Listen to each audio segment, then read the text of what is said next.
come in here and play my game. Let's go. He knows nothing. Let's go! Tyler Wine, you're done. This is my ladder. You can't climb it. It's better than being hard-sucking masters. You're going too far now. Your eyes buggy. Your elbows ashy. That airline? That's an L airline. Somebody better hold me. Okay, yeah. Do something then. Raw energy. Blow the house down.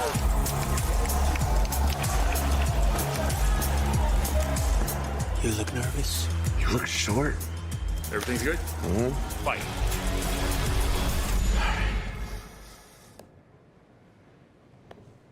Okay.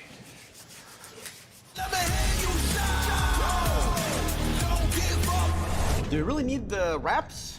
Yeah, that feels like overkill to me. The Esports World Cup. The most elite competition in the world. Its trophy system is built to match. The Club Championship trophy, awarded to the one club that rose above the rest and reigned supreme across all EWC games. Every participant earns a key engraved with their name. That's their right to compete. Reigning champions hold a key unlike any other. The game trophy is the ultimate prize for every game's champion. Incomplete until a champion's key is inserted. The champion's keyframe is locked into the totem, a stone marker of legacy, etched with every EWC champion. The losing keys are crushed. The champion claims 3, a personal reminder of who they defeated. The rest are preserved beneath the totem, in resin. Every fallen contender captured forever. Will you be remembered or forgotten beneath the totem? At EWC, nothing is granted. Everything is earned.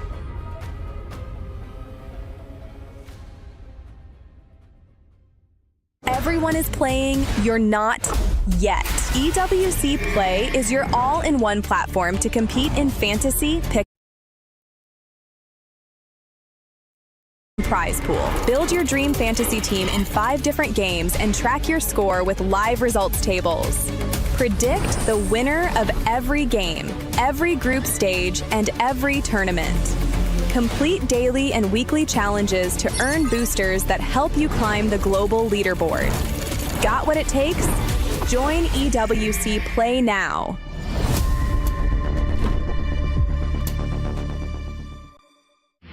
Our players started out as underdogs. The young Mongolian squad is rewriting esports history. They're up in the series. Mongols close to throwing another knockout blow. 2 kills away.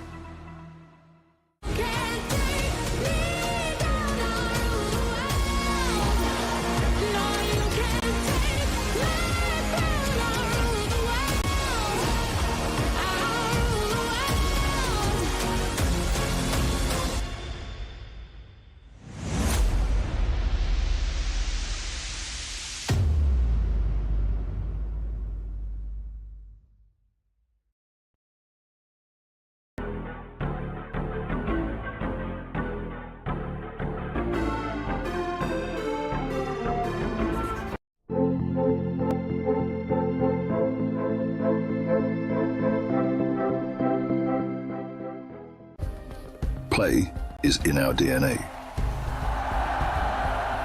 Whenever we let it out, it becomes our superpower. Now imagine an entire city being built to supercharge it. Kadir City, powered by Play.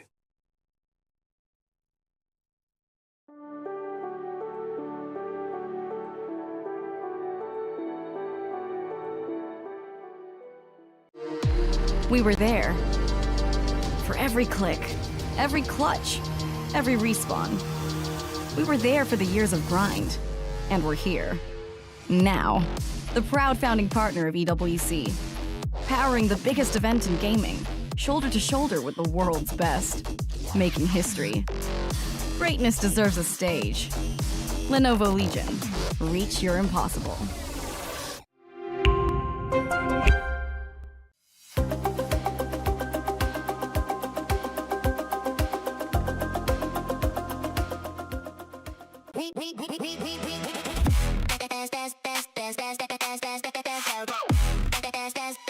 We booked Esports World Cup.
Today, the first teams shall claim their rightful spot in the playoffs. Others will have to accept being eliminated.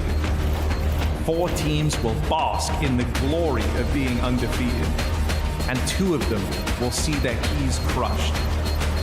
But each team forges their own destiny.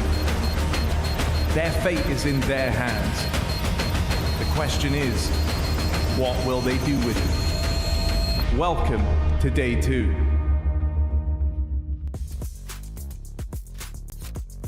Welcome indeed to Day 2 of Counter-Strike here at the Esports World Cup. I'm Darth Mike, going to be locking down the B stream all day long, so I hope you're ready to come on a journey with me and with our wonderful caster analysts, canalists, we call them. We got Buckethead and All In back.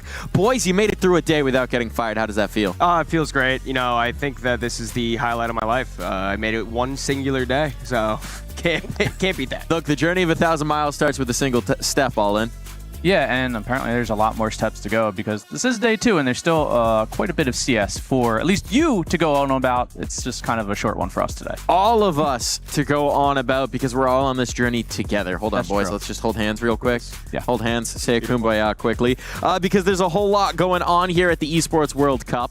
And this is the critical thing. Counter-Strike is going to be pretty dang wild in general. It's a crazy tournament. $2 million on the line. A whole lot of CS to play. So I don't know that I can summarize all of it. Instead, we've got a video to watch. One of the biggest and best esports on the planet is making its return to the Esports World Cup. In Counter-Strike, there's no room for mistakes or weak plays, and the tournament format reflects it, so let's see how it works. A total of 32 teams will enter the stage, and throughout a total of 10 intense days, battle for a share of the $2 million prize pool. It's a true marathon, and it all begins in the group stage, where our participants are split into 4 equal groups of 8 teams.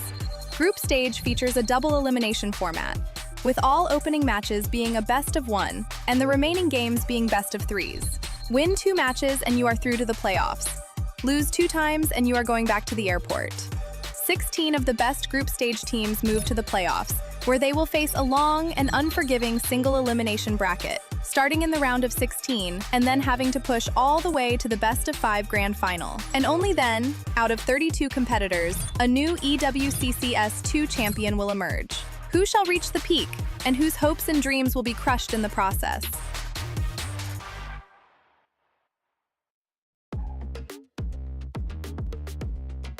That is the question we've got to answer today because we are getting into it. Day 1, it was just the BO1s, and there was no elimination on the line, no promotion on the line into the playoffs either today. It's all at stake. We got teams that are going to get their keys crushed. We got teams that are going to make their way into the playoffs. The stakes, they're higher. Stakes are far higher, and you know what? There's a lot of opportunity for a lot of people to make names for themselves trying to get into playoffs today. You know, not to spoil the first matchup at hand, but a big opportunity ahead of us. For I don't think you can spoil it unless you can see into the future. Well, you don't know what I know. Apparently, I don't know what he knows. Saying. Do you know what he knows, Olin? That's the hard part. I never really have understood Donnie other than his love for energy drinks. Fair. Good to know. Well, you could buy a whole lot of energy drinks with the prize pool that we've got at stake here at the Esports World Cup. $2 million. That's our total number. That is a big number, a substantially big number. The biggest one in Counter-Strike, one might say, because it is. First place taking home 600 smackaroos with a few more zeros on the end of that. That is quite a hefty prize indeed. So there's a lot on the line for these teams. There's a lot to battle for these squads. It's not just prestige. It's not just honor. It's not just glory. It's not just the respect of their nations, their family, their friends, their organization. It's also a lot of money.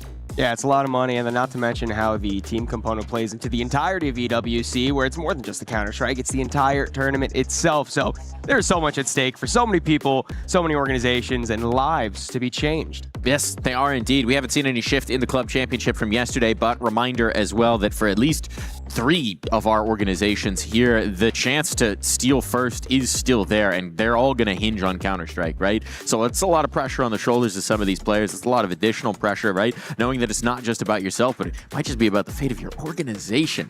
Yeah, you're not just carrying the whole nation, you're carrying the org as well, and kind of, trying to at least move up those leaderboards at least a little bit every once in a while. Let's take a look at our brackets right after that first day of play, because it is qualification matches here in this second round. GG How Gamer Legion.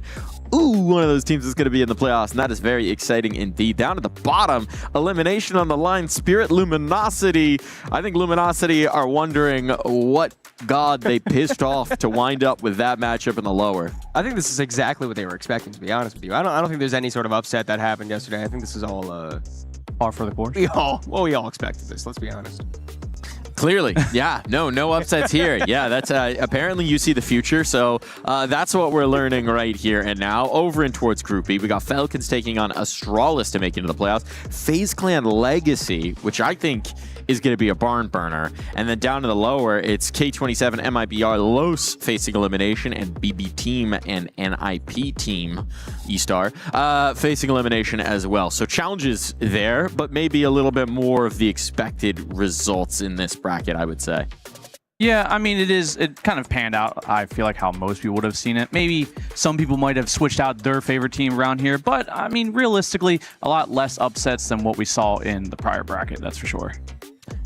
They are indeed. They are indeed many fewer upsets, one might say. But I want to know how yesterday went. And while I could just talk about it, we could also watch some of it. So let's see our STC rewind to check out what happened on the previous day of action. It was an exciting start for Gamer Legion if you're hoping to see this team get back on track, right? They handled business against Luminosity, really made no bones about it. But Foot, meanwhile, Tyloo gave us a run in the second half, didn't they? It was an exciting game, honestly, start to finish, that there was chances either way for this match to go one way or the other. Foot did end up pulling it out in the end, which is, a good result for them, something that they very much so needed.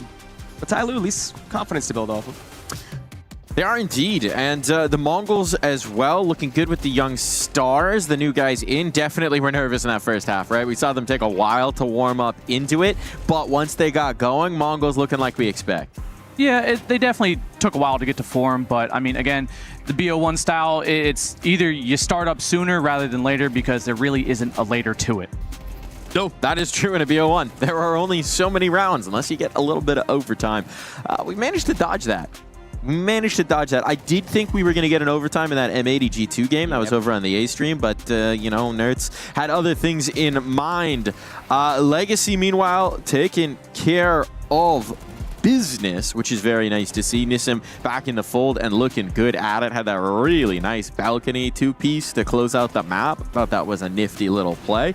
And in general, I was really shocked by how much cash we got in day one. Yeah, it was good. Honestly, I would think that teams would try to leave that hidden for now, try to make it like a decider in a best of 3, something like that, where you can just pull it out of your pocket and no one really knows what to expect from it. But to be fair, I mean, you could also just play it and make it one of your staples, and if you're confident to win, then no reason not to go for it. It is interesting, right? Because Cash once upon a time was a very open, neutral territory, skill expression kind of map, but you do think that with anything coming back into the fold, maybe there's some traps waiting?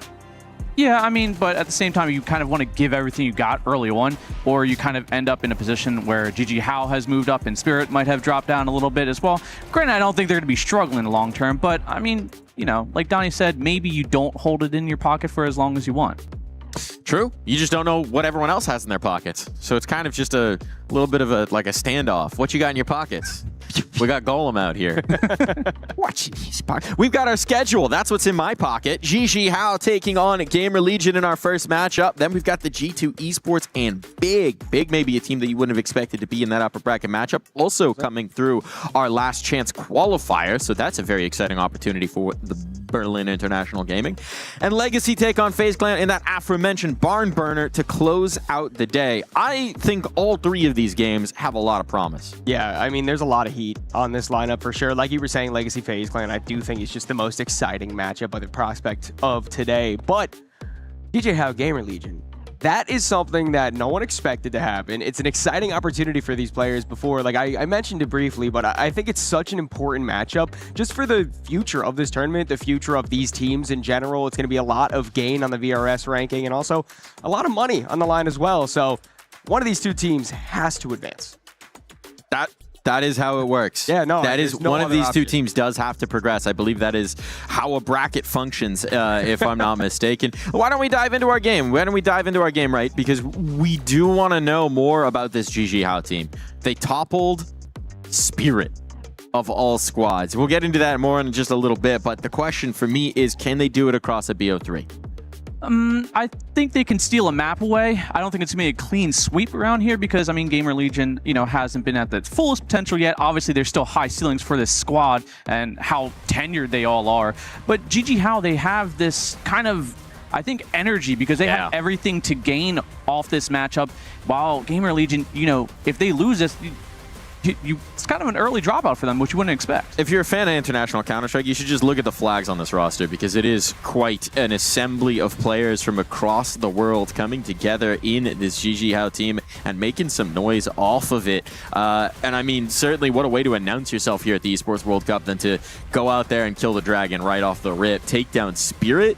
I mean, this is a last chance qualifier team, man. They had to earn everything here. And I don't know if you can hear that, but I think what flag are they waving? Is that the KC fans rolling in? Yes. Is that?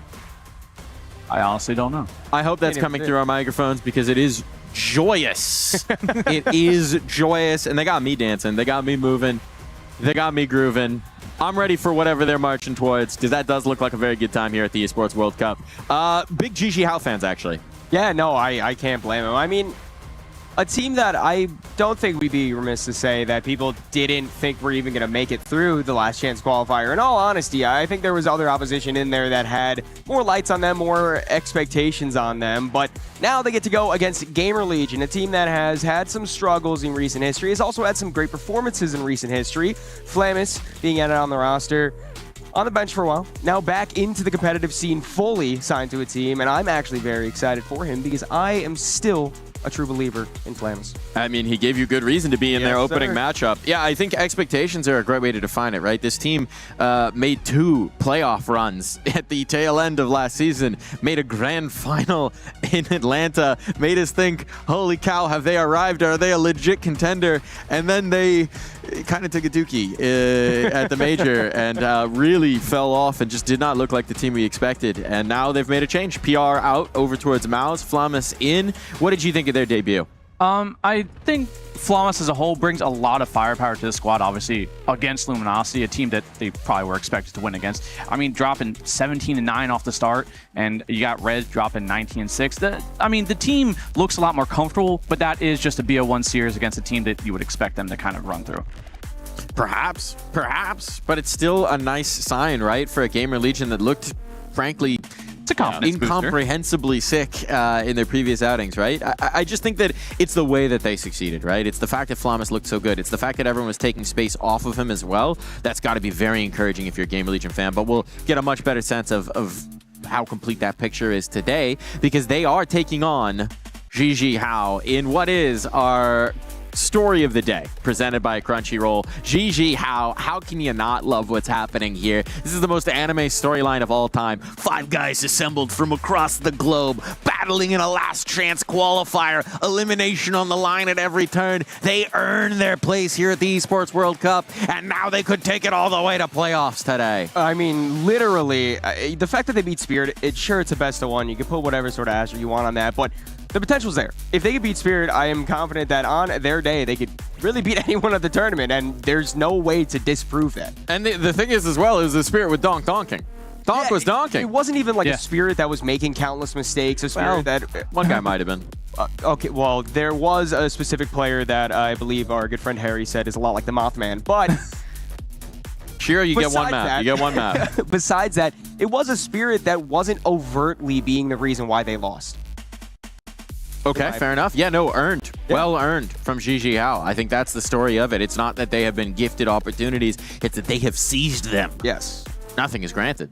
Yeah, and I think that's part of the storyline as well, is the fact that, you know, even if Spirit wasn't kind of playing up to its full potential and you had one, maybe two players really hitting their peaks, but it's the fact that Gigi Hao took advantage of it and got their foot into this door and got themselves moved up in a bracket, and not in an easy way. It wasn't just given, it was earned.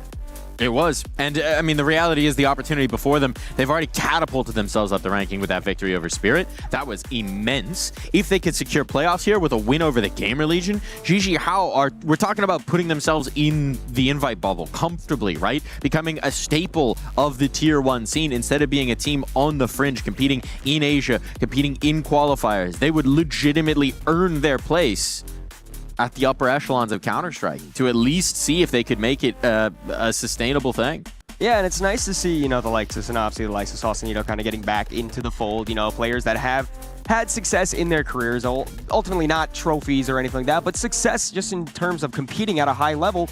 And now they're back, and they're back with a lineup that is full of people that, I mean, respectfully, the casual viewer would not expect to see qualifying for playoffs at EWC. No, but it's cool, right? I mean, Synopsy coming through from Bad News Eagles, that's what he would have been most known for most people.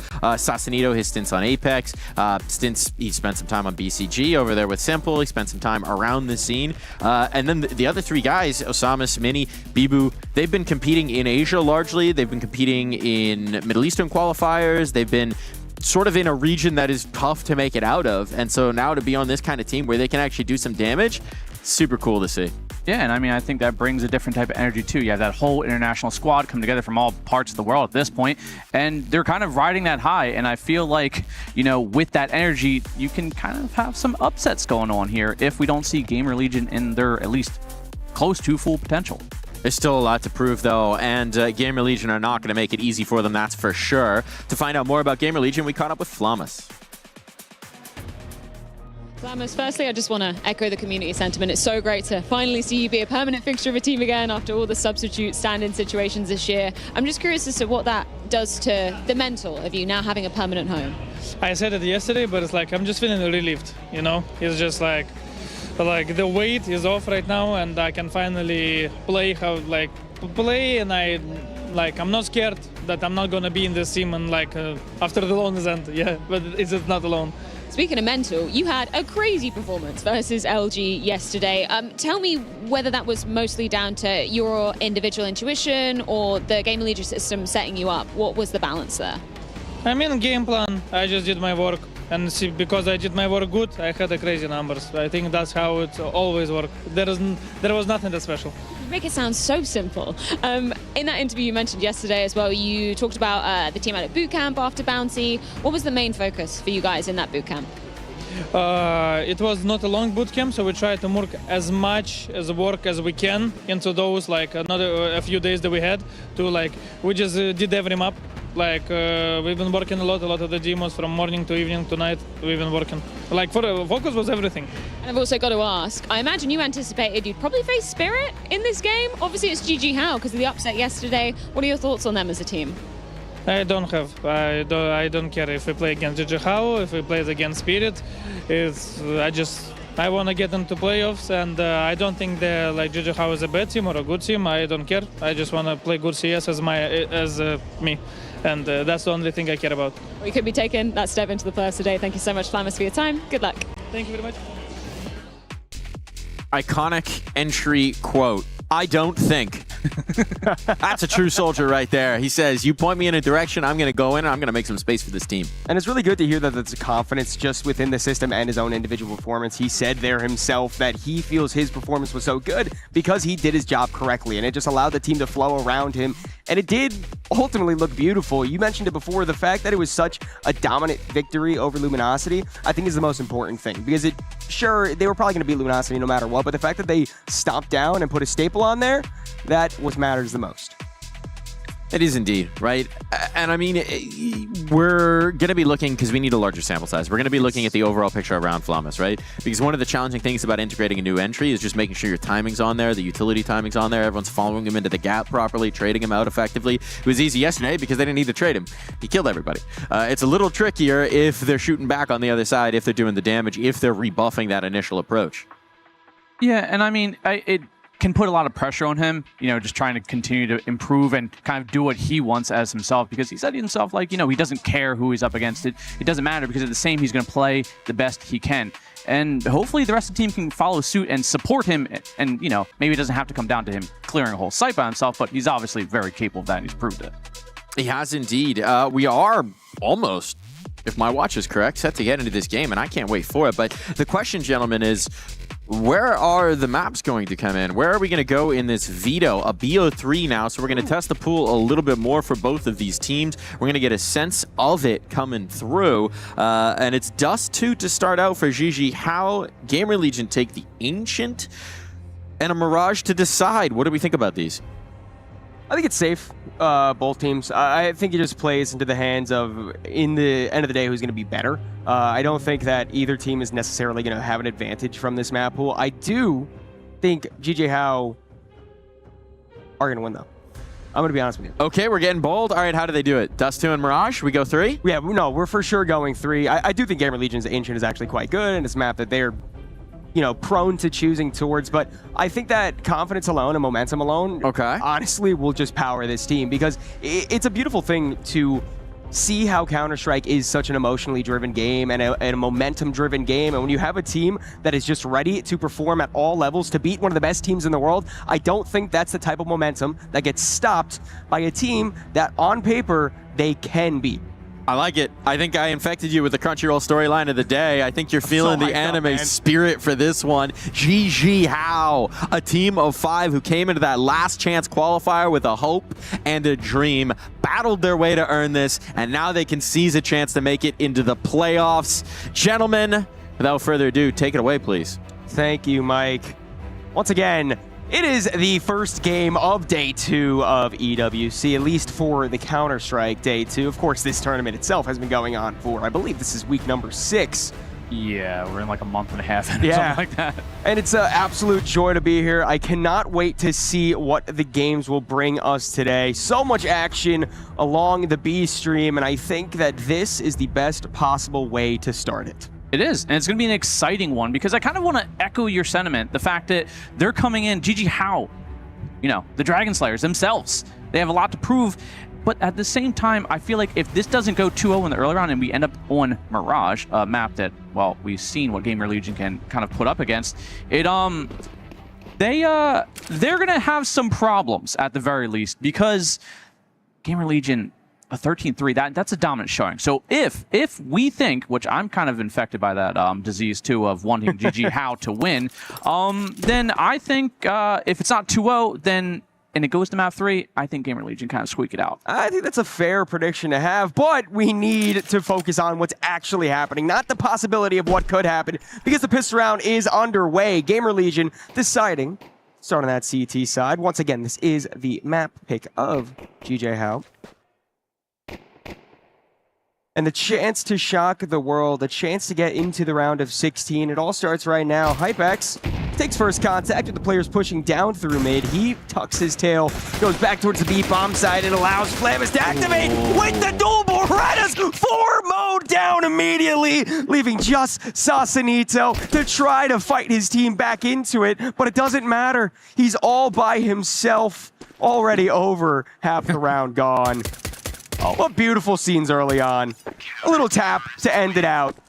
There we go. An absolutely just mirage, to say the very least, of bullets just flying there from Flama. Says a quick 4K with the dualies on a position. They could have actually, he was almost at the ace. He was about another bullet or two away, but there we go. They just line up and he puts them down like a shooting range. And that's an early round for Gamer Legion. It is going to send GG Howe off into a full Glock save, not a single penny spent. Not one spent at all. A very conservative outlook for this round, but can't blame him. He just got absolutely mowed down. So much excitement going on within the venue. We are in beautiful Paris, of course. And a stop to a attempted B push early on. Osama's able to trade back through top mid, but realistically, the Pistols not going to be able to do much. A kill or two, plenty to be happy about within this round. Maybe even if you save a rifle into the next. In Gamer Legion, full investing on this one. I mean, all rifles across the board here. So if something can get scraped away from this, maybe a rifle or two, or maybe even taking a few down with you, making at least an expensive round, is gonna maybe stifle that CT side economy early on. But we do see GG Howe playing very cautious, very methodical, kind of moving around with 50 seconds left on the clock. They showed some aggression in mid, up towards B side, and now maybe back to mid or even long. Who knows? But across all boards, they will be challenged. Yeah, I mean, maybe you can get one more overwhelmed with the Pistols, right, if you all push out together. But at the end of the day, especially with this little time left, might as well just put a 2 on the scoreboard already for the side of Gamer Legion. You know, while we have a calm second, I do just want to say Bibu, fantastic. One of the best names I have ever heard from any tier of Counter-Strike. You haven't even been hyping the man up, you've been hyping the name up. Which I I am fully agree. That's why we need someone, we need a bop on the team. Oh, speaking of Bibu, Block tries to find some damage at range. Damage done, but no more kills found, at least for him. Mini does connect with the P250 for 1, but that's it. That's all. And it is a 2 on the board for Gamer Legion. I think getting the 2 rifles out of the hands is at least a decent come away with this round, though. You know, you get some money off of the board for him. You know, that first initial contact, pretty easy clear there, but it is Osama's actually finding at least 1 kill with that P250, so getting the worth out of it, you know, at least 1. It was a pair of kills total throughout it all, but now we are on to a more serious round, Donnie. We are on to a full rifle here for both sides, and from the looks of it, you're going to have to be a little bit longer here before this round gets started. Don't think we're going to be seeing an op out just yet. We do a bit of a tech pause coming in. Oh, it actually just ended as we mentioned that, so no delay at all. And you look behind the side of GG Howe. You do have Coach Mither, probably most known recently for his time that was on Liquid, but a very, very smart mind within the game. Had the opportunity to speak with him back in Philadelphia for an event. He's a very, very smart and caring man about the game, about his teams. And you know what? Results like this, I think, puts a lot of emphasis on an impact that a coach can have. I think a lot of organizations and teams underplay kind of the roles that coaches come in and the mindsets they bring into. And we see, you know, maybe a little change of mind in the organization brings some pretty big success. Even if it was, you know, just one team for right now, there is still long-term potential for this squad that I truly believe will move up the rankings fast. Well, long-term potential is probably the way you want to talk about this round, because a minute through and not much to be spoken of. Mid-control taken over for the T's. And you're right, a glass cannon op on Mini. A player that has had some good impact through the qualifier and opening stage of this tournament. Although everyone at PJL has been having pretty good performance, because you just beat Spirit. Who even cares about individual? You beat Spirit, man. Yeah, I mean, Mini dropping 17 and 12 against them. Obviously, Synopsis helping as well, but Snacks is going to be helping his team as he takes out 1-2 in the aforementioned Synopsis out of the round, but not before Bibu can find himself a kill off towards mid, and he's going to lurk through the smoke, and the timing might be good for Towson to find himself that glass cannon. He finds a quick double, and it's down to just Salsanito last alive again. This man has found himself in the dire straits of a 1vx. Yeah, I mean, that was great from Towson. Just beautiful timing there, waiting for the smoke to fade, being able to connect the shot through the player pushing through with the op. Again, no armor makes it even easier to get that kill, and then Heads up play, turn around, deal with the player pushing back towards B. Don't allow yourself to get traded. Force Sausalito to save. Very, very good showing out from Gamer Legion within the early stages of Dust 2. And it's going to force DJ Howe to make a interesting financial decision. Yeah, I mean, a little bit of a difficult position there, but not difficult for Snacks. And that's just a man that knows his position on long. That's a man right there. That is a man's man. And like you said, a little bit of a hero play here in Sausalito. Hopefully, well, obviously he's the only hero at this point because he was the last remaining player. He was allowed to live while the rest of the team goes Tech9, Deagles, and obviously Hypex, he's got the scavenged op. Yeah, armor out for the T's. Still potential to do some damage here. We put Sausalito in the back. Gotta let him try to trade out. Or put him in front and trade that AK all around as you push in. But Cat is where they're going to be looking towards. Smoke towards CT. Try to bait out the defenders to focus towards B as the hit comes in through Cat. Hypex gonna announce it to his team. Osama's Tech9, the opening kill of the round. Hypex at least able to trade back with the op, but sprayed down by the picked up AK. Snacks there to trade. Still hungry after all these years. Maybe an opportunity to try to get this retake started for his team, but instead it's Rez through the smoke from CT. Pick up one more, take the player advantage. Sausalito, a lifeline, the only AK left for these T's. But maybe the Deagle for Mini can try to find a head. Rez keeps jumping up, a redirection on the Towson, but the nade will explode directly in his face, so it's up to Sausalito. The one that saved the previous round, AK in his hand, but Snacks able to battle it out and keep Gamer Legion on a little flawless streak to start off the series. Snacks really biding his time, taking that initial contact deep towards long. And he just kind of relaxed, let his team do a lot of that heavy lifting, playing the contact, and he just waits and just lurks and jumps in when his name is called. Clutches the 1v1 and makes it a 4-0 start for Gamer Legion. Is this the aggression you were expecting out of them? I don't know, to be honest with you. Fully what I was expecting. I think just in my heart of hearts, I think that momentum is going to play a big role into this. And it's dependent on who has more. I mean, Gamer Legion, they potentially have a very bright future ahead of them. There's a combination of very tenured veteran players. Snacks, Rez, you know, between the two of them, so much history within Counter-Strike. I mean, Rez, he won Oakland back in like 1872, I'm pretty sure. So, you know, he's been further back. He's been going for a while. And meanwhile, on the side of GG Howe, just, I mean, you can't understate a team from an open qualifier toppling a favorite of the tournament in a fashion that was just true to their own performance. Towson taking a bit of damage through the door, but Snacks, although flashed off, allows the Molotov to burn Synopsy out. E-Boot trades back, 4-on-4, still aggressing towards long, and Snacks does it all. A little bit of help from Osamas for the team kill onto B-Boot. But it continues to aggress straight into the back of the head of Mini. Gamer Legion showing no respect for their opposition right now, trying to be in your face, trying to prove that they are the team that should be advancing here today. And Hypex just puts a little bit of sauce to finish it out.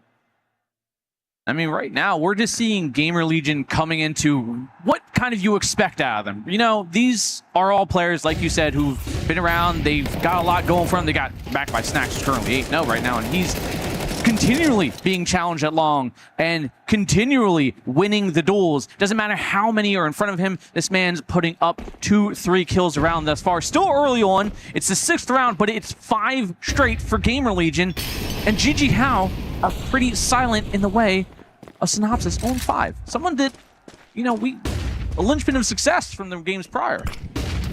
That is very true. I mean, the curse of the IGL, you never know if you're going to have the best game of your life or the worst game. Rez, surely it takes out Sausalito, and Snacks' aggression through the long doors once more. I mean, they're just not ready for that type of play. No matter how much homework you do, if a team just wants to push into you, you're never really going to be prepared for that, especially early days when no sort of processing of how the team is playing this time around comes in yet.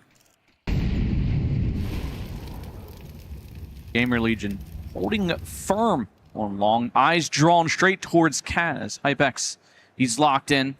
He obviously has the support of Flamas close by, but he actually gets swung, gets tagged at 36, but Flamas and Snacks, of course, continue to add to the tally, and it's down to just Bibu last alive here. And for once, it's not Sausalito. Well, Bibu's at least got one.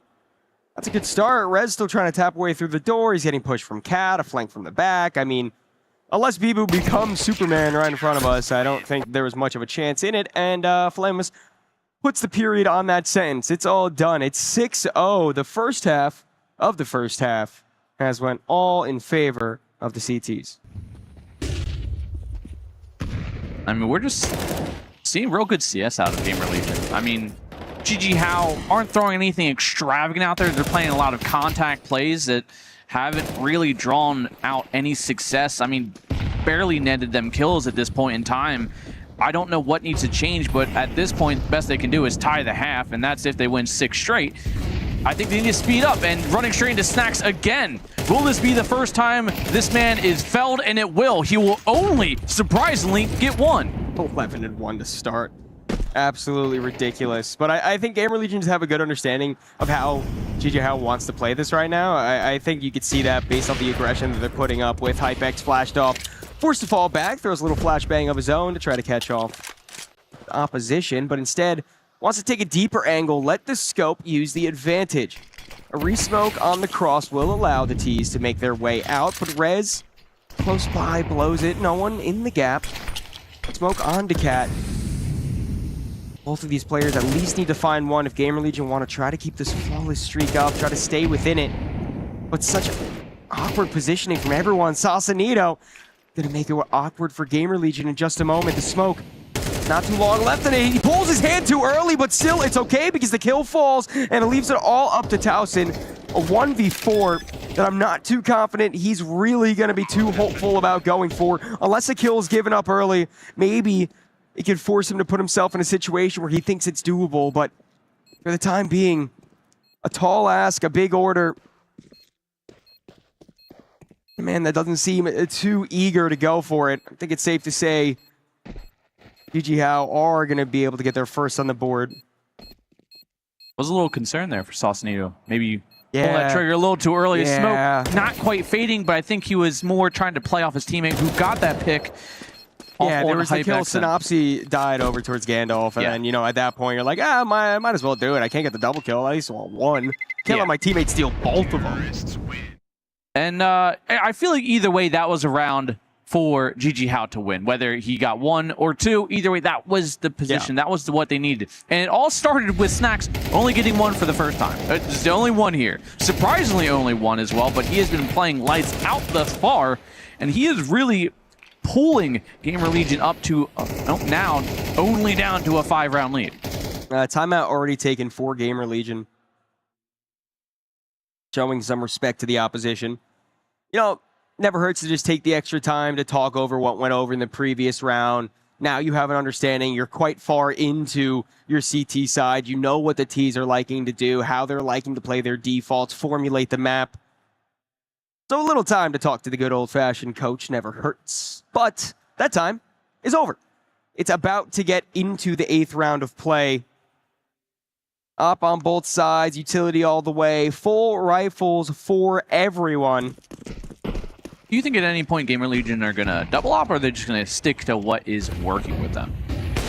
Ooh, well, Hypex not working on that shot because he has to fall back. I don't know if we're going to see the double op. We might not even see one be effective within this round. Rez, nice way to take Mini out. Spray from Sausalito, almost able to catch Snack off behind the car. But now we go quiet. Now we reset. Pressure put early on. A player lost. But decent positioning. Snacks burned out. Should have been able to hear the Molotov damage go. And a boost over the smoke will allow Sausalito to see. Not before Snacks is able to find one more for himself, however. Now the T's hands are kind of full. They need to push with this.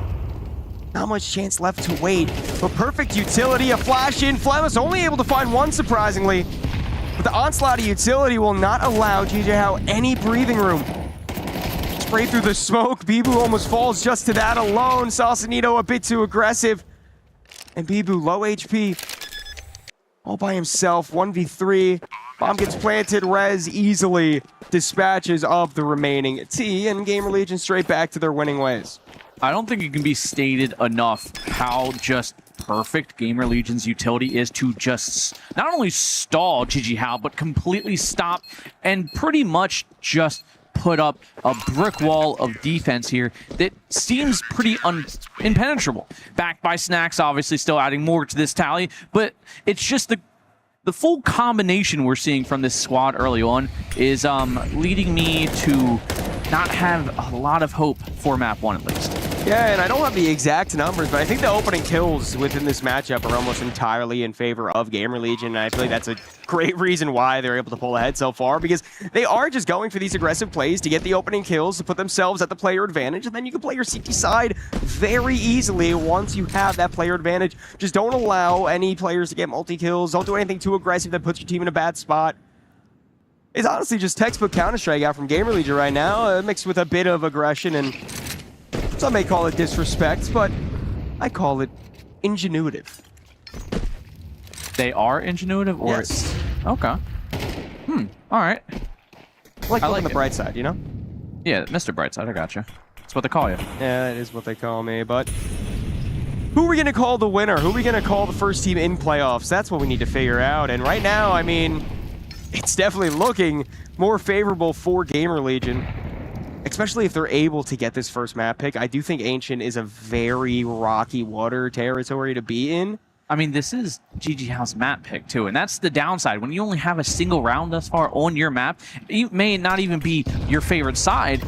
You need something going here, and right now the most they can grab is 5. And it's got to start with this one. It's kind of now or never, and Flamas says it's going to be never as he lines up a triple and just chops them down from mid and denies access once more. Mini with a quick strike back, but is it really going to surmount to anything? My answer is going to be probably no. I mean, bombs now dropped to the bottom of mid. What can you do? You're going to need some heroics out of someone, but I don't know if you've looked at that clock. Not enough time for any heroics to happen. Nope. Surely not. As we see those you can bodies call for a hero all in. you want, but the emergency response time is going to be a bit too far to get there, so... Says the firefighter. Gamer Legion, very, very hot start. 8-1.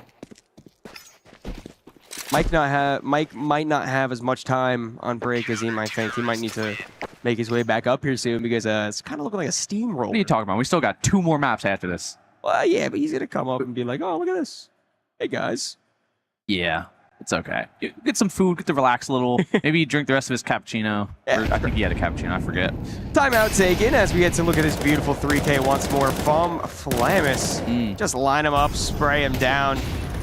Single-handedly completely stopped the entirety of the opposition. Even if a trade comes out, doesn't matter. There's just nothing you could do at that point. You've been completely snuffed out. Whatever flame you lit was completely extinguished. And that extinguisher is Flamus. Call him the fireman. Call you a fireman, Donnie. Because you are. But I think at this point, GG How, they are in trouble.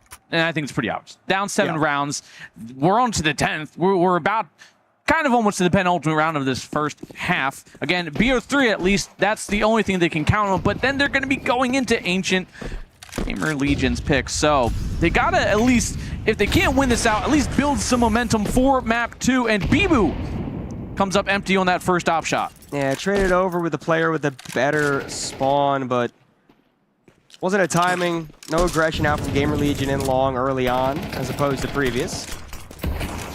Hypex, I do believe, was able to block that smoke. They can get a deep angle from the top of the A ramp. But T's not going for that aggression. Just keeping their foothold in mid. Smart play. Allow yourself the chance to decide where you want to take this, how you want to play it.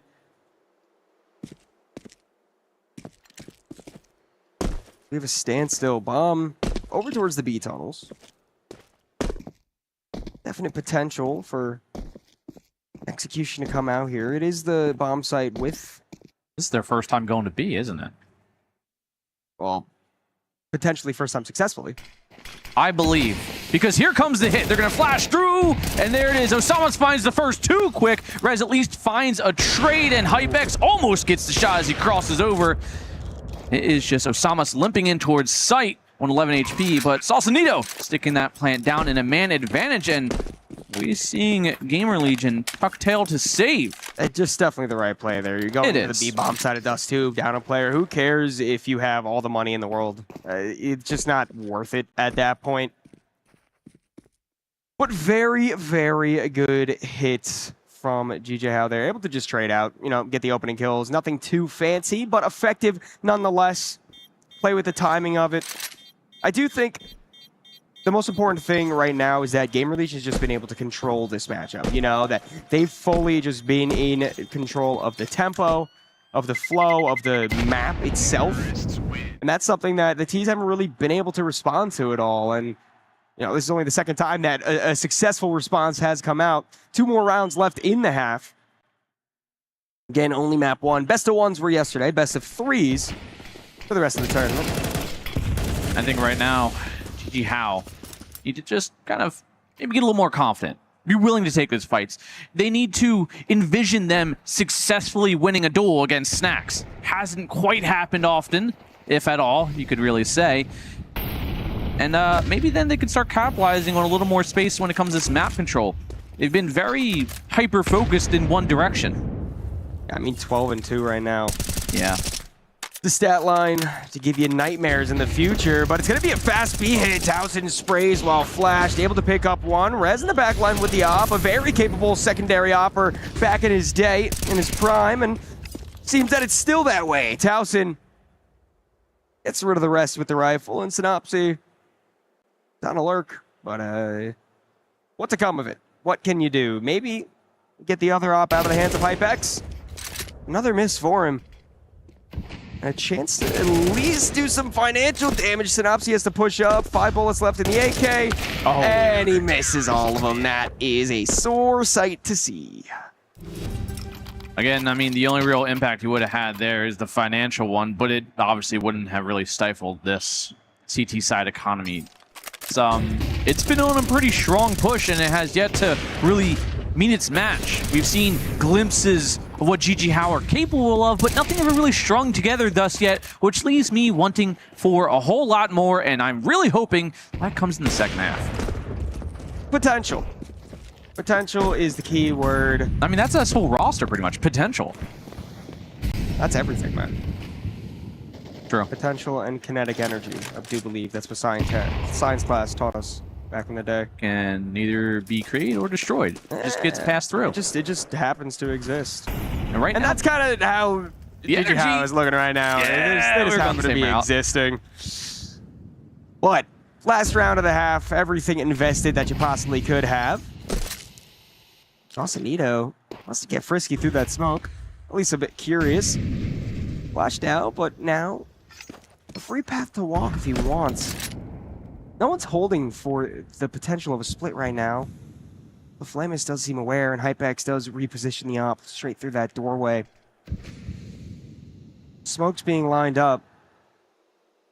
Does seem like this is the plan very soon. It almost feels that they're worried about any potential pressure from the CTs. They know at any point it can come. A redirect of the bomb. Decides to go towards Cat.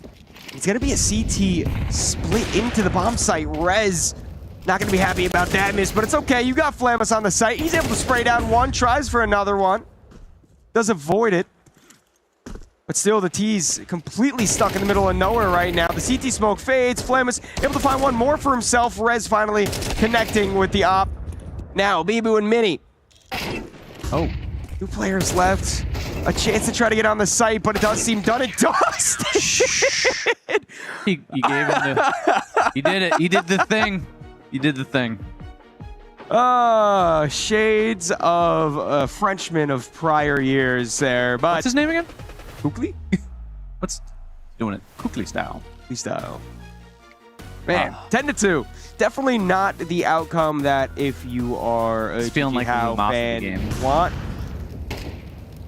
Honestly, surprising. I really did think that more energy was going to come out early on. There was signs of life, but overall, just in terms of firepower, just in terms of spacing within the map, playing off of each other, and at the end of the day, hitting your shots. Yeah. I mean, Gamer Legion are just absolutely running away with it. They are. I mean, we've been singing the praises of Snacks all first half, but it's a team effort. Flamas 12-8, Hypex 6-3, Towson 11-3. Huge pillar of success on that B site. We've seen him put up a strong defense a handful of times. They actually decided to go that way. And GG How, it didn't seem like they really did much splitting. It was kind of 4 to 5 players moving as a collective unit here. And right now, it seems like Gamer Legion as a collective unit are going to be walking their way up long. Just a bit of pressure. Keep the CTs on the toes. Make the player playing towards the A's bomb site fall back. And be aware of your presence, but the hit is going to be a bit delayed. It buys plenty of time for rotations to come through. Old Synopsy and Mini come on over. Osamos pushes with the flash. Not able to get anything done, though. Instead, it's the Glocks to find 2. Force Mini to fall back. Force Mini to wait for his teammates. If rotations are even to come at all, bomb begins to get planted. Now move on. Sausalito aware that Snacks is within long. Seeing how powerful he was in the site before. And there's just going to be no entryway. Bibu, at least able to confirm 1 kill for himself. Sausalito. That's it. It's done. You just got to save your armor, or at least try your hardest to save the armor.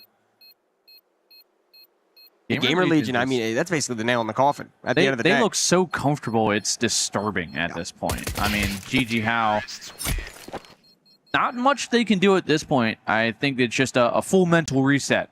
Don't let this one get to you. Yeah. And again, have to kind of harp on them a little. This is your map pick. That's the downside. That's the real downside to this. That now you're going into Gamer Legion's pick. But you know what? The idea of kind of accepting your stance in this and looking forward to the next map, I feel like for a team like GG How is really hard. You know, if you're talking about a top-end team, a real-world contender, it's a lot easier to say, okay, you know what? This map, it is what it is. It happened. Yeah. When you're fighting the uphill battle, when you're the underdog in a matchup, you need every ounce of room you can get. And unfortunately, Gamer Legion, they're smothering you, you know? They are. I mean, they're just encompassing all points of map, full control, no matter what the side thus far. Gamer Legion are just proving their worth right now. And I think after maybe not having the best showings of recent time, that they're really trying to show that we're not done. There's still a lot left in the tank. And, you know, having a lot of the tenured players like Snacks and Osamas with a good 5-7 kill, but only can net himself 1. And actually, that's Snacks out of it. And that's a huge name that has kind of been the thorn in the side for GG How. Yeah, unfortunately not able for them to keep the player equal playing field as Sausalito falls in mid. Flem has a beautiful timing to catch Mini out with the scout. And although there's a push behind him, it's not going to stop him. Flamis is a force to be reckoned with. Headshot to end it off as well. That's map point. 12-2. I mean, it's just absolutely beautiful, honestly, out from Gamer Legion. I think this is exactly what they needed. Build up confidence towards the playoffs, right? You're 100% expecting to play Spirit when you're coming in here. We heard Flamma say it in the pre-match interview that they weren't going to treat the team any differently, even if Flamma has no thoughts from his word. He just goes. But, I mean, just two potentially dominating victories leading into the round of 16. That would build a lot of confidence for a Gamer Legion that needs to find their place once more. I think they're finding that place in that rhythm, and things are starting to click into the right places. And maybe it just took a few maps and a few games to build back what they used to have. Now, maybe the future's a lot more brighter for this squad. But we're not over yet. This is still map 1. It's not over yet. There's a 10-round difference. And hopefully, GG How won't see the last round right now. Well, Sausalito is about to see a lot of T's in his face. MP9 swings at the right time. Flem is able to trade back immediately, and now the push comes in through Cat. And he's still tucked on the site. Synopsy backs him up from long, and A does decent damage onto Flamus. But when does Mini activate? It's right now. Perfect time for one. Allow a bit of time for the rotations to come through. But the kills still need to be found. The weaponry is still not the best for the CTs. Easily can be overwhelmed at any moment, but Bibu continues to make the player advantage higher and higher. Towson can't spray him down. GJ Howe, a lifeline, not dead in the water quite yet. Very, very good work with the lesser weaponry to make sure that they're still fighting right now. Well, they can do it with the lesser weaponry, like you said, but can they keep it going? Can these rifles and the ops and everything you really can ask for, can it have that same impact that the 5.7s have been having? Can it get the kills? Can you get the picks? And can you create space instead of having to constantly give up that map control? And right now, Flamas fully leading this charge, headstrong up Cat, and he's already has plenty of space with nearly a wide open site. No one even on ramp. Mini at least spots out Towson. He's got one synopsis. He's dagged down. He's gone. He's out. Somehow, it's the Tech 9 just rolling through. Rez to add to the tally as well, and somehow after the smokes have cleared, it's the 3-on-3. A nade goes down. It doesn't find the low HP player though.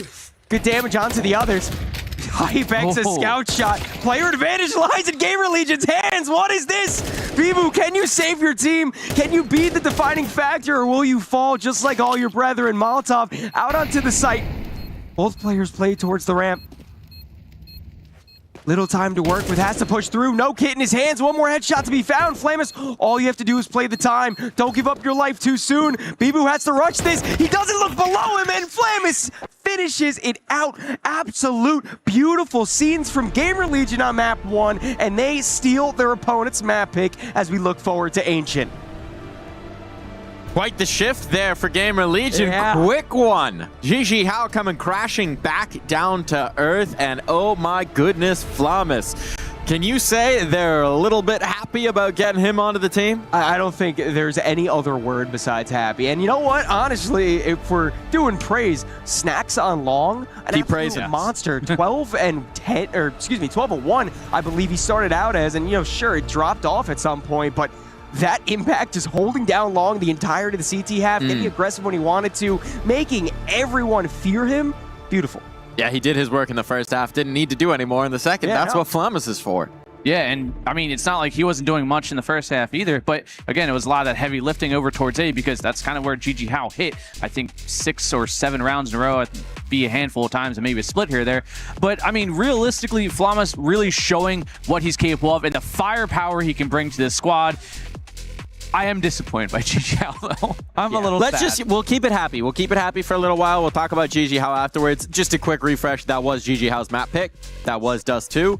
We're expecting Ancient to be pretty good for Gamer Legion. GG Howe are in troubled waters here. But smooth sailing for Gamer Legion. Let's keep the praise going for a little bit, because holy cow, they looked so good. We were asking the question, and again, we do need to add a little asterisk, which is they've now beat a Luminosity team that we really don't know what to make of this season. They've now beat a GG Howe team that was a wonderful surprise that we were starting to get real excited about because they beat Spirit. But he's still of a different caliber, shall we say, in our expectations. So maybe more proof needed, but damn, is it looking good. You can only beat the teams in front of you. Yeah, I mean, at the end of the day, whatever your matchup is, that's some bonus you got to play. But again, dominant victory, and I think just the comfortability, especially on the CT side, the Gamer Legion has been able to show, I think does boost very, very good confidence for this team. They just feel like they understand how they want to play this game so well. They're not relying on singular players, maybe in the moment a singular player, but it's still spread across everyone. They all have their moments to shine depending on the matchup. This is how it started, by the way. An absolute spray down with the dual Berettas. A thing of beauty, and then it just never stopped. An absolute steamroll. This Gamer Legion lineup is fun to watch right now. And sure, untested opponents, but at the end of the day, I mean, you still got to get excited about it. You got to get very excited indeed. And I mean, it's just, again, it's similar to their first game. It's the way that it's working all in. Yeah, and it's all working and clicking great. We saw that in a nice little first half defense there. Even if Snacks, the handful of times he got fell towards long, we saw them absolutely stop GG Howe's push up long multiple times with utility and just suppressing them and making sure they can't even budge if they even wanted to. And then they just have to pay the price with losing the round after round after round. I think a lot of it comes down to the openers. That sort of tells the story here, right? Because you have to remember, we didn't get a lot of a T side out from Gamer Legion. That's maybe where you're expecting a little bit more opening success. You can pick your fights, you can pick your battles. I believe they had 8 successful opening kills to 4 from the other side on the defense, just on the defense. I'm not even counting Flamus's entering every dang round once we swapped sides, because there weren't a whole lot of rounds there. But that just tells the story. If you're starting every round killing somebody over on the other side, life's easy. Honestly, I would like to know how many of those were just Snacks, just making his way with Long. I think the first 7 probably. At least 5 had to be opening kills from him, and it's good to see the veteran players still doing so well. There were a few more numbers involved in that one, just a few. But look, the story is whatever the numbers wind up being. Obviously, great success for Gamer Legion. The only number that wins is the 13 in the win column, and they got there very quickly. We are flying through this first game. This first series could be a quick one because GG How need to find their resolve between map 1 and map 2. Yeah, not only that, but they need to learn to just how to counter. Well, Flamus, one of them, and the aggression. I feel like Ancient's a map that definitely can favor the aggressive, whether it's mid or up through caves or anywhere is realistically, because when you have Flamus, it doesn't matter what gun apparently he has, because if you can do it with a Tech 9 on Cat, you can do it with anything at that point, and that makes him beyond dangerous. It's concerning. I think eyes are going to be on that mid fight. I'm expecting Flamus to be the space taker there. I really want to see how that works with the timings of the flashes and the smokes coming through. Presumably, Gamer Legion's going to be starting on that T side. We're going to be getting GG How on the defense, so maybe that goes a little bit of a ways to making them more comfortable. We'll find out. What I do know is that Mither, coach of GG How, is going to have his work cut out for him, resetting his players' brains in between map 1 and map 2. All right, let's say more nice things about Flamus. We've already done a lot of it, but golly gosh, the New Jersey is suiting the man. Remember, this guy was stuck on a bench for like a year? Like, what? That was a crime. Criminal. It's so good to just see him so happy to be back in uniform. And he said he had the confidence knowing that, you know, he knows he's going to stay here after this event. It's not going to be a one and done or potentially a 2 and done. This is his new home, and he is making the most out of it, getting quite comfortable. Clearly, 2.33 in a game that advances you to playoffs at EWC. Oh, it's just beautiful. It is beautiful. What more can you ask? What more can you ask? You can't. Do it again. One more time at least. Just one more time and you're good to go. One more time, then you get some time off. Yeah. I mean, apparently you'll have most of the day at that point, so I think he's good to go for at least a little while. So, well, I mean, you also earn yourself some days off, if I'm not mistaken. True. Yes. So that would be pretty nice. We're in Paris. It's a beautiful city. One of the most historic in the world. You know, a little extra time here for a young guy like Flamus. I'm sure he could find something to do with himself. Yeah, I mean, you can pretty much just taste the culture at that point, go around, visit some sites. And I mean, you got the time. And at that point, he's got energy behind him. He's happy. He's comfortable. He's got a little bit of everything, man. But we're assuming that Gamer Legion's going to have the time. That's true. We're not assuming. Tell me a story. Spin me a narrative. Spin me a tale of GG How. GG How. I want you to remember that in the open qualifier, they did not advance with no one beating them. They did lose a game in there to Virtus Pro, and you know what? That was a test. That was a roadblock. That was something that they needed to overcome, and then, you know, make it through the lower bracket in their group, make it through all the way to the qualifier, to the main event. And what is this if not a roadblock? What is getting dominated on your own map pick if not a way to mentally prepare yourself for what is to come further on in the tournament? Ancient is just another step. Only problem is it is the big croissant, and Snacks is hungry. Yeah, no, I mean, 12-5. Again, like, this is, when we talk about the win cons for Gamer Legion, like, Hypex didn't even really have to do anything till that last round with the Scout, because he was just chilling. He was letting his teammates kill, and then that last one, he's like, okay, I guess I gotta clock in. Pulls off the 2-piece with the Scout, sets up his teammates beautifully to close. Like, Flamus is killing everybody. Snacks is killing everybody. We haven't even really had to think about Rez too hard. We know he's always going to be consistent. Towson looks good. Hypex looks good. Wait, what do you want? What more do you want from Gamer Legion? I mean, that's the backing and the showing of a good team where, you know, your guys can just kind of pop off and do a lot of the work, and the rest can just be like, all right, if you need me, I'm here. But obviously, you don't need me that often. There'll be a calling once in a while, and I'll do it. But past that, you guys got the rest. Chilling. And that's what they were doing on map number 1, right?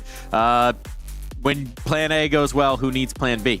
I don't even know if they have a plan B prepped right now. I think it's honestly just, hey, Flamus, go make space. Go make space. Go get the kills. We'll follow behind you. Don't think. Just go. Again, I don't know if any of that noise is being picked up. I suspect it isn't, but Rocket League is ripping right now. Yeah, so, the drums have been going. That's hype. The crowd that was following before, I believe it was Falcons fans. Yes. Ah, for Rocket League. Believe, yes, because that's who is playing right now over there. I saw the scarves. I saw the flag. Yeah, you did? Well, they are ripping it on the drums right now. That much I do know. And I think that the drum line for Gamer Legion is going to be roaring through this next one. GG How need to find their resolve, need to find their action, or their dreams of a quick road to playoffs are going to come to a close. It'll be map 2 when we come back from this break.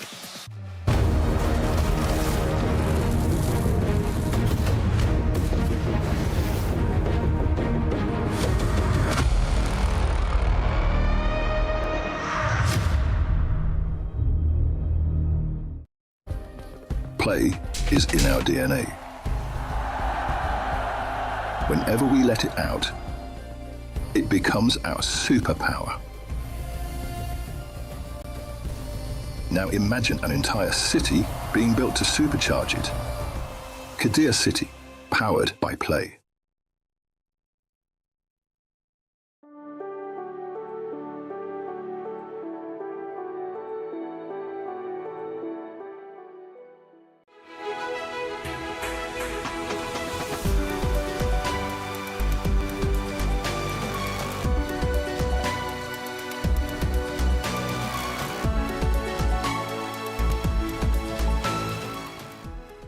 The human body was built to move.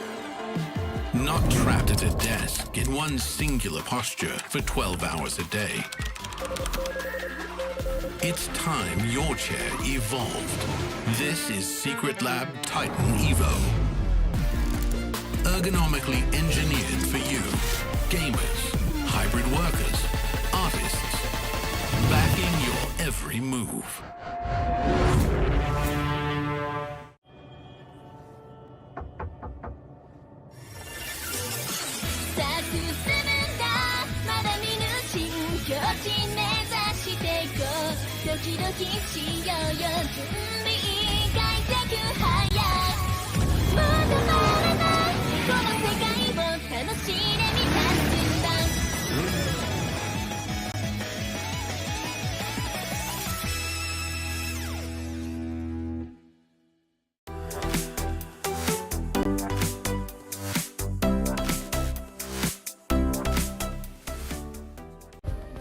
Play is in our DNA. Whenever we let it out, it becomes our superpower. Now imagine an entire city being built to supercharge it. Kadir City, powered by play.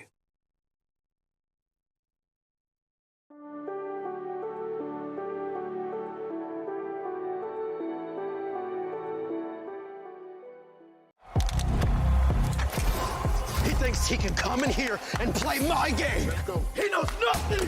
Let's go! Tyler, why? You're done. This is my ladder. You can't climb it. It's better than being hard-sucking masters.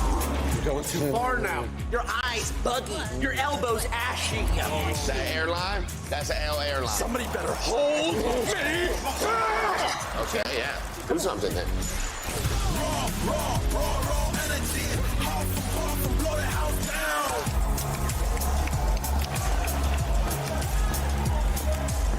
You look nervous. You look short. Everything's good? Mm-hmm. Fight.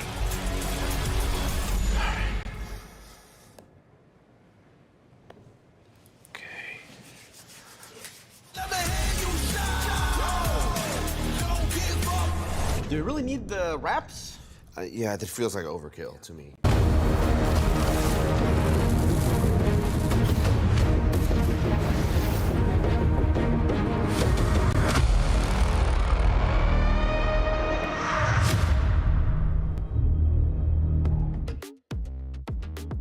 I found our spark. I found our narrative, right? Yeah. GG How, they like themselves a bit of Ancient as well, right? They played it a lot in the LCQ to get here. They've been playing a lot of Ancient recently. They've been picking into it a lot. They've had a lot of success on Ancient in general. They're probably still going to lose it today. Yeah. But I believe. I still believe. They're going to know what they're doing on this map. That gives them something, but what we need to see is we need to see a rejuvenated GG How. We need to see, I mean, Mither, he's a motivational guy. He's a warm presence in the coaching booth. Whatever the heck he was cooking up in that break, I hope he was cooking it well. Yeah, I mean, he probably had a lot to say to his team after only netting 3 rounds. I assume they're going to be putting up more of a fight here on this map. Like you said, they are capable. They've played this map in and out a few times. They do actually have a very deep map pool overall. I think the only game map they don't play was like Nuke, I think. So they're very capable all-around team. Just a little sad and disappointed at what we've seen on map 1.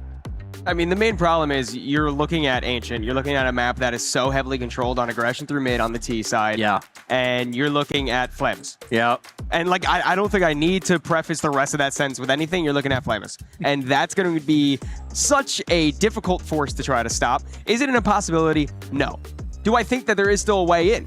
Yes, but the reality of the situation is that you have a Gamer Legion firing on all cylinders, an aggressive stance right now, and you need to try to combat that in a way that, I mean, you're not comfortable doing against this caliber of opponent. I think we're going to get a real quick sense of whether this is going to be a rinse repeat of Dust 2, and you've set it up beautifully. It's all going to be about that mid fight. Yeah. We're going to see how effective Flamus is at taking that space in towards mid. We're going to see if anyone at GG How can kill him before he's destroyed their entire team in that take towards mid. And if they can stop that early, then we're going to have a game on our hands. Then we get to see Gamer Legion try and work around that problem.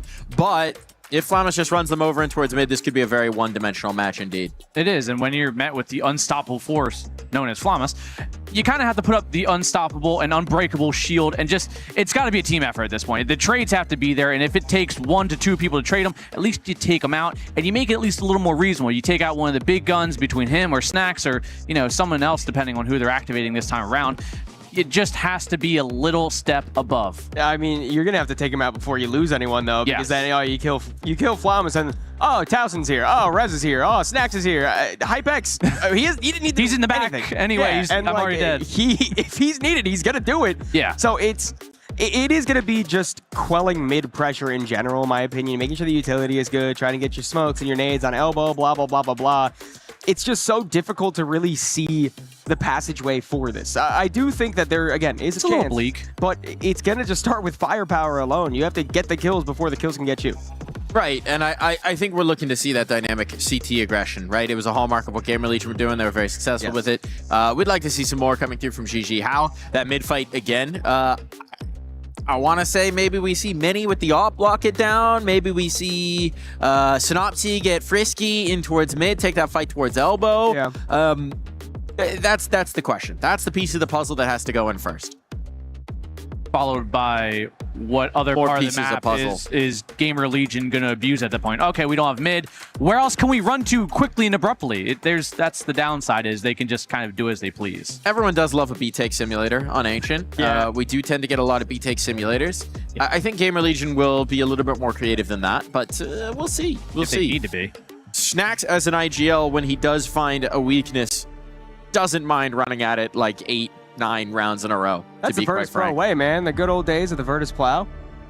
That's a long time. Yeah, I mean, very, very good old days. I mean, we're talking about 2014, 15, but hey, he's throwing it back. He's still got it in throwing the it back. If there's one thing I know about Buckethead, it's that he likes to throw it back. Take it away, boys.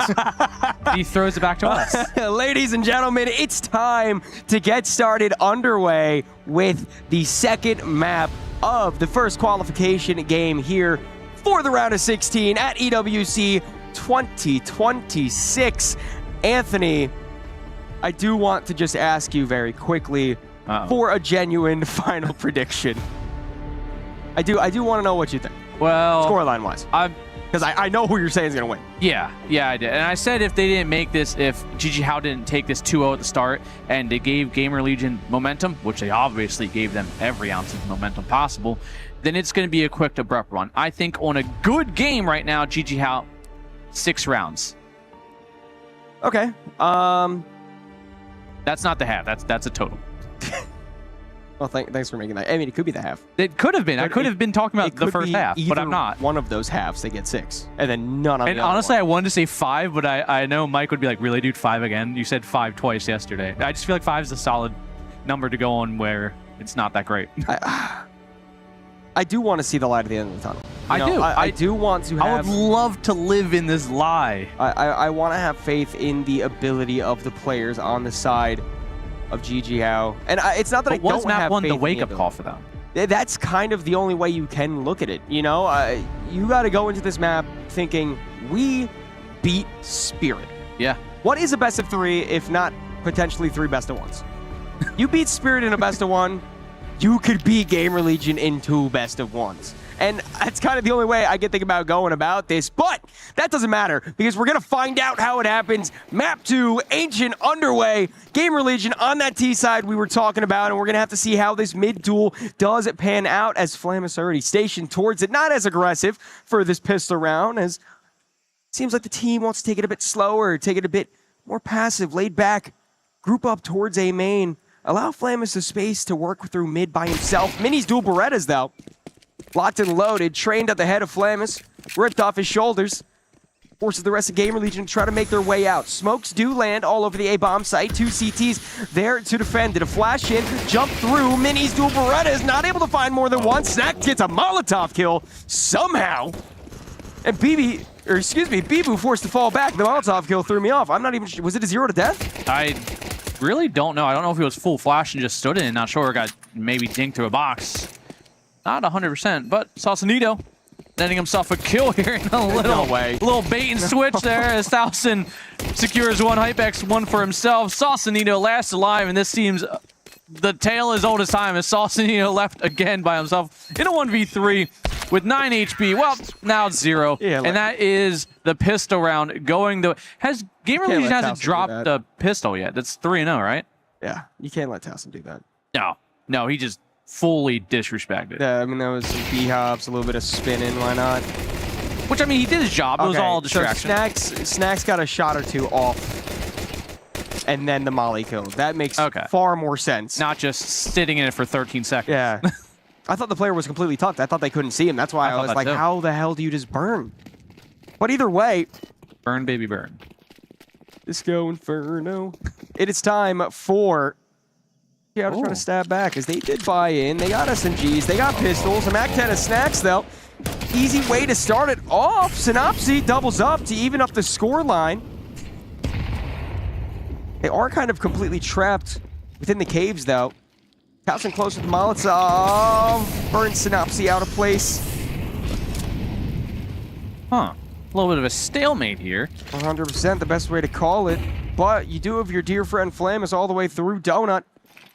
And Osamas, who has some very bad timing, pushed through A main. You're gonna hear all the noises. No, he definitely heard all those noises, and he knows he's getting backstabbed by Flamus, who is quickly dealt with.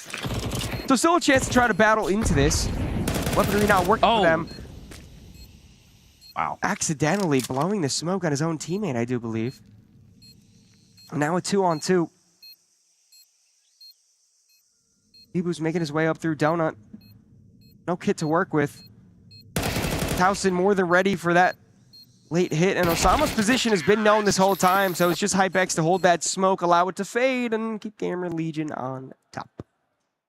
Well, it's not looking as, you know, aggressive and bleak as we saw the first couple rounds on Dust. There is some trades coming through here. We saw a nice little stalemate in towards that cave position that lasted at least a little bit. Enough time, though, for Gamer Legion to start that nice little rotate around, get themselves back onto the A site. And, you know, again, we were used to that B hit simulator, but again, Snacks smelling that weakness and taking full advantage of that A site now 2 times in a row. Maybe a third. Maybe a third. Maybe, why not? It's worked every other time, why not? Osama's burned out, forced to fall back out of the caves. All the utility being thrown towards that position. That is now being cleared out. Repositioned towards the ramp. Eventually a good timing to try to catch Towson out, but being very loud about his positioning, completely gives himself up. The flash wasn't even needed. He had 2T spraying the AK at him. And it leaves just Bibu on the site. His teammates spread out amongst CT and aggressive in A. At least Sausalito has some good information over there. And the rotation comes in at a good time.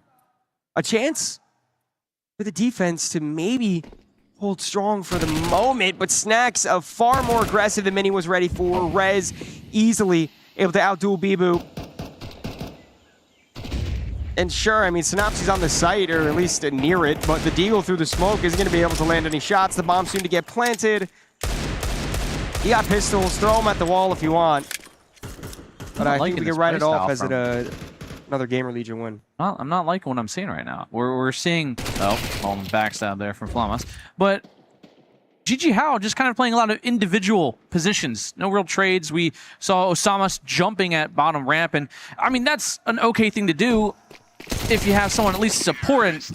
Flamas maybe got a little scared there, jump, but... I feel like there had to be a clear miscommunication or mistiming, not expecting Snacks to be able to be tucked in that close part of the cave. I think Bibu had a line that could see through the door, like, deep. Yeah. So he wouldn't be able to see the close angle. This feels a little disjointed, I mean, that's all. Yes, but no, it wasn't weapons, Red. It wasn't real weapons. It was pistols. Now we have an op. Now we got M4s. Now we have a chance. I'm going to start chanting with them. Oh, but here we go. Straight up the ramp as Flamas finds one. That's tossing you out. It's Bibu finding a quick double, and Towson eventually cuts him down. Synopsy finds himself a double, triple, and there we go. All it took was a little over-aggression from Gamer Legion for GG How to finally find a round under their feet. Yeah, for sure a bit of overconfidence there from Gamer Legion. Just trying to change the pace up, go super aggressive into that bomb site, but luckily for GG How, more than ready to handle against that. I really hope that the arena noise is getting picked up on the microphone. I will say, absolutely incredible scenes here at ECW from every esport. The community and, you know, just like the loving vibe of this place. It's all for the love of the many games. The fans, the players, the talent of all the esports. It's a great time right now. Snacks tries to spray. Osamas tucked below the box, able to find one. Immediately traded out. Hypex doesn't need to see. He's just got to hold and shoot and find three. Two-player advantage. GG How have to feel crushed after that one. Maybe a chance for Mini to stab back. Only finds one with the op. Not able to scope fast enough. Sausanito close by. But Towson ready to swing on him. Not able to land the kill. Rez there for the trade. Player advantage for the T's. An open bomb site for the T's. But you do have Mini and his trusty op to at least give it an attempt to try to battle into this round. Try to get another on the board for GG How. He might have found a good position. When the way through the smoke, he finds the kill towards Snacks. It's down to a 1v1. Mini goes for the jump spot, seeing if he can spot out anything, but Rez not giving up any information until completely necessary. Running himself forward, trying to pace himself. The clicking the scope gives away the very obvious not sticking with no kit, too. He's down to not much time left. Nice little flash out. Diverts himself. Almost comes back with the flick. A little bit of an over-adjustment. And Rez with the clutch, giving 4 now to Gamer Legion. The line was there too. I mean, Rez took a second to fully net that kill. The op was able to overflick, readjust, and everything. What a beautiful spray down from Hypex. You don't need your eyes, you need to... It's all about feeling, man. It is. It's all what's in the heart. What are you feeling, Donnie? I feel like my prediction is going to be wrong. That's what I feel like. It's okay to be wrong. That's how we learn and grow. And nice pick from Hypex. Beautiful timing on that kill, but Osamas at least tries to keep it even. Not for long. The aggression of Flamus, it's never going to stop. We know what to expect at this point. Mini at least trying to get back into mid. Bibu all the way by himself on the B bomb site. Shadow advantage, missed shot. Mini falls for his sins. And it is just Bibu. No matter how much fun it is to say your name, I don't think I'm going to have much fun saying it in this round. Never mind. Nope. Bit of a 180. About face. Team kill, actually. There we go. That's more of what we expected the first time around. Took a little bit longer to get there than we thought. 5-1 start. Timeout forced to be taken. The first of 3 for GG How. And at this rate, I feel like they're probably going to continue to use these timeouts. There's just some adjustment. I'm not sure what they can do because right now, Gamer Legion are, even as a collective, they're playing fantastic. And as solo players themselves, all playing fantastic. I mean, even if they're not really getting that impact early on, we're seeing the good trades come in as obviously HypeX, whether he's blind or can see or not, he's been having that opening success that he didn't really need to have on Dust 2. He had the backing of Snacks as well as Flamas, and now that they're not, dropping 3 kills around, he finally has his time to shine. Time to shine. A bright star for sure. Timeout over. Time to get back into the game. 5-1 start.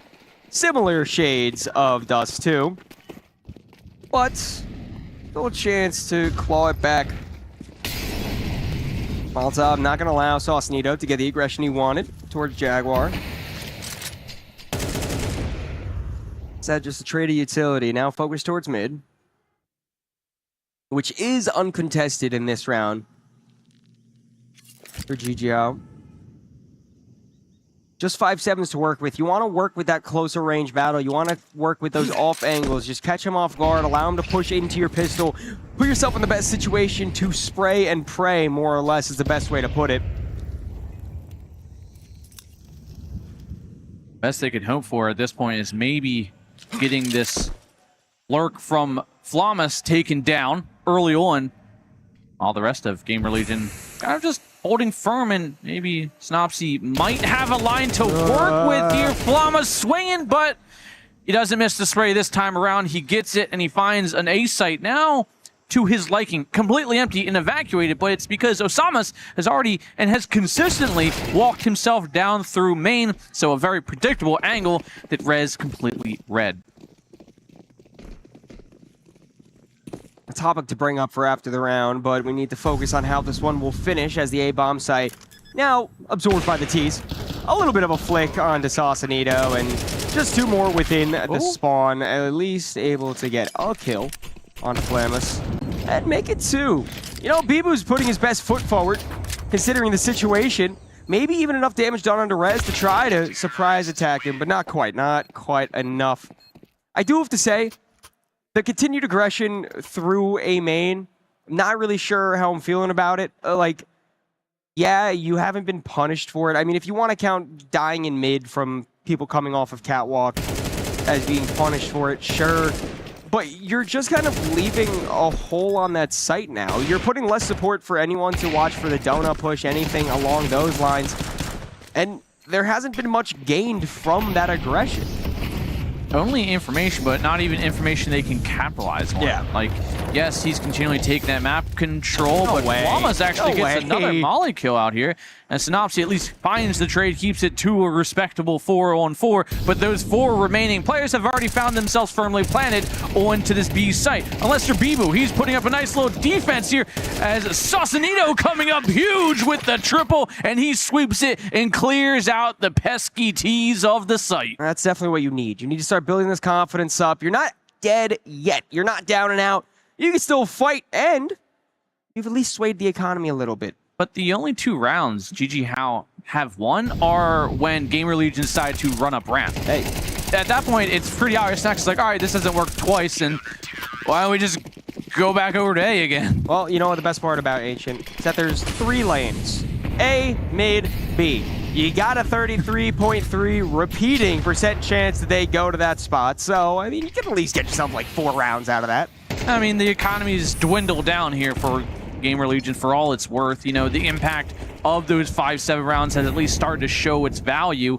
But at this point, 4-round difference, and we're into the 9th round. We see some good damage traded out early on, but no real kills with 1:20 left. Zach's trying to go for a bit of a wall bang, not quite able to land on the mark. Saucinito wants to spray through the bricks. Getting another kill fall. Only 1, but Synopsy there to back him up. Great aggression out. Great stance from GG How, but somehow it's actually put them, in terms of the health, at a disadvantage. Player advantage now found from Saucinito, though, not wanting to end with just 1 kill in the round. And both the 2 Ts completely find themselves trapped side of the B main extremity. Another smoke goes down in front of Jaguar. Rez perfectly times a peek. Oh, and I think he has an idea that it's just an open lane to the A bomb site. Tausi can stay, wait for the rotates. Oh, this is brilliant from Gamer Legion. They know the presence that's at B. Because Sausalito is normally the one on A and usually walk through, and it's a really good read from them. And I mean that's kind of the downside of constantly walking through that A main area is you definitely kind of give up what little potential advantage you have. And he last alive. 1-on-2. Yeah, I don't think he wants to go for it, and he's not really motivated for it, and I can't blame him. No, I mean, you got to save the up. You're not going to have money to buy into the next round, or at least not going to have money to buy an effective buy around it. Yeah. I mean, they can definitely shuffle something over, and I mean, buying around the op might not be the worst decision with the current scoreline. You have the money, at least maybe try and make it work, because if it's not going to work next round, then the op's most likely to Doesn't matter, drop. They saved it. Yeah, no, that's what I'm saying, is now they can, I think a full investment would be good. You getting what I'm saying? Yeah, obviously. I don't know, you give me that look, Donnie. It's concerning. It was a good attempt. It was a good attempt for Jijao. But unfortunately, better minds on the side of Gamer Legion. Smoke out towards red room. We'll block any aggression there in terms of this round. No one wants to push their way out. Decently sized nade. Rez still continues to push after it, though. Spots out a player. Tucks his tail, falls back. A lineup almost bound for snacks once more. Not quite on the mark. And the past few rounds, Gamer Legion, I mean, almost completely switching up the way they're thinking about this map. One more outside pressure. Molotov pushes Mini back. The T's continue to push. Op able to resculpt. Maybe good for two. One already found. Nade. Good chunk damage. Rez pushed back by Molotov.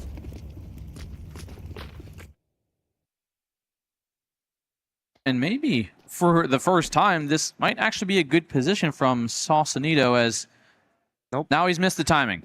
Every single time. Every time. And while his teammate has also evacuated the site, they've given up site control and favored more for a retake because there's not too much else. They at least have a man advantage. They can throw one extra body at it more than Gamer Legion can sacrifice. But if Sausalito was there, he probably could have at least gotten one, slowed it down, and his teammate would have maybe get in a good enough position to trade. And it just, again, Rez finds kill on Osamas. Maybe a little more, as Sausalito does eventually secure a kill on the way of Flamas. Oh, that's a big kill. Rez just can't be stopped. But Sausalito is still going to take a stab at it, and he's doing a damn good job at it, but does eventually get cut down by Towson. Mini lasts alive, but obviously not for long, and that is now 8 for Gamer Legion. I don't mind the aggression in main, but if you're going to leave aggression all the way through main, pushed all the way to T-spawn, you at least need to have some sort of control from the mid potential push. You're having no one in mid, no one's able to spot if they're going in through Donut to the site, and your A player is just gone. And sure, you could play for the retake off of there, but respectively, you're not in the situation to play for a retake. I feel like that has to be the conversation during this pause, right? Like, Sausalito, it's good that you're doing this, but like it has to be a little more coordinated. I think it's more than just Sausalito, because Osamas was doing it before too. I think it's just kind of a philosophy difference that is working very negatively. Gamer Legion clearly has picked up on it.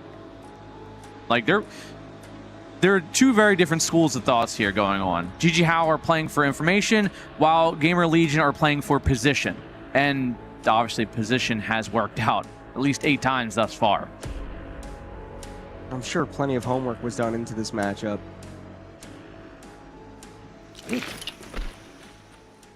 But it's time to get into the 11th round. 2 more rounds in the half, 2 more chances for GJ Howe to try to make it a closer game. Flamus, that's the aggression we expect all the way into Red Room. Less than 20 seconds into the round. And already infiltrated. I mean, this is such a powerful position. I don't know how well this will be expected. The CTs are clearing back, though, so maybe known where Flamus is. All 3 push towards him.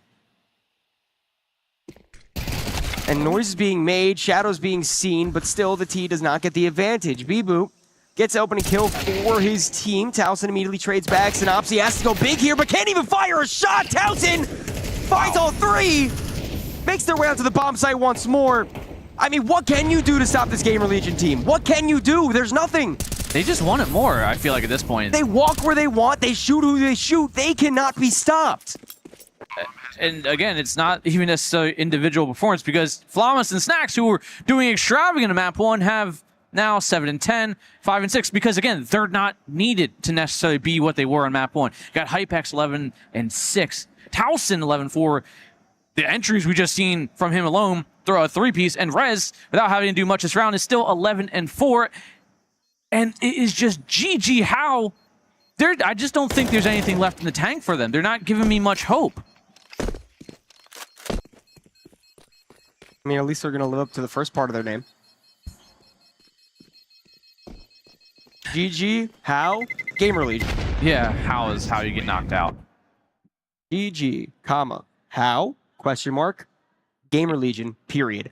That's the story of the game. I mean... Someone's going to put that on HLTV. They're going to take it. Yeah, guys. Too good not to. I'm visionary. A word crafter. A wordsmith of sorts. Last round of the half. It is 9-2. It is Gamer Legion looking to find double digits within the first half of the second map. On the bright side for the CTs, at least a buy is able to be found. No op in play, but rifles all around. Good enough to do some work and good aggression in through mid, finding a very aggressive stance into Catwalk early on. Sausalito gets a duel with Jaguar. I'm not sure what Osamas was looking at, but flicked up in time to at least get the kill. Player advantage is in the CT's hands. Honestly, control advantage. They're funneling Gamer Legion quite well up the B ramp. They know that this is the position they have to go to. It's just a matter of how they can defend afterwards. Bibu loves this position. It's in the long angle of B and finds two. Towson all by himself. Heroic plays previously, and maybe one more in store. Redirection allows him to find the first shot, but straight through the wall. A third round. GG how. Very similar scenes of the previous map, but at least you're able to get the last one on the board to have something to work with. Where was this change earlier, though? That's the thing. Why did we wait till the last round of the half? That aggression in mid, that pincer move up towards Cave and Jaguar, that's what I've been wanting this whole time. Something thrown at Gamer Legion that will stop them, and they chose the last round to do it. And I'm upset. I'm upset. There we go. I mean, there's some energy. There's still life in them. You got to. I just hope it doesn't end here as a 2-0. Most important thing is the mindset. The game of brains more than a game of bronze. And the brains need to be showcased right now, whether that be through tactical prowess or making the other opponents spill theirs out onto the ground. CTs want to look for mid. Flamus, of course, it's going to be the one leading the way, the one with the aggression. 3 line up. Sausalito only able to find one. Hypex does trade back, but great information to be bestowed upon him. They know that a bomb site's going to be open for the working. Hypex, a good line. Prevent a further push. Snack's not able to hit through the smoke. Bomb gets planted. A chance for a retake. A chance for a 4-on-4 reset. Hypex can't hit his shots. Allows 2 players to get within the ruins of the bomb site. Osamas dancing around to make sure he can't get shot. Hypex and Flamus, the only 2 left, make it just Flamus all by himself. No kit in his hands. He does have some armor, some HP. But it should be a piss around 1, the first for GG how of the series. And a bit of a rebuttal. Yeah, maybe they're not dead in the water yet. I'm not gaining all the hope in the world, but... Oh! Uh-oh. Flamus. This guy, even when he loses the round. Yeah, it still makes it look good and clean. It's impressive. I am thoroughly pleased with Gamer Legion. From an individual perspective, from a collective whole, they're working like a fine-tuned machine, and they've been proving it. GG how maybe have a little bit of a lifeline here that they can capitalize on. They did, you know, have a pistol round, the first, so now 1 out of 4. Not terrible, but not great. But there is rounds to be played, and there is still life left in the team.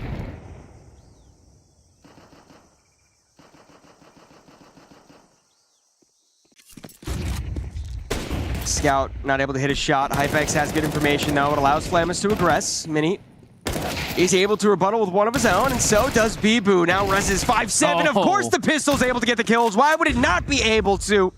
Aggresses further with the M4. Low HP on him though. Sausalito gets caught out. How was Rez single-handedly put Gamer Legion in the position to try to win this round?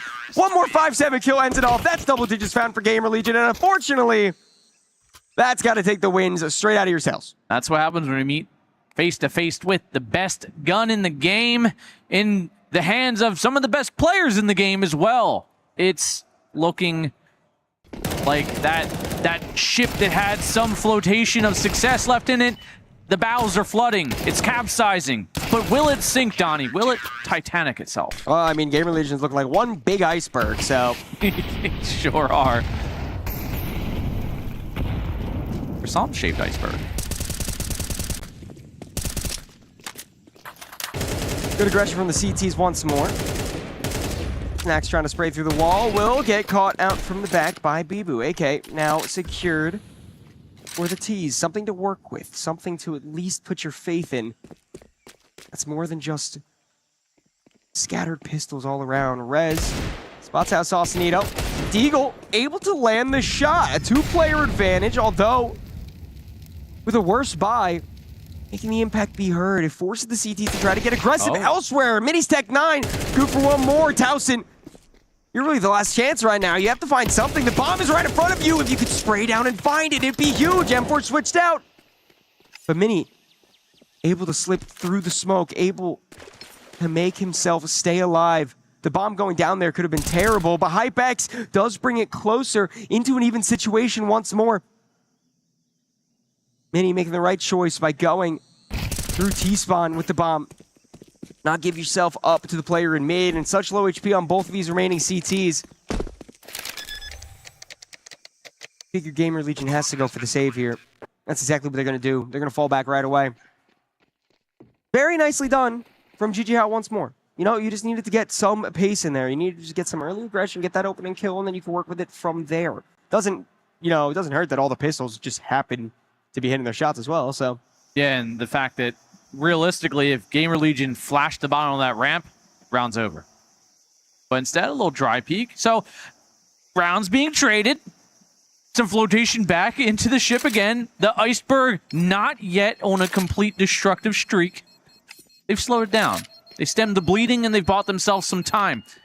But how much time is really left on the board? A 5-round difference as Gamer Legion still with a double digits. They're at 10 to 5 for GG How. Bit of a replay of the destruction of the pistols in that round. Credit to him. I mean, nice shots hit.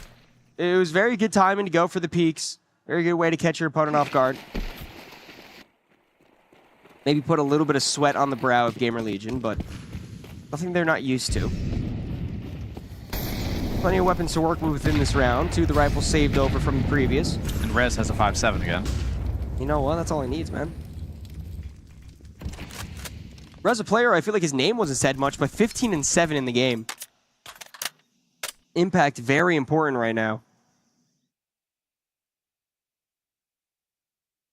It does seem like it's potentially now Snack's time to get some reimbursement.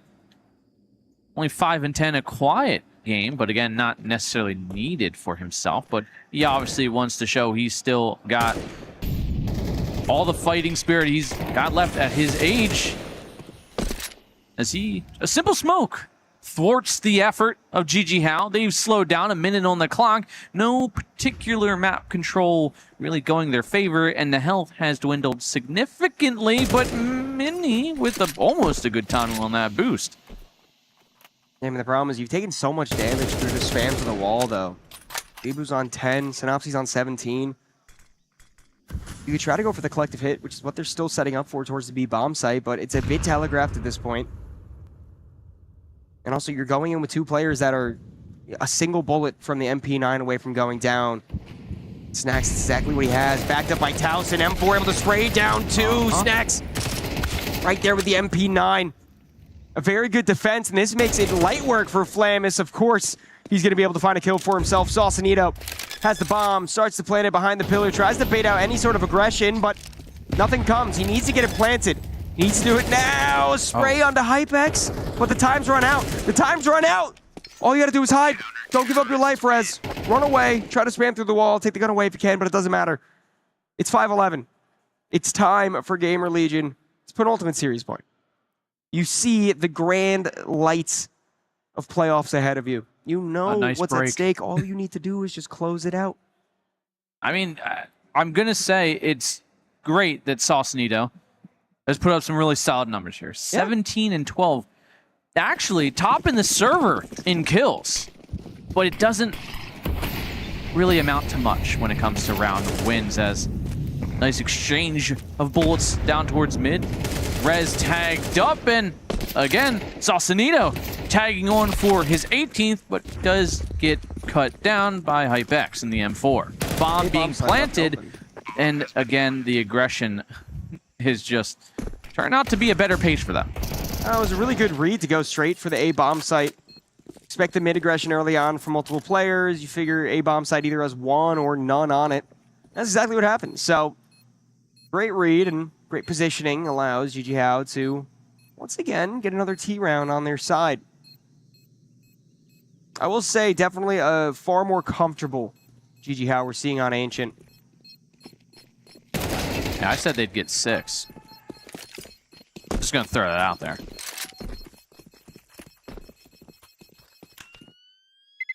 Wow, it's really loud. Yeah. I thought that was coming over the loudspeakers. But a little more smiles on that T side as GG How rack up a 6th one. 5-round difference. Yeah, it is. And there's some confidence we're seeing now. A little bolstering of the pride, at the very least.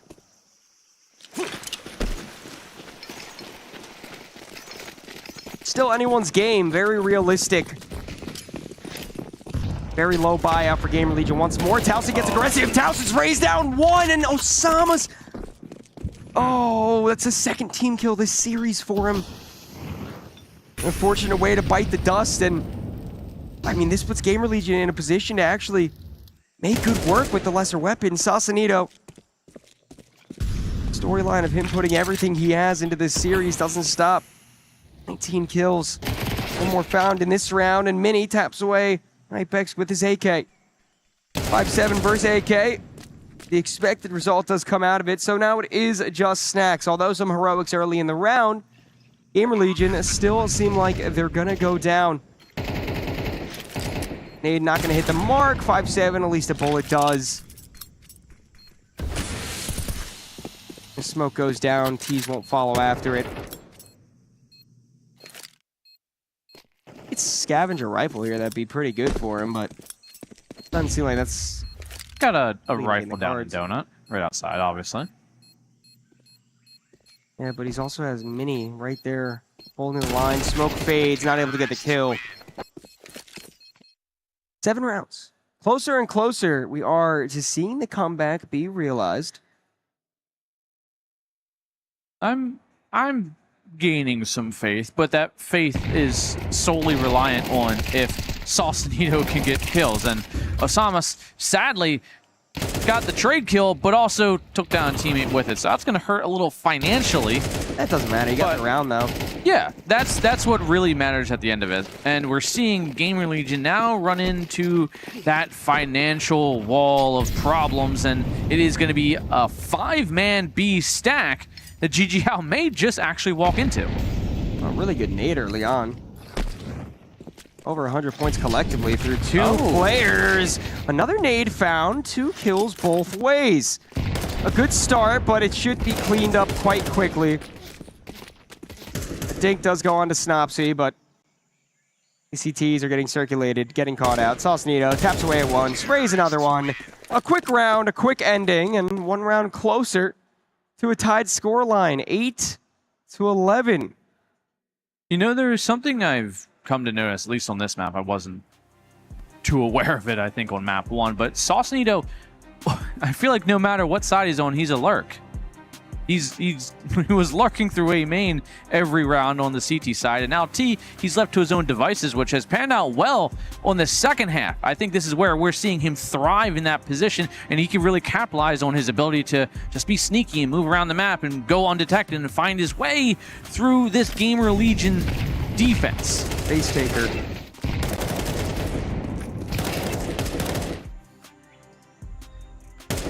Maybe drop in a bit more weaponry than you would like against pistols, but nonetheless, I mean, your back's against the wall. All that matters is you're not losing the round. Any way you can win it is worth winning it. And again, an opless Gamer Legion. Be called to the stands. Mini in battle with the scoped rifle of his choice. Exactly what he tries to do early on. Hypex not going to give up his body, and Sausalito. Great timing out through mid. While that's going on, the B bomb site starts to get flooded. Hypex needs to spray. Find one more if you can. That's 2. That might be just enough. Still two teammates on the site. And a spray through the wall. Flamus doubles up. Sausalito all the way in mid. He's by himself. A lone wolf. Can try to make an attempt at this. Gonna have to try to segregate these fights. He should have definitely just been heard by Flamus, though, who now picks up the op, strikes down, and that is series point in favor of Gamer Legion. It was a nice stretch of rounds from GG How, but eventually, mighty Gamer Legion hammer has come down and struck in at least a guaranteed overtime, which GG How can have pretty decent access to. There's not too many rounds of a difference. 4 rounds is all they need, but it is a big ask against a big team like this that, you know, looked a little vulnerable here in the second half. It seems like, well, GG How might just prefer this T side. They like to just kind of have the ability to roam free. They don't want to be bound down by site control. Final timeout. No better time to take it than now.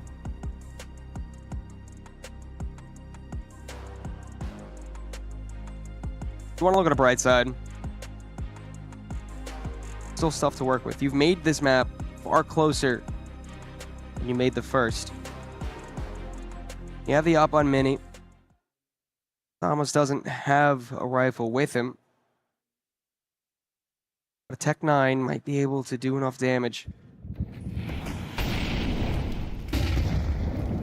Mid-aggression instead is met with a boost this time.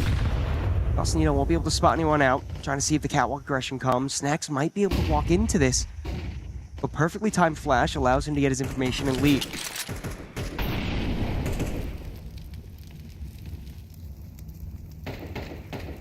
Well, it seems like that lax mid-control of Gamer Legion might come back to bite them as they clamp down. As Towson, he finds the quick trade on Snopsy. Back to a 4-on-4. Things still fairly quiet in mid, but not for much longer. Flamus and Rez lurking on the other end of this smoke, looking to pounce on these T's walking their way up mid, and it might just come to that. Hypex, he's scoped in, he's ready for this exact play. If he can find one, his teammate should be able to swoop in and find the other. Rez from behind finds it. It's down to Bibu, and just Bibu apparently now. Well, it could be a storybook finish. Bibu's able to pull off this clutch. 1v4, everything to gain, nothing to lose. Spots out at least a shoulder from the player in donut. Flashes in, tries to peek. Completely smoked off from all angles, but the timing is not going to work in his favor. He's got 3 CTs staring straight at him. They know where he is. A nade hits him right in the side of the head, and that is going to be how it finishes. Gamer Legion, a 13-8 victory, allow themselves to stamp themselves into the round of 16. The first team officially qualified for playoffs. Congratulations to Gamer Legion. Congratulations to Gamer Legion indeed, and well-deserved as well, right? Yes. They put their signature all over those 2 maps. Yes, Gigi Hao got to play towards the end of Ancient. They at least gave themselves a fair shake of that one, but let's be real, I don't think we were ever in doubt about who was taking the dub. No, I mean, Gigi Hao was able to just get some good rounds early on in the second half. They were able to get a pistol round for the first time in the series, set them up for a good beginning to the second half. But once the guns came out to play, I mean, Gamer Legion still wasn't taking their foot off the pedal. They were still going to give it everything they had, and that's what happened. It certainly was. All in, what did you see? I saw Sausalito have a hell of a performance, honestly, for the lack of, general overall victory. And honestly, that was their chance right there to get to map 3. Would they have won map 3? Who knows at this point, but it was not for lack of trying from him, at least. Certainly true. Certainly true. Well done for Sausalito, perhaps, but he will have to try and make a go of it in the lower bracket. For Gamer Legion, I mean, it's kind of the storyline that we set up early on, right? The first question was, can you stop that mid take? They could kill Flamas. They did that successfully. Problem was the guy who came in behind Flamas, Hypex most of the time, really had a great time trading. And this is kind of what we were talking about is, yes, everything's easy when your entry just kills everybody, but that's not traditionally what you're expecting an entry to actually do. This was, I think, a map where we saw more of the successfully making space for your teammate to come in and then trade, open up the gap, the rest of the team floods through. That's the way it's going to work more often than not, and I think Gamer Legion showed they're very capable of doing that. Yeah, maybe a more properly formulated Gamer Legion in terms of how the team plays. Flamus doesn't need to just control the game every single time they're on the server. They can function as the properly units pieces of the team, and I mean, honestly, you know who else had a great game? Rez. It was really good to see, especially in that first half. Like, it's really good to see the veteran power of Rez and Snack still be able to put up high numbers, still be able to be such a leader within the team. And I think Gamer Legion, they definitely deserve this. It's really nice to see them make it to playoffs. I mean, I gotta echo that same sentiment. It was great to see Snacks come into a form, at least in the first half. We saw him not necessarily have to have the kills on like he did in map 1, but just have the knowledge of, okay, Gigi Hao, the 2-3 rounds they had on us was because we decided to go B. Let's just go back to A. A has worked every other time. And he said before, he's not afraid to do it 8-9 times in a row, and that's kind of what they did. They saw no success on that B site, so they just flipped it around and went back to what worked. And how about the madness to start half 2, right? We had trades, force buys going back and forth, pistols, killing, just absolute mayhem. Maybe that would have lended itself to Gigi Hao if they could have stuck the landing, but ultimately it wasn't quite enough. A little too late. Yeah, I mean, it's at least good to see the foot forward. If Gigi Hao was just going to kneel down and die, I feel like that would put a lot more worry about them going into the lower bracket now. But at least we know they can still put up a fight. Dust 2 is hopefully something they can just wipe off the board, kind of rinse and forget it even happened, look it back once or twice. But it's not going to be something that is necessarily repeated every time, at least hopefully from the showing on Ancient.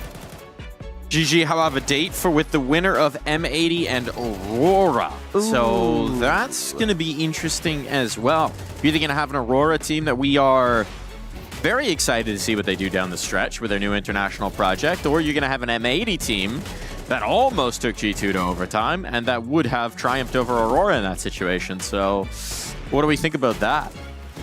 Can I just be a atypical NA fan, just like M80? Get in there. Make me happy, please. Please, just do something, America. Just is that atypical? That sounds like a typical NA fan. Yeah, you're right. No, yeah, I'm coping hard, and I hope I'm right. What would be more NA than M80 actually beating Aurora and then going up against Gigi Hao and then losing it in the lower bracket finals? That is NA coded. I mean, dude, that Aurora lineup that would be coming in to face them if they beat M80 is a scary prospect. I mean, It's going to be a switch in team culture. I'm pretty sure a complete shift in language as well for the players, at least in the current iteration of the team. But on paper, I think there's no way that Aurora lineup isn't at least lateral with how they were and then have a higher ceiling now, in my eyes. And I think that they're going to be a very scary team. You look like you don't agree. No, I think it's an interesting idea. I think there will probably be a bit of a step back in the short term as those language and communication issues get sorted out. There's a lot to shift around within that team, but I like your vision of a higher ceiling. That's definitely what they're chasing. That's definitely what they're pursuing there. But our ceiling here being constantly raised by this man. We were spotlighting him in the first map. Why not in the second as well? Here's the thing, right? The opening death conversions, I think, is the very interesting number there. This is what we were talking about earlier. You're not always just going to walk out and kill 3, right? That's not sustainable. That's not how Counter-Strike always goes. But what Gamer Legion did a brilliant job of doing here is making his deaths count. The space that he took in towards mid, the trade ability there, really nicely played overall from Gamer Legion, and that speaks more towards the broader picture to the team play element here, all in. Yeah, and that's kind of what you brought him in for, to make that space, to make his deaths count, and they counted in spades. 17 and 17, pretty much across the board. I've gotten 1 every time I've died, and that's as good as you can kind of ask out of him. And then the rest of the team just has to do what they were doing and continue forth. It got a little rocky there towards that second half, but it closed out just fine at the end. That it did. And we did see more from Hypex as well. We haven't really mentioned him yet when we were talking here. Hypex had a really nice map. Didn't have to do as much over towards the Dust 2. Not that he was doing anything wrong. It was just sort of, you know, 4th player in, and then the first 3 were killing everybody. But Hypex had himself a very nice series in general, 30 and 15 across the 2. Nice bit of round swing in as well. So good work from the Opera. He's somebody I really have my eye on in this team. Impressed the hell out of me with a couple of those late season events last season, right? I think really blossomed from being a guy who was like, yeah, he's a prospect, he's something, to being like, well, we got to pay attention. This could be a potential star in the making, and I think he's continuing to shine. Yeah, and you know what? Another potential star in the making, Towson. Look at that score line. I mean, Towson, could you ask for, in this situation, a better player to follow up? Flamus going straight out. He's so good at getting those trade kills. KD 30. Was this was Towson the entire time? I just didn't even look at the name or the face. Beautiful. All right. Yep. Nope. That's that. Towson had a great series. No, but I mean, genuinely, like, Towson did phenomenal in his role within the team of just being there to make sure that the entry player is backed up. You don't need to worry about necessarily what the entry player is doing, because you're getting put in the great position that you could get 1 or 2 off of every time that Flamus is taking space. It was really well overall from Gamer Legion. It was. Complete picture. I don't think we have any flaws with them. Let's talk about Gigi Hao for a little bit. Gigi Hao, Sausalito, we said, did a nice job. Where was the team that beat Spirit, though? Not there. I mean, I think a lot of that first half really involved the fact that Sausalito, again, me and Donnie discussed this during the game, is there's 2 school of thoughts there. Gigi Hao were playing for information with Sausalito constantly pushing, while Gamer Legion were playing for map control, and obviously it just tended to pan out a whole lot better for Gamer Legion that first half. Did indeed. We're going to take a little bit of a break here. These gentlemen are going to go hit the town for an evening, and we're going to come back with a little matchup between G2 and Big. We'll be right back after this.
At this year's Esports World Cup, we're bringing you all the games you love, all the coverage you crave.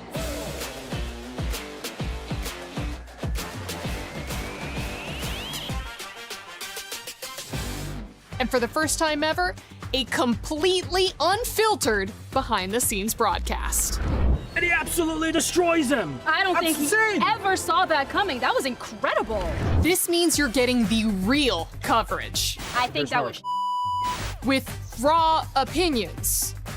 I'm just gonna have to say it. I think they have their heads up right now. They're just absolutely. Yes, from broadcasters who don't even know they're being recorded. They don't know they're being recorded? Oh, what do you mean? That is insane. What is this? I'm sorry, is this a good idea? This is what we have. All you have to do is read the lines. All right. The bed. They're absolutely the bed.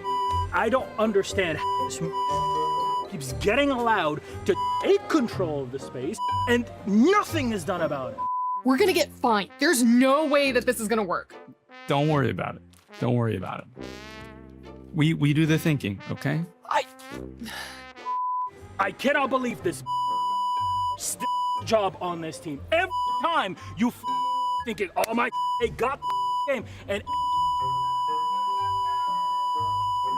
you know what? We're actually just gonna be bringing you the same great coverage once again this year. Nothing else. First KC fans try to sabotage me, now my own agent. Whenever I see the Key Crusher on stage, I think, yeah, that's cool, but it could be cooler. Yeah, baby, all the way! Oh, hell yeah! That's why I found a crusher of my own.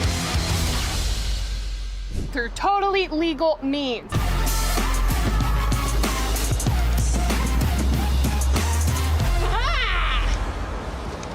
Now let's crush this watermelon.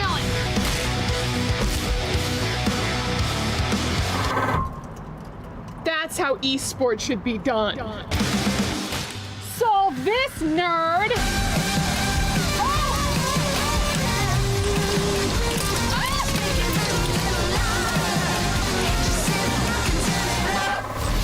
Yeah.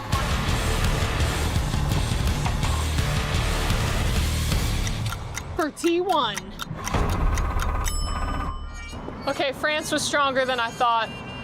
Don't need soap when you're in esports. Squeaky clean. Can of beans. Ah! Ah!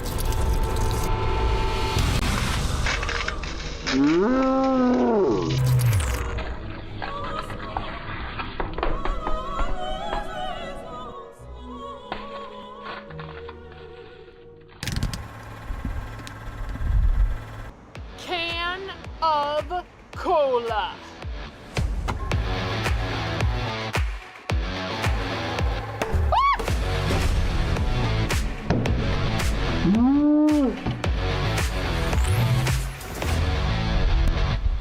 Esports! What time is it?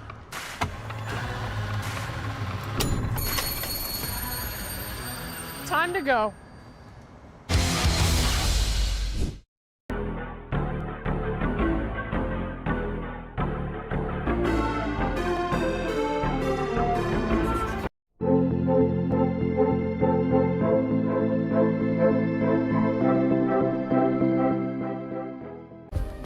Play is in our DNA. Whenever we let it out, it becomes our superpower. Now imagine an entire city being built to supercharge it. Kadir City, powered by play.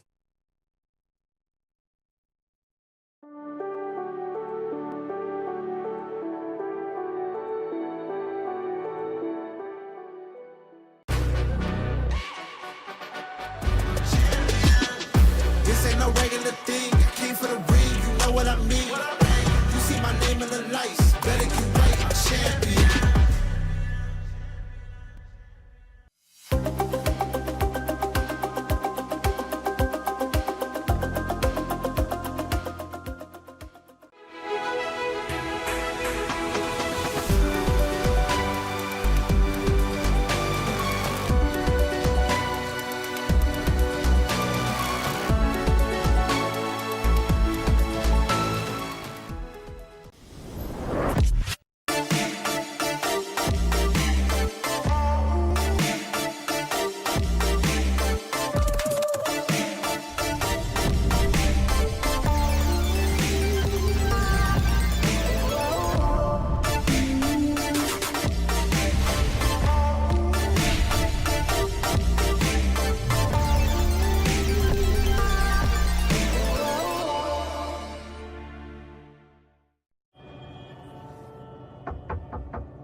You go out first. I'll flash, and then we push. Got it? Roger that.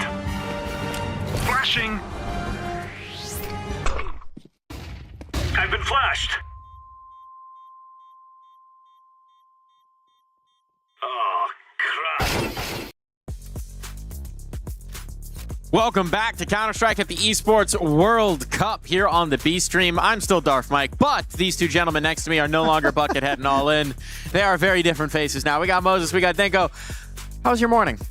I don't know. I'm still Darth Mike is a wild sentence to open up with. You know, I thought it would have tickled changed me. you over the last couple of days, Mike. This Counter-Strike that we've been watching, I thought it was going to change you into a completely different version of yourself. Maybe at the end of the week. Look, maybe if GG Howe can pull off some more upsets, I'll just fully transform. Yeah. The beast will overtake me. I don't know who I'll be by the end of it. We're all on a journey. The unexamined life is not worth living, so we'll just keep examining not my life. Counter-Strike mostly. Cool. I like that. Yeah, lives of players. Yeah.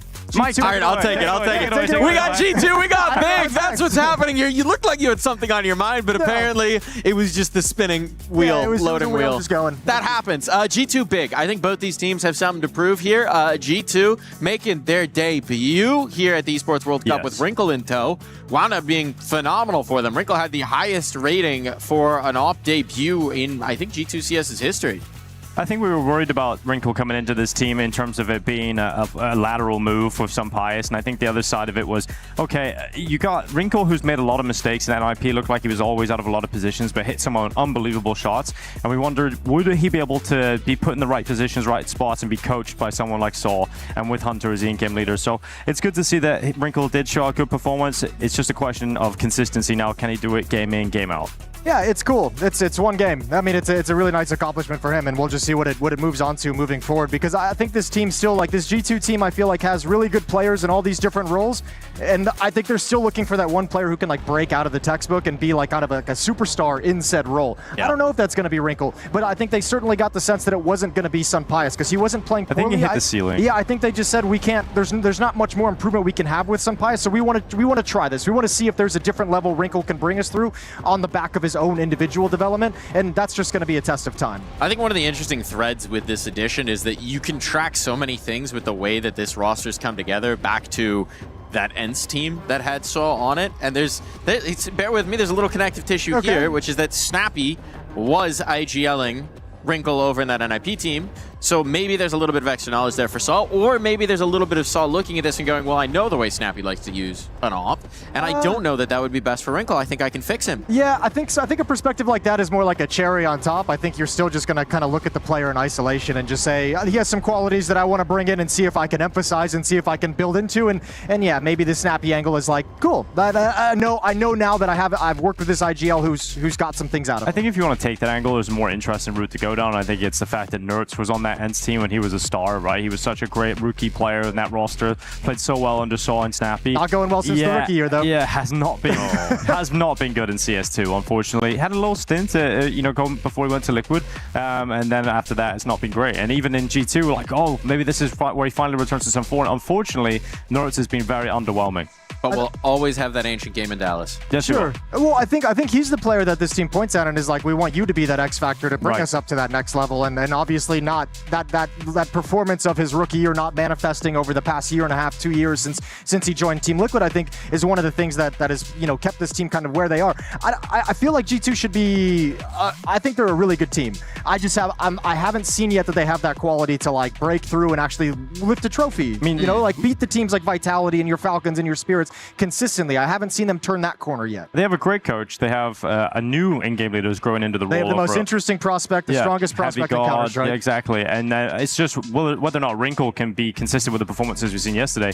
If that can happen, then yeah, we really start talking about this as a very exciting team. Talking about a team that's on the rise, I mean, Big's fortunes have changed so rapidly over the last 3 months. The conversation around them, you know, from the brink of getting 13-0'd at a major to suddenly doing about the opposite of that, making a run there in Cologne, making it look very good indeed, and inspiring a lot of faith in an organization that we just haven't considered too much in the last few years of Counter-Strike. It's because we're on the same track with Big that we've been on for the past 4 or 5 years, which is they've put together a myriad of different lineups that have some interesting pieces and interesting players, and you see them do some cool things, and they have some decent runs that, you know, shows they're getting to the top of tier 2 and knocking on the door of breaking into the top echelon of Counter-Strike, and it doesn't get accomplished, and they kind of take a step back and it fades away. Another roster change comes in, you have that little punch above your weight, and then it kind of fades away again. So we're kind of in that punch above your weight mode right now for Big, and we have to see if this is going to be the one that they can actually continue with. I think Big's Cologne run was actually disappointing. Like they had a chance to beat Bait and move into the playoffs. 2-2 game in stage 2. In stage 3 and play in front of the German crowd that was there, a small crowd, and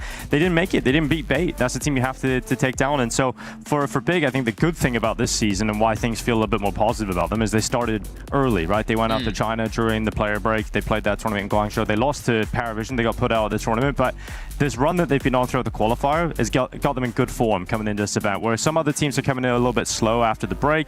Big have had so many best of 3s already under their belt. They're in full swing. They never really took a break. So yeah, I think that's the positive sign going for Big right now. I think as the season goes on, they're going to fall off the face of the earth again. But I think they've got a couple of weeks here where they can do something. Let's enjoy this moment. The humorism emerges early. Well, I want to keep it going a little positive, so I don't want to listen to you guys. Let's listen to Tapson instead. We got Big ready to take to the booths, and I have Tapson here for a few words ahead of it. Before we talk about the prospect of G2 today, I want to reflect upon the Aurora game yesterday. It looked like another masterclass on Cash for you guys. Tell me about that map from your perspective. Yeah, it was a tense game. We felt very comfortable on Cash. We really like Cash, and we had also very good experience on this tournament so far on Cash, also in the last chance qualifier.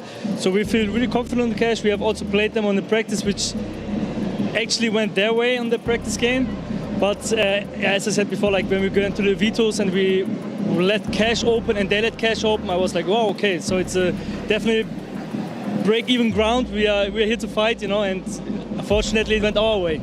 And it looked great for you guys, right? I do just want to pose the question to you. It might be a tricky one, but you obviously played Cash back in the day. We're talking 2016 to what, 2018, 2019.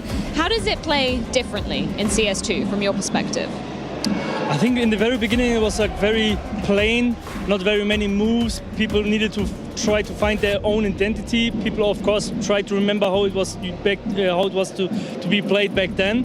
But recently, I think it was coming back to like the old style. People taking mid control with the boost smoke, insta smokes here and there. It's getting a bit funky with the insta smokes because it wasn't a thing back in the days. But right now, I think like I have a really huge memories of like how to approach the game or the map itself. You know, like if they take mid control, you push the sides to gain more control. Then you have A main control. You know, they can split from highway and door. So it feels like back in the days, to be honest, like right now, and I really like the map. I love the map. You have so many opportunities to make moves, to play your position really well, to gain information, and yeah, it feels really nice to play this map in general. That's really interesting with your team dynamic as well, because obviously we've got yourself, a bit more of a veteran, and I guess like quote-unquote newer players in the grand scheme of things. Is it a bit of a mesh of you bringing some of those old moves and then the new guys bringing some new things? Like, tell me about that kind of mix of approach. Yeah, in the very beginning it was like Griggs haven't even played this map. He didn't even know the map existed back in the day, so for him it was like, yeah, if you have anything on the map, let me know, because I don't know anything, right? And he was like grinding demos recently, so he feels more and more comfortable on this map. But as if for this right now, it's like he's more of a supporter, you know. He's like, I will do whatever it takes to make this map comfortable for us, and for us it's like Blame also used to play this map, JDC used to play this map. For us it's like very common feeling on the map, so we know exactly how we need to move around, how to approach certain things in certain fights. So we definitely like this map, and it's definitely some old school vibe in it. But Griggs is here, like the newer gun. He says like, hey, I need to have this because like I didn't see it before, you know. I need to play this, I need to feel how it feels. So it's a good mix up. That's really funny. Not to make this interview just about Cash, but what's your kind of perspective on CT versus T-sided? What percentage are we saying at the moment? Because it's been a bit of a discussion. I think in the very beginning it was huge CT-sided. But recently, I would say it's like still C decided, but T's can definitely get a lot of rounds. Like if you maintain mid control and you know exactly how the enemies will maybe approach after that, you can punish certain things. You can get them, like catch them off guard, and I think like it's like 60-40 CD, I would say. Okay, a little bit more balance then. We're getting there. Final question. G2, we were just chatting about it. Played them in the Cologne Major. Unfortunately, lost out to them. What were the takeaways? What were the learnings from that experience? I think Nerch had a live game back in the days for sure. Hopefully he doesn't have it today, but we are also more experienced than we were before. We are looking forward to just play the good teams as well, like we did yesterday against Aurora. We're just playing our game and hopefully it will be good enough, and I'm pretty sure that we can put up a fight. This time much better than in Cologne. The pressure is definitely different. We are playing here to just show ourselves that we are on the radar, that people need to be aware that we are coming back, you know, and I'm looking forward to just play against G2. They have everything to lose and we are here to win. Love that attitude. And you guys have been grinding a hell of a lot. Let's see if it can continue here in Paris. They have everything to lose. Everything to lose. That was a fire line to leave on, wasn't it? That's kind of a banger. Yeah, he sort of nailed it. A lot of cash conversation, and I was looking back at it. G2 did leave cash open until the final veto in that M80 game, so we might be getting a cash here in the veto. Yeah, it wouldn't surprise me. G2 hasn't played it yet, but I think it's a map that a lot of teams are going to be wanting to add in, especially with the new map coming in. But it seems with some of the talent and skill that G2 have, yeah, I think this is a map you're going to want to add into your pool. I don't see a whole lot of teams that are going to hate cash. Like, No. I can't see this map being too many teams permaban. It isn't funny, like, hearing the fact that the young players in the team have never played it. They don't have moves on it, don't have ideas on it. The last time, I looked this up just during that interview, the last time G2 as an organization played cash was April 14th, 2019. This was the lineup. It was Shox, Amanek, Kenny S, Lucky, and Jax. That was a fun team to watch on cash as well. That was a fun team. Yeah, it's just a long time ago. That's a very long time ago. Now, Big on the other side, Tabson kind of touched on it. They've sort of started really making cash a map they want to go to, which is very nice for them. So, yeah, with all the cash in that interview, you imagine it's going to be a pick here. They have 3 wins on it over Aurora, over Sashi, over Paravision. So at the moment, they're feeling good. And for G2, this is live testing what you've practiced on the map. I think it's interesting as what we got to see from that game yesterday. Legacy just made NIP look foolish on this map because they were so much more prepared. And I think that's going to be something we're going to be interested to see because you know Big are a team that like to prepare heavily for their map picks. They're going to have a lot of ideas, a lot of setups. I think they're going to have a really strong CT side, and that is going to be a big worry. It's going to be great if we get through this whole conversation and then we don't get cash, because now it's time for the veto. I'm praying at this point. Otherwise, we've set up a whole lot of nothing. I'm looking at my monitor in game, and it's on cash. There's cash. There we go. What a surprise. What a shocker. And Gigi How picked it somehow, which is impressive that they managed to do that, sticking around, lingering presence in the game. And Game Illusion too. But that's an interesting one. Big picking into it. They beat Aurora on it. We have to imagine this is going to be a strong test for G2's cash early. Yeah, what did Tapson said they actually beat them in practice, though? They did, yes. Said, well, I think that was Aurora. Aurora? Yeah, Aurora beat them in practice, then they beat them the official. Okay, well, I think with G2, it's interesting. This is a very weird scenario where you are coming into a map you haven't played yet, and all you've done is basically practice. And once you get into a live match environment, yeah, everything is a little bit different. Some things work, some things don't work. So we're just going to get a chance to see philosophically where G2 is approaching this map, how Saw wants to approach this map.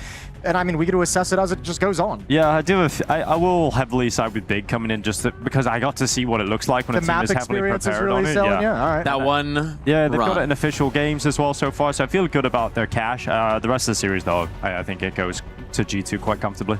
Yeah, I would put G2 as the favorite in the series for sure. But I mean, this is not a team that is like immune to upsets whatsoever. And like you said too, I'm with you. I think the Cologne performance from Big was a disappointment at the end of the day. I wanted to see them at least make it to stage 3 with how they were playing, kind of coming into it. So I think this Big team has a little bit more in the tank that we haven't seen quite yet. So I'm expecting a competitive game, but I'm actually still going to take G2 to beat cash. It's still the conversation we were having about Big a little bit at the end of that last season, which is that they've started to get some wins, they've started to get some momentum, they've been making their way through. For 5 years, yes, yeah. But when do they beat this top shelf team? Yeah. G2's a chance to take a scalp in a big way, and starting out of the cash might give them that comfort with the new Opper, with the new Wrinkle in. Maybe that gives an opportunity. And just to drive home that point of this G2 team not being like immune to upsets is they just were at Blast Bounty to start their second season of the year, and they lost over to that new lineup of Liquid. So I mean, they've just kind of faced off against something where they've come in and not really knowing what to expect on the other side. Now you're coming into a new map where, yeah, you probably practice against this team on it, but at the other side, you don't really know what they're going to bust out in this official. So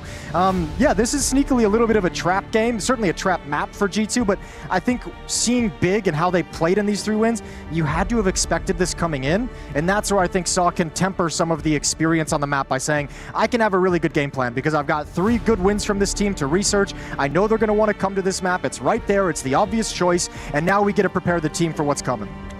And a reminder of the stakes on the line. Winner of this makes their way into the playoffs, into the round of 16. They earn their spot. It's a lot on the line. And so I will leave you gentlemen to take it away. Thanks, Mike. Thank you, Mike. See you later, Mike. I think one of the points as well from the interview with tabseN was the fact that saying that G2 have the pressure on them.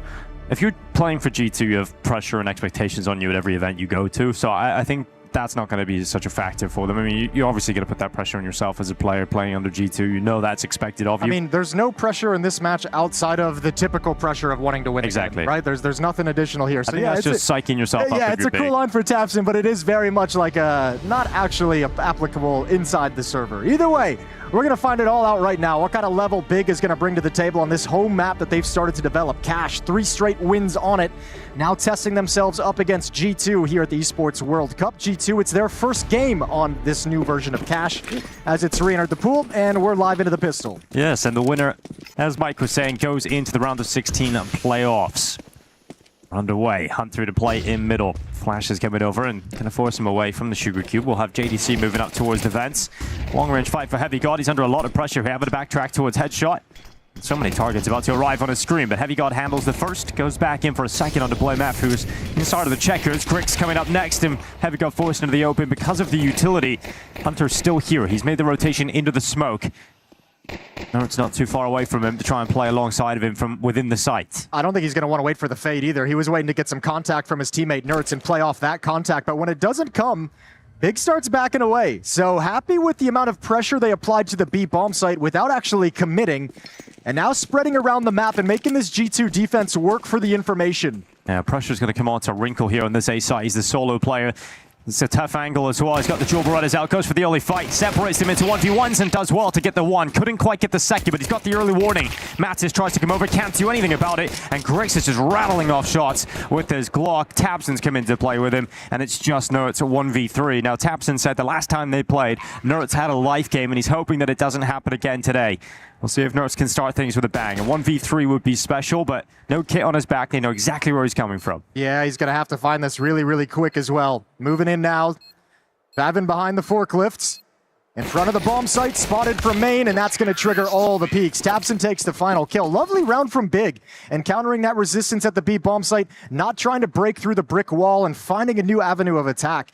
As they're adjusting around the map, the player for G2 who can get the most intel is Mattis, but he'd been gushed earlier on in the round, so he never wants to peek middle. If he ever takes like a jiggle and gets that information, they can maybe set something up, but because of the HP, he's held back, and Big gets started on the right foot. Good pistol rounds.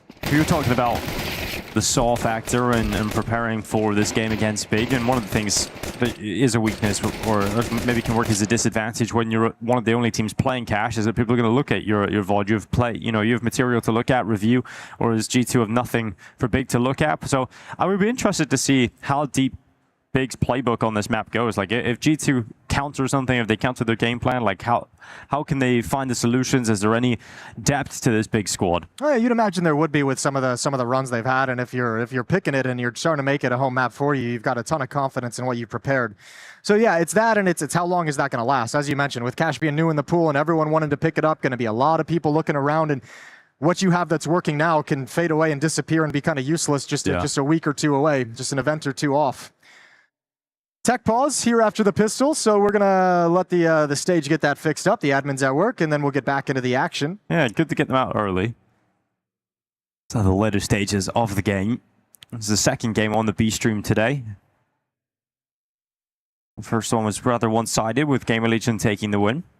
Yeah, it's a classic, right? The GG How upset over Spirit yesterday to show up and get kind of blown out by Gamer Legion today, and you're kind of like, oh man, what was it all for? Yeah, it was.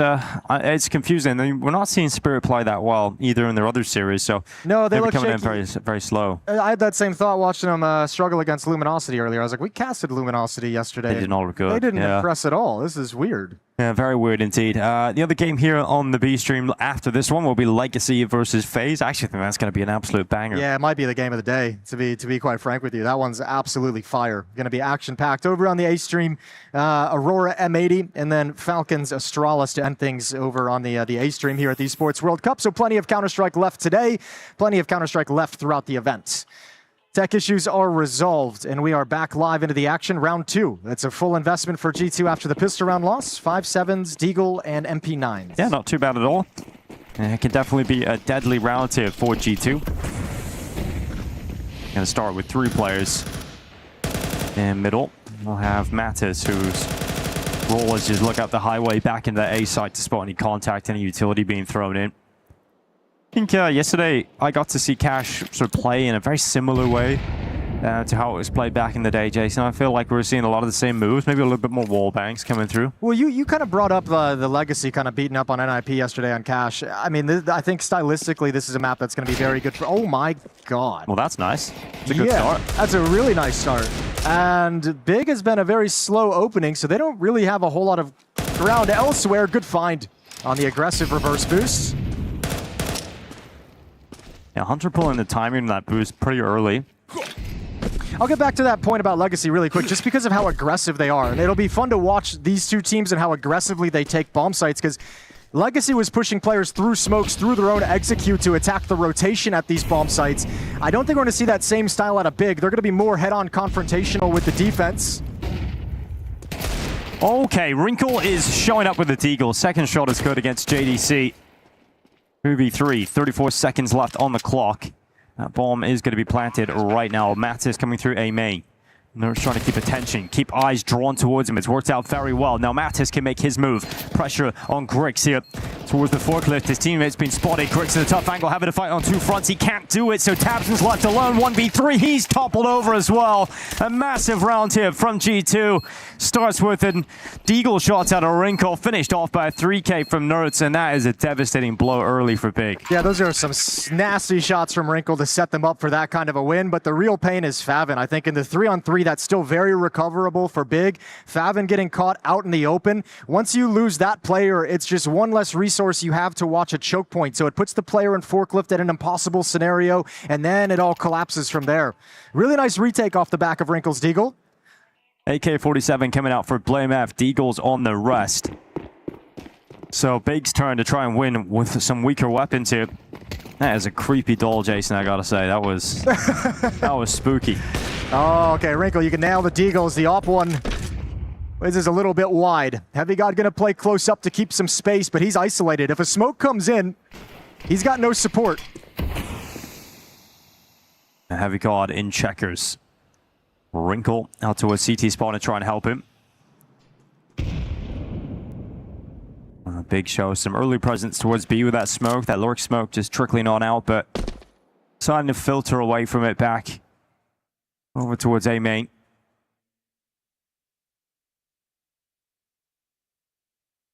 Nice and slow for Big.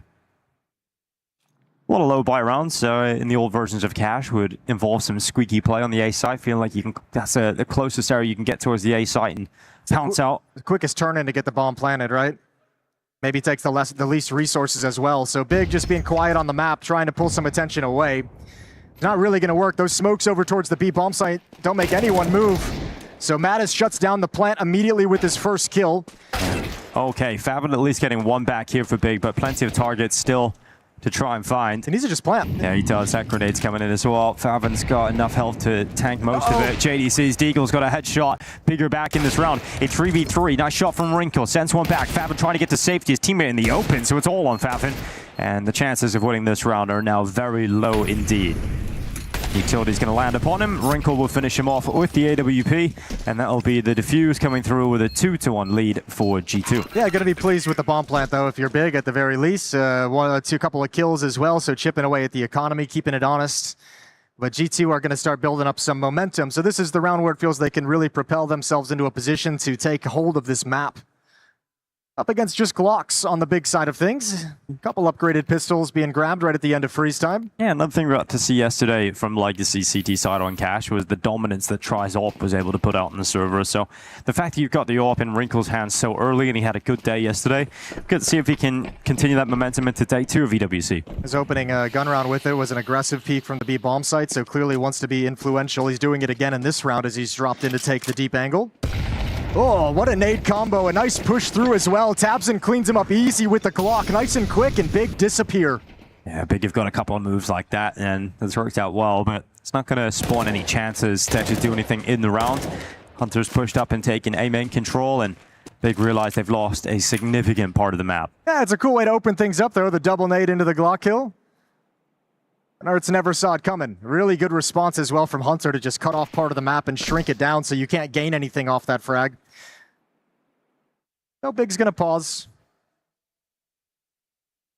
Just over a minute. And they'll make their way through mid. Heavy God just holds off the vent push. And really finding any way to get onto the site is near impossible here for Big. So G2 gonna have a 3-1 lead on the CT side. Aurora started 3-0 up against Big yesterday, and once the gun rounds really got into full swing, it was Big who dominated. Yeah, I'll say it too. I mean, ooh, hold the phone. Favin's gonna be pushing up. Galil over the top. He's found by Mattis. Good hold. It's him against 3, and he's got 2 of them. Grix is the last remaining, creeping around the bomb site. He'll get found as well. Mattis with a quad kill in the round to bring G2 up to 3 and secure another victory. But the AKs come out now for Big, their first buy round.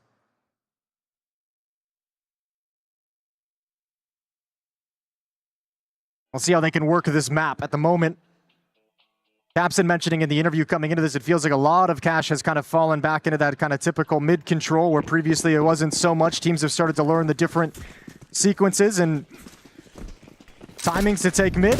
Yeah, saying that he feels like that's how the T side have actually been crawling their way back into games as well. I'm finding some impact on the offense. It can be so hard to hold back those fast mid plays.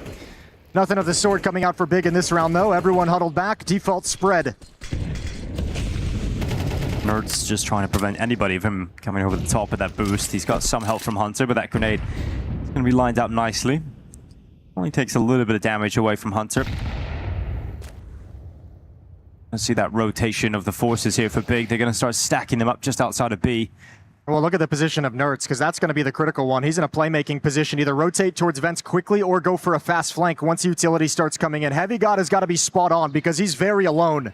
Now here comes the execution. Beautifully set up here from Big. Look at the timing on it as well. They just go in as the utility's flying into the site, and that just catches Heavy God off completely. So that almost feels like it's the round with how decisive that take was of the site and how out of position these G2 players are. Yeah, I mean, it definitely is the round if you don't get anything pretty much immediately, and you can already see them backing off before the bomb's even planted. They want nothing to do with this retake. Very simple. Big doesn't even have to really test anything across the map. No mid control, no probing towards the A bomb site, nothing. Just spread up in a default, make sure there's no pushes, and then a B execute. A lot of cool B executions you can do on Cash as well. Like, you see Grix as the utility bearer in the sunroom. You know, he's tossing the smokes out through the window, but it's just how quick everything came in. It was just an absolute bombardment of utility towards Heavy God. It's also a really good display of why mid-control has talked about so much of how important it is on this map. If the CTs don't have mid-control and they don't have access to vents, sometimes it's really hard to have a supportive element on those B hits, on those attacks, to be able to slow it down, to be able to buy Heavy God your anchor some kind of time. Take a loss here, but only lose 1 player, so not really any kind of significant dent in the economy of G2 CT side. They'll buy right back up into things. Yeah, it's just with there is sort of a positive to the round being won that decisively is the fact that you can just keep your money solid on the CT side. A double op setup.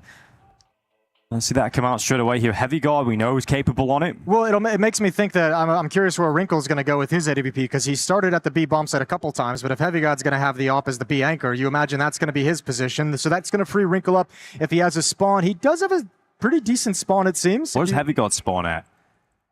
towards the back. Yeah, it's not because you can. If you're the B player, you can do a quick. If you have a good spawn, you can just drop and try and peek into B main. But having the further back spawn, definitely not looking like that's going to be likely. But I think it's also maybe a read of how slow Big is playing these rounds too, where it's like if you're not going to be fast paced, if you're not going to be streaming over the boost in middle, if you're not going to be rushing B or A, let's get an op set up for your slow defaults as you move around the map. And if we can get them a deep aggressive angle, you might just walk right into it. So some easy kills perhaps on the card for G2. Let's see how Big discovers this change up in the defensive tactic. Wrinkle going to be in middle and pushing behind the Molotov. There's the push forward from Nerds. This worked out very well. Tapson going to go down and he'll peel away from behind that smoke all the way back to safety. And an advantage here for G2 to work with. Yeah, and it sets up now. He kind of departs and sets up Heavy God with that secondary AWP. So as they walk back to the B bomb site, he'll have a good angle as this smoke fades. 4 remaining players of Big have leaned towards the A bomb site. 2, 3 in main, 1 towards Squeak Door. Wrinkle's office here in position. And just burning out towards the back. Checking over towards main. Mattis on the forklift gets his head shredded here by Favin. We've got Hunter climbing over the top, trying to see that down the side of the smoke, but Blamef has taken Hunter out of the question. Nice shot from Wrinkle. Good reactions, and then gets out of dodge as well. Yeah, but now you got 2 ops on the retake. It's not going to be easy. It's not going to be fun, and you're all held back. Good shot from Wrinkle. Blamef goes down. Man advantage to the retaking side. Yeah, Flash is trying to go forward. JDC just planted safely behind that box, waiting for them, inviting them into the site. Grix just peeking out from quad to take the initial fights. The damage is done to him. And then Heavy God comes in with a follow-up. So, yeah, you had your chances if you're Big, but Nerds and Heavy God sharp shooting, and they get right back into that retake. Yeah, he's got a quick tag on the jiggle, and then another quick jiggle just to find the final kill. A good shooting from Heavy God. 4-2. Initial defense isn't perfect, but the double op setup does pay off. 3 kills between the 2 AWPs in that round, and Wrinkle, a very influential piece of that puzzle at the A bomb site. 7-2 for Wrinkle, the new op of G2. Off his electric debut yesterday. Mike alluded to it, the best debut of an opera in a G2 jersey. I think beating Kenny S by 0.01 rating. It's quite the party to be involved in. Considering, you know, the likes of Kenny S, Monacy playing for G2. Yeah, they've had some good operas over there, haven't they? They definitely have. Hunter, with that breakage of the smoke, has a little peer into middle. And maybe the first round it is the first round we've seen G2 play in the CT side against an aggressive mid-take.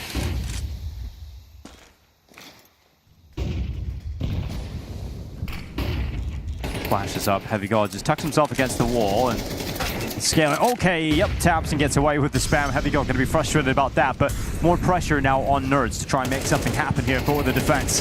First headshot's good, spam is better, and Neil even gets a 3rd kill out of it, but he's done so much to delay them, keep them pinned, that the rotation of Hunter's come in and been very effective as well. So that kill from Hunter actually puts G2 into the player advantage. Yeah, Nerds found himself kind of stuck in a terrible position and makes the best out of it. Does a phenomenal job to get a double kill. That's a position Big never expected, so it slows down this attack and allows Hunter to add a 3rd on top of it to once again keep a man advantage in the hands of G2. And now the danger for Big comes on the flank. They have no ability to fall back, no reverse boost into the vents. They're stuck here.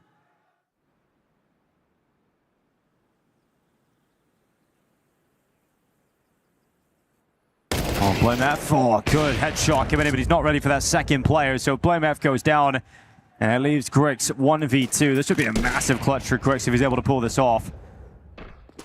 Bomb just lying in the open. He'll pick it up, scoop it into the site. Hunter peeking out. Oh, doing damage. Can't get to the kill, though. 13 seconds. Grix realizes he has to plant soon, but he's going for these fights. He's trying to take his opportunities. He's got himself a small chance, but Grix ends up getting taken down by Hunter. Good patience to get G2 another round win. Actually, not bad at all in the 2-on-3 from Blamef, trying to recover the bomb, grabbing that kill, but there's no way you'll ever expect a second player, an Alper, to just be trained in the follow-up.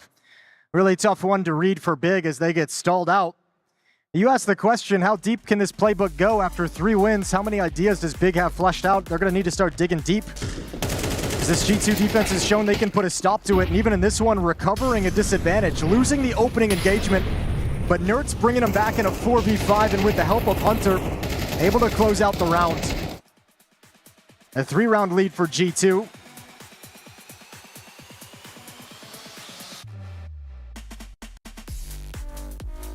And everything playing out fine. I mean, some of the questions we would have had about this team, and some of the questions certainly through the offseason, Nertz not meeting up to those kind of rookie numbers and the level of play we expect out of him early on in his career. Wrinkle, the head-scratching pickup of the Opera for Sun Pies. Both those guys are doing good for you right now. Wrinkle 8-2, Nertz 9-3. The G2's got to be very pleased with how this is playing out, how the players are performing inside the server at the moment.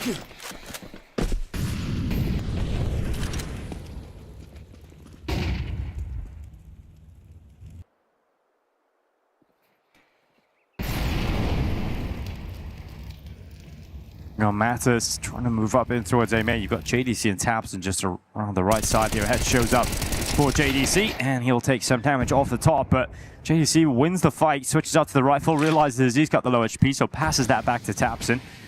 Wrinkle, oh, there's a gap here. Tantalizing indeed, and it's worked out. JDC just shows a little bit too much.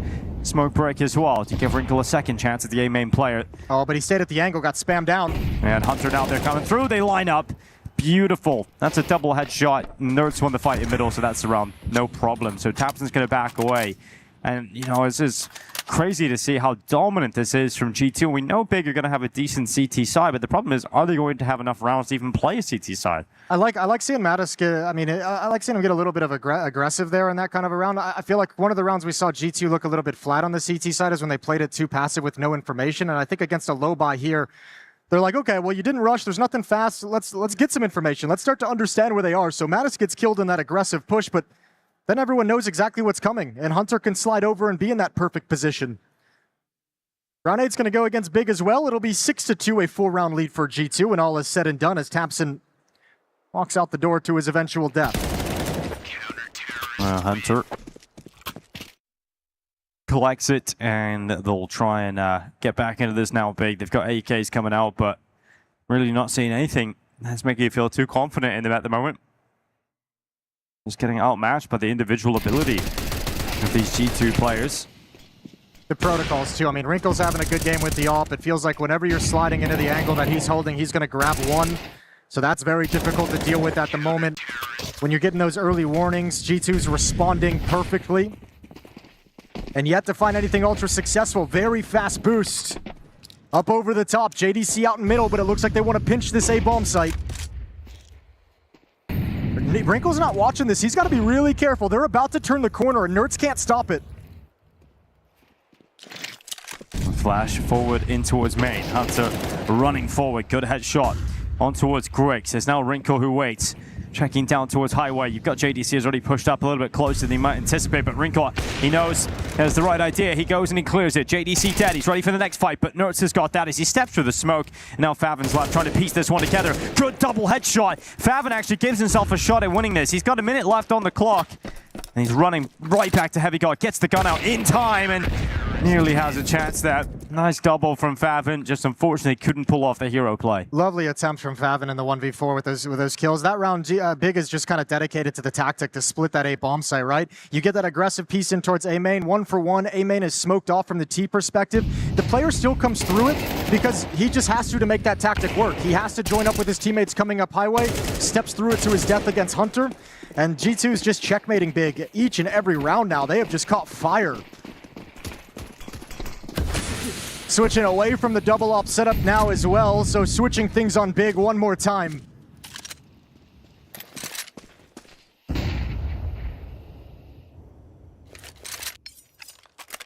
In a round like this, with a low buy, looking like a straight up set piece towards this A-bomb site. 3 players at door, 1 in main, and here's the utility.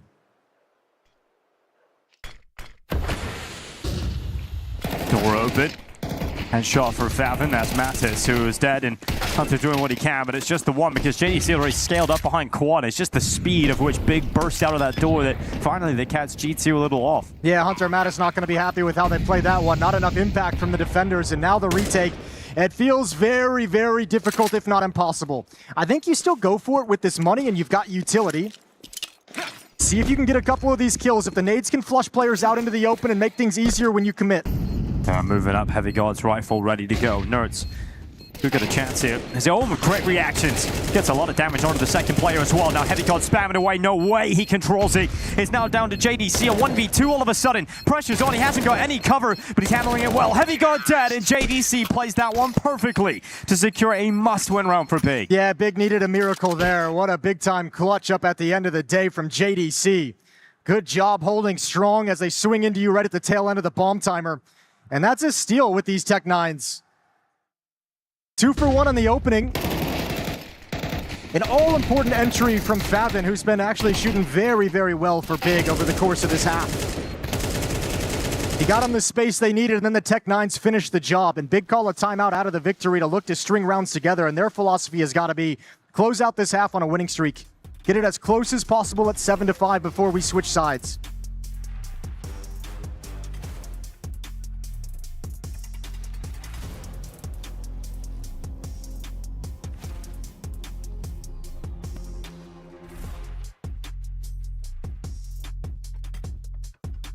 We got Grix finally returning to the sniper. Let's see if he can get something going here with it. 4 rounds left for grabs. Smoke going out towards middle for the T's early. And send Grix over towards B main just to hold any potential aggression in his direction. But the aggression is coming towards A main instead from G2. Wrinkle looking for the A main angle. Not wanting to go a little bit too far. Mantis will support with utility. Now he can post up. Scary angle, though, with Favin in that corner. As soon as he swings to the right, he's going to be pre-aiming that angle, so Wrinkle's got to be a little bit careful about how he holds it. Look at the nade damage as well right now towards Nerds and Heavy God.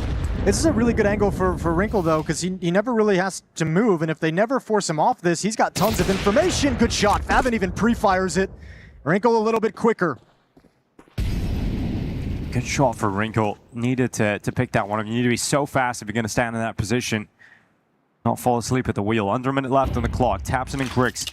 Edging that bomb close to this B site. And they've done a lot of damage to the defenders. And I think Heavy God has struggled a couple of times holding this site. There's been so much perfect utility designed to counter him. And that spray is ugly from Heavy God. Mattis is just lost. And that's the site completely under wraps here for the T side. Yeah, I don't think Mattis realized that there was going to be a gap in that smoke. BlameF very well aware of what angles he can peek through over the top of it. 3-on-3 in the post plant. G2 a little bit low on funds, though, so if they risk everything and lose it, next round might be a scrappy buy. I think if Bigger doing a great job of coming back into this map now. The fact that they figured it out towards the end. These have been the easiest rounds, though, for Big, is when Heavy God has been alone and isolated at that bomb site. He feels really uncomfortable. It feels alone there, especially because the 2 times we've seen it done where Big has won the round, it's been with this Nerds push in towards middle, but he's playing underneath the boost. He's not playing in the vents. He's in no position to be there quickly to support.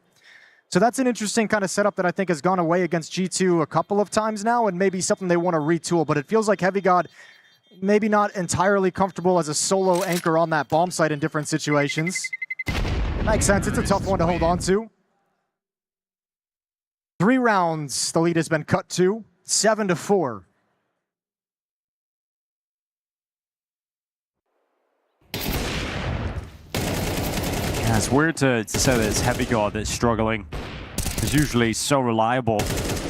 Now here's one of the players that was very frustrated that Overpass got removed, because I think it was the map we loved watching him on. I was going to say, we had that combo too, right? Like, even Taps mentioning some of the younger players just not having the reps, not having the map knowledge of Cash quite yet. I think you're going to put Heavy God into that category as well. Wrinkle moving up with a B-main angle. Look at the utility damage again as well here to... Mattis is down to 62. Favin is just going to hide to the side of the smoke here. Mattis is going to have to try and get out of there. Wrinkle's taking damage, and that's an awkward situation. Favin never got the chance. Heavy God's able to move forward, and Tabson claimed. And you see in the mid-fight, wins it. Big pull back into the 4v4, but Favin has been waiting. He's been in this engagement.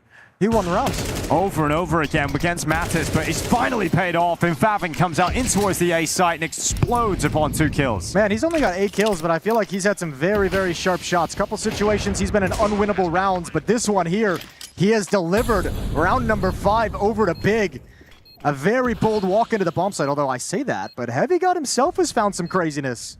Oh, that timing as well. Favin just looks away. smoke on the bomb. Not. There's no way. That's the AWP actually on that position. Molotov ain't going to do anything either to defend against that defuse ult, but bullets will, and Bluemath will send them forward. So now just Wrinkle running in, giving it a go, but Griggs already got the better position.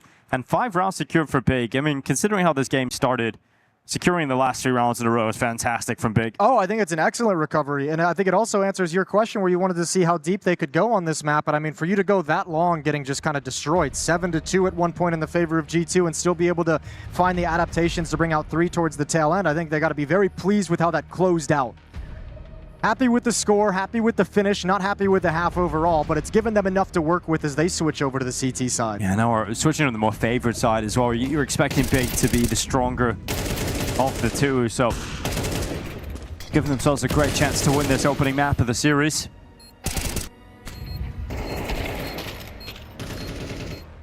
I did like what I seen in that first half from Wrinkle and Nerds. It was good to see. Those are the 2 players we talked about quite a bit going into the game. Top fragging right now, Nerds at 13, Wrinkle at 12. Over on the Big side of things, it's Favin and Tapson leading at 8 kills apiece. Their defensive campaign begins right now in the pistol. Hunter going to try and call his team to this map 1 victory. The first cash G2 has played since it re-entered the pool, and it is a heavy play towards the A-bomb site.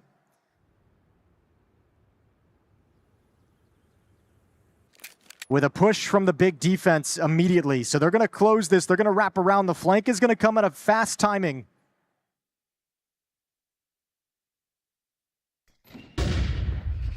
As the util dropping in, Flash going to catch Griggs. Look how good that flashbang is. Keeps him blind the entire time. Hunter and Mattis alongside Wrinkle coming in with essential kills to keep G2 ahead at 3v2 and into a retake here for Big. Yeah, Tapson was spotted on the flank with the kill, and now he's repositioned. Nerds is watching for that flank, so he's out of the fight for the moment. Yeah, JDC steps up in behind Forklift. Wrinkle is not going to give him even a look at this. They have to come to them. G2 realize they've got the strong positions for this post plant. JDC steps in to try and fight towards main. Nerds gets that headshot, and there's just no cracking this open. Great work from the side of G2 in that pistol, making their way in, getting the important early kills, and a fantastic flashbang as well to just completely remove Griggs. Yeah, that, I mean, just busts up that crossfire as well. Dually crossfire inside the site at the default plant spot and in the NBK corner, and you take at least one of those away, and you're able to kind of stream in. I think Tapson getting a kill is obviously great, but it being spotted on the flank takes away a lot of the danger of them being able to recover that round, because now Nerds is already alerted to the fact of the flank. Investment in the second round for Big, down by 3. Wanting to fight back and stacking up over towards the A bomb site. MP9s, they've got a scout on Grix. The lone player on the other side of the map is going to be Favin at the B bomb site.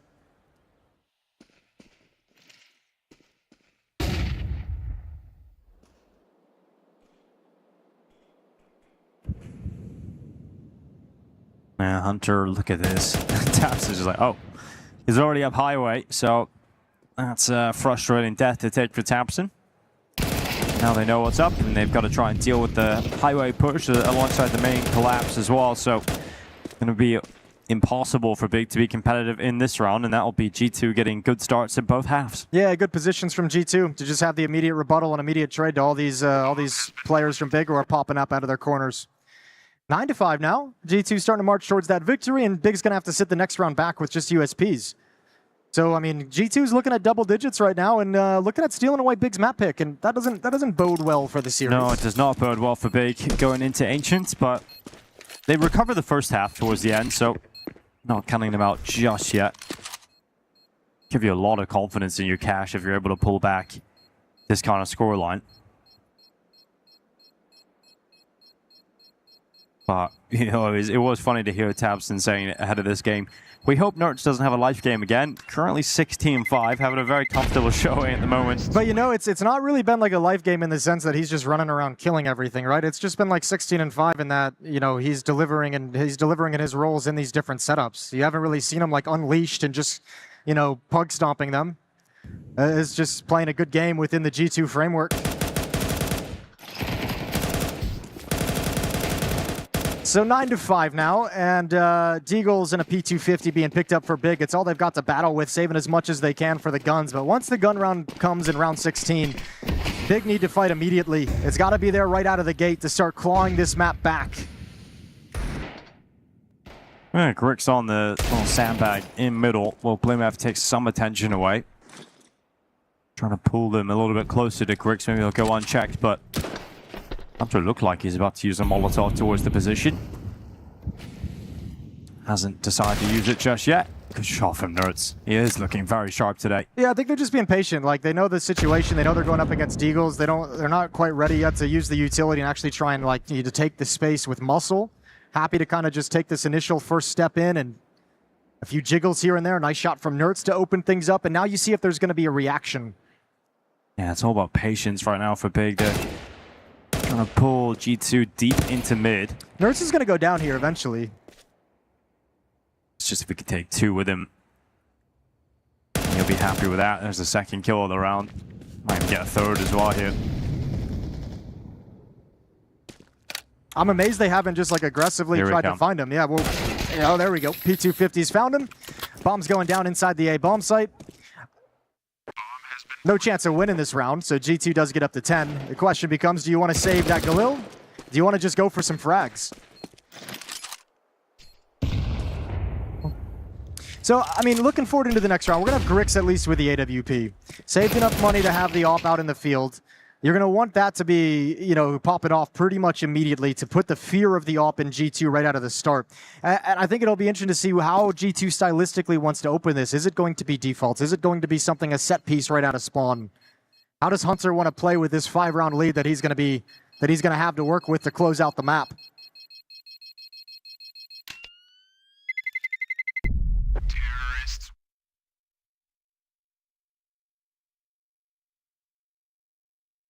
We'll get to see what that CT side looks like, but as you mentioned, you've got to pretty much just start winning immediately, and pressure is on Grix as the AWP here. As him finally taking Nerds out in the last round in middle. Hard work had already been done. Wrinkle's got the AWP out, taking it for a spin over towards B main. We'll actually get a heads-up fight against Grix here. There's the drop down. It's going to be fast. And Wrinkle's taking a more shallow angle. There's the flashbang missed shot from Grix. Now you know where it is, though. If you're G2, you know where the CT AWP is. Look how heavily prepared they are for an attack towards the B bomb site. JDC's up in vents. Mentioned that a lot with Nerds in the first half. Grix is AWP, excuse me, back towards the CT choke point. And you got Favin inside the bomb site of this B bomb site. So well defended on this side of the map. Yeah, good nade over the top of the boost there as well. Just lands towards Hunter. Second, gonna follow, and look how much damage has just been dished out to G2. 17 HP on both Hunter and Nerds.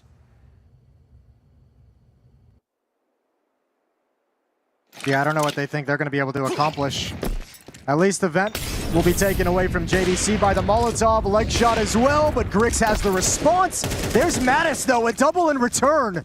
Yeah, monstrous from Mattis, and he's going to accelerate now in towards this site. Utility going to drop in towards CT spawn. Look at him calling his teammates back over. G2 sprinting to get into position. Favin is the last hope here for Big. He's got to go absolutely massive, and he's done well. Mattis is dead first, but then Heavy God connects with him straight through the smoke.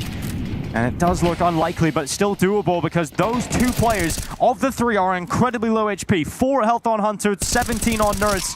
Yeah, Heavy God's the player with health. Remember, it's unconfirmed damage, though. It's from nades, and it doesn't matter the HP when you've got an AWP trained in on the vent. And that's it. Tabson can't do anything about this. Doesn't have utility.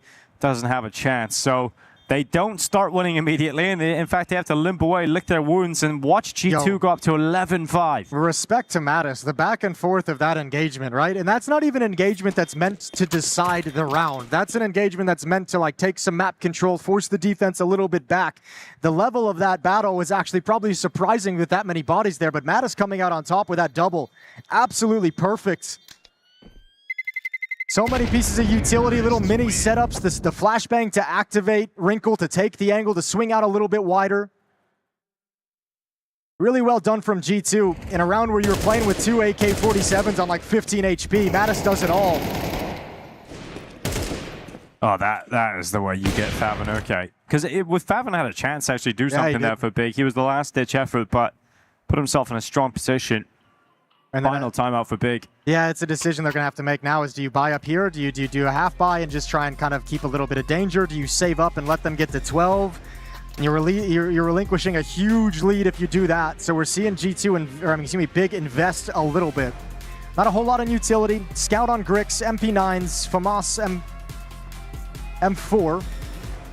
And just a little bit to try and create a miracle here in round 17. But otherwise, they're just getting mopped up out of the server. And this is their map selection. Yeah, a couple rounds left here. Feels like G2 have just been the better of the two teams. And a lot of departments. This is Big's map pick. Ancient up next. Well, Big can play it, but G2 play it a lot better.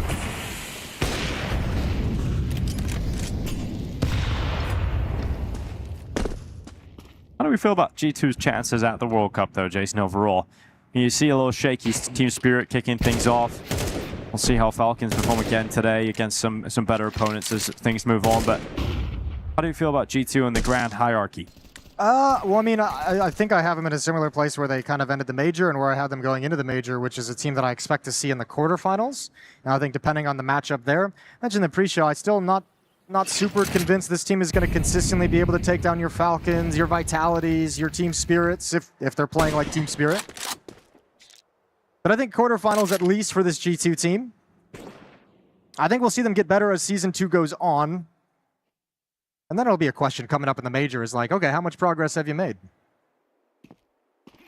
JDC's caught a good timing. Here's that utility. Comes in for the second kill. Gets a lot of damage off towards Heavy Guard. Couldn't get that second kill, though. 45 seconds left. You can see the bomb drift over towards B. They've done a really good job selling the other side of the map because Big is doing a full evacuation and rotation to the A bomb site, which means G2, they'll turn this corner expecting a fight, but they're just going to waltz in all leisurely like. It's come through. Got smokes. They'll start to fade away soon in middle. They'll start to realize, okay, there's no one coming through that mid split. So Big gonna have to try and get their forces over towards CT spawn as quickly as possible and over the top of Heaven, and just about missing that chance to bring down Hunter. And then they don't take the shot even after he shows once again. So Correct's really just hoping that he can get himself a third opportunity to take down Hunter, but Hunter's not providing that at all. So that'll be the sight. Likely a 12th round win now for G2. Finally, Grix gets something done here. It's Mattis is taken down, but the fuse is going to start going real short here on that bomb. Hunter fending them off. Wrinkle connects his shot, goes in for the second. He's got it as well, and it's just Blaymav toppled off the top of Heaven. And that is a 12-5 scoreline. Smiles and laughs on the faces here of G2 as they know they've comfortably picked up the first map of play. Yeah, 7 chances to close this one out. 7 chances that you've got to just win a single round, and Big on the back foot. Yet to put one on the board here on the CT side. Just getting run ragged. Even with an opening kill, it's traded right back. But the free march into the B bomb site is brutal, and you had to go for this retake because you're going to be upgrading no matter what. 12-5, perhaps the last round here on Cash for Big and G2. Nertz is going to come out mid with some pace. Yeah, it's real fast here from Nertz. Looking to just get in the mix, go for the knockout blow. Got Hunter, nades over towards the white box. Molotov to follow. Nertz sends one as well. So much utility damage. JDC burns to a crisp. At least 1 kill back from Blaymav, but they know exactly where he is, and that means they can drop more nades upon his head. And it's missed. So he's got away with one there. Doesn't matter though. His teammates down, and all that pressure here on Favage shredded by Mattis. They just cannot handle the sharpness of the Samurai in this game. G2 are the far better players, and Big have absolutely no chance, even on their map pick. Again, mid control, the name of the game. Look how fast that B attack comes in. Your defender at the B bomb site feels like the mid pressure is there the whole time. It's his mid players under attack, and they drop into vents and attack you so fast before you're ready for it. Lovely map of Counter-Strike for G2, a dominant victory, 13-5. Yeah, I gotta feel good if you're G2 to come in with that level of strength. You know, for a strong first day as well. Wrinkle playing well. You come in, you're playing against Big, and you get Cash. Big have shown some capabilities on it. We thought maybe this is an opportunity for Big to take here. At least I did. Turns out, Jason, you're right about G2 again. Yeah, I mean, it's like I think just the better team. The team that's been together longer, more experienced together. I think individually as players stronger, but I think you're right. This was a good opportunity for Big to show what kind of quality they have, especially on a map that we know they're going to be comfortable on. Yeah. I think they're going to be very disappointed with the kind of Counter-Strike they played. I think they certainly are. The question is always, did they show that they know how to play the map on Big, or did they show their hand to Saw? Either way, this is a very nice debut. G2 looking to work this one into into their pool, certainly. And continuing that nice honeymoon for Wrinkle as well, right? Yep. All eyes on the new addition. We're looking to see where that ceiling raise potentially comes in, and this is another very nice demonstration of how sharp he can be in this squad. Yeah, I think everybody had their moments there for G2 as well, which is great to see, but one of them that is very exciting and promising is Nerds actually playing really well on the map. So I was glad to see that. I hope that can continue throughout the World Cup because Nerds just makes this team a whole different level. I feel like with his playstyle, Cash should be a map that he just has consistently a good time on. I feel like it's a map that lends itself to the kind of like aggressive lurks he likes to take, kind of like the pause in the action, waiting for his moment. I feel like there's a lot of spots on Cash. I think mid's going to be a very fun playground for him on both sides of the map. I think we were seeing that a lot, right? The space taking. There was one round where Hunter walked pretty much all the way up highway and found 3 players looking the wrong way. That's always going to be a nuisance on Cash, and for a team like this where you do just have a lot of that individual ability to find the nooks and crannies, they can be a nightmare to play against. Hunter as well, heap some praise on him. Nearly 110 ADR there was for a moment. Now it's all heavy god, the deity indeed. Usually that's what we talk about with G2, it's just full heavy god, but he didn't actually play that well here. I think he was the one weakness that I seen from G2 in that first half. He kind of struggled a little bit. Had some moments in the retakes though. Had some flash. For sure. I wouldn't put the weakness on Heavy God per se. I would say the way that the way they approach defending the B site probably had some weakness, and I think we're going to see that out of a lot of teams with this map being so new in too. We'll see a lot of those philosophies change. I would imagine the next time we see G2 play Cash, I think they'll be having a second player a little bit quicker to be involved with Heavy God on that side of the map as well. It is always a circumstance of you have to see the proof, you know, you have to see your theory meet reality and see the way that it's tested and come in with the adjustments. That's just the nature of a new map in the pool, even a new map that's quite old.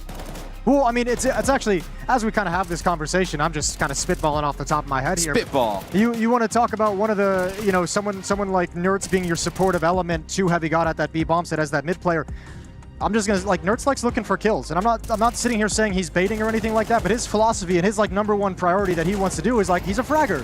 So like he's gonna also have to learn in that position over in middle. You do have some kind of a responsibility to be in position to help Heavy God from time. You know, he's gonna need that from time to time. I think he is also a guy who likes to toe the line towards the more baity side of things. It often leads to beautiful highlights and success, he has right? an element of a lurker in his gameplay. Every lurker is on some level a baiter. True. They're just a very good baiter. It's a fine dance. It's a fine dance. You just have to stick the landing, and then you can do whatever you want in the midair. Yeah, I think for overall, I mean, it's just so much to talk about positives for G2. Unfortunately, I don't really have any positives for Big left in the series. It does feel like this is going to be a relatively smooth sailing 2-0 victory for G2 going into Ancient. What would be the first time we got maybe oversold by the results of one map, but I do think that's fair. Big, this seemed like the opportunity, right? This seemed like the potential weakness for G2, the unproven moment where Big could crack through. One positive we can say for Big is they did seem to live and die together. There was no serious outlier any which way. You know, with the big side of things, I don't think it's like a matter of like, you know, it's the matter of the loss. It's not so much like not winning the map. It's just, like, as Tapson said in the interview, we're here to like kind of show that we're coming back, that we're on the right track, that we're a team that you're going to have to keep your eyes on when you see us in your group, when you see us in your tournament. So it's not even being able to make that map competitive, which is the disappointment, which is why I think you talk to Big, they're going to be their peak frustration is feeling like they played like absolute crap on the map. Yeah. But I think they're better than what we saw. Absolutely. But this is the conversation we're always having, right? It's the conversation we were having in the pre-show, which is that they need to take one of these big wins. They need to punch one of the big dogs to make us start to respect them. I think my positive takeaway from Big in that first half was I just like to play a Favin throughout the first half of Counter-Strike. I think, yeah, he made a lot of plays. You know, and even in that positivity, there is like a little bit of a negative because I'm like, is he the guy I want making those plays? Like, he was doing great, but you know, I don't know. I like watching Favin. He had some sharp shots. I'd like to see him, if that's the kind of performance you're going to get out of him, I'd like to see him go for those plays more often because he seemed to have some decent success with them. I think we saw that in Cologne as well, where he was like weirdly one of the X Factor difference makers, and it's not the way the roster's constructed. He's a guy who's very willing to be sacrificial, to be supportive, but I think you're raising a good point, which is we are seeing this more and more and more, and at some point you have to say, well, let's just give him more swings at it. Yeah, well, hopefully we get more and more of this as well from Wrinkle. This is very nice. Great performance again in a G2 jersey. Great start. He's got to be feeling good about this. Confidence building. We'll see if that goes into Ancient as well, but you can't really say he put a foot wrong in that last map. He was hitting every shot he should have. Every time an easy kill appeared in his crosshair, he landed it. Someone needs to tell him, ninja are not samurai. That's a different hand sign. He's mixing, he's matching. That's some Naruto stuff going on there, I think. But you got to tell the photographer. That was the photographer, you know? Don't put that on my boy Wrinkle. That's true, I suppose, but he just really wants to earn his spot in the Crunchyroll story of the day with this action. And look, he's doing a nice job of it, right? The guy who was discredited, was maybe cast aside by a lot of the community. We're very quick to judge young Oppers sometimes. What was the Crunchyroll story of the day? Today it was about Gigi Hao carrying on their LCQ performance. It did not go well. Let's just say not every story has a happy ending. Yeah, no, of course not. Well, we always need some sort of problem to arise for the hero, don't we? So maybe this is the turning point for Gigi Hao. This is it. Redemption is just around the corner. There has to be conflict. It's like the hero's journey, you know? There has to be the rejecting the call and then the forced moment. Hero. And Wrinkle might be your hero if you're watching at home because he's doing a good job of earning it. And I think he's going to be the hero of a lot of G2 fans who have been hoping for something to push them back into that trophy contention echelon, right? They've been in that second, third tier for a while now. They're looking to be right back there competing for every one of these trophies. And what a way it would be to do it here at the Esports World Cup and for a guy like Nerds to do it too. Yeah, Nerds was really solid. I mean, to sing his praises quite a bit. Again, it's the same thing. Is just, can we see it game in, game out with Nerds? So that's what we want. You don't have to be this good every time, but it's like, make sure you don't fall off the face of the earth. I think there's also an element, right, for a guy like Nerds where we've been talking about going for the riskier plays, going for maybe towing the line of what is baiting versus support. When you have that backstop of the higher floor for everybody else, right? It allows him to go for those plays. And yeah, they're not going to work all the time. But you have a player like Wrinkle behind you. You have Heavy God as an insurance policy. The higher that floor gets, the more you can take the gambles with a guy like Nerds. Well, that's the biggest thing is having this setup around those plays. And that's what we always hear players and coaches talk about is like having a conversation about what a player likes to do that so you can game plan for it and you can game plan around it. So yeah, Nerds likes to make an aggressive play. Let's set up a second layer behind it so that we can, if he dies, we have information, we know how to respond to it. If he gets a kill, we have information. We know how to, you actually set up something around it so that individual play actually gives something to the team on a bigger scale. And I think that's what we're going to see Saw, that's what we're going to see Hunter. That's why I had confidence in those guys when Nerds came in, when Heavy God came in, even when Sun Pius came in. I was like, these guys are going to know how to like build these plans to make these guys feel more comfortable in what they're doing. Final thoughts on Cash before we start to turn the page towards Ancient. Did you like enough of what you saw from G2 to think that they can now play this against anybody that we've seen so far? No, I think so. Cash, specifically. I think so. There's no one who's really like set themselves aside as the most dominant Cash team. I think G2 are a strong enough team individually and have shown that got to a decent level here on this map. So I don't see why not. Yeah, they'll be fine on it. Yeah, they'll be good on it. I don't know if they're going to become the best team in the world on it. I don't think I saw anything like super crazy. They didn't have to do anything super crazy. They had such a nice lead at one point in that second half. It was kind of like just march into the win. But yeah, they're solid. They look good. No red flags. Look, if you believe Zershin in the interview yesterday, apparently that's going to be Mao's whenever we do actually get to see them on Cash. He was talking a big game. That's all I'm saying. Was it bravado? Was it daring somebody to gamble? I'm here for it. Was it a little bit gamesmanship? We don't know. But keep an eye out for Mao's Cash. Maybe we'll get to see Mao's G2 somewhere down the line. Yeah. But G2 one map away now from earning their spot in the playoffs. That one's got to be very exciting as well for the organization. Would be a huge prospect for them to get that easy road, to have some days off, maybe to continue working, to continue integrating, maybe just to do a tour of Paris. Yeah, that'd be good. I mean, it's lots to see, lots to do. But round of 16, if you're G2, you have to make it. And it's good to get it the first day possible. Get it in the quickest fashion possible and prepare for the important matchups that come into the playoffs. Yeah, I mean, this is a team that should be looking to go to the grand final. I mean, that should be in their mind right now. Is like this is a team that should be hunting for a grand final spot. So I see no reason. I mean, we haven't seen anyone with the way that team's played yesterday. No one's like showing that they're going to be blowing anyone out of the water. The Vitality team not coming back in and like reigniting the dominance that they had. So yeah, everything's open for the taking right now. Everything is open indeed, and we'll be opening into another map after this.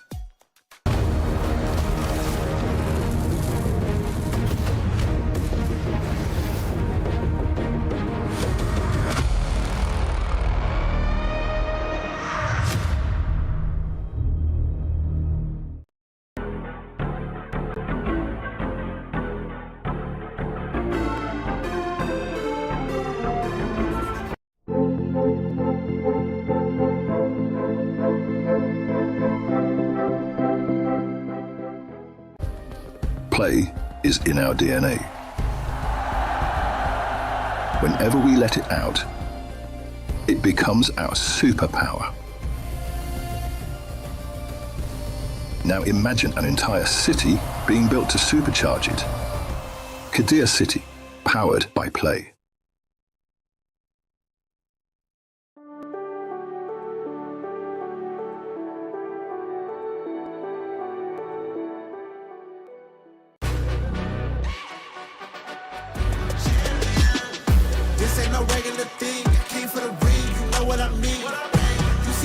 in the lights. Better get right, I'm champion.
The stage is set between Big and G2, and G2 struck first on Cash. Now we head to Ancient, a map where, yes, G2 have been trying to work on this for a long time. It didn't serve them so well in the major, but I'm expecting to see a little bit of a refresh G2 as we head into this Ancient game. Well, I'll tell you, it's going to look a lot better if you have Wrinkle playing the way that he has been playing these past 2 days. You know, if you get that level of Wrinkle and that level of an op performance, like any map you play is just going to look, you know, exponentially better. So they at least have that going for them. I also think this is a map that, not bad on. I think they're going to start looking really good on this map when Nertz finally gets comfortable within this team. I think Nertz is going to be a massive X factor with the way he likes to play middle, likes to get aggressive and apply pressure to Red Room in the mid rounds on the T side a lot. Once saw him figure out how to get that happening consistently, I think G2 is going to be very scary on this map. I mean, that's a big reason as to why he was like picked out for Team Liquid, is just his ability in middle, take space, take attention. Like in particular, he's just one of the best players in the world at that for a while. So yeah, absolutely. I think G2 have all the pieces that make sense as to why they're going to be a good Ancient team. I think Big are capable of playing the map. We've seen that before, but it's not necessarily something that I feel super confident about in Big, especially because we were just highlighting how much they should have the advantage on Cash. That should be a map they're pretty comfortable on.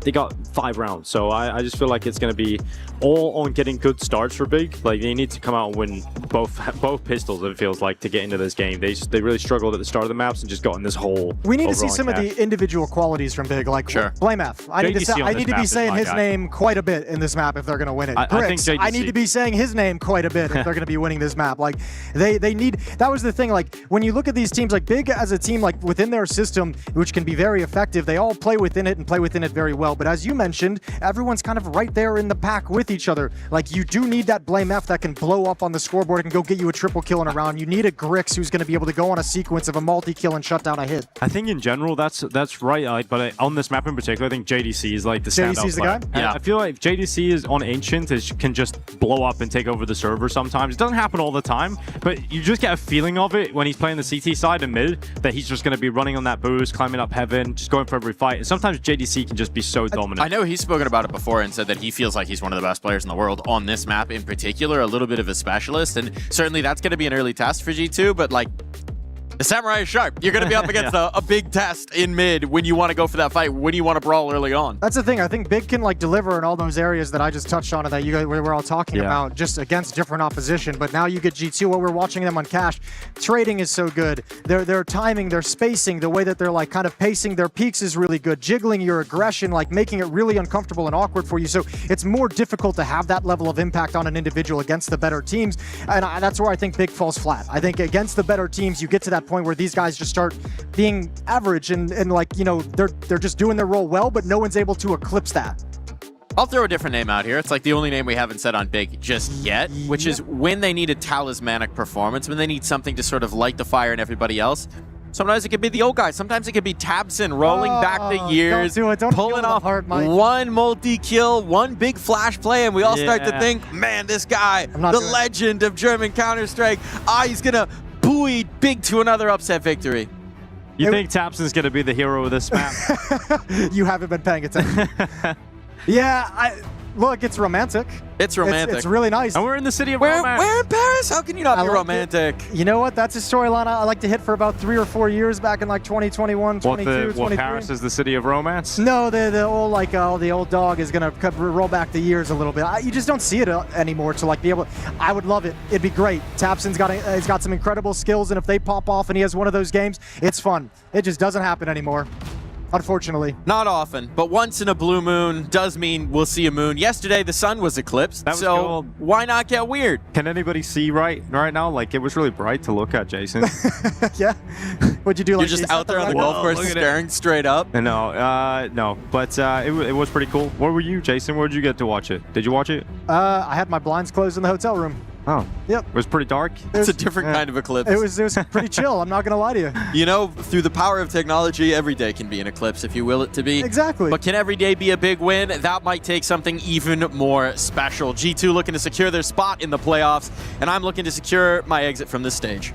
Bye, Mike. See you, Mike.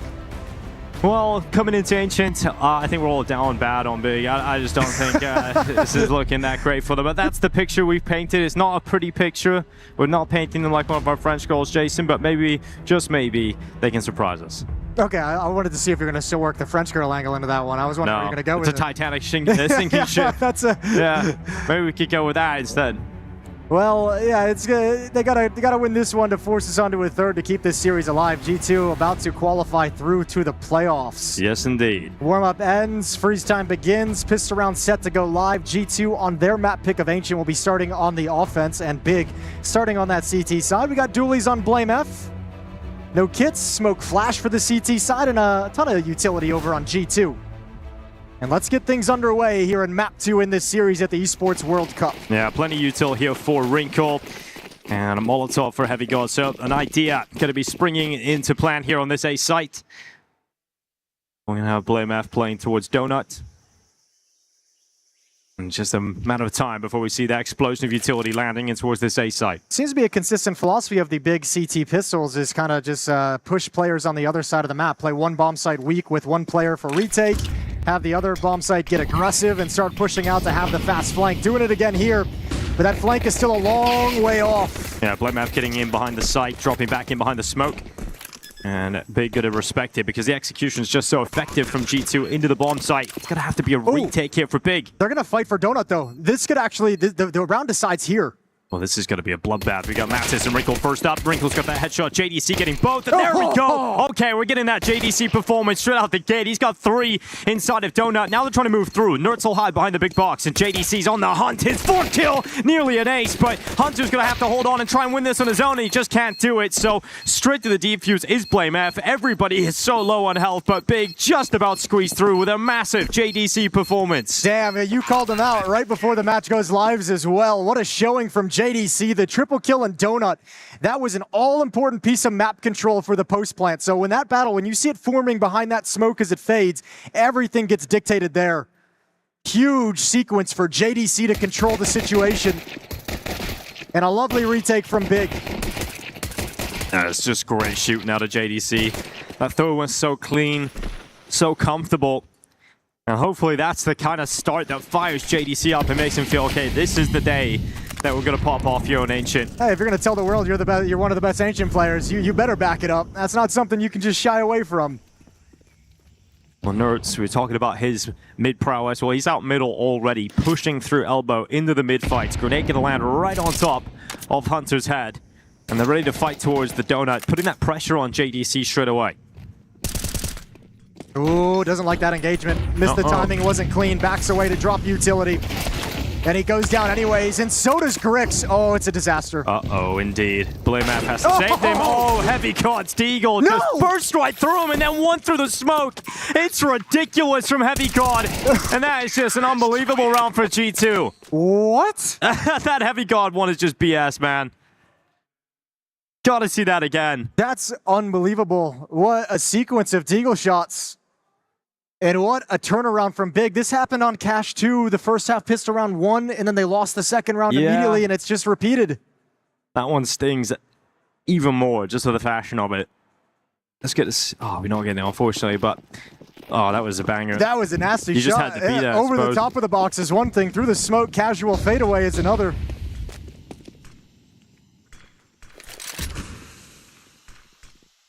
I looked up for a second. I thought there's a guy walking around the venue. Looks like Darth Mike. Turned out to be Darth Mike. Turned out to be a Pikachu. Heavy guard already out middle. Tapson edging through the smoke. It's Mattis and Wrinkle with the first couple. Is that it? Is that it from Big? They'll always have that pistol round, Jason. Not even from Big, just from JDC. Yeah, JDC, that's what we got. That was it. Well, they'll have to sit back on just pistols yet again. Maybe some upgrades into P250s and Deagles, but no cash for the Big side of things, as G2, off the back of that round 2 conversion, are just going to continue their winning ways. 2 in a row. 3 M4s that they picked up off the corpses of Big still in their hands. So economy is blowing up and growing, as well as G2's got some free rifles along the way. No investment whatsoever from Big, not even a flash. Just 5 USPs, and they're just going to rush A main. Nerds, you got a chance to feast, my man. Yeah, run up, here we go. Nerds' AK-47 ready to go. The rifle primed and ready against the squishy opponents. He'll just spray away, and so close to the ace coming in. 6 HP the difference. Favin just about dropping him. But that's 3-1 for G2. Coming into this, you know, I was saying that G2 Big need a good start. They need to win the pistol. They need to go on a bit of a run early. They win the pistol in a beautiful fashion. You get JDC getting a hot hand, and then you immediately crumble. Unfortunate to see them miss out on that opportunity. Yeah, and especially because it's on the CT side too, so you got to like start out with like kind of a weaker gun round. You're not super happy about it. Grix will still have the AWP. Plenty of money for the G2 side of things. We'll get into the first gun round as Big is finally able to reinvest. The aforementioned AWP in the hands of Grix, M4s on everyone else. Tapson drops down to the FAMAS for some extra utility. No kits in play for the CT side. And Hunter to start his gun round campaigns here in round 5.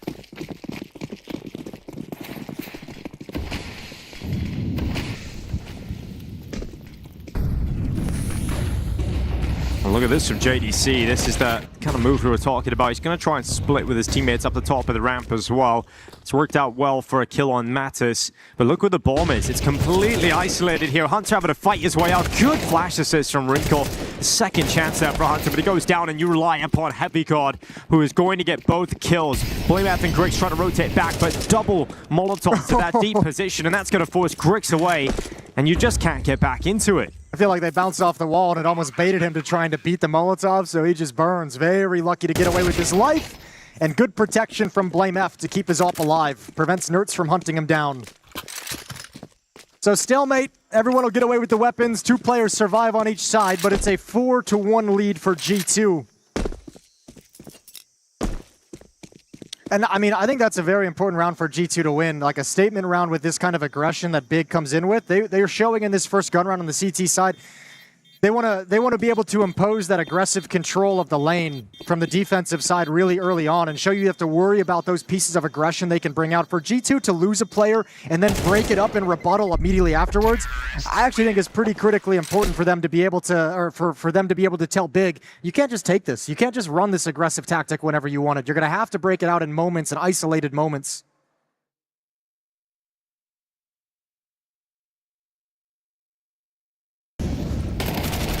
I think Hunter actually does exceptionally well to fight his way out of that position. And a chance for a second kill. But he's realizing there's a timing on that smoke up the top of B lane where he's about to be crunched completely, so fights his way out of the position. I think what's important is because he pushes for the second fight, Heavy God has the space to swing to trade that kill as well. Yeah, JDC is pushed up into his A main here with a 5-7. Heavy God, and you're just mentioning, walking past him around the back. They haven't cleared it, so that's got to be communicated to Nerds, and he's ready somewhat, but doesn't go to clear it. So is that going to cost him? JDC, there's the bomb. There's a second chance for a kill. Yes, indeed. He gets both headshots on the 5-7. Nerds able to finally trade out, but the bomb is already back in A main. They have to go back and get it. And you can see Heavy God, he's the man with the task to go. I don't even know if you want to plant at the A bomb site in this situation. I think you're happy with what you've done, with what you've caused on the map, and I think now you need to let everyone kind of play themselves. Nerds in a position here, behind the smoke as it fades away. They're going to stick around and be patient and look for some follow-up peeks from Big. Try and thin out this defense before they commit to the bomb plant. And they're hoping eventually that because they've gone quiet, Big will adjust elsewhere. Yeah, Nerds going back to fight out Donut. It taps and BlameF comes right through and close up. So, be a second round for Big. No problem for Big is the fact that G2 still have strong enough money to get a full buyout. So, 4 AK-47s, AWP coming out again for Wrinkle. But you win this round and you have reset their money down to some weaker guns if you're Big. Yeah. This is a fantastic moment from JDC. It's going to be a terrible moment for Nerds in the VOD review when they look back and they see he didn't kind of clear it at all deep in any significant sense. JDC, the only impact player for Big at the moment. The pistol round quad kill, and now this 5-7 round has set them up for a victory.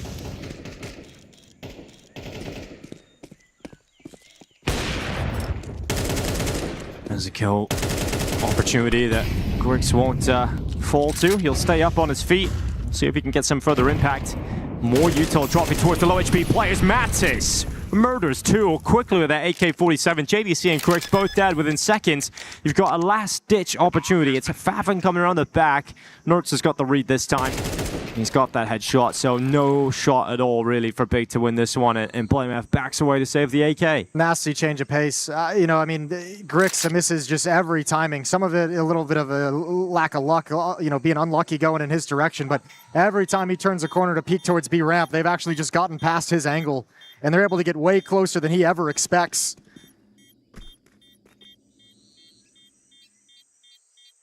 But you can tell G2's starting to get into a flow state and starting to really feel how much more dominant they are on this map than Big, how much more of a grip they have on it than Big. Confidently swinging into fights on B ramp and just marching your way in because you see the defense is clear. You see you got the space to work with.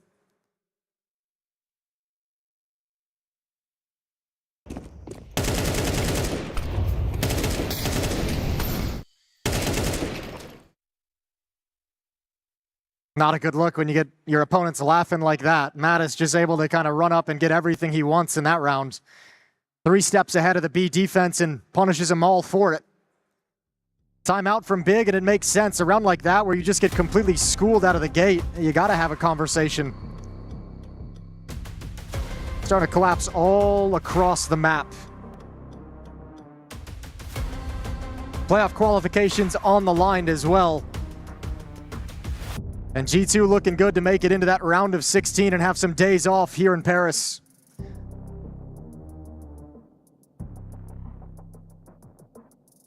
Yeah, you gotta love what we're seeing out of Nerds. Just a fragging output. It's a real positive sign. And it's getting into the dirty work as well. There goes Nerds out elbow. JDC trying to meet him there. Getting sent in again with utility. JDC this time coming out on top. Great flashes.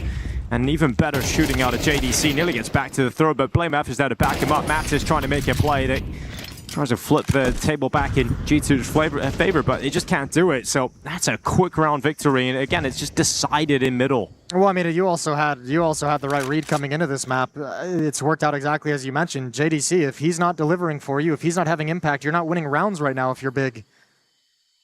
All 3 rounds, you can point to the impact JDC has had. The only reason Big is on the scoreboard, 5-3. Money starting to dwindle for G2, and we touched on this on Cash, where Big, that felt like an opportunity for them, a map that they're very comfortable on. Here in Ancient, you have this moment of an opportunity right now to break this economy. This half has not gone well for you. It's not looked great. JDC's been a hero, a one-man army, but if you can break this money now, then all of a sudden you have the chance, if you're Big, you'll be sitting at 4-5. You can even take the lead off of it, but you have a chance for everyone else to kind of wake up after that and exhale that breath you're holding in at the moment as you're just getting trounced. But they need this round win.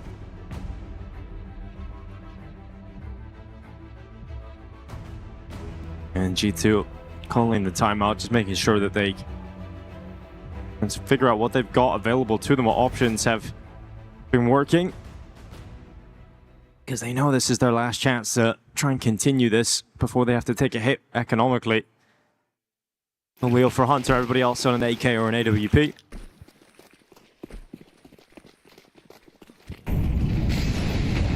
The early util goes out. Smoke for Red Room and Elbow. Trying to contain JDC. Mattis is actually going to take the first contact to try and crunch with the Elbow players. This time JDC dies at the hand of Nertz, and that's the really fun head-to-head we're getting to see between these guys.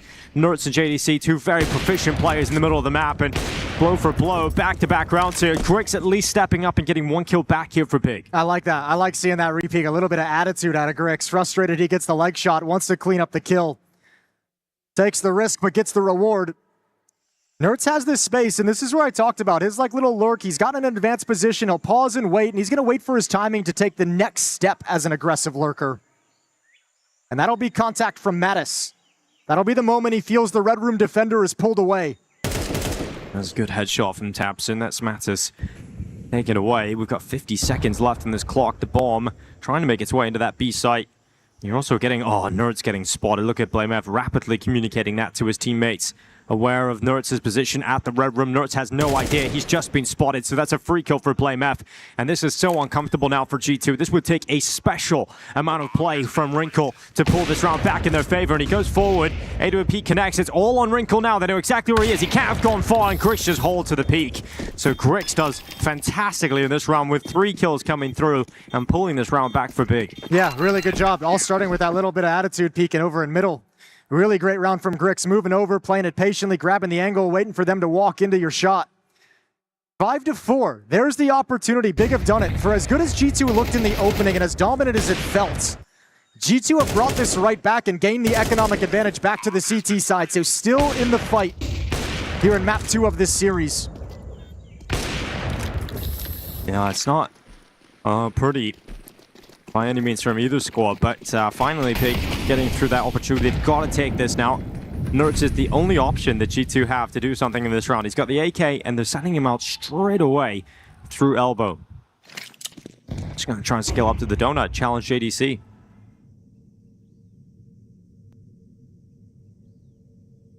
Needs a clean win with all the pistols behind him. JDC spots one. Gonna drop the defensive smoke. They're pushing the issue. Oh, they bypass him. Nertz goes right through it. Can they get past? Yes, eventually Hunter trades him off, but Nertz needs to do so much more. Yeah, he's got an AWP now. He's going for this challenge, so does well on the AK, goes to the AWP. Hunter's gonna try and come out with the bomb on his back. He's also picked up an M4 on the way. Although Hunter dies, but the bomb still gets planted, so Nertz is just holding with a CT flank. Making no secret about the presence of one player towards Donut with that utility being used up by BlameF. He's got to be concerned about about Donut as well. Yeah, as you mentioned, there's a flank coming in from BlameF, so now he can't hold the angle to CT spawn the same way. And Heavy God didn't get his hands on a better weapon. He's still playing on the Deagle, so it's all on Nertz to do something here. Nertz looking into the Donut. Hearing the steps of the players crossing into the site, missed shot, not his weapon of choice, so it's Heavy God's Deagle instead. We know he's special with this weapon sometimes, but unable to make the magic happen. Time was ticking, but they get in with just enough to defuse, and Big will actually tie this game up now 5 apiece. Really, really good patience for Big in the 3-on-2. They realized very early on that Nertz had the capability to recover the AWP at the back of the bomb site behind Big Box, so staying tucked in, making Nertz have to consider multiple different options, letting time sit there, letting all the different choke points weigh in their minds, and picking a perfect moment to move in. Great utility work, which has always been a mainstay of the teams under the Big flag. And we're tied at 5.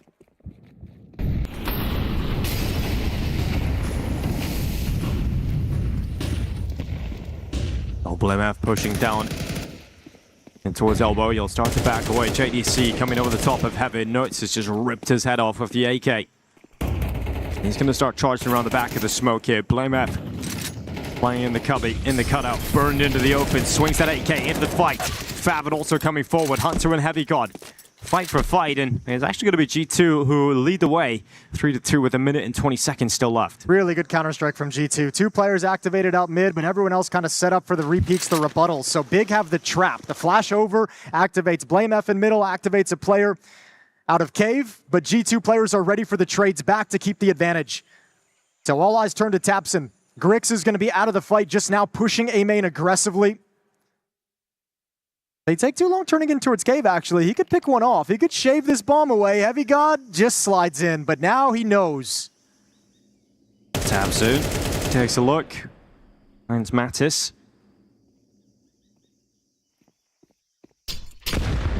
It'll land right on him. Oh, Grix didn't take his chance. Still finds success. And it's Big now in the lead. This is completely turned. It feels like G2's playing this one a little bit scared. Very slow and tentative to move around the map. Yeah, crumbling. That time you see over in Cave, Tapson's able to get the 1 kill. No second swing for Heavy God whatsoever. Falling apart now, 4 in a row for Big's defense. 5 of the last 6 as well in their favor. We're also talking about one of the strengths on Cash. I felt like everyone from G2 was delivering a moment here or there. It's been a much quieter performance across the board. Nerds is still playing pretty decently, but everybody else is much quieter. Well, much like the first half of Cash, Big find the solutions. And this time, instead of just scraping together barely what you need, they're actually taking complete advantage of it. They're looking to take a 2-round lead into the halftime break. 3 Galils, an MP7, a Deagle for G2. That's what this final attack is. Right at the A bomb site, right at Grix in his AWP.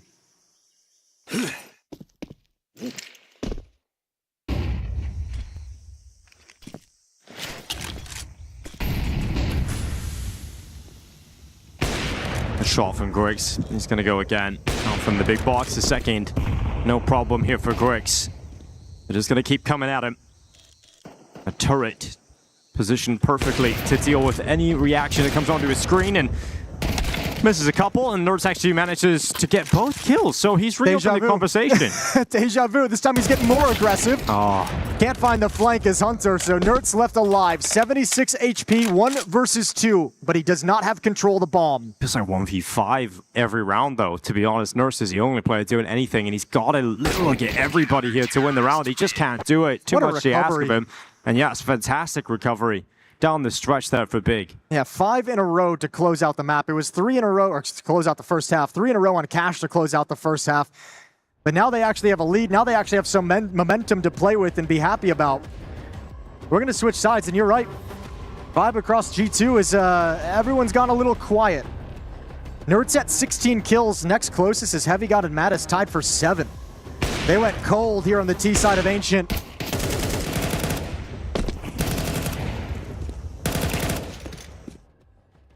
And now playoffs, it felt like they were marching towards it. Playoffs in question as Big looking to contest map 2.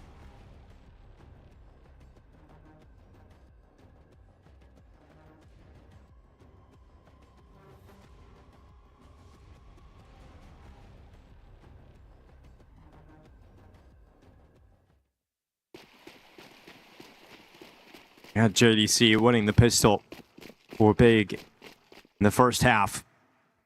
See if they can do it again as they come over towards A main. We've got Wrinkle who's detecting all those heads, so do Big stay focused on heading towards the A side? Looks like they are.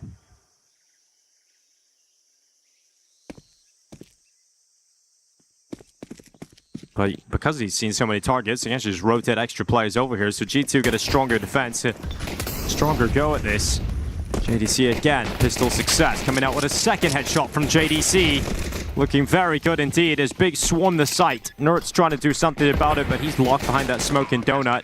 And G2 do nothing. Yeah, they have no stopping power there. How much can JDC do? It's just like a one-man army, it feels. Unkillable at the moment, playing really well. Heavy God goes down, and that'll be the pistol for Big, their second pistol round. Now they've struggled to convert after winning the pistols. Feels like this might be a different vibe going on right now. Playing really, really well. 6 rounds straight going back to the first half. Feels like coming into this game, we talk about it's going to be a head-to-head between JDC and Nerds, but it literally is that. Like, both players just leading the charge. Well, it was that for a while. And then Tapson's right there now. Yeah, I think Big, after if they end up winning this map, after this, later on today, they're going to look at this and be like, JDC really carried us through the first half of Ancient. When you think about it, the fact they're able to... It felt so dominant for G2. It looked so dominant for G2, but JDC was single-handedly able to just seal 3 rounds away on his own. So you kind of kept it close enough for everyone else to ignite and now take this sort of a lead. So, I mean, you really got to be thanking JDC for getting you started early if you're big. But now everyone else showing up and making it real difficult for G2 to find their mojo again. It feels like that level of flat right now for G2 that it's going to require like an individual moment, like a clutch, just to kind of reignite the energy in the squad. Maybe a heavy got Deagle rounds. Yeah, that would be pretty helpful. It's a 5-7 here for Wrinkle. Trying to stop them as they come up the ramp. Mattis will make his move next. Big, about to funnel themselves into 3 players. So this is the best chance for G2 to actually do something in this round. As the bomb carrier, Grix protects it with a headshot towards Mattis. Look how cautious Big is being. They have all this utility down, but they know at some moment there's going to be 5-7s behind this smoke, so they are so tentative. They are so afraid to push up behind it, and for good reason. They've played this very well. The reaggress, though, is not going to have as many nades, so this Deagle from Heavy God is going to have clear lines of sight. These crossfires of the 5-7 is going to be a little bit more dangerous. But now you got to consider the other side of the map. Yeah, Nerd's just waiting inside of the cave. 5-7 at his disposal. You've got Tapson coming up first. BlameF next in, and it's a quick trade from BlameF. 4v3. 45 seconds remaining on the clock. Big just trying to stall this one out. They don't have a huge amount of time to figure it out, though. And just taking little bits of health off every couple of seconds here from G2. They're equally kind of softened up. This is not easy. This is a little bit scary, and G2 gives it up. Okay, there you go. I mean, that's a strange decision, but... I guess they thought that this was all going to be some kind of a fake. I don't know why delay you, into the at this end? point when you've been battling the whole round for it. I don't know why you'd relinquish it unless you thought it was going to be towards the other side, that the bomb was going elsewhere. Especially because you had such a big chance, it felt like, to win that. It's very strange indeed to see that from G2. Like so much tension building with yeah, it no was release. very anticlimactic. I wanted to see the conclusion.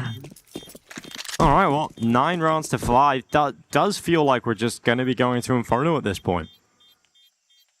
Good job on Big, though. I mean, it's a scrappy round. It's a weird one. I just liked watching them play so disciplined as a team. Like, no individual thought it was time to push forward and moved in too early and got taken down. Everyone kind of on the same page of, we have the rifles, utilities up, let's keep the range. They're going to have to keep peeking into us at some point. These Galils, these AK-47s going to find the kill that alleviates the pressure. They've got their 9th.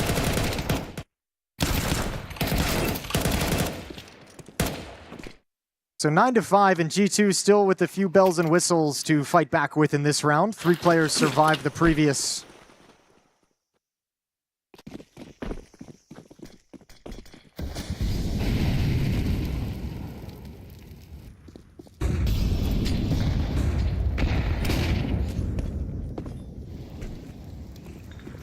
They're in mid again. Over on Big, no challenge coming their way. And it's even more surprising to see G2 call that off or pull away, knowing that they don't have a full buy available in the next round either. Like, so, it's, you know, you don't have much to lose there. But perhaps hoping that 3 players of Kevlar can make this round a little more solid. Playing in the standard setup with weaker weapons doesn't feel too likely to net any success here for G2. Big is just going to keep it slow and controlled, dictating the pace here.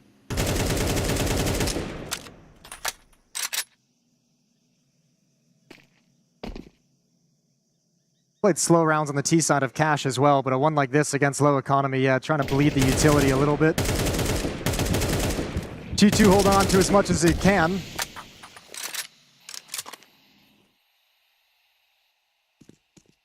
Big's just got to be careful, like they don't stall it out too long to where you have this smoke on Hunter, and now a kill. Fortunately for Big, the smoke's on the other side of the map at the A bomb site. But a 4-on-5, you start feeling nervous as the time runs down to 20 seconds because the clock is an ally to G2. This is actually kind of a 4-on-6. And Nurse just waits down in the silo, P250 at the ready. Oh, they've done this way too low. Heavy Guard goes out into the open. JDC and Favin taking kills between them, and Grix also right there against Nerd. So Hunter and Wrinkle left alone and gonna give it a go. So AK collected. Hunter sprints forward into the cave. Wrinkle all the way down to the bottom of the ramp. Taps and have a lot of peek, and that's gonna be tapped into. Find successes. Hunter's left, creeping away from the cave. There's no other option but to try and save the AK-47. And we're going to watch a 10th round take up in favor of Big. Oh, Hunter is going to get away with the AK-47, though. That's... Oh, no, he's not. No, he's not. Mac 10 at range. Favin finds him. 10-5. Looking very clean out of Big. That round, they left it real low, making their move into the site with about 10, 12 seconds left. Could have gone horribly wrong, but taking that win and marching into round 16. AWP out for Wrinkle, M4's back for G2, but it's been flat. Now they're the ones getting blanked in this second half. They have yet to put a defensive round on the board here on Ancient.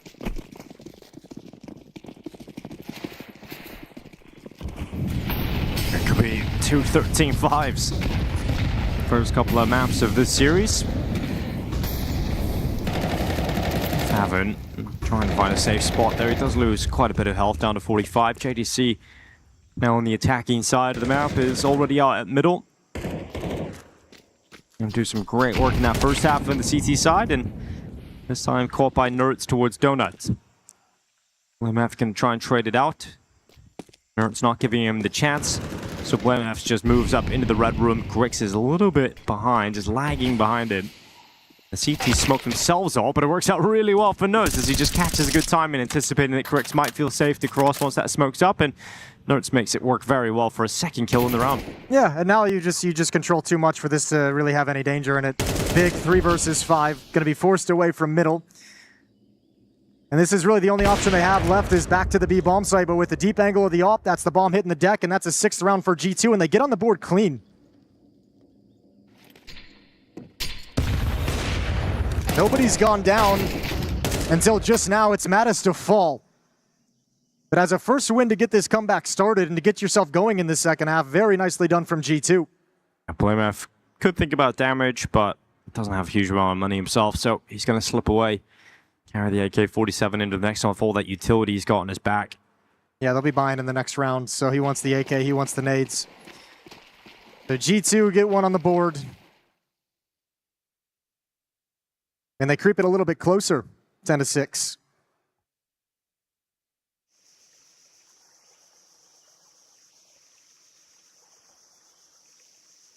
Counter-terrorists win. Now we have round 17. I think if you're G2, probably the philosophy you're operating with on the CT side, it's been a very slow day of attacks from Big. Cash was very much default spread, kind of chill for 30, 40 seconds. Nothing too crazy in terms of fast, pacey, aggressive rushes. Similar to Ancient so far from what we've seen. So I think if you're G2, outside of the initial salvo of utility to just keep the fast plays honest, you're probably going to be holding on to smokes and Molotovs towards the late round, waiting for Big to start getting motivated to actually press into the bomb sites.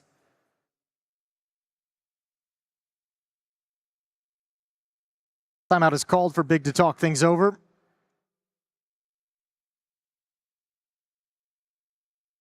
"21 kills on Nerds now, the only G2 member in double digits.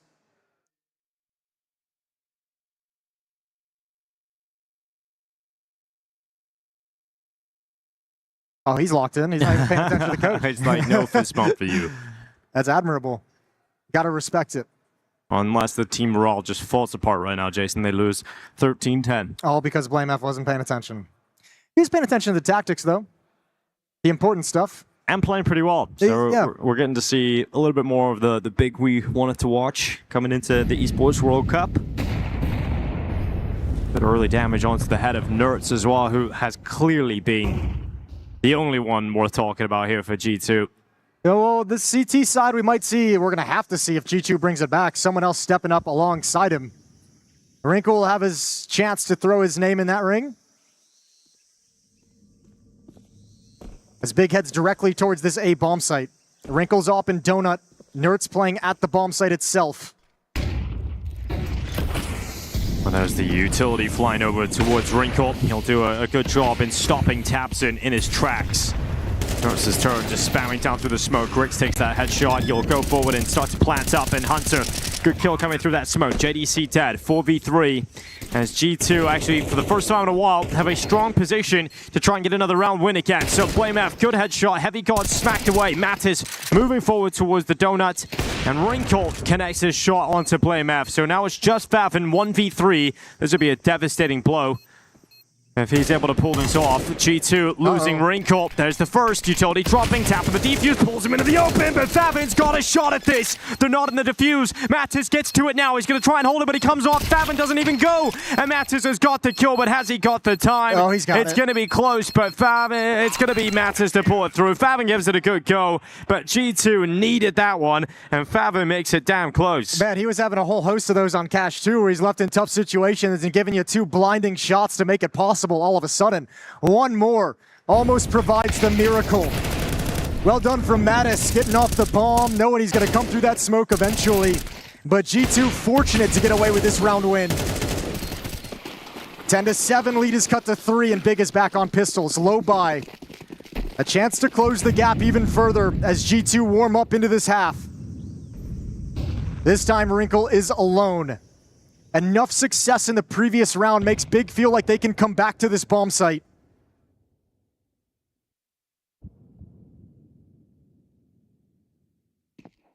Nice shot from Wrinkle. That's Tavsing. Oh, quick headshot as well from Wrinkle. Nort's able to make the most of his kill on Favin, and then Hunter just sweeps up the final couple. So, comfortable round win there from G2. 2 rounds separating the 2 squads, and we're going to see a good buy coming out here for Big. Yeah, damn fun shooting from Wrinkle to step back into that aggressive angle instead of falling back into the protection of Nertz's M4. Grabbing that second kill, mopping him up. Really good job. Not letting that Tech 9 hit, that contact play, ruin your day. 2-round lead. All back in the hands of Grix. AK-47s across the board for Big. Utility out towards Red Room. An aggressive push down the stairs from the CT side. That's a good nade right on top of Grix. He's down to 41, and we'll see Nertz make it all the way down middle onto the heaven boxes. Going to be a real nuisance here, Nertz. Need to go around the corner, and Nertz not detecting any presence from Big. They're not wanting to challenge out elbow this round. Interesting they're not re-smoking it at all either. Nertz has one. Wrinkle's got the angle with the op now, so they want someone to get baited into that peak at elbow. Well, Mattis, careful, pulling nades out as Grix op arrives. He gets a warning shot at least. Does take a lot of damage for it, but still able to stand on his 2 feet. It's very passive at this B bomb site, though. It's Heavy God with this passive off angle. Oh, he grabbed at least one. Smoke. Favin went in before that smoke, but BlameF got both. No, it's a Mattis, both dead. Now the pressure once again is back on G2. I think he just kind of guessed. There was a smoke in place. I think with the spot earlier from Grix's AWP, I think he felt like he knew exactly what their play was going to be, and the blind spam puts him in the advantage. Now we got Grix just waiting here on the site. They're coming for it, 3-on-4, but they've got money, so G2's willing to risk it. Grix at the ready, missed shot, whizzes past. Keeps his head planted down inside of the side, taps in, trying to get the timing right, but he looks the wrong way. As Hunter moves forward, Heavy got sharp shooting. Here's JDC going down as well. G2 coming back in for this. It's got to be BlameF. And so far, so good. It could be all 5. He's close to it. Wrinkle's up next, and BlameF has got it. Steps up with an unbelievable round from BlameF, and Big sell forward to 11. What a sequence. Starts you out with the 2 kills, preventing the flank, the wraparound defense, and then closes it out with all 3. Base of the ramp. And shuts down an incredible retake from G2. Building into something real special there as all of Big falls as they turn the corners. Things get rough. They bring out Big's battle cruiser and BlameF. And he just marches right into those kills. He's just so confident to take them as well, not hiding away. Willing to take the fights. And that has just taken all the energy out of G2. They thought they had that round. Yeah, it felt like it was going to be theirs. Felt like that retake was all coming to fruition. So the comeback has a little bit of an obstacle thrown in its path. 3 in a row for G2 before Big puts a stop to it. They're 2 rounds away from taking us to a 3rd and deciding map. But G2 still got fight. 3 M4s and an AWP on Wrinkle. MP7 picked up on Nertz. Money's gone after this. A must-win round for G2 to continue this campaign on Ancient.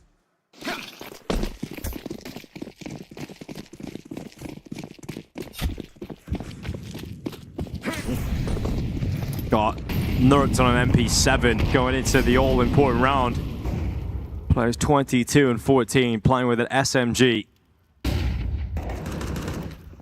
Heavy God. Look at it activate down the ramp. Spotted early by Favin. No longer can he continue to make that play.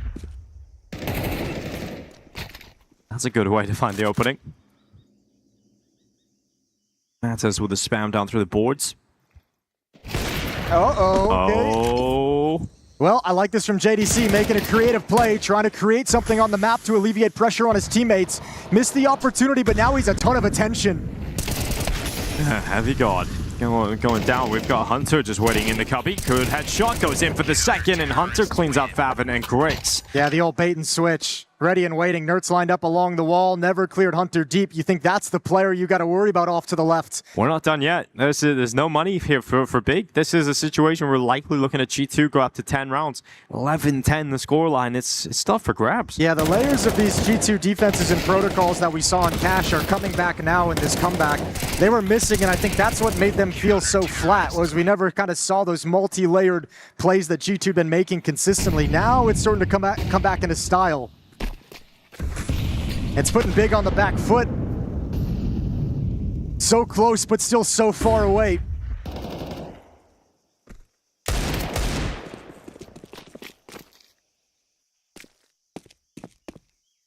Lemef walking his way up with the Deagle, looking to just fight. If anybody wants to challenge him. And the answer is yes. Hunter will have a quick peek out, win the fight with the AK. And really there's nothing left in the round here for Big. No, it's plays like that. It's the Deagle challenging in a crazy fashion. It's all you've really got. No flashbangs, no smokes to speak of. The G2 is going to be at 10.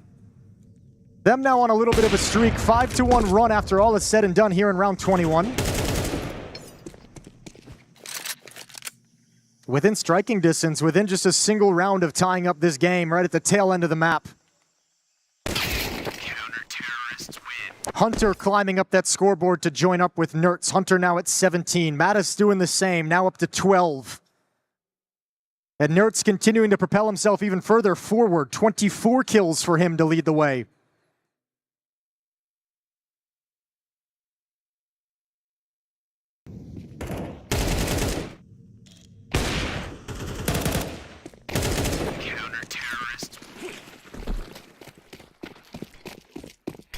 All right, do or die in this one. Big's chances to stay in the series. Rest here.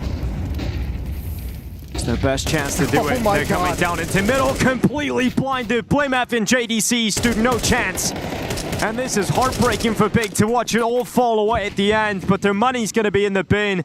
G2 are up to 11 rounds here. They've held that in the back pocket this entire half. Everything looks and feels the same like their typical mid-control, except for the additional 5 flashbangs that are thrown. Favin and JDC trying to meet him at the point of the attack just have no chance of dodging all that utility. Complete annihilation of the mid-attack from Big, and the round is just nothing to do from here.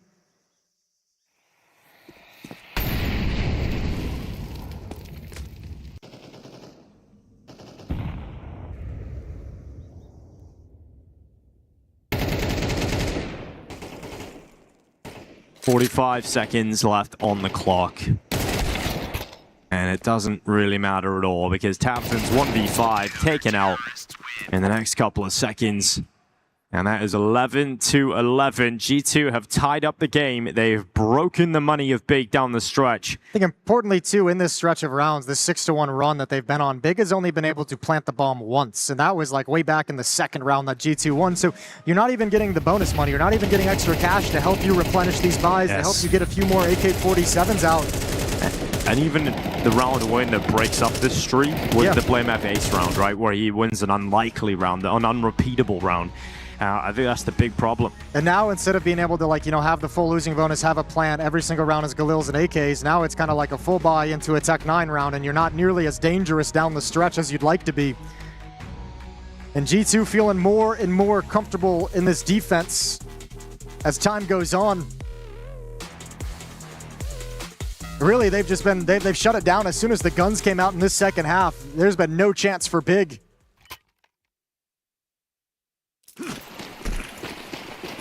Three round wins straight for G2. They've only lost a single player. Kills aren't even coming for Big. No, not at all. 3 Tech 9s, P250. Just give it a whirl at this B site. Just rush in, see if you can get into the bomb site. Heavy guard, spamming down. It's going to get pushed on the left side. Wasn't anticipating it. Here goes Mattis, denying the bomb plant, denying the life of a couple. Actually, the bomb did slip down. Need some extra cash going into the next round here for Big. Tell you what, thank God Mattis did that. Yeah. Because that's a real sinking feeling when you lose control of Cube in that kind of a situation. If Mattis plays that passively and stays inside cave, bomb gets planted, player alive in the bomb site, player alive at Cube, that's so hard to get out of that scenario. So Mattis makes a very important play in my mind, and that's put G2 up by 1 right at the end. Big had such a suffocating lead in this game. 10-5 at one point. Oh, it's an absolute disastrous end of the map here from Big, but let's see, can they get it into overtime? Can they somehow find a way to wriggle their way into the bonus rounds of this game? We've got an aggressive maneuver here from Hunter, advanced up into A main. He's lost the fight against Tapsin, but they've spotted the bomb early on. And what is that going to do to Big? Is it going to force him to reconsider, slow things down a little bit? I think you get a kill like that this early in the round, you're so happy to play the 5-on-4, especially when it's for overtime. You don't want to take the risk and just try and capitalize on that and push forward. So Nerds makes a footstep. JDC hears that, knows his position. And Nerds gets pulled into an easy death. And now that opens up the avenue for JDC's lurk in Red Room, which they have no idea about.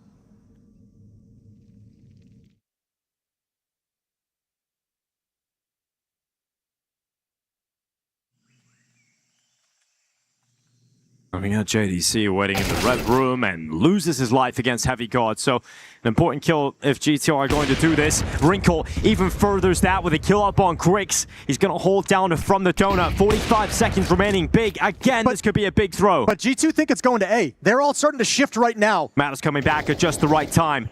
Trying to get in position. Mattis at the ready, utilities forward. Favin with a blinder of a headshot on that crossover.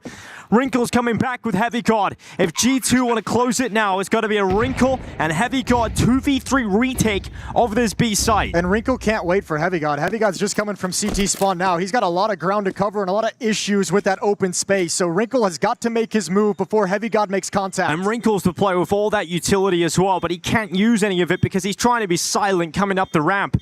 This AWP trying to clear tight, close corners, not getting the fights he's looking for. There's the barrel, there's the kill. 5-7 out next. Looking for a second challenge. Wrinkle can't get it, so it's got to be Heavy God, and you rely upon him in situations like this. But he can't get to it because the grenade over the top from Favin. It was not planted for him, but he had the right tool for the job. And Big get this one into overtime. Oh, a miraculous round win when they'd been struggling so much, but boy, did they get given some gifts.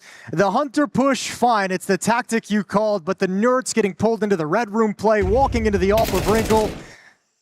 Or excuse me, of Grix. Big has just sat here on the map waiting for the response, and the fact they almost fought back. They almost. But it's Favin, who else? The man who's been having incredible impact for Big in both maps in the series thus far. Big survive the total collapse. They stay in the game.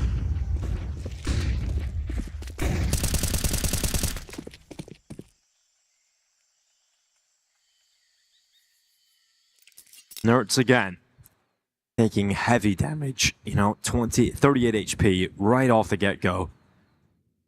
Hunter and Nerds trying to get back in towards this A site. I have to play a little bit more passive. They were bitten a little bit too hard in that last round. And they've had a lot of more aggressive defenses, right? Opening up of the round, Wrinkle's been close up with the AWP a number of times. So a different look, especially with no AWP at the bomb site whatsoever. Hunter going to be playing default, Nerds and Donut will drop delay utility and turn to help out Hunter when this hit comes in. But with low HP, there's not a whole lot he can provide. You feel caged right now if you're Big behind that fire. Your smokes have gone in and you really wanted to move forward at an earlier timing, but here they go. Trying to get past Nerds and Playmath and taps and cut right through the defense. Nothing done from G2. Well, Heavy God's going to slide through, try and create the opportunity, the chance, but oh, it's such a low percentage. Good find, can't get a second. Favin puts him down. And Madison Wrinkle far away. This retake is not going to happen. Oh, Big finding a way back into the game fully now then. Money's no longer a problem here in overtime. They get full buys back. And we now look over towards Hunter and wonder, what can he find to solve this?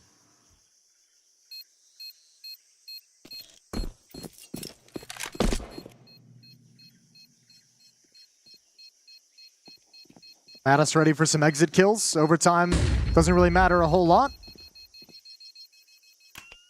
Big is locked in, looking for any kind of a follow-up peek. And Mattis gonna bring it in late. Grab one kill and just chill. 13-12 for Big, 2 in a row.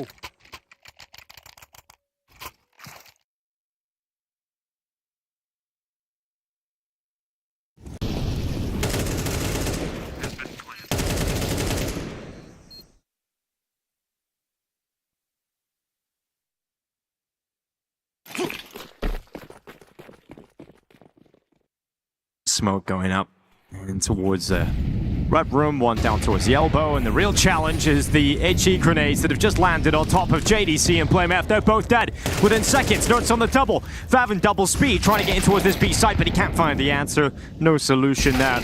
And that is a very quick round indeed. Yeah, not even against the play from Favin. You have to do something surprising. Round is just over within the first 20 seconds as soon as those nades are thrown.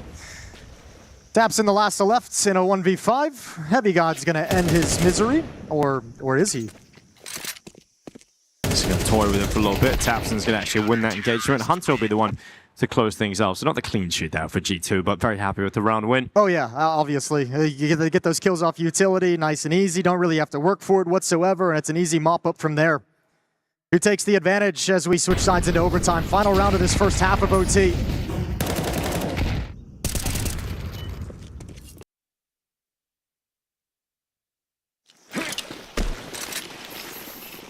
Smoke's deploying outside into middle again.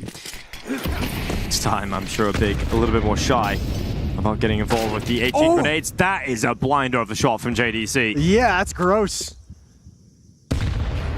Wrinkle might have thought he had an extra second to line up a shot, and just no chance. JDC takes it away. And behind this smoke, with that kill towards the B bomb site, Big is lining up. When this fades, are they going to hit it on the fade is the question. Do they say, with that kill, you're going to shift somebody over, and we have a moment in time, a window of opportunity to step forward? There's a good peek out. It's going to be Favin. First headshot. Mattis doing what he can inside of the site here. Goes back into the cave. Taps and wins that engagement. And just 2 players left here for G2. And the only one we're talking about right now is Nerds. The only player that can do anything on this initial attack, and he just can't even get an opportunity to rattle off his shot. Grix just takes him down to the side of the bricks. Yeah, lovely shooting with the AWP. Least Heavy got all alone. 1 versus 4. So 14-13 for Big. They had the huge lead in the first half that they let slip away, but they will take another lead into the second half of overtime.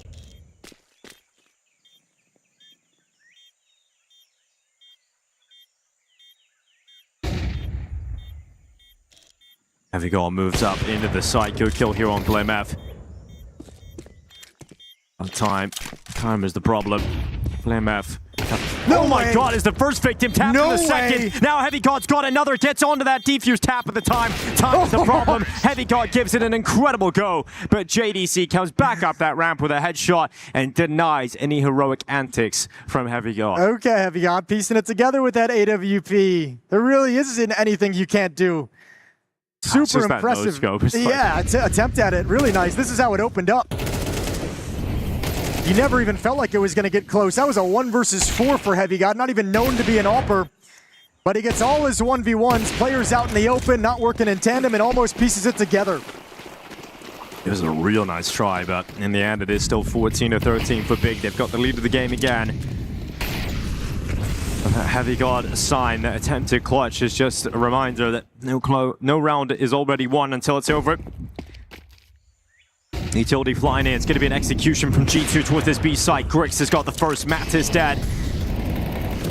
I mean, it's a rough scenario here for G2. There's a attempted play here from Nerds on the lurk, but BlameF's completely ready for it. Favin destroying them inside of the site. And even though G2 started to come back into this game, it looked like it was their map. It looked like it was their series, but Big have dug deep and have stayed in this, and they're going to be the team to reach map point again. That's a really nice defense as well. I think G2 starting to run out of ideas. This is starting to feel real difficult for him. Wrinkle, he's got his first. Should never be possible. Smoke up behind him now. He's forced forward, and a missed shot will spell his death, and Big now a single round away from a map 2 win.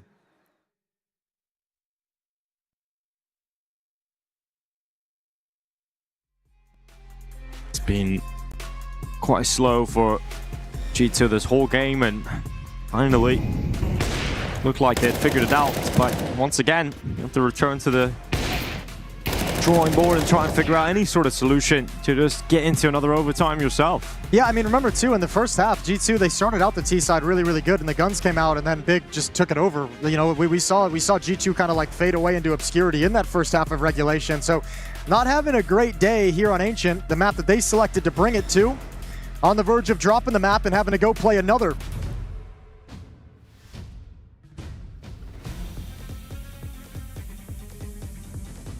Live in around 29.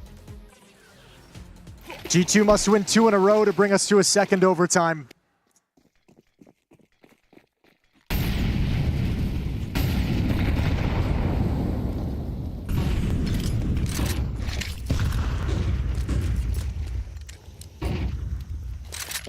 Looks like they just want to find a timing at this B-bomb site.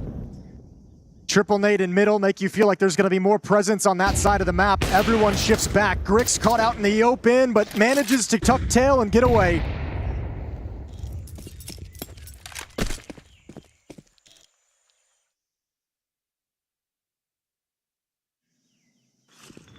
There's the spam down to the boards.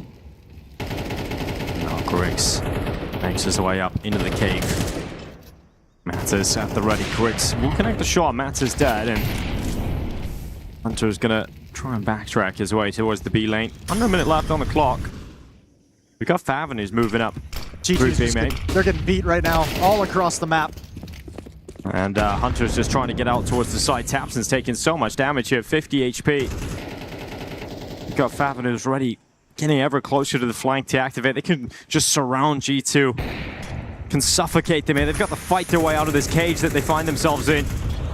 Time is starting to really tick as well. 30 seconds, bomb starts running up. It's Nerds, the release valve here for G2. Finally some space, something to play with. Bomb is going to get planted. JDC behind the smoke as it fades away. Moves up closer and closer to the site, but there's the flank activated. Favin taking down Heavy Guard, frees up JDC, but Nerds is lights out, finally dead to the spam. Favin's got another one, and it's all on Wrinkle.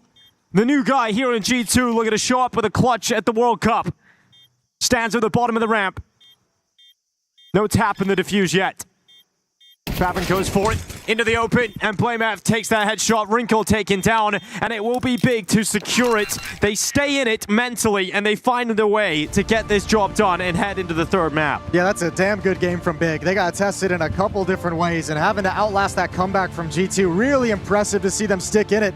And boy, they clamped down at the end. Once overtime hit, that was all Big. All Big indeed. What a way to gut it out. You know, that one turned into a bit of a heater. What did we say at the beginning? All the things that we wanted. Blame F, performance. JDC lighting the way in the first half. Yeah. A little bit of vintage Tabson.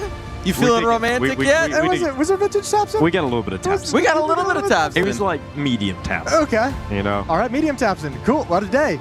What a day indeed. What a day for Big. The Ancient, I mean, now we get a full map series. We get the full run here. And we get a big clan that's shown some resolve, shown some backbone.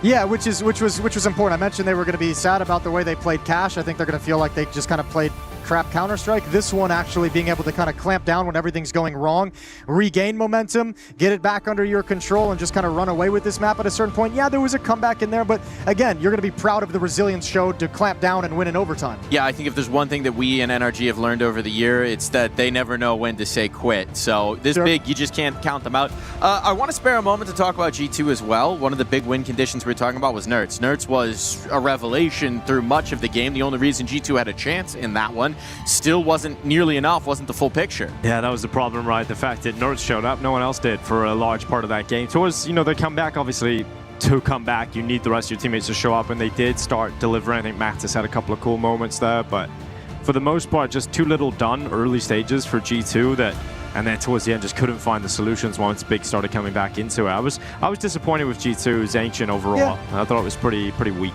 Yeah, I think they struggled to find success on the T side around Nerds. Like as you mentioned, Nerds popped off, but he's kind of in positions where you need your teammates to do something to give him the openings for him to then play next. So when he's having the great game but no one else is, it's like, good, you're doing things here, but this isn't necessarily like the primary win condition of the round. This is a supplementary play to what we're trying to do. I think we at some point need to start a little bit of a conversation about why G2 has been so insistent on this Ancient, because this was a thing through their major run as well. They had some disappointing losses. We'll leave that for a moment. We'll sing some more praises of Big because this is the highlights from the game, and there were quite a few. I'm excited to get towards that Blame F ace. That was ridiculous. The backstop to save the team, but a lot of highlight reels from a lot of the team as well, and by the end of it, once we got to the overtime, in classic Big fashion, it was a team effort lifting the ship. I think a round like that was like a good example to me. Like, yeah, Blame F, that's an awesome ace, incredible ace, and a great read of the situation. For me, I look at it from the perspective, I thought that was like a little bit arrogant from G2 of trying to make that flank happen after it had already been spotted out. So for Blame F, it's like, yeah, great read of the situation. You knew they were trying to execute this flank, this smoke pops, take the shots, and that's your first 2 kills of the ace overall. But yeah, I think more than anything, it's just Big down the stretch. I think we're just so able to clamp down on some of the initial plays from the G2 side of things that they were playing in advantage positions in a lot of the closes of this in the overtime and such.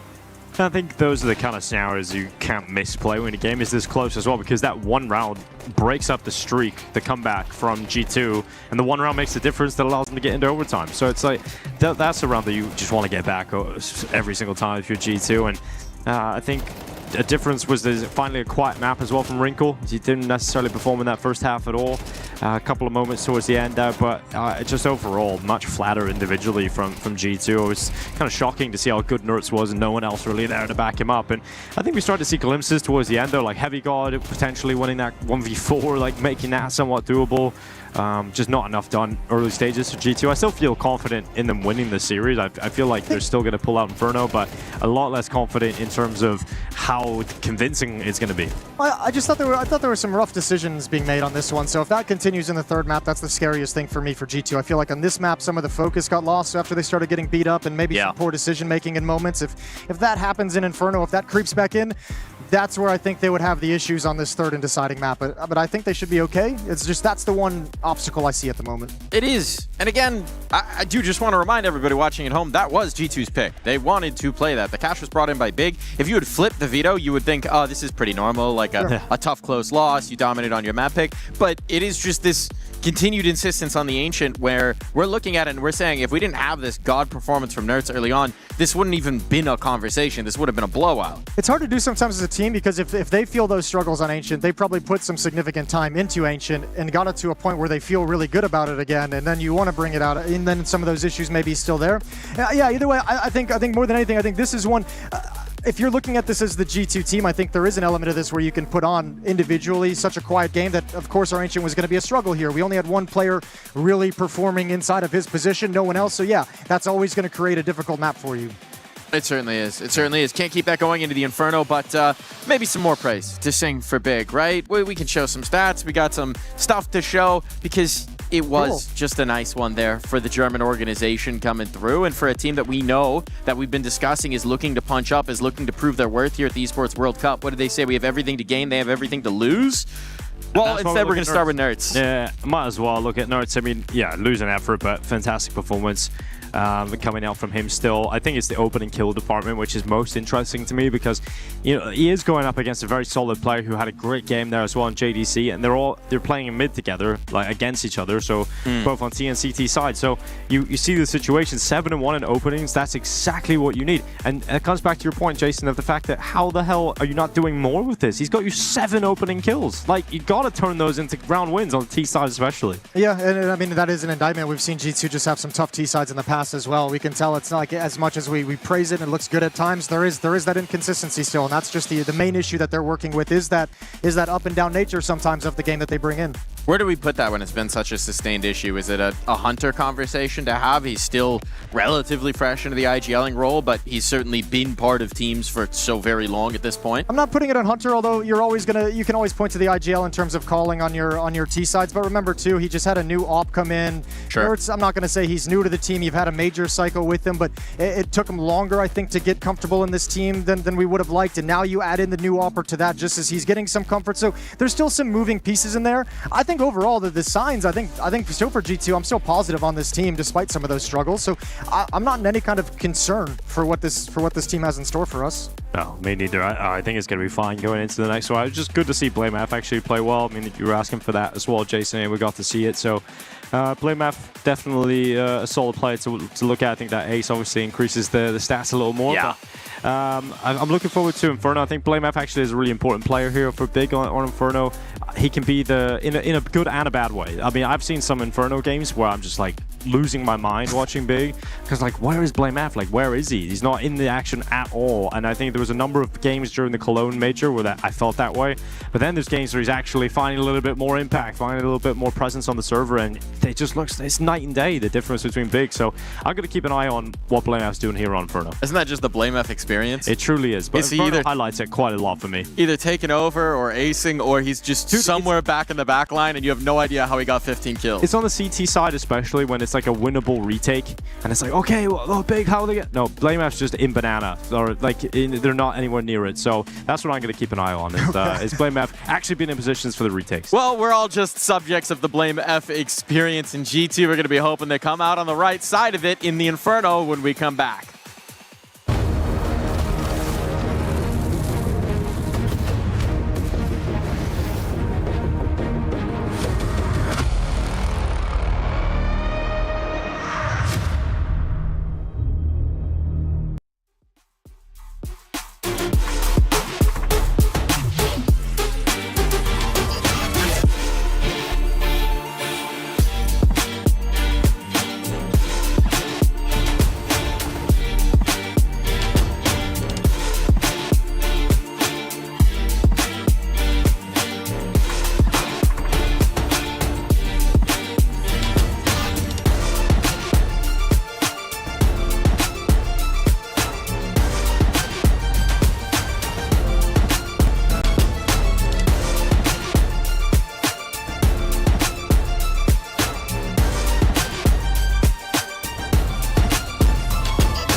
short smoke, it's got a gap. So he's flubbed that.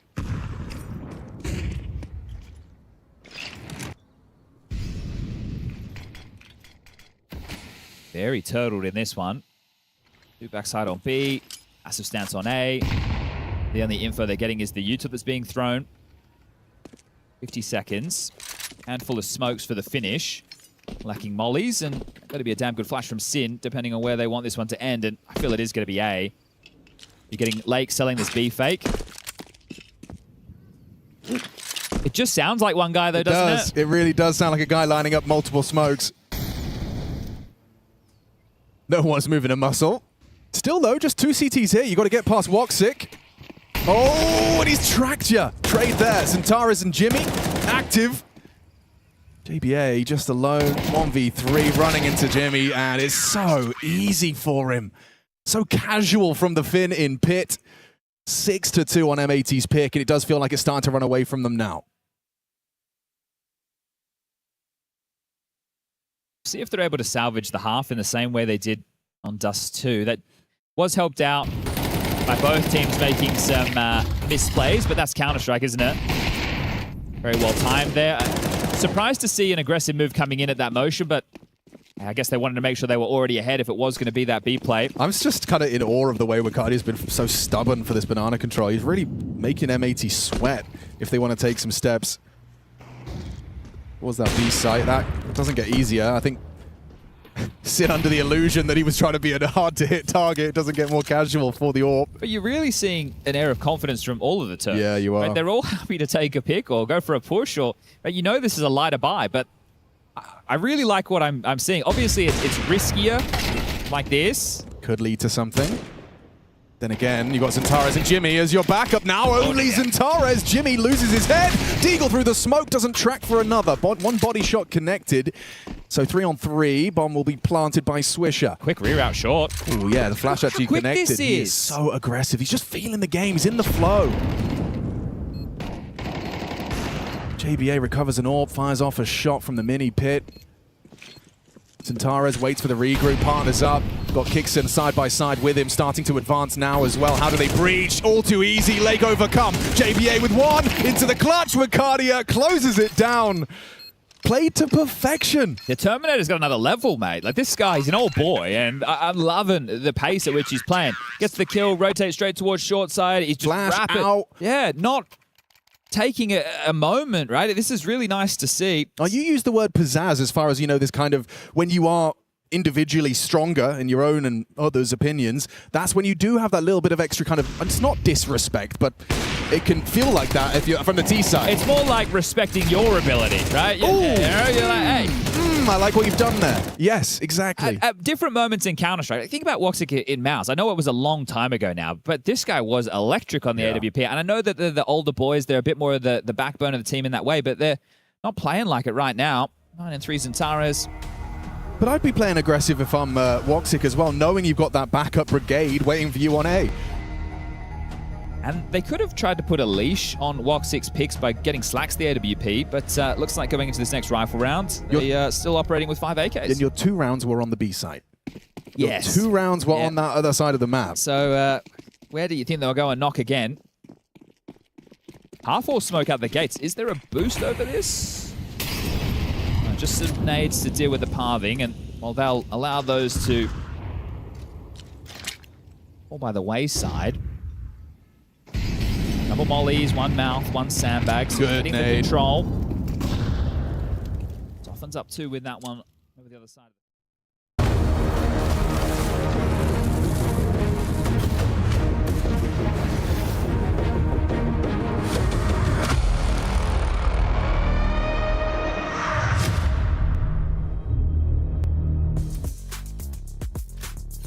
Welcome back to Counter-Strike here at the Esports World Cup, where the action is heating up in this big G2 game. We've gone the distance. We're headed into the Inferno, and Big, after gutting it out through that ancient, challenging G2 to the limit, now have the chance to pull off another upset. Reminder, folks, if you're just tuning in, this is a big clan that fought all the way through the last chance qualifier. This is a qualified, earned team. They were not invited. Yeah, and this game gets you into the playoffs. It gets you to the round of 16, right? So this is it will be a massive run if they're able to pull this off. They're on quite the streak. They're in good form, starting the season a little bit earlier than other teams, in particular teams like G2. So I think it's a great opportunity for Big to actually go in and get a result that's really impressive. This would definitely be one that would give them a lot of confidence. I think it changes. I think it's cool in the sense that I think it would change their goals for this event. Where we heard Tapson kind of say we're here to like kind of prove that we're on the map, that we're in the direction, that we are a team that needs to be feared and respected. I think if you win this one and get into the playoffs, then it becomes how deep can we go? Then it becomes where we kind of accomplished that. We've upset G2, caused some damage, qualified through this. We're going to be on the radars. Now it's about for us gaining as many VRS as possible, getting as much of the cut of the share of the prize pool as we possibly can. Go to the quarterfinals, see if we can upset another team, see how far we can push this. So I think it's cool for Big in that they get a look a little bit further ahead if they can win this one. True. It's true, and some extra days as well to watch the rest of the competition to see how things shake out. Meanwhile, for G2, all those warm fuzzies from Cash have been dispelled. Now it's a little bit of despair. You're wondering, you're looking back at that one going, man, we weren't even in the first half. I think yeah, that's the thought process is like the first half wasn't good, but I think you look at the positive side is that they came back into the second, right? They started playing more like the Counter-Strike they wanted to show going into that second half. So I think you focus more on the positives coming out of that and say, okay, guys, we started to figure it out towards the end. Let's just come in with that level and that way we were playing at the end of that map and bring it into the start of Inferno. Yeah, obviously didn't lead to a win on Cash, but we've seen him in both maps now when G2's gone on like some runs in like late in the day, late in a half. Big's been able to find the change, the adaptation, so there's that as well to be happy about. Is you got plenty of ideas, you got ways to find solutions.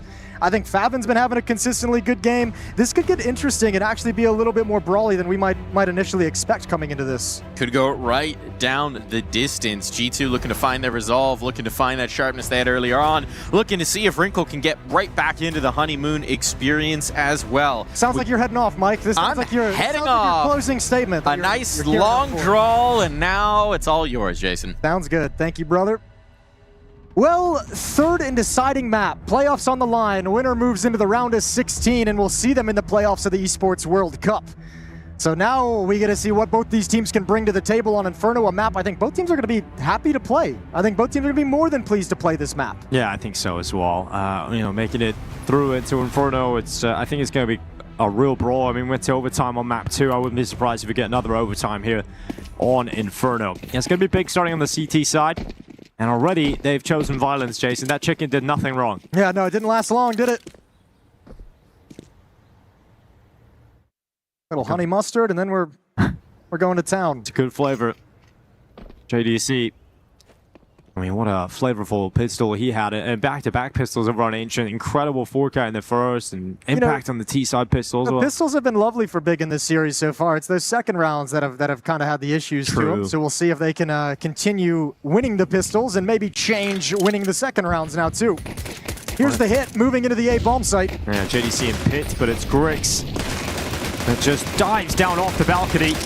Gets himself a second kill, couldn't quite capitalize on the third opportunity, and Favin, that is special that he's able to get away with that. So out towards Hunter, now Heavy got him Wrinkle 2v3. Hunter wants that back. He regrets sliding into the open like that for that fight immediately as soon as he goes down. Just couldn't hold it back. Wrinkle inside the bomb site, the point man. Yeah, he's gonna give it a go.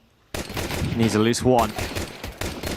Gives Heavy got a chance at this, carving him up from the side of the smoke. Wrinkle doesn't get a kill, so the pressure is all on Heavy God. Okay, here we go. Sees Blamef as well. Blamef's gonna run him down. He switched the burst fire. Heavy God with that click, going for the burst to the head. He just can't get it, can't find it. Blamef's out of bullets. The knife is out, and Heavy God able to take that headshot.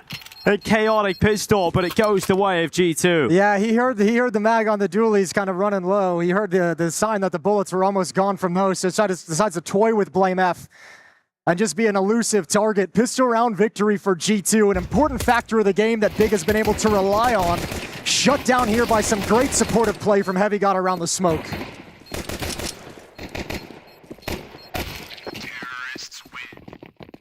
Well, we got MP9s coming out here for a couple of plays, 5-7s and a scout. So Big, you know, pistol hasn't gone their way. We were talking about how the second rounds haven't been great for them. They need a great second round themselves here with the weaker weapons.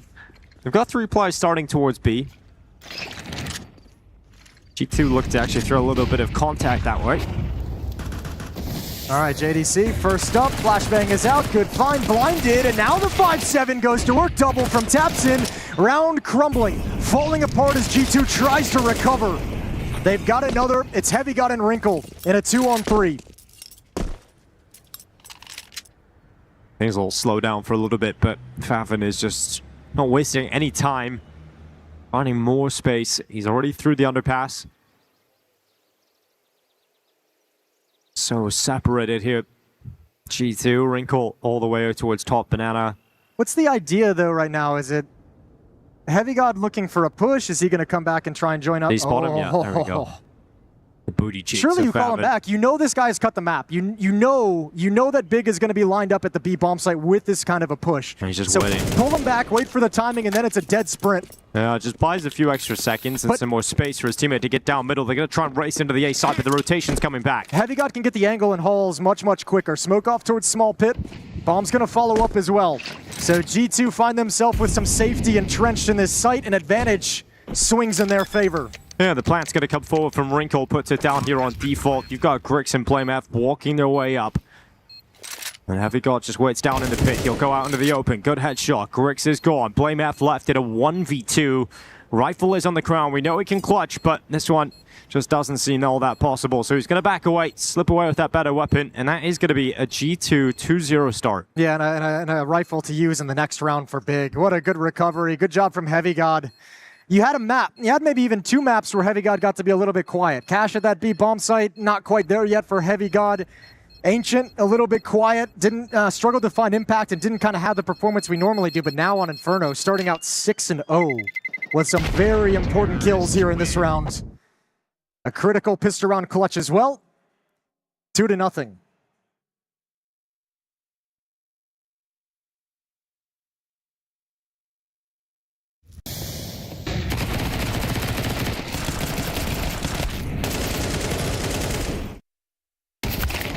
They good work from Heavy God, being diligent, so not losing any composure there, taking the shot early. Well, 2-0 lead, and looks like it's going to be up to 3.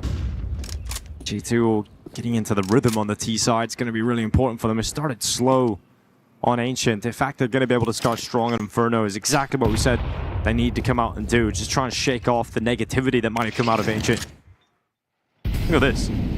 Well, German tower going on. Well, it's more Belarusian than German on top, I suppose. Yeah? You think you were going to get a correction from me on that one? No, myself. JDC waiting. And that's going to be Nurse to send some shots down through the coffins. That's an interesting smoke. Somebody missed their toss, their lineup. It bounces right back in their face, so let's see how much this boost can do. Just the 1 kill, and they found their way in. All right, so 3-0 for G2. Now we get to go into the gun rounds. I'll tell you what, I've been pretty impressed with Grix's AWPing. I think on Ancient as well, it picked up. I mentioned there was a round he kind of had a little bit of attitude over towards middle. He kept that attitude for the rest of the map, where he was being real assertive, real influential and aggressive with the AWP and his peaks. Obviously, a map like Inferno, if you get that kind of an AWPer with some confidence moving around the map, very, very dangerous. So I think if you're Big, priority number 1, get Grix involved in this defense with the AWP in the next round right out of the gate.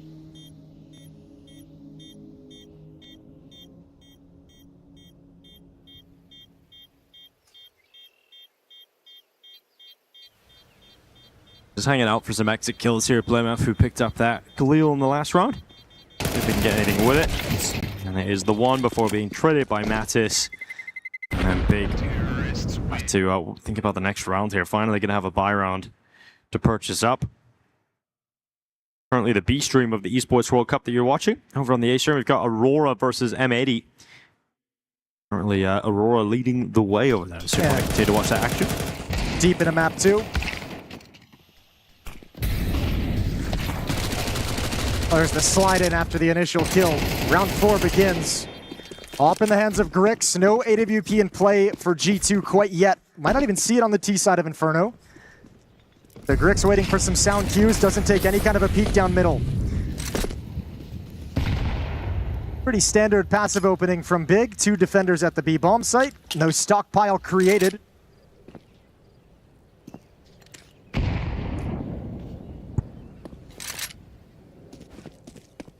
And G2 stays far back on the map to avoid the initial utility.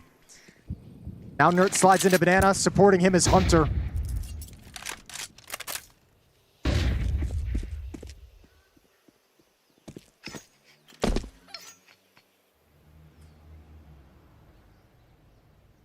A minute and 5 seconds left still in the round here for G2. Utility starts to come in towards this A side, already up through top mid, going in towards Griggs. Hunters and a great shot, although they're not checking Favin. And finally, they look at him. Mattis is a little bit too late to do so. Blamef going to peek out with that distraction. Yep, it is, but where's the bomb going to go? They're all going to peel back from Banana because it hasn't gone the way of G2, and they're all confused. They're completely lost in terms of what they want to do here. I think they might have almost felt like that fake got figured out and they could go back to the A bomb site and that would almost work itself as a fake as the rotation came in, but second guessing it gave the time for Tapson to work himself around. You got no smoke for this choke point. You're just going to have to risk it. Nobody home. But they must find Tapson and they have to do it clean. Tapson moves up. Nert's going to be spotted making his way into the pool, and Tapson will take that kill away. So you put the pressure on Wrinkle. Now we know he's an all-pro, but can he pull off a clutch with the rifle? 14 seconds left. I'd say yes, except for the time. If he had more time to try and chase down Tapson and find that kill before planting, yes, he's got it this one. He just has a plant right now. He's just got enough time to put that down. It'll be close even on the plant, but just gets it in the final tick. So he has got the kill on Towers. He's put the bomb down. Can he win this clutch now? It's all worked out as if he had the time to hunt him down. So here we go. 1v2. Blamef coming in on the flank, and he's got nowhere else to operate. Wrinkle sits here for the rest of the clutch. Nowhere to run, but somewhere to hide. Wrinkle steps out into the open for his next fight, and it would have been beautiful. But JDC nails the headshot upon the first challenge, and that will end up being the first round win for Big on Inferno. Yeah, but good damage done to the economy of Big, and there's not even an AWP that they can recover. That was taken out of the hands of Grix, so no AWP in play. That's a win of sorts for G2. They'll be pleased about it. So even in a loss, not unhappy with how that all played out. I mean, you have to consider, too, this is a perfect defensive call for Big. 3 players on the RAP side as G2 calls a RAP tactic, attacking right into your crossfire. And still the round was very, very close down the stretch.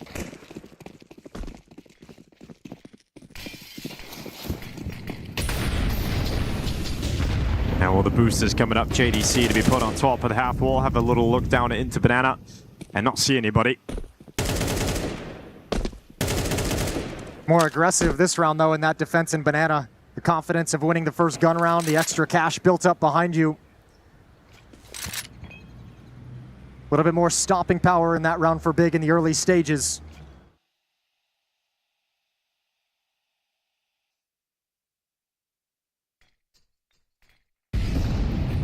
Utility being spent to show bracket control and mid control for the G2 attack. Big's defense put on notice a 4th player is here, so they're not too worried at the moment. But if JDC gets forced back away from this B bomb site, then they'll have to consider options. There goes Grix towards top mid. You've got heavy guard. Oh, took a while. Oh my god. How has it worked out like that? of all the eventualities in this world. Should have been a free kill. There was a hidden cost. They didn't read the terms and conditions there, Jason. That's so wild. Damn. All right, well, B-bomb site we go. 4 on 2. 30 seconds. Tapson trying to block the smoke. AK ready. JDC looking to be the difference again. It's Tapson out with the first kill on the FAMAS. JDC's turn. 2 players line up. None of them go his way. Tapson, though, will get another frag here for Big. And it's a good thing he is, because if he isn't, then we would have a very strong position for G2. Now it is still even odds in terms of the players, but with this kill opportunity for Heavy, got a 7 HP, he's got to be precise, and he just can't get it. So Favin opens up the angle of retake via Banana, and we'll see if they can piece this one together now. Big, they're still waiting on that final piece to arrive, and that is Blamef towards C2 is a long way off. And I think it's just slowed the retake down, but he's got a headshot at range. So it's Hunter in the clutch, and he's much more comfortable in these situations. Blamef moving forward. Better late than never, I suppose. And he's arrived inside of the site, but can he get the kill? Hunter wraps around low HP. No time for this defusal. Blamef gets the kill, but he didn't arrive in time on that rotation. And it'll end up being a round victory for Hunter and G2. Yeah, survives with 1 HP, though, so gets to bring the M4 forward. Good clutch from Hunter and good win from G2. Not letting Big build momentum in this game, not letting them string rounds together, and now putting their economy in a very precarious position. Big's going to have to make a very tough call here if they want to buy up and continue fighting, so they take a timeout. You got to say, between the Grix peek down middle, that play towards the B bomb site as well on the initial entry, it feels like there should have been a couple of kills in there for Big that they didn't get, and that'll be frustrating for them. With this M4 saved forward by BlameF, I feel like they're in a position where they have to buy here. 3,300 on most players. You're going to be missing utility. Maybe have to drop down to a FAMAS or an MP9. It's not going to be the best buy in the world. For G2, that's awesome, because that means you can really inflict some punishment on their money in this round, and then your T side just gets to open up. If you can win this one, G2 is just going to blow open the scoreboard.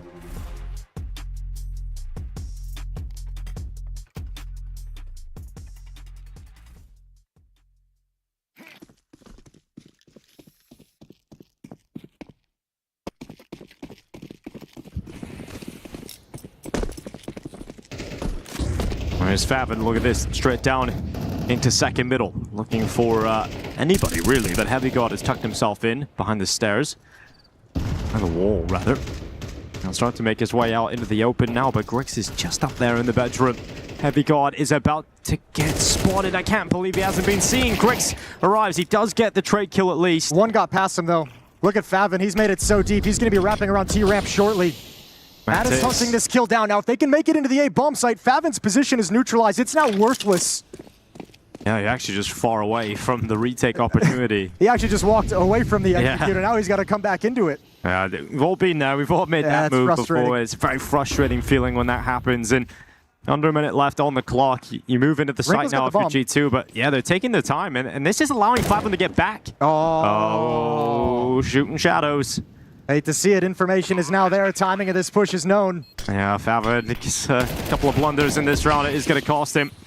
Matters turns around, and that will end up being a round win for G2. You can't really just throw everything else at this. JDC and Tapson going to start backing off. A 5-1 lead for G2. A very strong start coming into the final map here. It's a really good look for this T side that we were just having a conversation about the struggles it showed over on Ancient. Not able to produce a whole lot, right?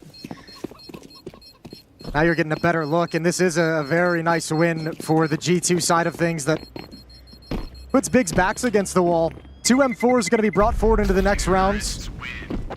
They can scrape together a dangerous buy around these rifles, so not completely out of the fight just yet, but G2 just continuing to march forward.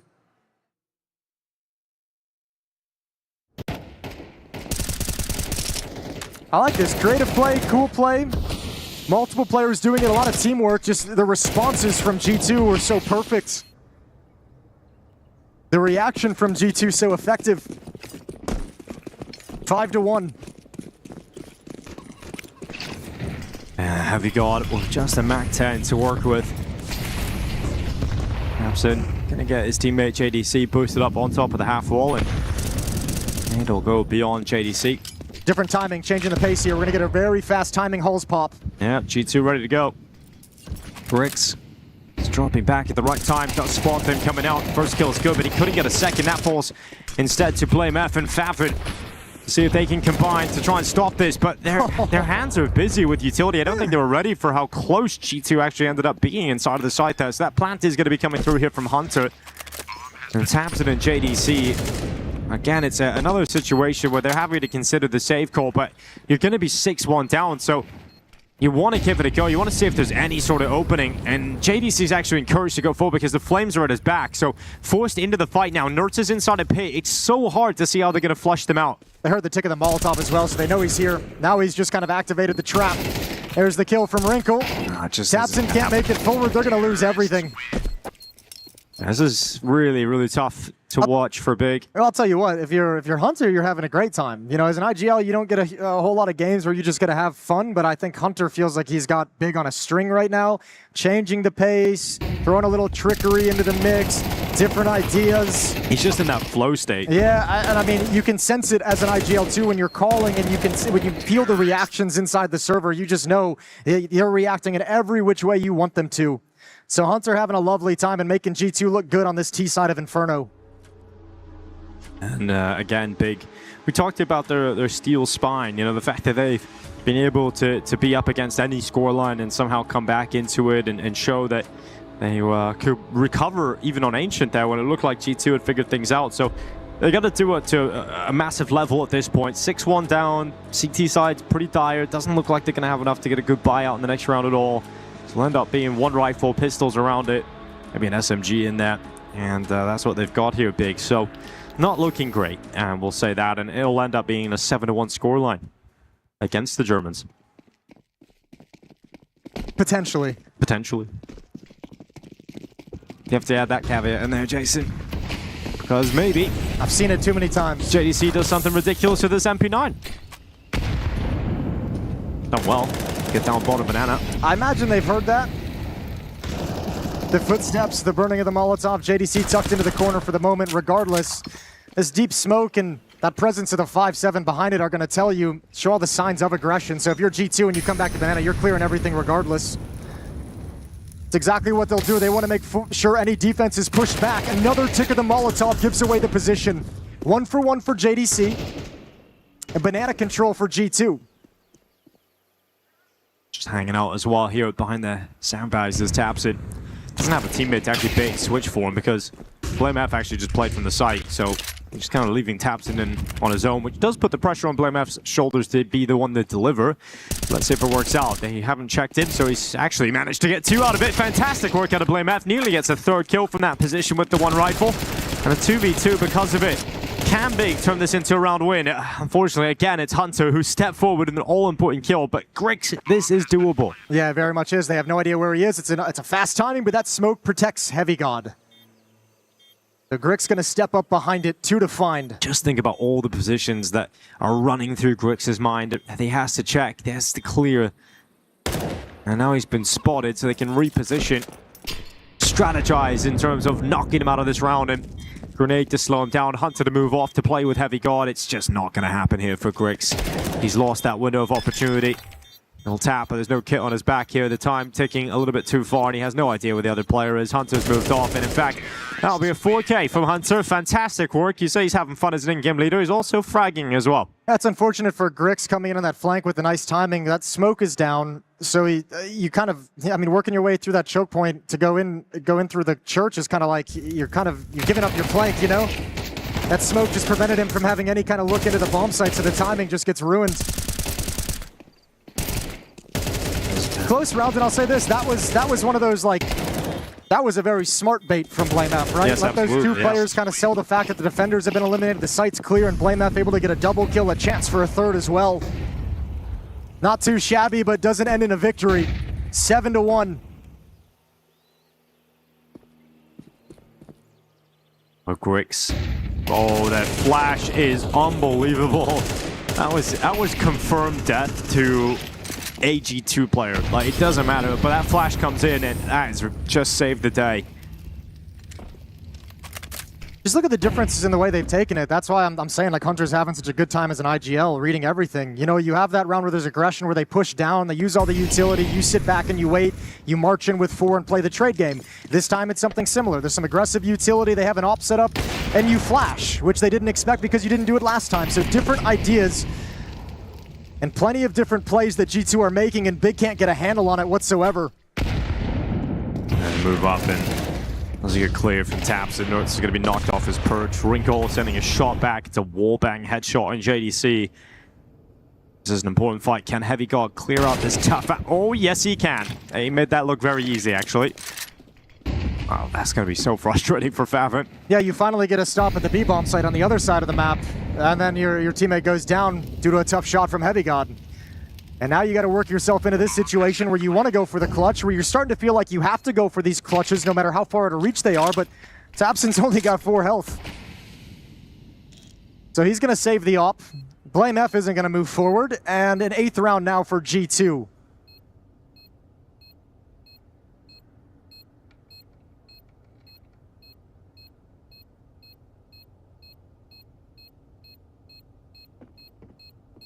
It's just ticking towards the inevitable at the moment. There'll be some monumental change up from Big to get themselves back into the series. Otherwise, G2 are just running their way into the playoffs.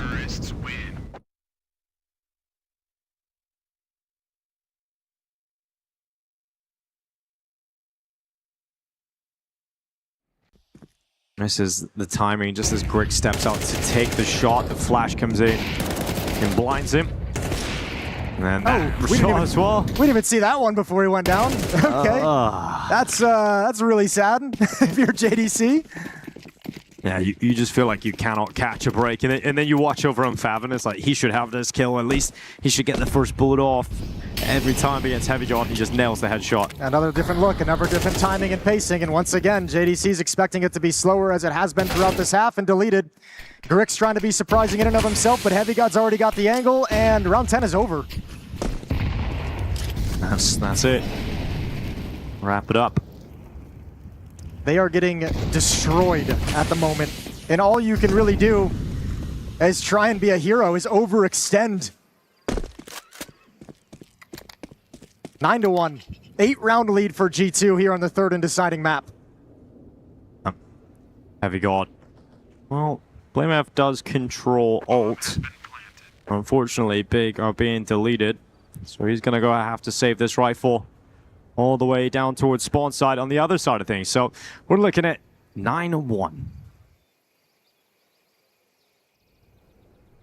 How's your time in Paris been so far, Jason? 2 days? Yeah. It's been a good 2 days. You eaten any good food yet?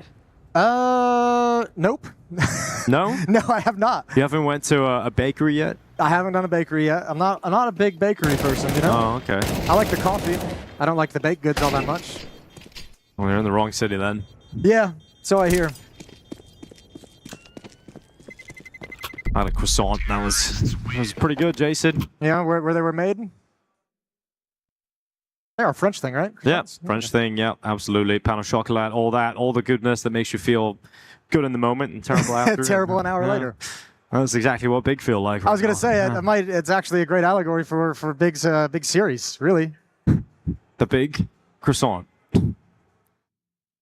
Yeah, this one, I think that's the hard part is, it's the same conversation as Cash, is the nature of how you're losing. Like right now, you're just getting beat tactically by the deep playbook that G2 has, by the confidence that they've built up. Now you can see them being so comfortable going fast, being so comfortable swinging into fights with 20 seconds left, or 20 seconds into the round. They can slow it down. They can play it on weird timings. They're throwing so many different looks at Big that there's no way for them to know what's coming next.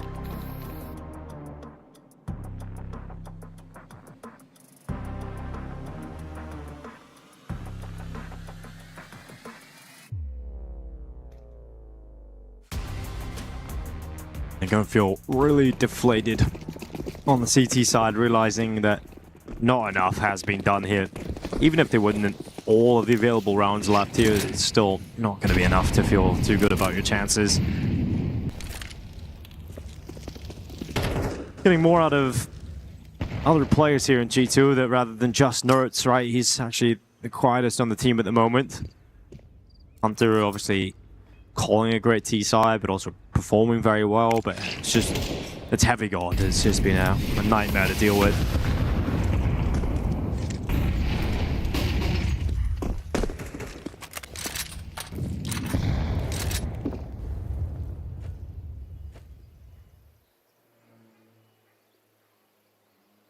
Well, they slow it right back down now. See if they can get some extra nades used early by the nerves of Big.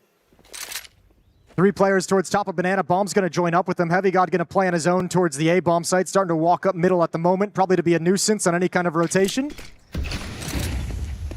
Showing mid-presence. And that starts to pull BlameF away. Mission accomplished for Heavy God, but good read from BlameF. Sticks around a little bit longer.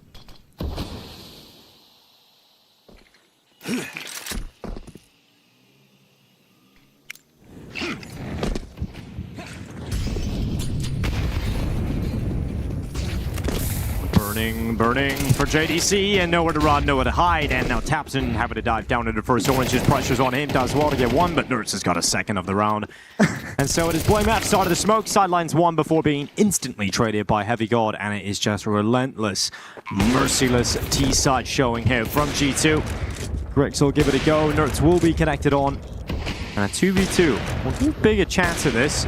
Favin's a little bit off, but he's rotating over. You have to go for it. So yeah, even when he gets here, though it's going to be a little bit late in the day, they're still going to move in, or at least give Favin the first step in, and if he goes down, maybe then Grix saves. But at this point, you obviously just need rounds if you're big. 2 players to find. Heavy God waiting.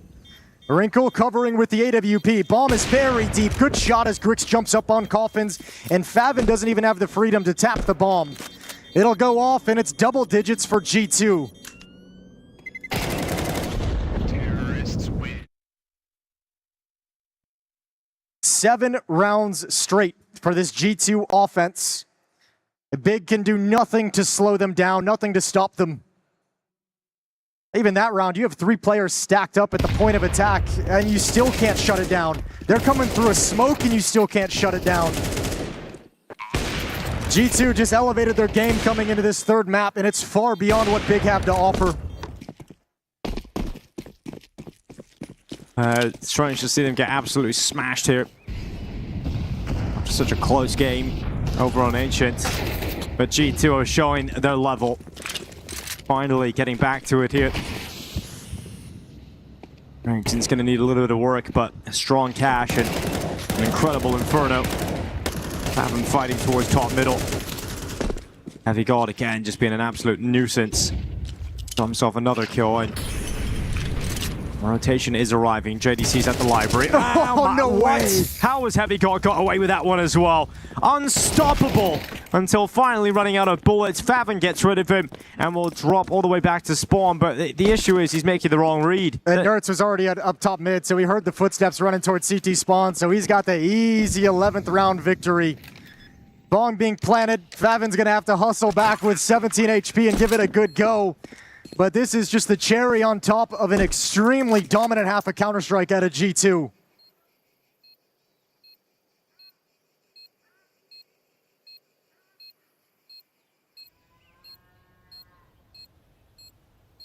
It's great to see G2 playing this way, going into the playoffs. They'll be in the round of 16 coming up soon, but this is the kind of statement performance. You drop one map in overtime, sure, but the other 2 have been so dominant. A 13-5 and now 11-1 currently going into the second half here. You know, you can be quite quietly confident in G2, especially going into the round of 16. Yeah, you can be. And I mean, I think even kind of the loss on Ancient, I don't think anything's going to shuffle the confidence away from these guys. Going into that round 16, I think, that, you know, unless there's any craziness in how the playoffs are drawn and how the rest of these group stages play out, I think G2 is going to be happy and comfortable with whoever they get in that round of 16.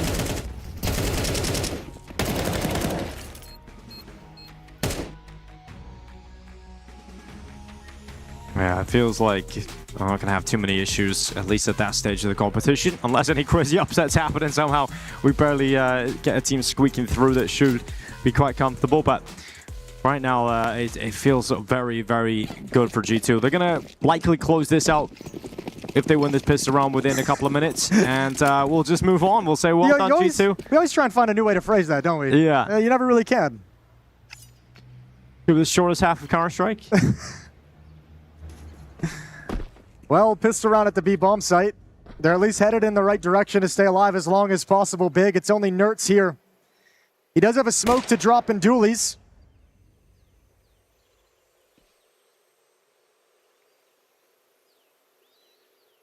Heavy God's just cleared out halls towards the A bomb site. So Madison Hunter on the slow rotation over. There's the defensive smoke deployed.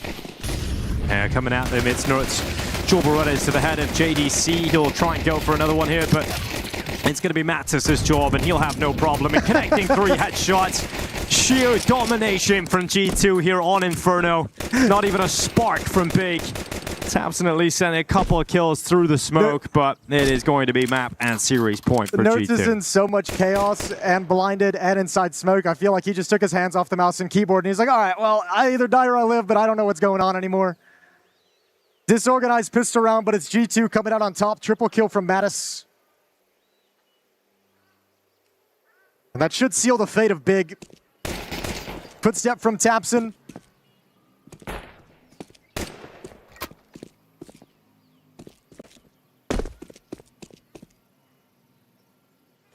He's giving it a go. Oh, now spotted. Having a fight. He's stuck in first one with this. He's giving it a real good go. But finally, G2 get rid of Tapson. And it is series point. Giving it a good go, and I think G2 also doing a good job of not giving him any of those chances to steal it away, right? Not giving him any of the 1v1s he was looking for whatsoever. So pissed around win, Nerds is just a nuisance, stops them cold in their tracks. Look at all the attention, turns into his direction, makes it nice and easy for Mattis to slide through the smoke. Everyone focused on just one defender.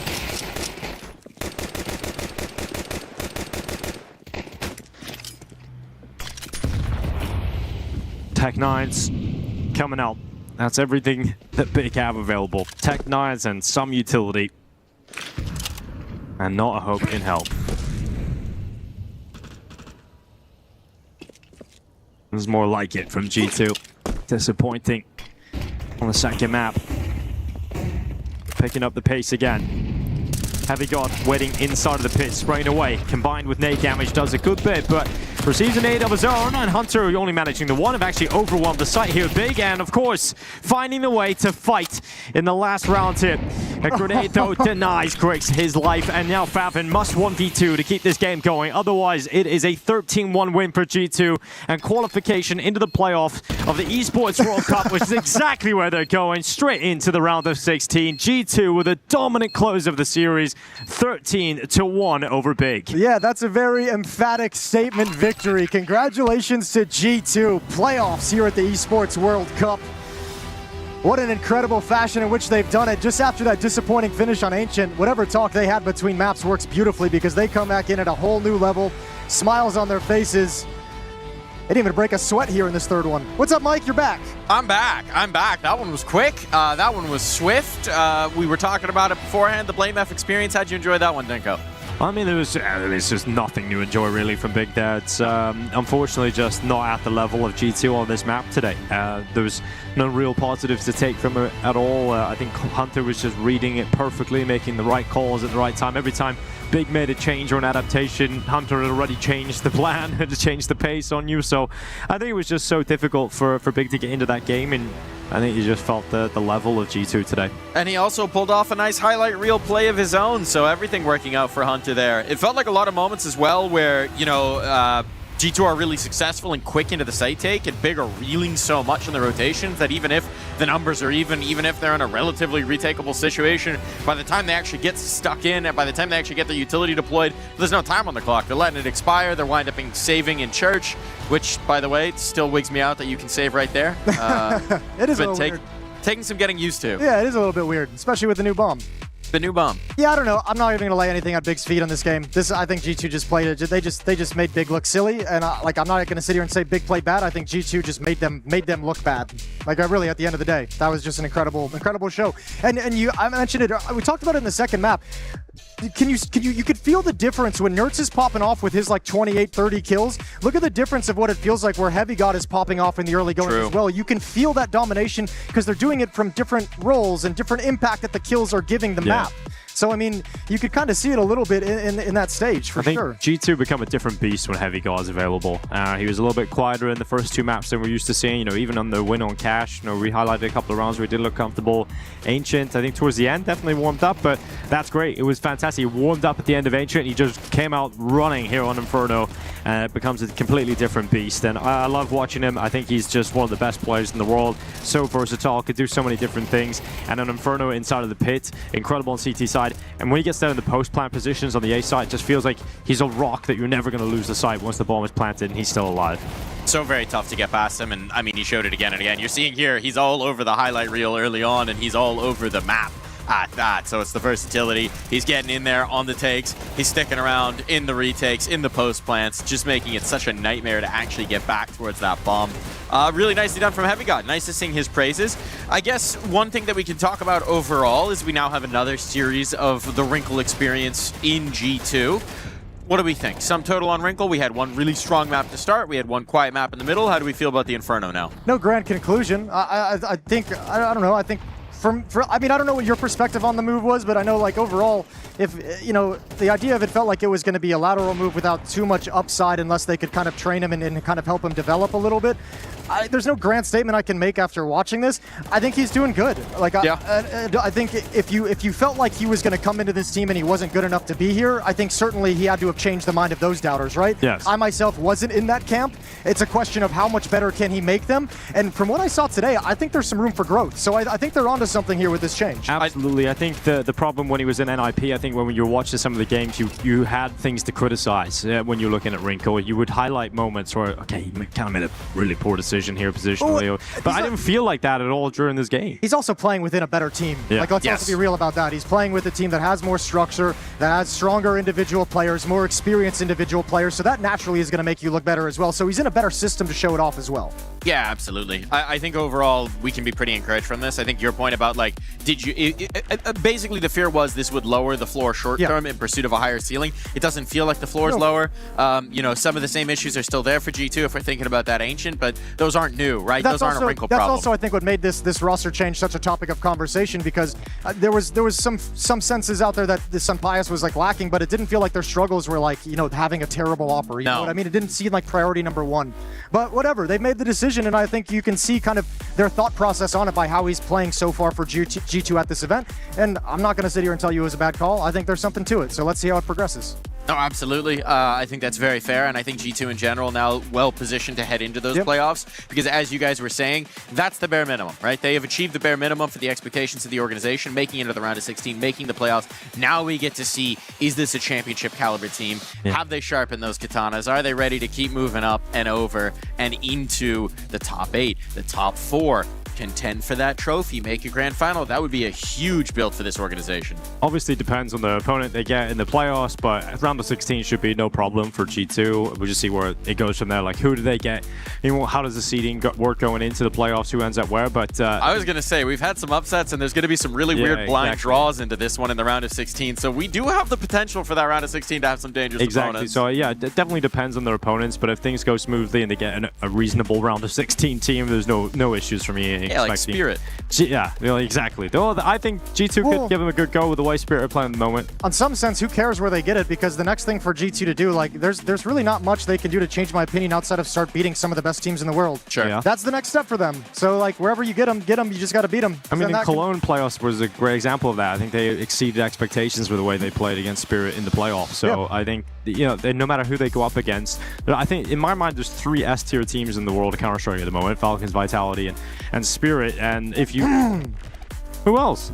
Well, no, I just mean Spirit ain't playing like he's docking Spirit. He's docking Spirit. Okay. He's bumping them down a letter. Over the last couple days. But coming into the event, you would say that at least, right? Yeah. So it just feels like G2 are kind of in the caliber below that, you know, and I feel like you can kind of go up and down. If you have great form in an event, you can challenge those S-tier teams in those top 3. But if you don't have a great event, then they're not going to touch it. That'll be the question. We can talk a little bit about Big. I don't know that our narrative has changed necessarily. Again, they do just enough to sort of give us the warm fuzzies, to start us getting excited on that second map, on the momentum coming into this series, into this event in general. And then again, we have one of these really gutting losses where it's not just that they lost, it's that they weren't in the server, that they weren't in contention, that they weren't in the same weight class against the top shelf competition. You got deleted on your own map pick of Cash, which you've looked good on it, and then 3 consecutive wins, and then you get deleted on the 3rd and deciding map with playoffs on the line. So yeah, I think a lot of reasons to be disappointed if you're Big, and those 2 maps in particular, and disappointed because you can't even really talk about the game of Counter-Strike. Like, you didn't put enough onto the field to really have a conversation about how to fix things. I think that's the thing that sucks for them. Can be happy about Ancient, good showing there, good mentality and everything, but yeah, like, nothing's changed. This is a team that should beat them, and I think Big probably came into this knowing they were heavy underdogs, and yeah, it is just a test of, you know, seeing exactly what level we're at this moment and where we can get to. And they're not done yet. That's also the thing to remember. This is a promotion match, not an elimination match. So Big do have a chance to rally into that lower bracket. G2 are going to be loving the fact they don't even need to think about that it's playoffs before they need to worry about the elimination, that we're into the top 16. But Big will get another chance. We will get another face from Berlin International Gaming. But for now, we're going to take off our game faces so that we can rinse them off, put them back on, and get ready for FaZe versus Legacy after this break.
I'm supposed to meet with the big producer, but I don't see her anywhere. Kitty, you made it! Oh wow, I made it to what? To the best experience of your life. Come on inside. Come on. I don't want to. Come on, let's do it. Not after last time. Okay, but what if I told you were making perfume today? Okay, I'm curious. Come on, it's gonna smell so good. It's gonna be so pretty. Yeah, okay. I still smell a little bit like ketchup, but that's okay. You deserved it. Come on. Kitty, what makes me so sad is that the EWC is eventually going to end. It's very sad indeed, but I am not sad about you going home. But I do want something to bring home with me to kind of remember our time together and all the fun things that we got to do. Oh yeah, we had so much fun. I want to create a scent that truly captures esports. What do you think of when you smell esports? Nothing really good, to be honest, like people sweating, being focused, keyboards that are not really clean. So yeah, that's what I think about. And that's exactly the scent that I want to capture. Why? Esports. Okay. Esports. I'm gonna start with the lavender one. Let's start with the base, okay? Lavender, what is that? Are you kidding? Is that an NPC? It's not an NPC. It's like a flower. But I think that for my base, I've actually been able to take a gaming headset used by players and distill down a lot of the dandruff and head lice into this concoction. This shall be my base. Woo! Take a whiff. I think some of the lice are still moving around in there. I'm gonna put some vanilla in mine. Some what? Vanilla. Isn't that for eating? It's used for several things, you know? Do you know where you get vanilla? Yeah. You actually get from a beaver's butt. When beavers fart, they have vanilla. How do you come up with those things? I just really love beavers. I've managed to capture KC fans' blood, sweat, and tears. This is the blue wall in blue tier form. Oh my god. You're gonna get beat up after this. Not after they smell my perfume. You already made a disaster with that, so I'm gonna continue my beautiful perfume with, I think, some cassis. Chassis? Like a robot? No. Again, it's a fruit. It's a fruit? Yeah, you don't have that in America. It's fine. I got Cheetos. Yeah, I know. But for my next part, I actually got the finger gloves of players, and we're just gonna go ahead and add a little bit of sweat. Ew. That's atrocious. Yeah, but it was from Team Spirit. It smells like victory. It's not gonna bring victory into your life, trust me. I found one of the jerseys from the team that's gone to 23 back-to-back tournaments. So what this smells like is pure failure, desperation, and yet some resolve. Oh god. Overly why? Is it in? You can really smell the failure. I have it right in front of me.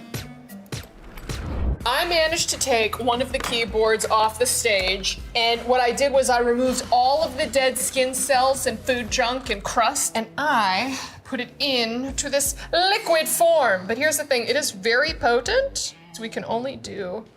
Oh, I missed. Oh god. Don't do it! Okay, I'm sorry. You're disgusting. I managed to take all of the Cheeto dust out of the controllers that were on the stage and create this. This couch cushion from one of the practice rooms. I heard that the players did not leave this baby for 24 hours straight. And so we got this beautiful essence. This is gonna be a fantastic perfume. I feel like we just gotta mix it up a little bit. Oh God. Smells amazing. You have no idea how amazing this smells. It smells like resolve. It smells like perseverance. It smells like desperation. It smells like esports. Don't put it near me. Just a little bit. No. I promise. I Can don't you want it. just try? Ooh. It's disgusting. That'll come off. I promise. That'll. Oh God! Don't touch me! Don't touch me! You're me off. Every day I come with her. Every day she's something up.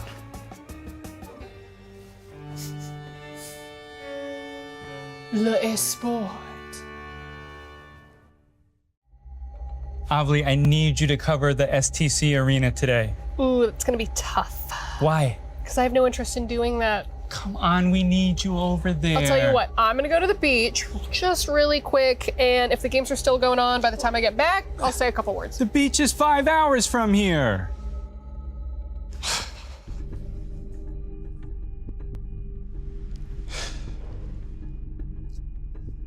I wish Avli cared about esports more than anything in the world. That's a candy bar. It's worth a shot. Avli, what are you doing? I'm here for EWC. I love esports. More than anything in the world? So you can cover STC Arena? I'm gonna cover it all. That's great. Well, let's get you over there. I want a key. No, you can't have a key. Keys are only for clubs. Yeah, okay. We'll figure out your key. Great, let's go. Okay.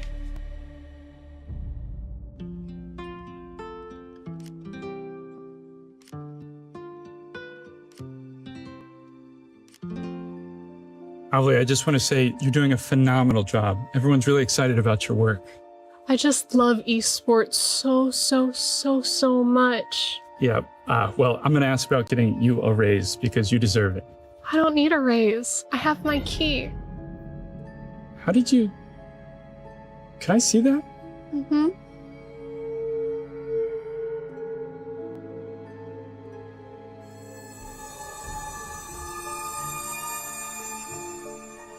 Avli, did you take this from somebody? No. No.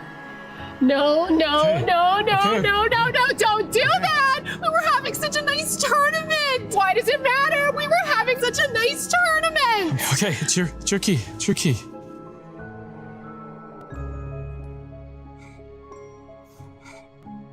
Probably would have got crushed anyway.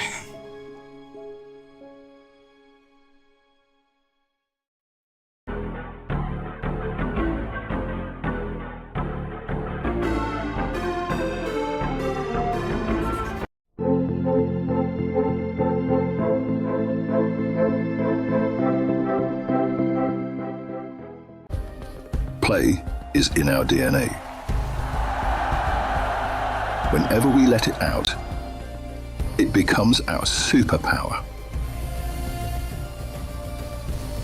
Now imagine an entire city being built to supercharge it. Kadir City, powered by play.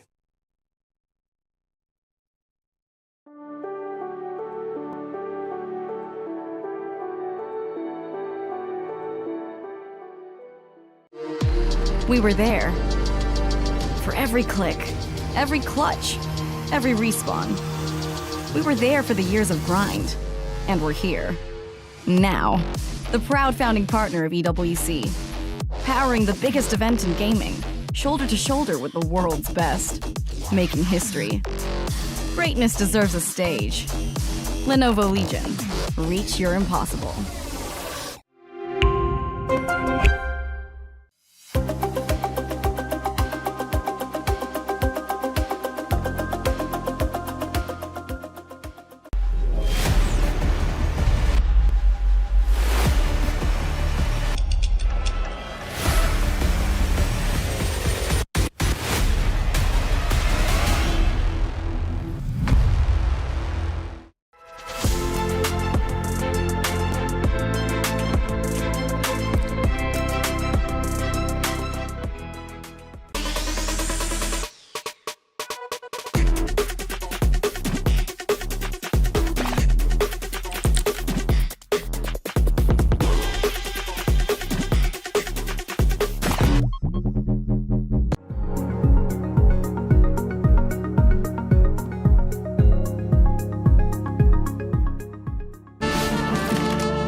Welcome back to Counter-Strike at the Esports World Cup, where we have another game set underway.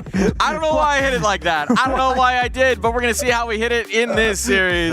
Because we got FaZe taking to the stage alongside Legacy to see which one of these teams is going to earn their spot in the playoffs.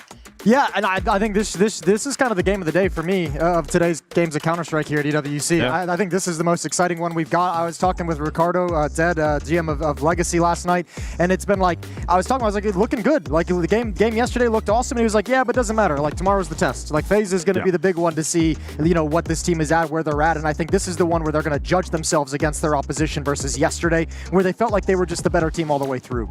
And isn't it so very nice that we can say that FaZe is a test again? Because last season, they were in the woods. They were out in the wilds. There was all sorts of stuff going on with this roster. And now we have hope. We have optimism. We have excitement for FaZe Clan again. Yeah, it was a bit... Interest. It was, at least. Interest peak. Yeah, I think it was a bit depressing to see what FaZe were doing last season, right? But now this is a team that's actually somewhat competitive. We'll see the levels they can get to. I think it's more... Yeah, I think it's more optimism about the potential of the new players that they pick up in J-Bone and obviously in HU signing like permanently with the squad. I know that the players like playing with him. He fits in pretty well. I think Jacob also has room still to improve and still to get more comfortable. I mean, he's been very open about the fact that his personality hasn't necessarily fitted in straight away to this level of Counter-Strike. He didn't feel ready to come and rise up to the occasion. So the most important thing for FaZe is that they retained Frozen. Like, if they lost him, no one cares about it. For now. Yeah. Yeah. For now. I think that's the thing for FaZe is I think on a certain level they're kind of in a period where, I mean, this might sound a little crazy.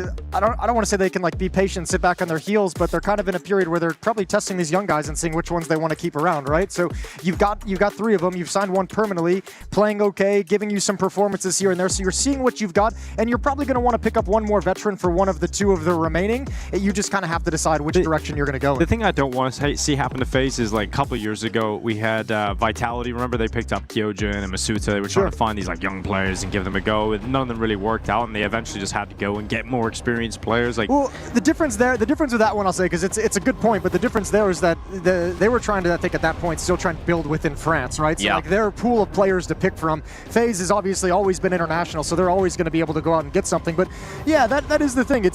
We're interested. We've seen they look better than what they did in previous times, which is great. The drop off was astounding, and now we're all kind of like, if this team is going to stick around and still be a nuisance for other squads, you have to build a lineup that's dangerous enough to keep your twists, keep your Frozen, and be able to actually fight back. So yeah, it's going to be a good look of what these new young players within FaZe, what Twists and IGL has been able to put together for this squad, and then also on the Legacy side, the test of having their offense and Art's reinvented IGLing and his new philosophy clash up against it.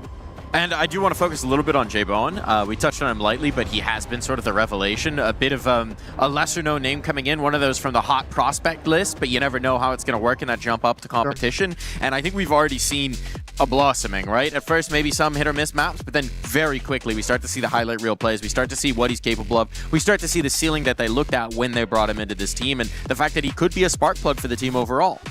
Yeah, I think the potential is really exciting, and the short glimpses that we've seen from him. Yeah, I mean, getting up to the higher the level of CS becomes, the more those AWPers drop off. The longer they're in the scene, they can drop off a little bit. So I'm quite hesitant to get super excited about new AWPers, yeah, of course. Because we've seen it so many times where an AWPer, the Ultimate, was like a perfect example. We got so hyped about him in the first couple of months, and then we start to see him get figured out and him drop off when the level got higher and the pressure got higher. So I think there's a lot of tests still to go. The connection you're saying, just because Twist scouted them, they're just fated to the same path? Oh, this is coming from you, Mike, but I like your point, Mike. This is a great point. Look, if it happens twice, we have the conversation. Then we've got 2 nickels. Then we start to say it's weird that it happened twice. But I gotta say, in the moment here, I think there is cause for optimism with J-Bone, right? I think some are saying the greatest thing since Device sliced bread. Sure. Yeah. Let's let whoever wants to say that say that. I think it's going to be a progression. It's going to take some time to see exactly what they're working with. Legacy, on the other hand, bringing in Try, he immediately looked like he was having some improvements and had some game and gave them a different look. He took over one map entirely for them in the series yesterday. It feels like Legacy has this team that's kind of, I don't want to say, obviously not going into the same level of rebuild as FaZe has had to in the past few months, but they've had to rethink some things. They've had to retool some things. Benching Nissim, he's bringing himself back. bringing in Art, changing him out for Lux after a disappointing major as well. Surprise change of your IGL. And right now, looking good after that one match yesterday. So I think this is a Legacy team that there's no reason to not feel positive about where they're headed. Yeah, tries to upgrade, absolutely. And he's just very good. Like, his ceiling's so much higher. He's more consistent. Yesterday, we got to see what that can do to the team. Now you've got a strong AWPer and a strong rifle duo in Dumao and Lato. Legacy are a really scary team. I have them winning this game against FaZe today. You know the thing that that surprised me the most when I was looking at Tri coming into this team when I was doing my prep for this event? I was thinking, oh, okay, they go for a little bit more of a veteran experience. He's a year younger than Sudson. Yeah, he's young. Crazy that he is still so young when he's been around in the scene for quite a bit now. You know, went through the 00 Nation project that didn't work out, spent some time with Passion UA, that didn't work out. Always not his fault, to be clear, just projects that ultimately didn't have the wherewithal to stick around. But it's a good look at why the AWP as just like a role and as a position, as a concept, has always been critical to any top Counter-Strike team. Is as soon as you bring an AWPer in who's performing at a good level or an improvement in your AWPer, the rest of the team gets better because the AWP does so many intangible things across the map that makes the job of the riflers easier. So you bring him in, and Tri was kind of sought after, by the way. Like, Legacy wasn't the only team going for him. Liquid was a little interested. They were poking around. So, I mean, there were some, like, everyone at the moment is looking for a good AWPer. They're not easy to find. Yeah, and I mean, you can see, I think it's a perfect example of what you're saying when you bring an AWPer and it can bring so much balance to your team. Molodor, when he first joined Furia, like, look how much better everyone else got around It turned them from not worth really talking about at the time into a trophy contender pretty much overnight. Yeah, exactly. like for sure. Yeah. So this could, I mean, not to that level, because, you know, we know what Tri can bring, but he's not going to be a Molodor, but he's certainly going to be a better AWPer. So I think you really get a bump up for a while, at least here for Legacy, and I want to see what they can do at this event. You certainly do, and one man who's going to be trying to capitalize on that bump up is their IGL. We've got an interview with Art. Legacy almost ready to take to the stage in our final game of the day. Art, I do want to recap what went down in the best of one yesterday, because we got to see you playing Cash. Looks pretty convincing versus NIP. Tell me about it from your perspective. Yeah, I think Cash, it's a fun map to play. I think I missed those days as well. It's been a while since we played like an official Cash game, so it was pretty fun. I think most of our gameplay went as we hoped for, and we kind of just played well as well, so it was a great start. I've been asking a couple of the more veteran players this about Cash. How similar do you feel it plays out? I know you've got a small sample size at the moment, but kind of versus the old meta back in 2016 to 2019, how similar is it? I would say it's quite similar. Maybe the smokes change a lot because you can break now. It's not like a wall anymore.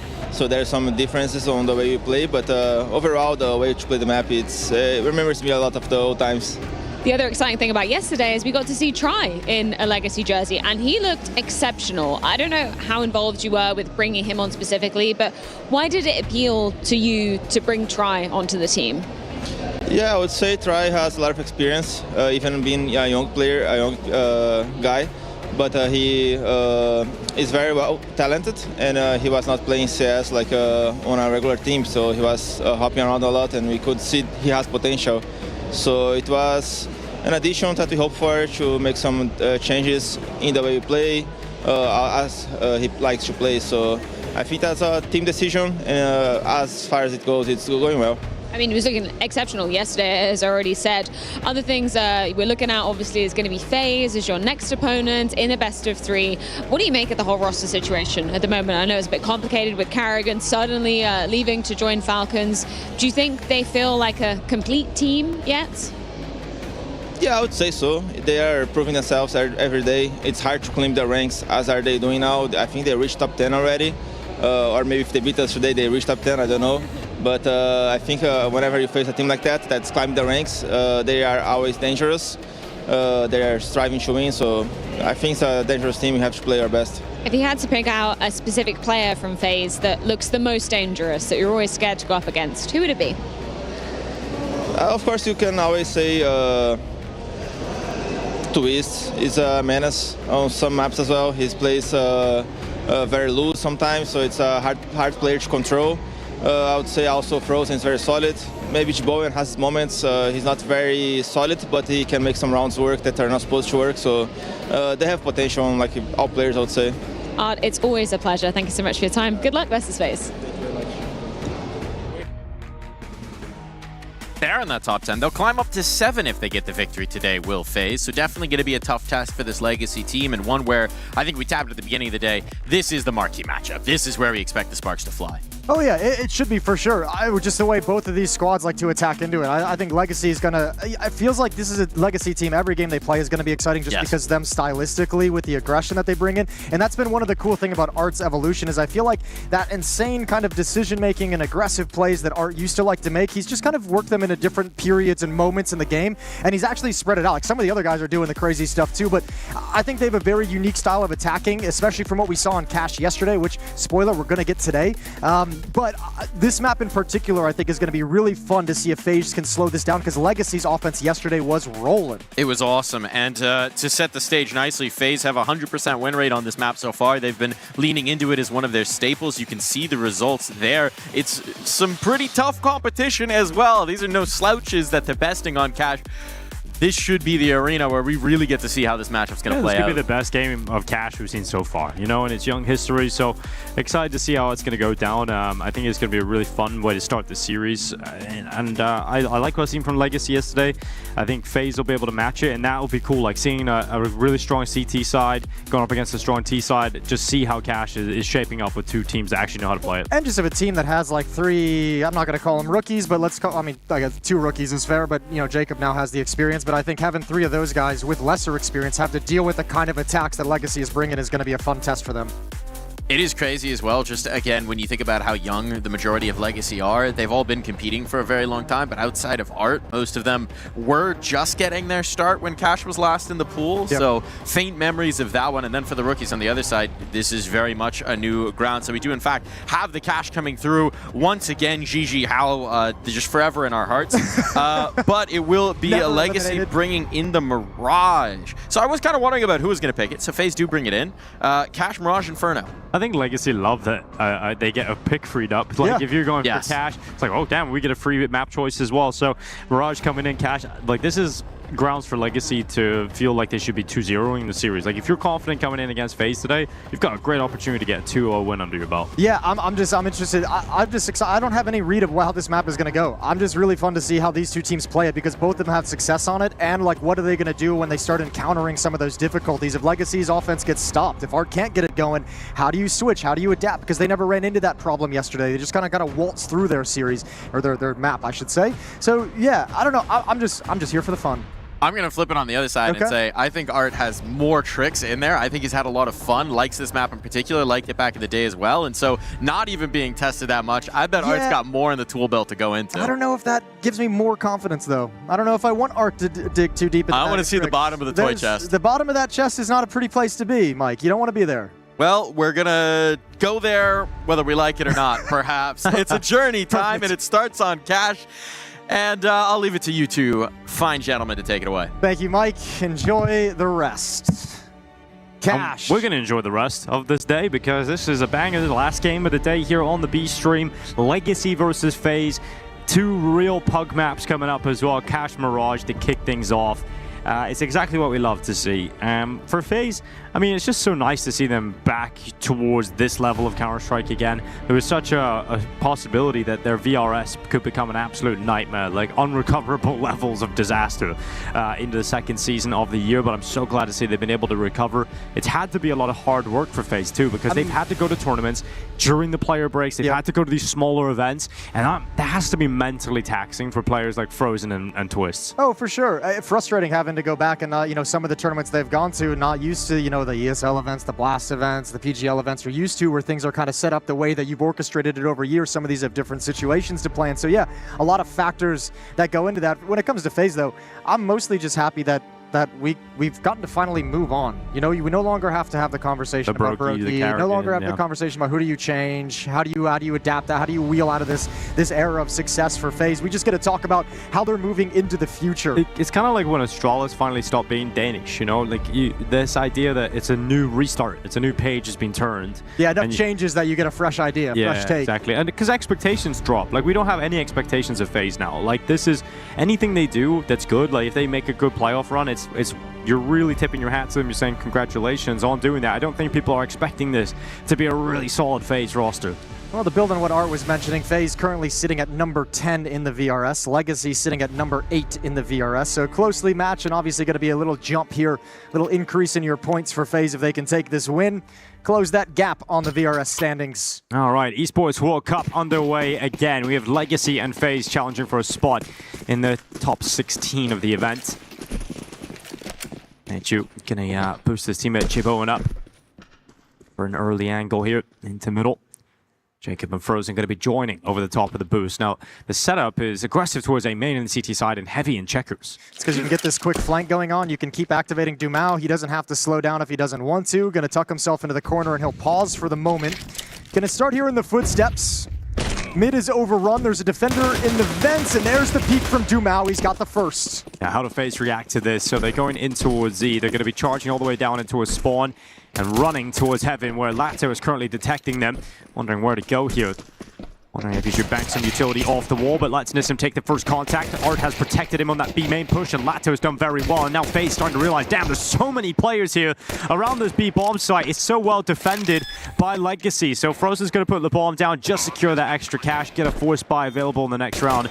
But really winning this is impossible for Frozen. Takes a quick reload to the Glock, getting pushed, and then finally dropped by Try. Man, I think the positioning of Legacy in this round was just so perfect. They reacted really, really well to everything that was coming in. Mid play comes in, vent player falls back, gets away from the danger, lets him take the space.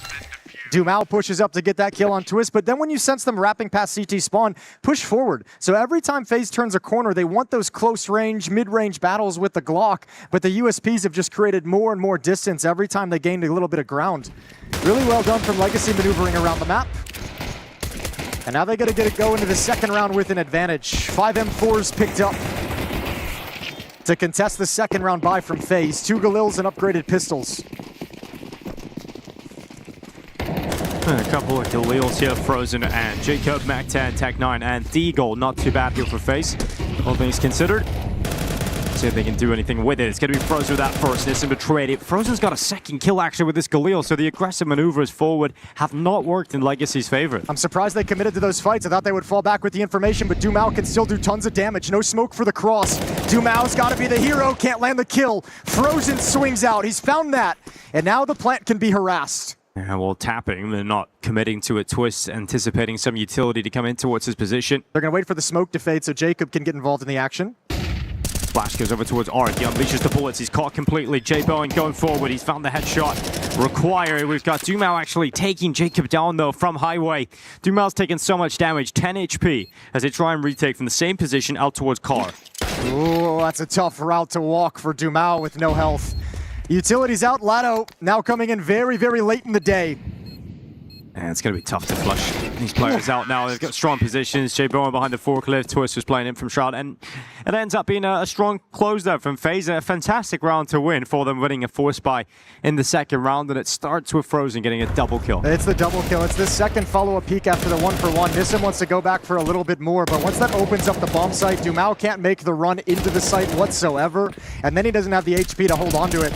Nissim's able to fall back and maintain presence inside the bomb site at that point. You can kind of still work the round, but FaZe able to grab the kill before he can disappear. Yeah, well, we've got Legacy sitting here on Deagles and 5-7s. We know they're very capable of winning force buys of their own, and they're going for an aggressive B main play. This time it's Frozen over there. Instead of over towards A, he's handling the aggression of the B side of the map, again, to success. And we'll see Twist, I think, and FaZe slow it down from here. Frozen's still happy to bully towards this B bomb site a little bit. The advantage of the rifle, almost found himself another kill. But in a 5-on-4, FaZe can sit and wait for any kind of response.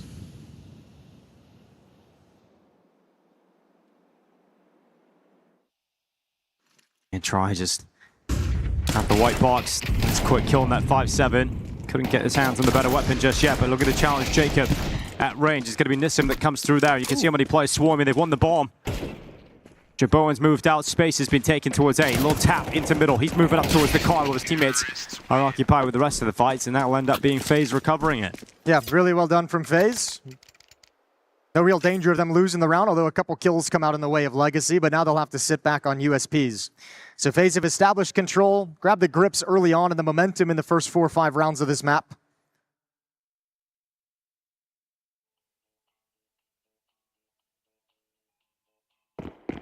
Gun rounds coming in next. Looking good so far. I like what I've seen from the FaZe T side in these initial 3 rounds. This smoke, just as I say that. Oh, it's Jacob. Nice quick double kill. Lato and Dumao both taken down, and only one from the USP. So no resistance going to be here, and we'll end up having a nice 3-1 lead from FaZe. I like how sharp they're looking to kick things off. You know, Frozen and J-Bowen. Did you not see him? They're hiding behind the body. Yeah, they're literally using the body as cover. That's... Oh, that's unreasonable. It works so well. Oh, there's an AK-47 up there, if I remember correctly.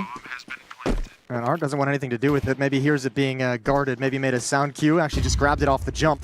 It's going to lose it immediately. And Nissim will be next as Frozen shuts them both down. 3-1 for FaZe in the early going. Not enough to get the AWP out for try. I mean, that's a big topic of conversation for you, especially Jason, coming into this game. Is just how dominant try was when he was on the AWP on the CT side of Cash yesterday. So let's see if he can start to change the tune here immediately for Legacy.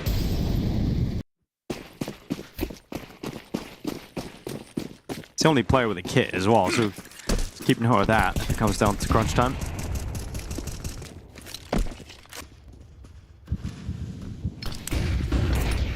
There's Twist. Look how fast this is. Uh-oh, in the smoke. Oh, this is cool. This is really cool. Walking the route, gonna come through on the other side. Does he want to go towards the van, or does he want to go towards quad and clear out the bomb site?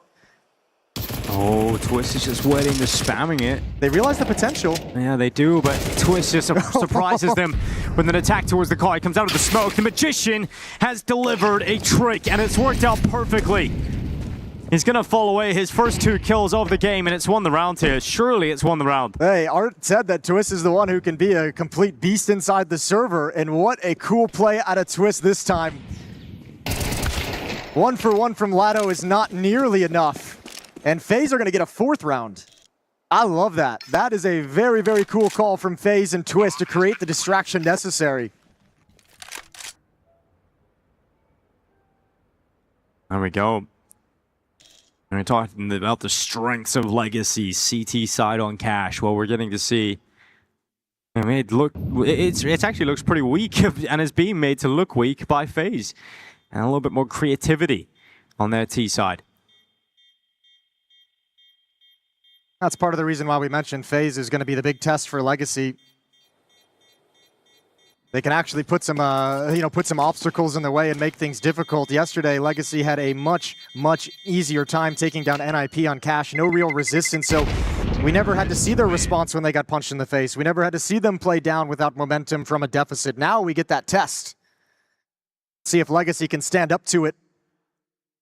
Op in the hands of Try. He's got 4,400 in the bank and can drop an M4 over to a teammate. They're still going to be right on the edge of being able to buy, even with that kind of help. So a conversation, an investment coming in for the Legacy side. How much do they want to fight with? FaZe on the verge of blowing this one open and starting to get a real good lead early on this T-side Cash. So Famas from Lato. Deagle 5-7 and MP9 for the rest of the loadout on the Legacy side of things.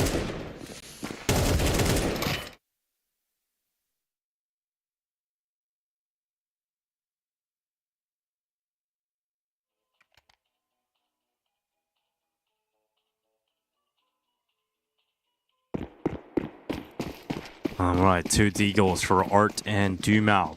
One for MP9 for Nissim. But obviously the main weapon we're looking at in this round is Try's AWP. Actually gone for a squeaky push.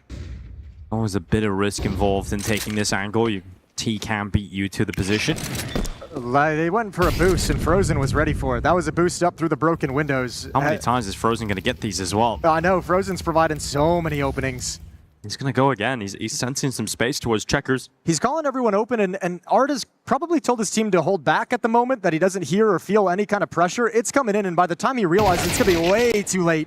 Yeah, Round's done. He just gets carved out. So, yeah, it's so easy right now for FaZe. And the AWP is on the other side of the map. So the weapon you wanted them to make contact with just gets no action whatsoever. And FaZe just walk into a 5th round victory. And it's Frozen who is just handling any move that Legacy are trying to go for, and I think it comes back to what we were talking about. The strengths of Legacy was their ability to be disruptive, their constant aggression and changes on the CT side and throwing themselves at the game plan of their opponents in NIP.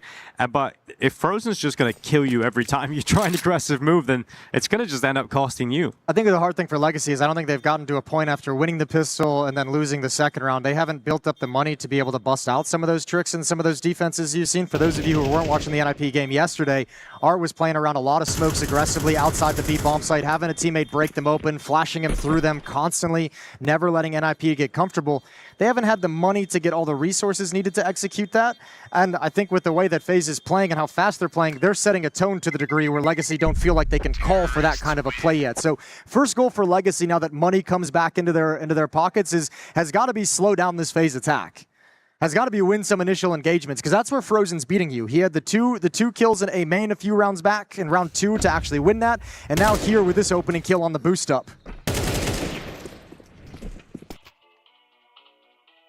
If you can slow that down and make FaZe take a few more seconds getting into position, then you buy yourself the opportunities to get into that dynamic CT side.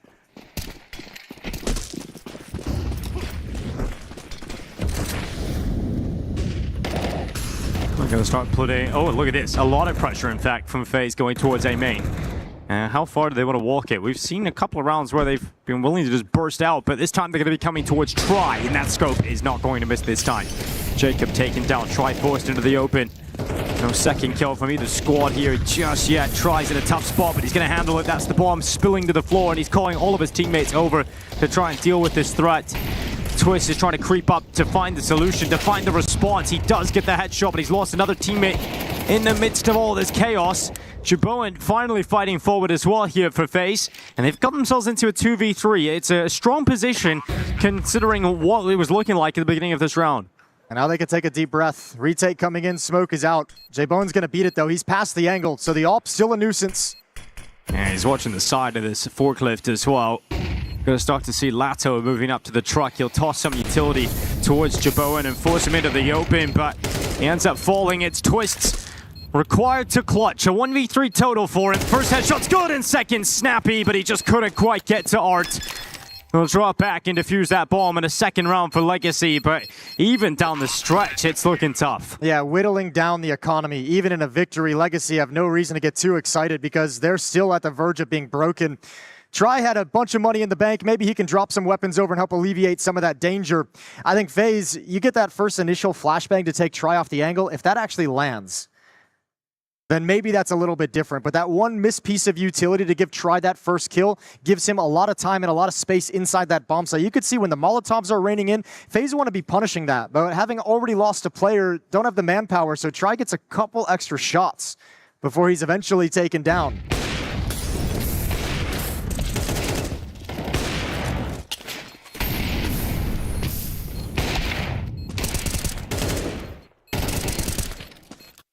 Good retake from Legacy. Only Art survives. So money's still not pretty.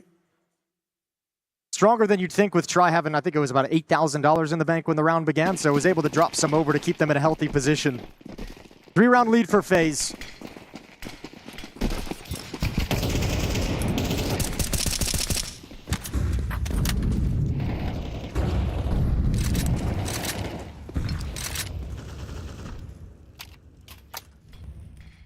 Boost up is that. Jacob going to be put into position with Twists. They can activate at any time. And look at this from Nissim pushing forward. That's the bomb. Detecting the push from Nissim, forcing him back. So even though Nature doesn't get the kill, he's done well to fend him off.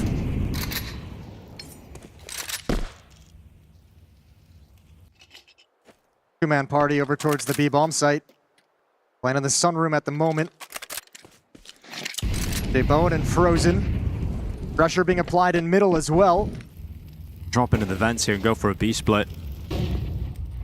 Yeah, that's where the bomb's going back to join the pack over at B, and then two players Art's from in middle. checkers. About to split through checkers into the attack. You've got Art waiting at the back. They haven't checked him just yet, but they've got to be aware that this hasn't been cleared. Although two players looking the wrong way. Twist able to still get away with one. Fantastic that he's able to get it, but Starting to look a little bit worrying now because still 2 defenders within the site. Lato is up next, and they've got to realize he's the anchor of this bomb site. They've still got to deal with him. Trying to help him out. Flashbang goes over the top. Lato gets 1. So much damage sustained, but he's still standing, still fighting, and finally removed by Nature, but it's not enough. It's Jay Bowen who has to clutch. 24 seconds left. Bomb down in the middle of the site. And the rotation is arriving. Yeah, throughout all this, Nissim pushing middle, now getting in towards the vents and can drop out just now. 2-on-1. Oh, and immediately as soon as he goes into the open, Tri is ready to punish the peak. And that will be Legacy coming up with the round win. That's a really hard-fought round win. Nicely done from Tri with the AWP. Playing up in heaven, waiting for the contact, peeking up on it, trading that kill immediately. FaZe could never find the clean kill that allowed them to progress into the bomb site. And Legacy eventually shut it down. Good rebuttal from the defense after 5 in a row from FaZe, storming off to a streak. 2 straight for Legacy, now accomplishing that goal of slowing down FaZe. Money dwindling in the FaZe coffers as well. Finally, starting to get into it here, Legacy. I mean, it's not easy. They're having to really fight for the round wins, but they're getting enough done to sustain themselves in this first half. Out middle they go. The pressure continues here for FaZe. It's Jacob towards Dumao. Opening frag. Frozen spammed him down from main. And it was cleaned up coming out. Utility in towards the main con. But no more aggression from middle. It's the push from the B bomb site that's going to get Art a kill. Bring it back into a 4-on-4. Got Nachu stepping up forward for this kill, but Nissim decides better of getting in that engagement. He'll drop back. That does allow him to support Tri, who's winning in the back of the site. Bowen gonna send out his Molotov, but Nissim ready for the fight, gets traded by Twists. That's the bomb though, now down inside the squeaky door. Oh, that's a big problem. Yeah, even if you break into the bomb site, you gotta step into the door to pick that up. So Tri can stall you out. Hiding in quad, relative safety. Been good at these picks towards main.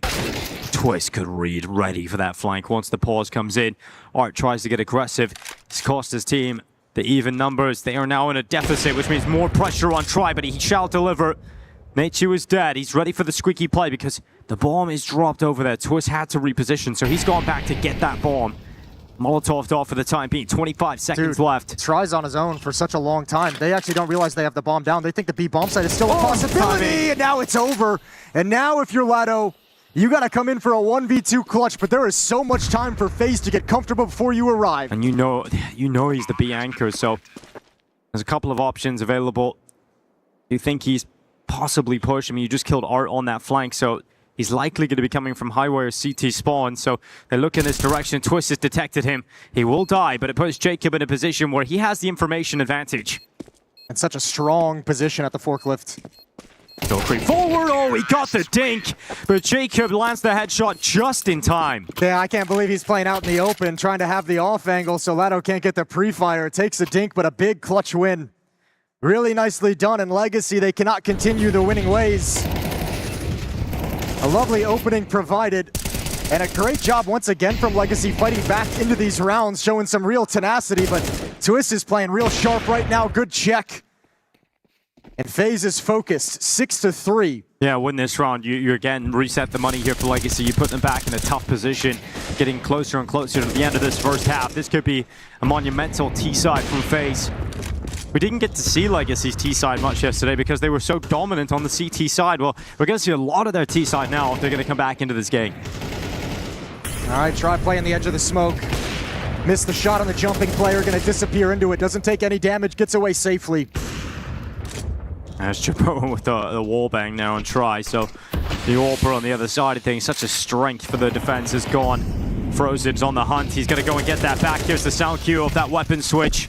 Getting tagged himself. Loses quite a bit of damage, but manages to get out of dodge in time. He goes back for the challenge against Nissim. Dishes out a lot of damage, but receives a headshot in return. Twist will try and backtrack, and he's managed to commit his disappearing act. Oh, look at this is brutal, though. What a position for Nachu to be in. He gets to see the entire map. He can call everyone over. Art had no idea his head's gone. Twist still lurking. FaZe have checkmated this map in about 5 different ways. Bomb being planted now. Dumao and Nissim can do nothing but save these weapons, and they're still nervous that someone is nearby, and they're right. They've got the good read.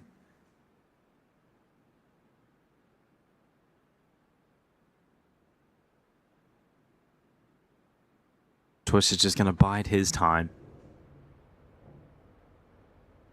Towards the end of the round, he can apply maximum damage to his opponents if he decides to move forward, but he's waiting to work in tandem with Jacob. They don't really have any economy with which to hunt, which is why you're not seeing them like full send it towards the B bomb site. They're just going to creep in slowly because, you know, they're not really motivated to like risk their weapons to take it away from Legacy.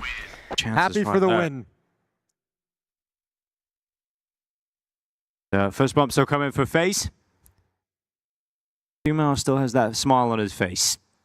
Or perhaps a comeback still within their minds.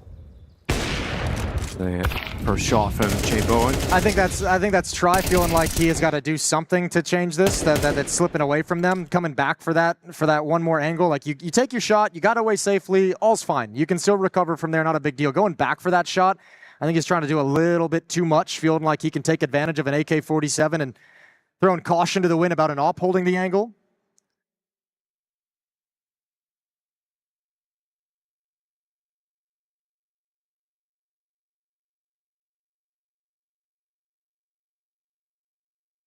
Well, FaZe really piling it on Legacy. So, I mean, if we take a beat here while we have this extended break, see exactly where we're at with both of these teams and our expectations for them. Obviously, I think FaZe, with how they're playing, considering what we saw yesterday out of Legacy, I'm surprised.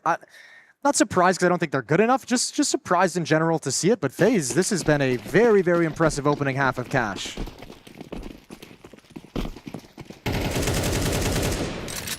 Getting that early damage dished out as well. When Doom out, just can't really stand in the line of fire, has to reposition immediately as soon as the round begins. Just nothing all that strong here for the Legacy defense in this round. Got Lato's rifle. Art just in front of it with a P250. We're almost guaranteed to be looking at a 8th round win here for FaZe. Yeah, I just like how cautiously they're taking it, you know? They know the money situation. They know it's going to be weaker weapons. They know there's a couple weapons saved on the board from the previous round, so don't need to do anything crazy. Going to take their time, see if the trickiness is going to come out from the defensive side. And they'll slowly start progressing and moving in towards this B bomb site. One player already fallen down, rest of Legacy shifting over. His Art doing what he can. Rifle's good for one. Getting traded by Nachu.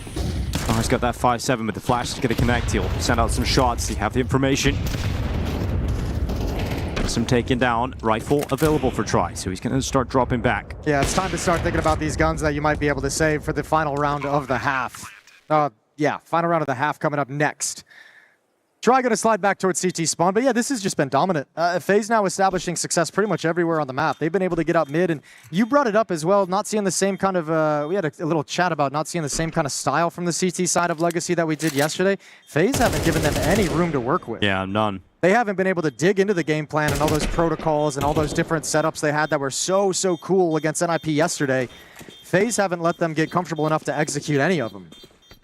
It's crazy to see how, you know, just the jump up in competition can change how good a team looks immediately. Yeah. Like if you're playing against the NIP, you know, we're sitting here going, Legacy looks incredible in Cash. They play against FaZe. It's just a step up in performance against their opponent, and it's like, oh wow, like you immediately see it not work as well. Yeah, I wouldn't even say like that's the step up in competition is certainly there from NIP to FaZe, but I think the bigger thing too sometimes is also, and this is players talk about this all the time, and this bleeds into that convo they say about how confidence is always so important, the mentality is so important, is it's the kind of respect you give your opposition, you know? Right. Like stepping into this, if you're Legacy, are you saying this is a huge test for us? Like FaZe is a really good test for us, and then you might play a little bit more respectful because all of a sudden it feels like a huge game where you're really going to be tested. Yeah, you overthink some of the plays you would just never second guess against NIP, but we've got Art taking that first shot.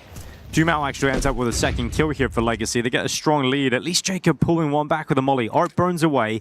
But how much does Jacob want to pressure? Because he's got plenty of teammates behind him supporting him with this utility. And now he's being sent out of A main. Door is open. Try misses the shot, but they know where he is now.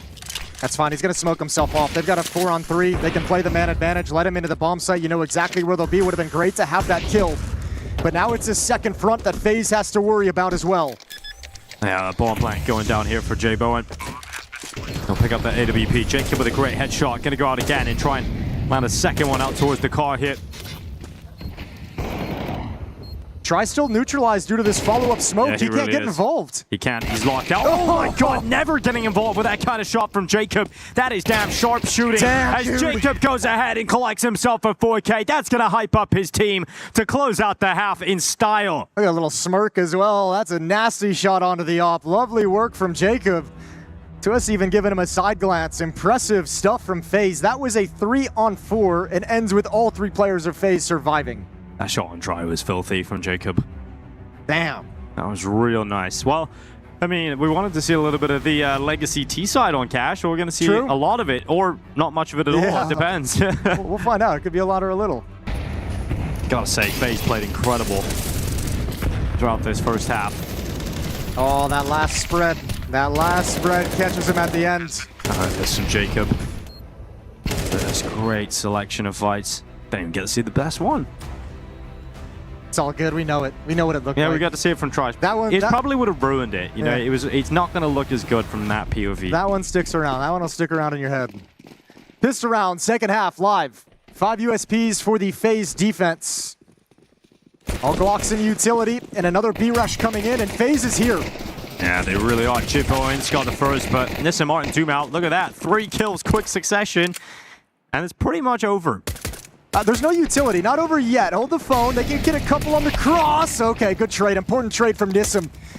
And Frozen now has to be aggressive. Try and find at least one more kill before the bomb gets secured. Oh, he's just spamming him now. Waves of Glock bullets going towards his position, and Nissim will jump up to close it out. So pistol round on the T side. A must-win round collected by Legacy. Yeah, it felt like actually FaZe was going to be in a good position. They had 3 players in mid, but they never got to actually get out of the vents. So when FaZe turned the corner over, or when Legacy turned the corner in checkers, all the extra bodies of defenders are just kind of stuck in this vent. No way to get out. Easy pickings, easy shooting. 9-4. So Legacy, we will get a chance to see some of that T side as they begin this comeback campaign.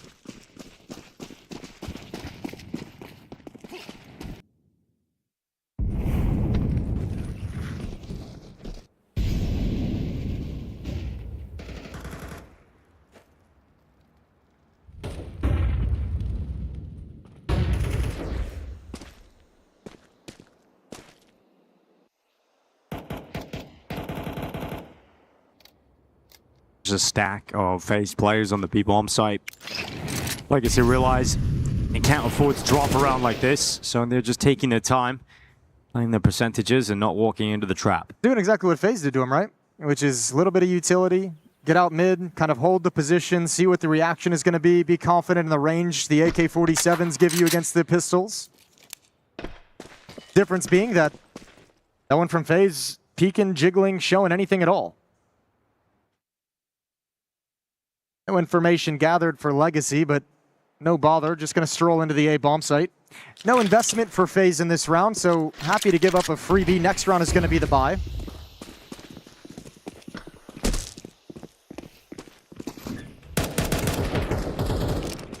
And there goes the plant there for zoom out. Jay Bowen coming around the back, and that's out. Just trying to backtrack into the sunroom. He could find himself a nice couple of eco frags here. Yeah, or just get eco-fragged. Yeah, or give away an AK-47 in a round where FaZe is going to be buying in the next round regardless. You'd love an AK out of this situation, don't you? Well, you'd hate to have Frozen with an AK. You'd hate to have Twist with an AK-47. So that'll be something, that'll be an issue for them. And also, I mean, that's just extra money you get to save down the road for potentially an extra AWP down the stretch. Either way, 5th round for Legacy, closing the gap in the scoreboard, 9-5. That AK-47 given over is going to make things a little bit more difficult moving forward, but next round is always going to be a full buy for FaZe regardless. So it doesn't change the nature too much.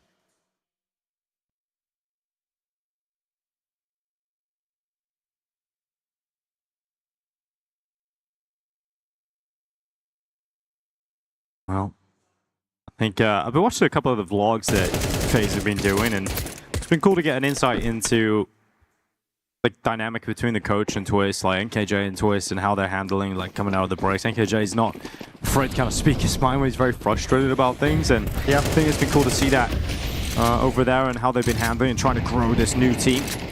And well, unfortunately for FaZe coming into this round, they've lost Twist very early on, so they're gonna have to play 4v5. Just a quick peek. Catches Twist trying to come out into his position. Good find. Good opening kill, and what a brutal time for it to happen. The first gun round.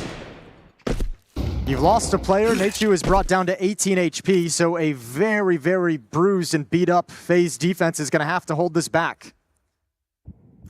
It's coming at Frozen and Jacob at the B-bomb site. Jacob just on top of headshot, does get cleared out by Arts Mac 10. Now 1 minute and 5 seconds left. You've got a 4v3. I think a 3v3 thanks to Frozen. Maybe a little too early on that flank from Nissim, but plenty of time inside the site to get the bomb planted. FaZe waiting far, far back at a distance, and actually Frozen's being quite an issue. He's gathered a lot of information of where they're positioned in the post plant, calling out one's over in Sunroom. So now FaZe know there's only 2 inside the bomb site, but this being the first gun round, with the AK-47 they brought forward on Nachu, who's got 2,826 in the bank. They can buy up in the next round, so just back off and rinse and repeat. There's the benefit of saving that weapon of Nissim giving it over in the previous round.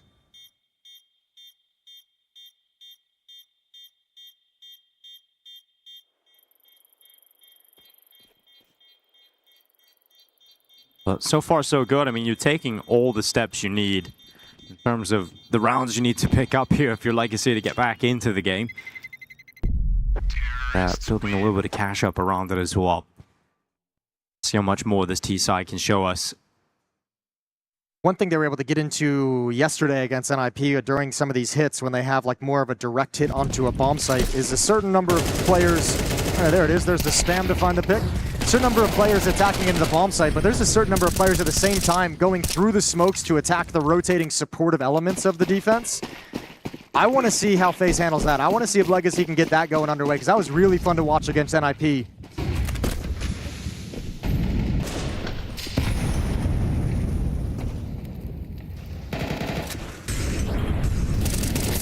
There's aggression straight through the smoke. Jacob has handled it. It's a massive risk to take there for 2Mao and Art, and it has not paid off at all. Jacob steps up here for FaZe. Could be another kill for Nachu, and it will be. So FaZe have a 3-man advantage, and it happens so quickly. Yeah, very quickly. Didn't seem like they were even prepared for the box coming out middle. Everyone seemed geared to look towards the left, look towards the sandbags. And that sucks for Legacy, just how quick that you feel like you've just given FaZe a round when that happens. Just walking 2 players out through the mid smoke is such a risk in it, but... Well, I think you better buckle in, Dinko. I think we're going to get about a 1-minute save looking at the money, because Try can buy up again in the next round. Art can buy up again in the next round. Well, luckily, these chairs we're sitting in are really comfortable, Jason. True, it is. Yeah, very painful round where that tactic called out a spawn, just it ends in the first 30 seconds. Make your first move and it goes so hardcore against you. There's no reason to even fight back and no reason to even risk these weapons in the 2v5. FaZe will be happy about that. They gotta save up some cash at a point where their money isn't exactly pretty. Surviving with 5 players, that's a gift you don't normally get this late in the game. A little bit of nature as well sitting outside here. Yeah, it's beautiful. Yeah. I like the reskin. There's a lot less green. A lot less green, which is nice. Can't believe how green that other version of Cash was. I say this as a man who likes green. It was too much. It was way too much. And the little window that was in mid didn't like that either. Oh, not all ideas can be winners, you know? Most aren't. Counter-terrorists win. All right, 4-round lead. FaZe calm and poised. 3rd time out being used by Legacy. A chance for them to talk things over. So Art will get on the mic. And we're down at that tail end of this map where you need to get these rounds on the board. FaZe, if they take this money away, they're taking their map pick. We talked about when we saw the map veto, FaZe picking Cash was going to be very pleased if you're Legacy because it's a map you enjoy playing on as well. But after that opening half, feeling a bit sour. There's not a whole lot of mistakes they can give up in this second half. And the problem is individuals on the FaZe side are all delivering. We've seen moments from just about everyone. Twist has had some cool plays. Frozen is doing a great job in openings. Jacob is sharp in the mid-rounds and post-plants. 17 kills on Jacob to get FaZe into this 4-round lead.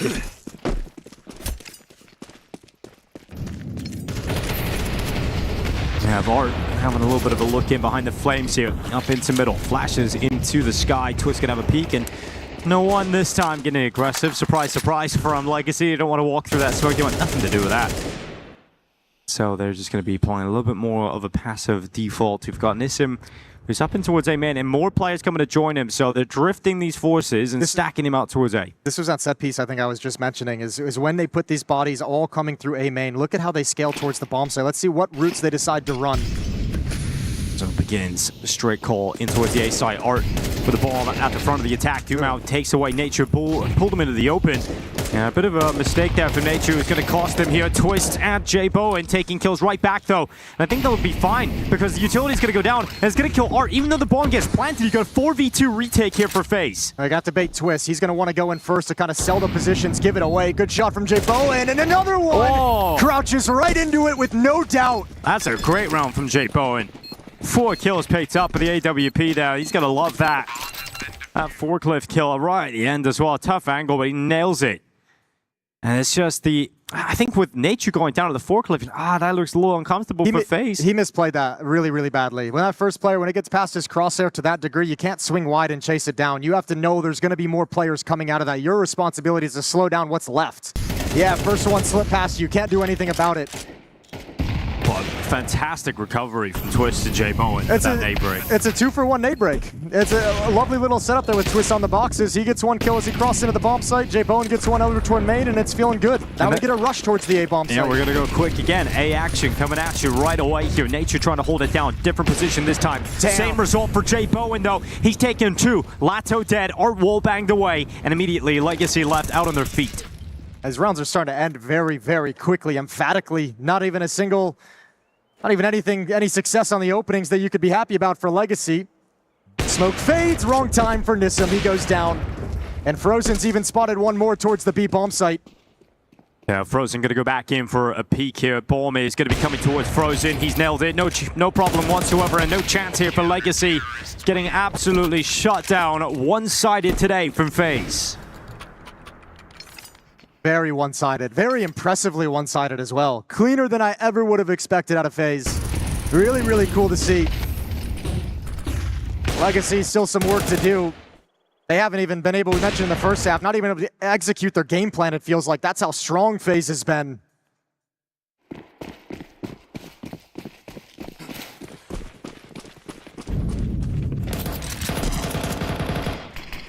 We got to see J Bowen pop off, Jacob have a strong performance, Frozen.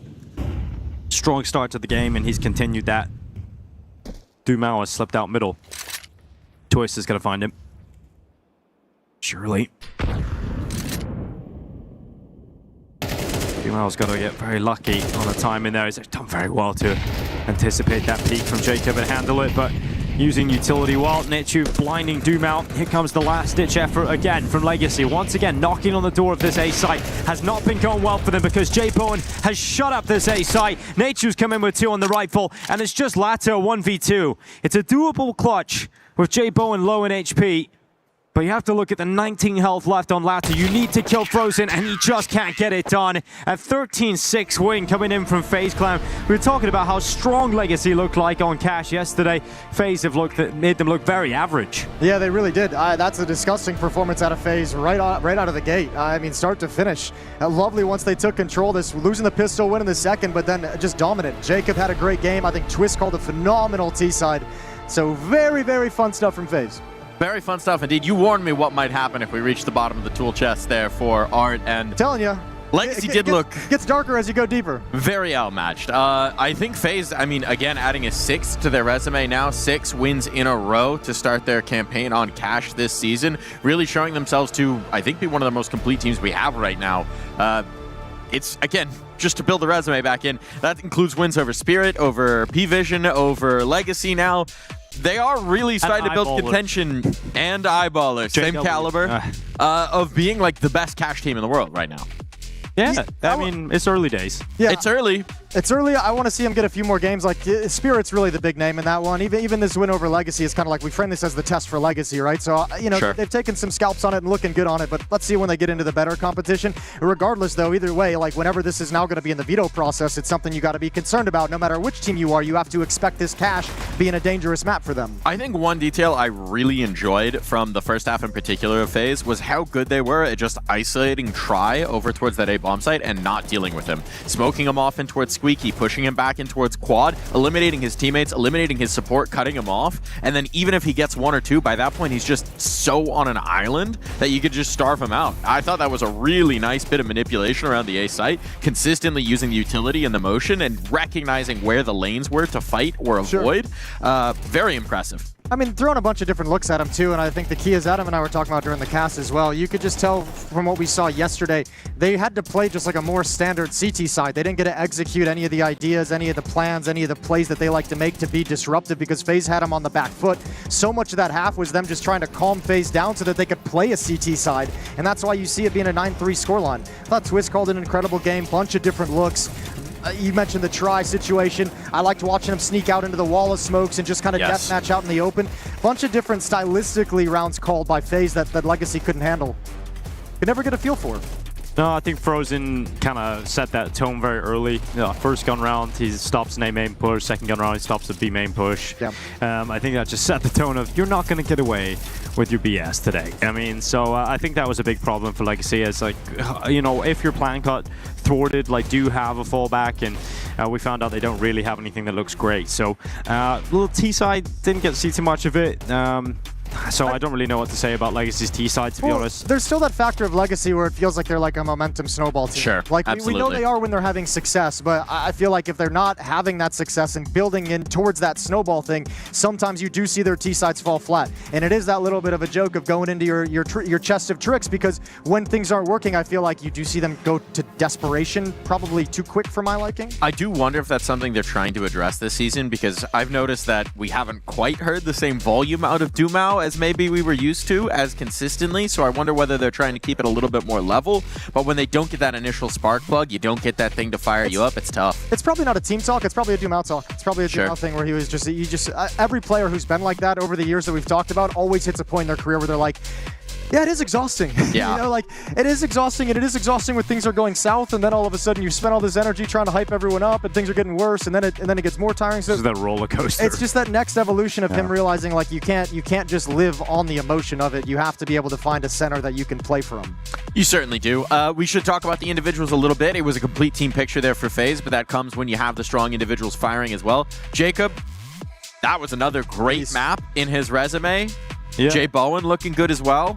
Yeah, I mean, a lot of players on FaZe had their moments, but Jacob and Jay Bowen definitely had probably the most highlight moments there. So that was cool to see. Jay Bowen in particular, like on that CT side, you know, the playing in around that A site, he's very good at that. I feel like he was always in a good spot, very reliable on the A side as the AWPer. But for Jacob, I think he just looks so sharp. Like, that's the great thing about Jacob is his aim is unbelievable. Like, his actual mechanics are incredible. So, I mean, if he just gets the mentality and understands, like, I am a player with that aim, it's going to be great if he gets some confidence built up too. I think it's one of those things where, because remember the Jacob thing coming into this team was like so criticized when it happened, but I think, you know, every game I've kind of watched, and remember even back at the Budapest major, he was having some incredible rounds, some incredible pistol runs. So yeah, to touch on that, it's just like that is probably the spark that they saw that made them feel like it was worthwhile to bring him in and see what he could give him after a little bit of time in this team. So I mean, it's just up to FaZe to decide if he's given enough, but in this map, absolutely. In this map, absolutely he gave you enough. Absolutely. And I mean, this was also the narrative earlier on that was in practice we saw a different form of this player than we did in officials. Now maybe we're starting to see that realized Jacob in officials. And yeah, if he could do it like this, I mean, this FaZe could go very far indeed. But they're not out of the woods in this series just yet. There's a whole lot more Counter-Strike to play, and we'll be looking at more of that after this.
going to go towards our tally, obviously. No. Oh, no, he didn't. It's only T side we're looking at for the tally. It's Fozy who got the 3K in that one. Yeah. My bad.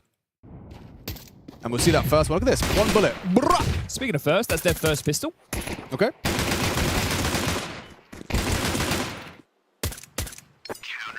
Going to be the force for Falcons. I see him with a scout. Pistols for the rest. Yabi got another one on Tess's, by the way. I'm keeping track. Oh, I forgot. I'll check. Will ya? Yeah, Thank you have a. I'll focus on that. You focus on this. Okay, well, it is a full investment. The Falcons not satisfied. They had 9 head-to-heads over the course of that last map.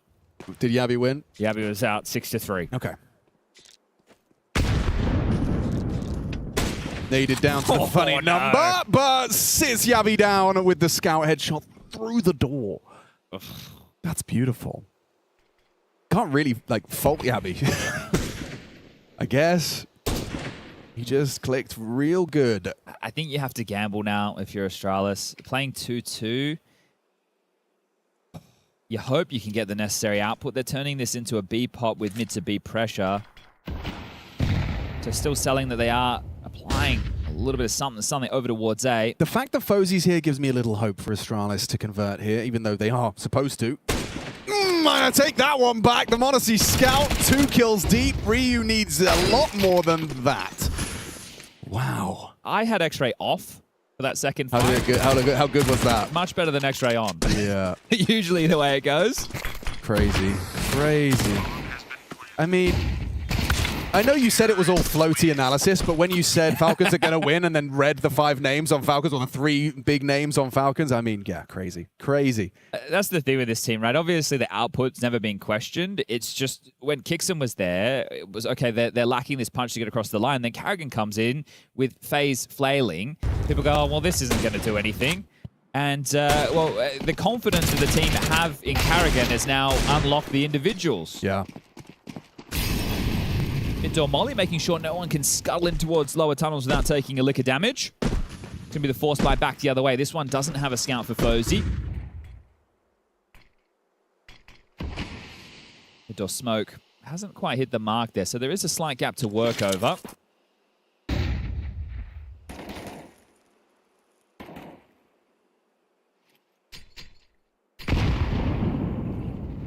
Pro audio only listeners. 3-man long stack on this force. Fozy patrolling the mid doors and Ryu tasked with bringing down B in case they were to come his way. But right now, Falcons congregating on Cat for an easy A ambush.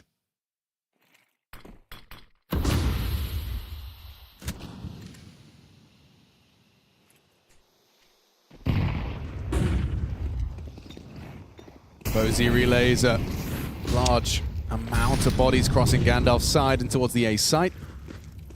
The long players start to activate, making sure there's no rats in the system lurking long, but on the fade of the smoke, it's an easy pick for Carrigan. He'll take that any day of the week. A kill on the T side, 2 now. Yeah, because there was no pressure at all when they scaled, they just immediately went back and covered off short, which is going to give them room here in the post plant. And Astralis, they gambled incorrectly. And this is where, yeah, the cash can really go crazy. You got 2 M4s and a FAMAS out of the second round win. You don't have to reinvest into anything. You're just going to be, you know, getting a nice pile of gold, Smaug style. And I think that's why we're seeing Astralis go for the save, because otherwise their next round would have nothing to try and contest against this. They'd be going into crossfires and post-plant setups that are already there, and right now they can just go for the double dip. Okay, we gambled incorrectly. We didn't get what we were looking for. We can do this. I'm in position. Area clear. Got him. But the defuse is coming in, hasn't he? He's still going. Oh, just about. Terrorists win. And FaZe might just about get this one done in 2-0 fashion. Strong on cash, looking good. Now we head forward in towards the Mirage, and it's Legacy who'll be looking for the bounce back. There really will be. I think they're going to be disappointed, obviously, with how the first map went. Cash has been a pretty strong map for them, but they didn't really rise to the level of FaZe. Mirage is Legacy's map pick, so hopefully they can show us a better showing on it. I think, unfortunately, though, it just looks like everybody on FaZe is heading really hard today, and I don't think there'll be any slouches here coming into Mirage. Yeah, I think, Jason, you put it very nicely, which is just that on Cash, Legacy didn't get to play the way that they wanted to at all. FaZe were so in their face, shutting down the aggression, shutting down what they wanted to show on the CT side, so surely they'll just be hoping, hey, at least we can run the game plan. Yeah, I mean, well, yeah, you're always going to hope that going into it. I think the interesting thing is they actually haven't played Mirage since Cologne, since the Cologne Major, so it's been a while. So I would imagine they put some work into it, but going to be a little bit rusty coming into this map, and then you're going to see if those changes are actually going to pan out. You just got to do it in a live environment. But I'll say this, just in terms of the way FaZe was shooting on Cash, I don't care like what kind of advantage you want to tell me that Legacy have tactically. You have some real issues where individually you couldn't match up with some of these FaZe guys. Yeah, it's nice when you're looking at FaZe and you're not talking about Twists and Frozen as being those absolute difference makers. Yeah, it's weird. It feels like a weird conversation. I'm like, oh, it goes deep right now. And I mean, Dingle, you mentioned it too. I mean, off air between the maps, like FaZe coming back in like immediately, like a couple minutes before break was done, all 5 of them sat down. These guys are locked in. Twist has got them very, very focused on the game right now at the moment, and they played so sharp in that first map. It's hard to see FaZe kind of falling off to a degree that they would lose this one. Yeah, they can't just rush back and sort of get through, expecting to get through, rather. You have to work for everything. FaZe haven't been in that kind of situation for a long time where they can just rest on their laurels and expect to get through to the next stage. They have to work hard for everyone against every opponent, including the likes of Legacy. It's been a bad map for them, though, FaZe, on this Mirage, even though they have like a decent win rate in terms of the number at 75%. They just lost to Mongols at Blast Bounty. They lost to Dendele at Blast Bounty. They lost to Eyeballers, or they beat Eyeballers twice in overtime. And like, they don't have any great scalps here on Mirage. There's not really a significant win for FaZe. So you are kind of, or I am, I should say, kind of leaning on what I saw on Cash, which was just like players on point and focused up and playing really, really good Counter-Strike together. Well, they do say you learn a bit more from a loss than a win, so we'll see how much learning FaZe has done and see if they can put those lessons into effect. It's all you, gentlemen. Teach another lesson. Yeah, we'll do. I'm actually, Adam, I'm just glancing through this last 3 months Mirage for FaZe. Some of this is going back, so I'm going to ignore it. But starting in July, I mean, they played Sinners, Eyeballers twice, Dendele, and Mongols. That's the teams they've played on Mirage. So it's not like. And now Legacy for their first big win, possibly here for FaZe. But yeah, you're right. It just doesn't look too pretty over there when it looks at the FaZe track record. But maybe Mike's right. Maybe they have learned something. Let's find out here at the Esports World Cup. We've got Legacy on the T side. Oh, and they're coming right out of weekend A defense. It's a retake tactic. It's Jacob just sitting far back. However, it's the man with the pistol rounds. Oh, it's the god of the pistols. He's got a beast pistol. There we go. There it is. Yeah. Needed that one. He's got one. With that kind of build up, he has to deliver at least one more. Going to be playing out towards the ticket box. Unfortunately, Lato has just raced up beside him and ripped his head off. Okay, maybe not the best display. No, but you know what? Maybe his teammates can recover it instead. He's got his one. Well, let's see what the rest of FaZe can do. Twist coming through the side of the smoke. Try's got a great shot on that P250, but Twist is coming through. Can't get more than one kill, and very well done here from Legacy. Yeah, Legacy, I think in the pistol rounds we've seen from them at this event so far, it's really just a 5-man group up and hit a bomb site. Their pistol rounds are all towards the extremity. It was that way against NIP, a B rush on Cash. We saw a B rush on Cash. Now we see a 5-man A hit here on Mirage. So pretty simple pistol rounds, and they come out on top of it once they clear out Jacob and secure the bomb site. This happened in the first map as well, though, and FaZe still won the rebuttal. The second round was theirs. Yeah, see what kind of force buy you can get going on this CT side. Ooh. P251 taps do feel nice. Ah, they're great in the pistols as well. 3 Galeals, 2 AK-47s for Legacy, and FaZe have actually decided to just go for the full eco. They want to make sure they get into the gun rounds as soon as possible. Yeah, going for these third-round buys rather than the second-round force-up sometimes. This is going to be a relatively comfortable round for Legacy, or should be. Well, I think there's one flashbang, right? So as soon as you feel like they've taken underneath window, I think this flashbang comes out. Like at any point right now, this is kind of the moment FaZe would like to spring with this flash. Dumao up into the window room. Art with 2 of his own on the Galil. Try, who's looking up through short, and Jacob is gone. So just Jay Bowen. I think Art was saying in that interview that Jabowen's not solid, but he provides, like, he wins you rounds you shouldn't win. You can have these like outlier highlight moments. maybe he just meant as the he's not solid yet, like he's not a super consistent AWPer yet. But well, it's also probably something he gleaned from a couple practice games, right? Like it hasn't been long he's been in this roster, so it's probably just something they felt when they played him in some scrims the other, at one point over the past few months. However, that's good quality to have. We liked it when Brokey could do it. Oh, true. So we've replaced Brokey with J-Bowen. Well, Jacob, he's gone. It's going to be a good start here for Try, and I'm going to try and just accelerate forward. Frozen, oh yeah, he's a goner. That's really the round. Unless Twist can do something ridiculous here. He's got 1 kill. Need a second, and Art's helping out a little bit. He's just killed his own teammate. I'd be surprised if they still try and go for this. Looks like they feel like the murder hole is available, but they would be wrong. So Twist now going to bail out and save the M4. Quick first gun round for Legacy. Just nice and easy. Simple. Yeah, very easy indeed. Just walking in, strolling through. Lato's got 2, Art even kills his own teammate. I mean, it's the first kill on that swing, right? Puts Frozen in that weird position where he's got to bail out in a retreat to dark spot, drop utility, and he's just always on the back foot. So very fast start for Legacy to get up to this 3-0 run, this lead. And FaZe in the next round going to have to kind of scratch their heads and do some penny pinching. There's Twist coming through, walking with a little headshot onto Mount. He'll retreat all the way back and just desperately white knuckle grip this M4 to take it into the next one. So 3-0 start for Legacy. You do start to worry a little bit early doors from FaZe just for the way things looked in that first gun round, how easy that was for Legacy. Yeah, and also, I mean, we talked about in the break how, it feels sometimes that Legacy is just like a momentum snowball-y team. So you're kind of getting them now building up to that point where they're at their scariest in these games, when they feel like they can steamroll you, when they feel like they don't have to be afraid of just swinging out wide and taking a direct fight, a direct tactic. First time we've seen him hit this point in this series, as the first map was a wash in the favor of FaZe. Timeout called. Knock things over and try and get on the board before Legacy run too far ahead.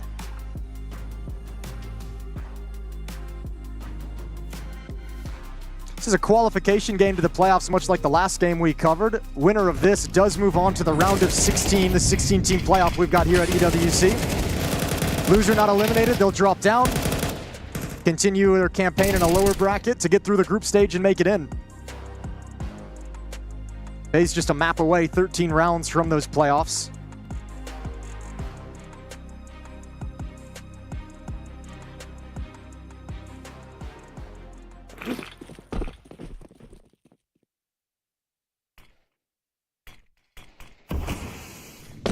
Just the 1 M4 for Twists.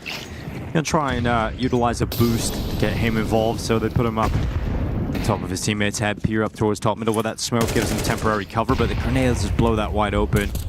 Didn't spot them though. Be aware of this possibility if you're FaZe now. Another smoke coming in. It's gonna actually force Dumal back. It should, I feel like a second smoke is where the alarm bells start ringing, right? Where you're like, okay, if they want to re-smoke this in the mid-round, there's something they want to do around it. There's either setup that's utilizing this smoke, or there's some kind of trap in middle. So you can see everyone from Legacy hanging back and saying, all right, fine, have this position, that smoke's going to fade, and eventually you'll run out of resources. Oh, and they absolutely fumbled that. Dismount as well. So the flash comes in, Twist gets caught. At least the rifle goes over to Jacob, but he does nothing with it. And now it's under a minute left on the clock. Legacy have played this one very well. Just very comfortable, not walking into any traps that FaZe have laid for them. And that'll end up being a very smooth sailing 4-0, you'd imagine. Nuke is the third map if we need it. Looks like it's a possibility. Obviously, looking at some of the results that you were highlighting of FaZe earlier today and some of the history they've had on Mirage. Legacy haven't played it in a while in an official environment, but the season's just getting started, so makes sense.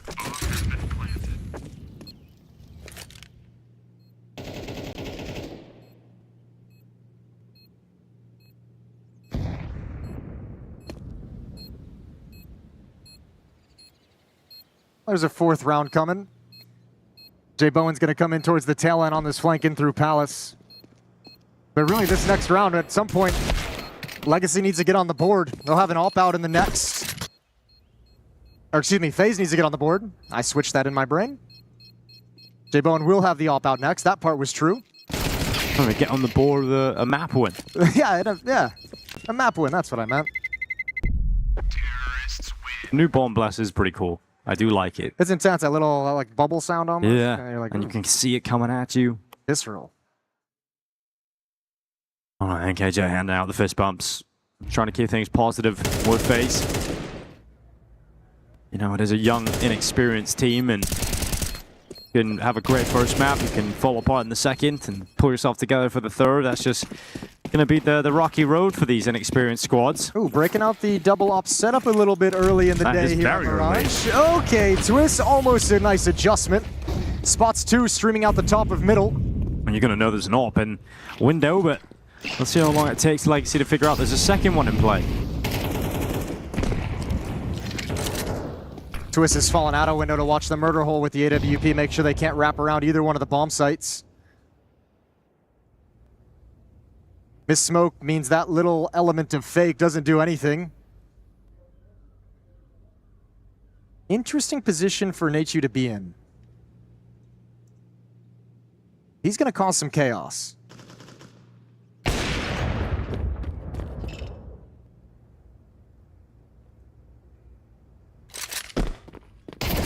There's a quick kill from Frozen. That's going to be Lato, who's trying to make an individual play, but a second comes in and Frozen handles that as well. What happened in this round? I feel like this round had to have gotten away. Why is Lato with a minute just Look at the X's on the minimap. Yeah, why is he just bull rushing through the holes at a point where no one's really doing anything to take advantage of it? That's not even a good fake.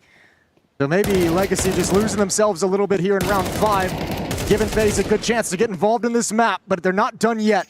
Jay Bowen arrives to help try and stop this plant. Double up setup. If it gets down, it can be a difficult retake.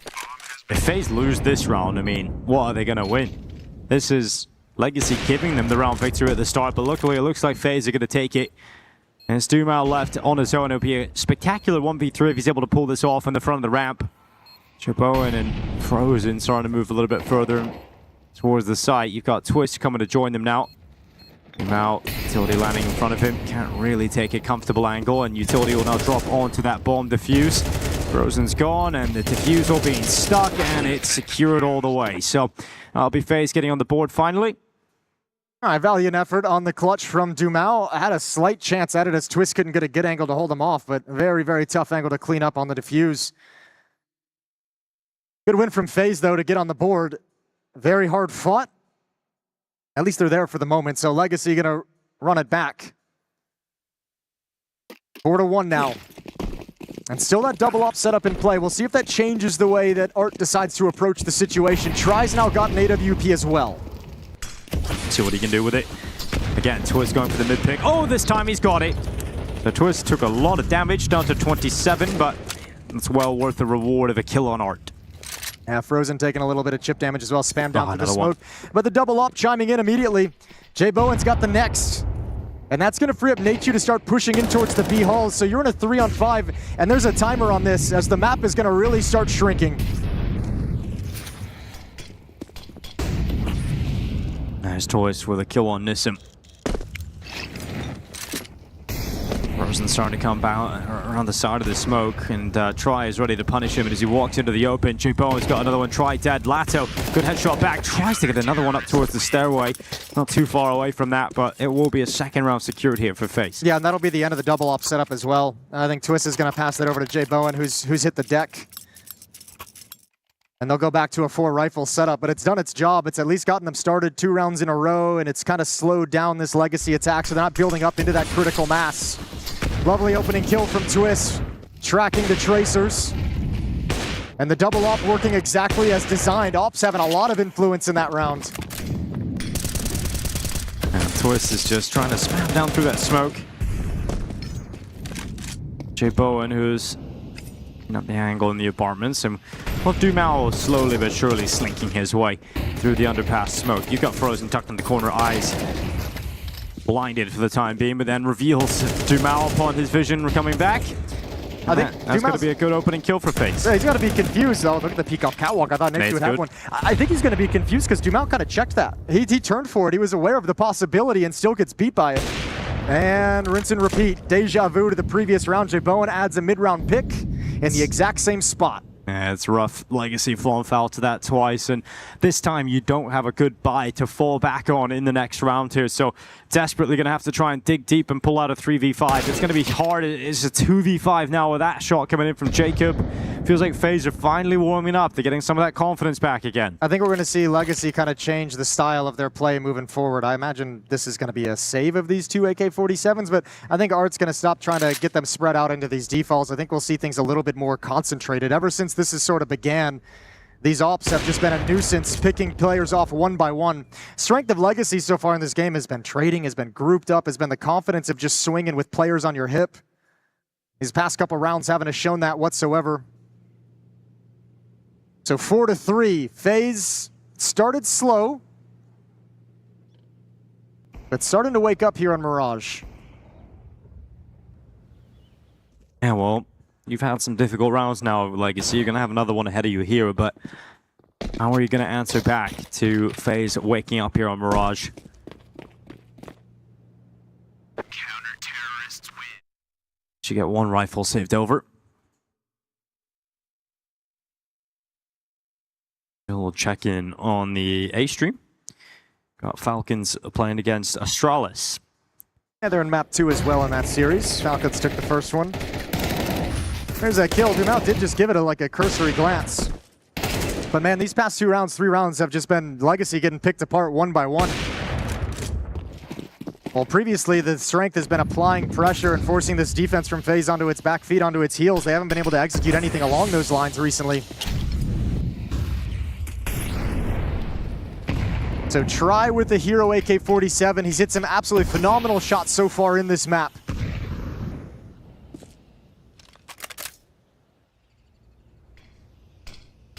Got himself in an okay spot just underneath the window here.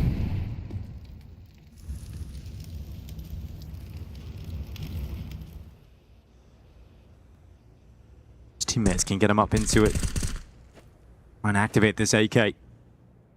I like this from Twist, though. Like, don't even play in the window. Don't even give it a chance to lose that part of the map. You can have information.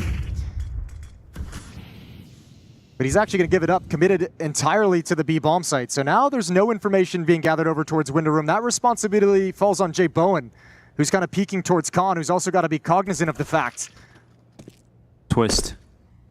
And his decision-making and position to take down Art. Try is next, but look at Dumau slipping around the backside. Twist actually died as well. This could be fantastic. Look at Dumau getting ever closer. Nature's gone. That's a better weapon on the ground. You can fight the short play with an AK now. And Frozen, oh, he's gone. Dumau's got that too. And this is a ridiculous round to win for Legacy. How have they done that? Yeah, I'm not sure why that part of the map was given up to such a degree. Like, no one, disastrous. No one had eyes. They even heard the Molotov tick underneath the window. I don't know why it was evacuated to that degree. Like, if Twist rotates away, I thought surely you play it from market, you kind of play on timings, but they were convinced that something else was happening on the map. It has to be. Either way, that's got to be a super tilting result. It's just, it happens. So, like, it's not necessarily tilting in and of itself, because it just does happen. It's tilting at the time that it happens, right? You've just rattled off 3 in a row. It's a low buy round. Like, if this happens in a full gun round, okay, but you've given him a free win with P250s. Given them tons of extra cash. It replenishes their money because they haven't had to spend any money to get these rifles. It's just a disaster for FaZe. 5-3.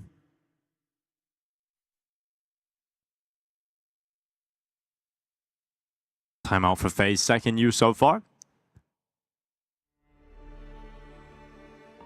So a little bit of life, but not able to get a complete grip on this map just yet. And NKJ will have another conversation. I mean, those 3 rounds that they've rattled off in a row looked excellent. They were dominant in them. They were strong in them. This one just slips away. Hiccup here for FaZe. So going to talk it over and try and get focused back up. Still in a position to have a very, very good half. If they can just snap back into position before this round happened and that same kind of a strain, man, they can still rattle off a great streak to close this half.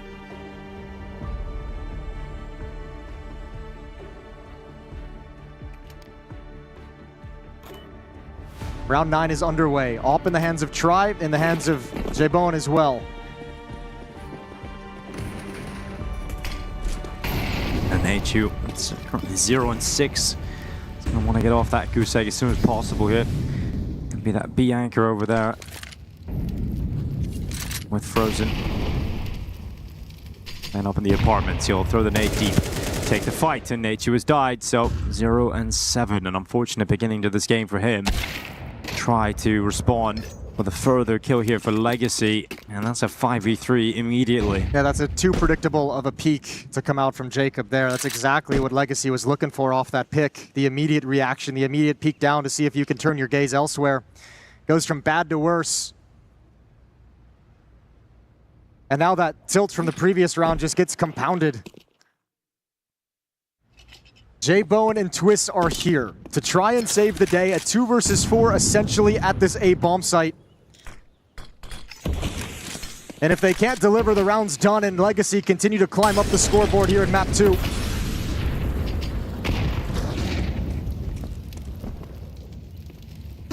Trying to come out, Twist has got to position himself behind the ninja boxes. Twist knows he needs a multi-kill. Dumao has died on the lurk, but Twist needs to multi. They're coming towards him. He's got a good position for it. First is good, second even better. Jay Bowen's right there too. Massive turnaround here from FaZe, and Nissan's got 1v3, and Twist denies even him. That is a massive round from Twists, and I wonder if just let go for Legacy.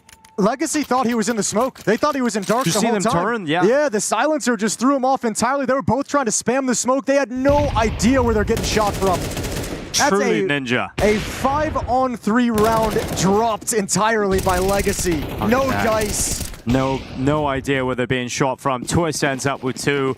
Ends up with a 3rd kill as he takes down the player coming out of Palace with the USP. That helps you get back losing the low economy round earlier. Pumps you up big time. And now Jay Bowen getting an opening kill. They can just pile the pressure on. Legacy trying to speed things up, but they're getting wrecked. Absolutely wrecked. Great headshot out of Twists. What a reaction to grab it. He wasn't even prepared for that fight whatsoever. Disgusting shot from Twists. And a 5-on-3 now in the favor of FaZe.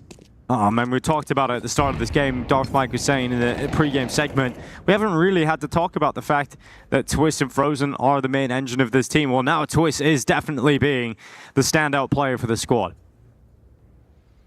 All right, well, he's going to move in towards Khan. Off, sliding into his angle, immediate kill. Twist adds another one. 3 kills in the round for Twist. And it's all left to Nissim. Pair of really hot rounds right there, Twist. We'll see how long that continues for, but Nissim walking his way up through short, under a minute on the clock. No money left here for Legacy. Brilliant round from Twist. And their in-game leader is the one leading them forward here. NK's got them looking very, very well. That one round where Dumao slips behind the defense, we just kind of forget about it now. You can shuffle it to the back of your mind because it's not having any lasting impact on this game. An immediate response powered by Twist to bring FaZe right back to their winning ways. They've tied things up at 5. And another chance against a low buy. It's Tech9s, a Deagle, and a Mac-10, and everyone, all of it is coming at the A bomb site. Right at Jacob. 3-7 as the anchor of this site. Utility coming over the top, Molotov to the back of triple, smokes down to a CT, stairs and the jungle cross. And it's a beautiful looking execution, but will it be a fantastic round? We'll see Legacy try and move forward with some of these weaker weapons, scaling up and getting in front of these smokes. No one from FaZe trying to play in front of them. Instead, they disrupt them.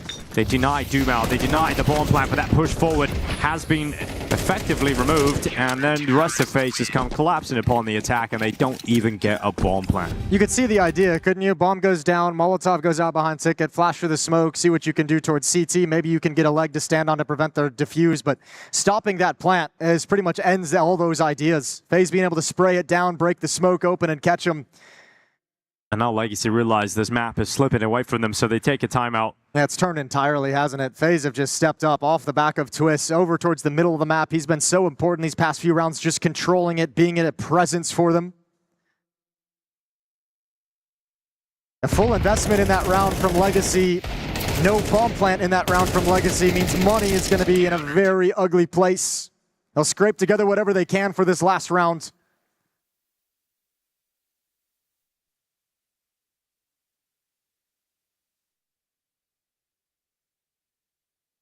The last round is not looking pretty, is it? Look at that. 1 AK, 1 Khalil, 3 pistols. Not great whatsoever here for Legacy, but they have gone heavy on utility. Let's see what kind of ideas they have. So they got the top mid smoke, window smoke being thrown out, but is anybody going to play behind them? I think the idea was go at Nachu. Go at the 0-7 guy. Bomb is dropped. 3 players headed towards the B bomb site right now. Nachu with 0 kills in the half. So test him one more time. See if you can grab a 6th round off his back. It's time for the Frenchman to stand up. Got his teammate Jay Bowen coming back over to defend with him. But you know, Dangerous. Legacy are about to attack out here. Jay Bowen being pushed up. This is going to be a good information play, but falling back is going to be a problem. He's very committed down the hallway. Gets himself a tight angle. There's the first kill, and he gets out the window. Just about drops down to safety. His teammate needs to step up. Nature, what can you do? Jay Bowen still fragging, though, still doing way too much. And Nature finally, after the 0, gets his first kill in the half. And now he's looking to try and get something else with this AK. Out the window they go. Nature with one more, and he could close with a triple. Denied by Try, but surely he can't clutch this up. It would be a 4K. And if Try is able to pull this off, he's gone to the weapon of choice, the AWP. A flank coming through the apartment soon, and that's going to be the insurance policy. Jacob to secure a 2-round lead for FaZe Clan. Really solid recovery, and the catalyst was obviously Twist. That's what, 4-0 at some point in the favor of Legacy. I mean, for them to recover like that, a 7-1 run to close out the half, that's really well done from FaZe. And you can see, forcing that one timeout out of Legacy as well, they could tell the nature of the game changed. They lost their grip on it entirely. And that one round they lose in that 7-round run, right, is the round that Dumal slips the net. Exactly, with the pistol on the back, which is just an outlier, really. It's a mistake from FaZe more than a victory for Legacy. Looking good for the 2-0, though. The way FaZe are playing and recovering that, you know, you're going to have to try and mentally get into this again if you're Legacy. See if Twist can put together another good T-side. I thought he called phenomenally on Cash. Let's see if he can do something similar on Mirage. We'll start with the pistol, quite obviously. Dooley's on Lotto. A little bit of utility for the CT side. Smoke flash. For Twist and his pistol round, he's called it light with nades. Only Nature with smoke Molotov. Other than that, it's pistols, it's Glocks, and it's aggression. Bomb +1 going to be over in Palace. So the play is always going to be towards Khan to join up and split into the A bomb site. Can they make it happen with this utility?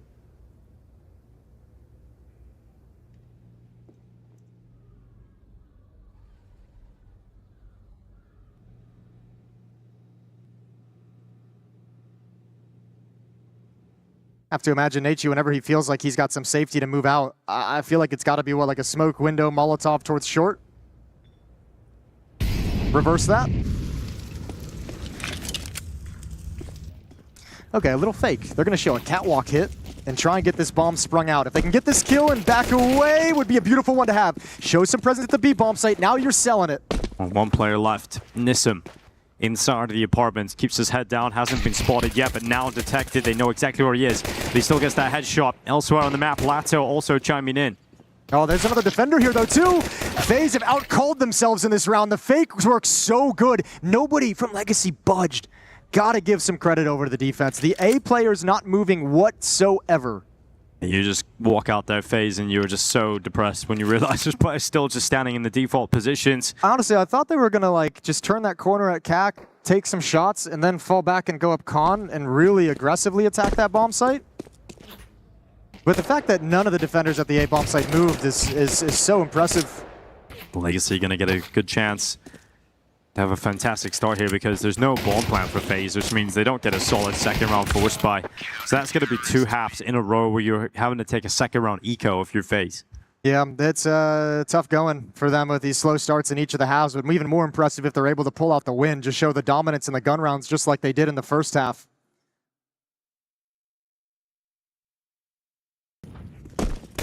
Opening kill, 5-on-4. But with that smoke up and without any real panic comms coming from the other side of the map, I think the A defenders were like, well, our B guys aren't saying they see the bomb. They aren't saying that we're under attack. They're not saying rotate. Hold their nerve and outlast FaZe in the pistol.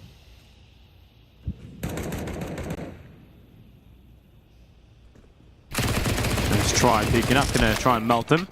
But Nature and Jacob are actually taking a couple of kills. Nature is taking his teammate down. Jacob finally needs to kill on the opponent's side of things, but 7-7, all tied up.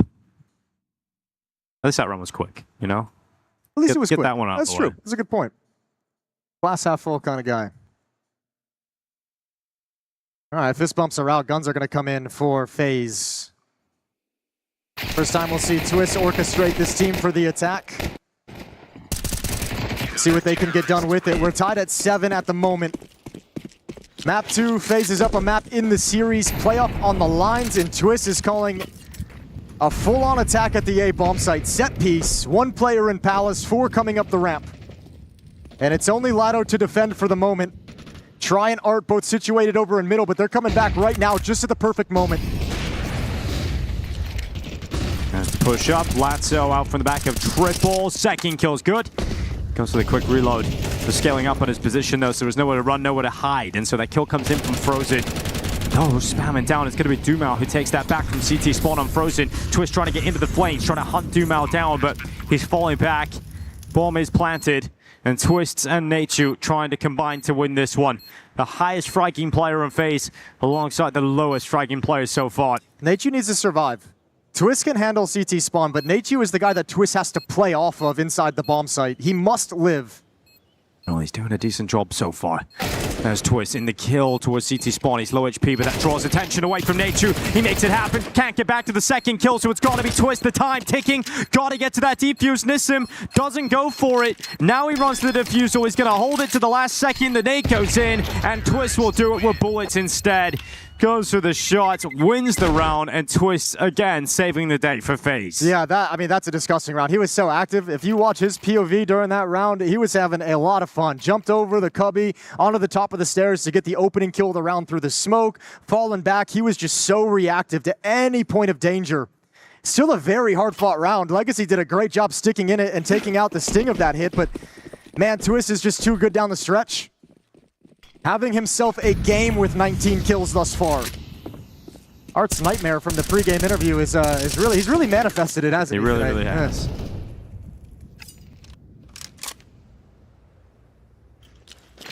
Yes. 3 Galils, 2 AKs. Neither team with a really solid buy, but good enough. Art playing close up here with a 5-7. And he able to pull off with that. Actually, we'll try backing him up though. That's the scary piece here. Yeah, but it shouldn't be an issue for Frozen just yet because I don't think he's ever going to play anytime soon. He's looking for pushes at the moment. You're going to let your mid players be the first force to get involved before you do anything. Little bit of utility to get Twist out behind the mid boxes. Flash clear of A main. I don't know if they were close enough by to hear that. But FaZe going to readjust back towards the A bomb site. And just at this moment, Legacy unfortunately is getting the sense with quiet on the map, with no information given by Art close ramp, that this is going to finish on the other side, and they're all moving out of position. AWP has been taken away. Now an M4 taken away. And Art's the last man standing. Yeah, he's going to go out for a swing here with the 5-7. He's done well, but here comes Nachu running forward, 4 HP. Jay Bowen and Nachu this time trying to win out the 2v2 with the bomb plant. Last time it was Twist to step up. Now it's got to be Jay Bowen towards CT spawn. Tries coming out to try and clear him, but Jay Bowen's already around the corner to safety. They're going to play together. They're going to get into the smoke as it fades away. Nissim's backed into the connector. Nachu might just die, but he's got the information, and that means Jay Bowen can react. Great headshot. Looking for the follow-up as Try moves into the site, and Try wins it on the AWP. Yeah, moved yourself out of position to defend that bomb plant to stop the defuse, so then you had to get aggressive. What a nice 2v2 and an incredible round to snatch away if you're Legacy. They do just enough over and con to bring this into a 2-on-2. And from there, they win it out. FaZe cannot extend this lead. And Legacy just hanging around.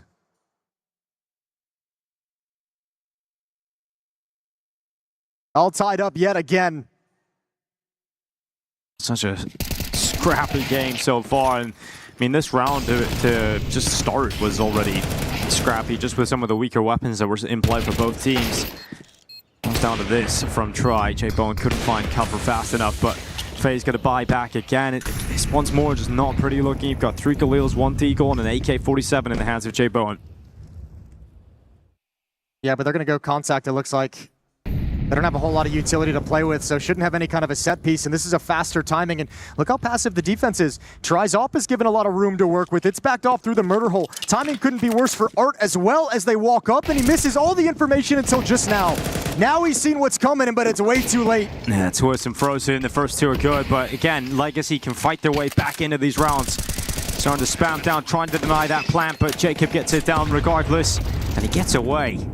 Female stepping through that CT smoke, back into the site, attempting what is going to be a retake with some utility left available. It's one smoke, 3 flashes, and a long-winded engagement against Nature. And the FaZe player will win. Nature low HP, can be finished off eventually by Nissim.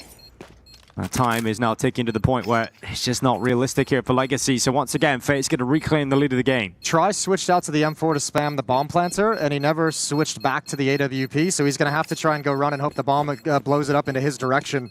FaZe going to grab a 9th round, and it's actually kind of important. Is Try able to get this gun? No, he's going to make the run, but there's no way he's reaching it in time. So that's a big piece now missing from the Legacy side moving forward. It's going to be frustrating, and a timeout being taken here. Important to somehow get on the same page again here, Legacy. Realize it's not out of their hands just yet. It's incredibly reachable for both squads at the moment. Both teams scrambling to establish some control. Well, it's such a tense time in the map because it's going from tied to one team with a 1-round lead, but neither team has any kind of significant economy. So you win and you've got a good buy. You lose and you've got like a really, really ugly scrappy buy that you have to take and fight back. So very uncomfortable for every team that loses a round. If you lose 2 in a row at this stage, if you're Legacy on the CT side, it's a massive issue. They've got the pressure squarely on their shoulders right now. 21 kills now for Twist, 127 ADR in the map thus far, leading the way for FaZe.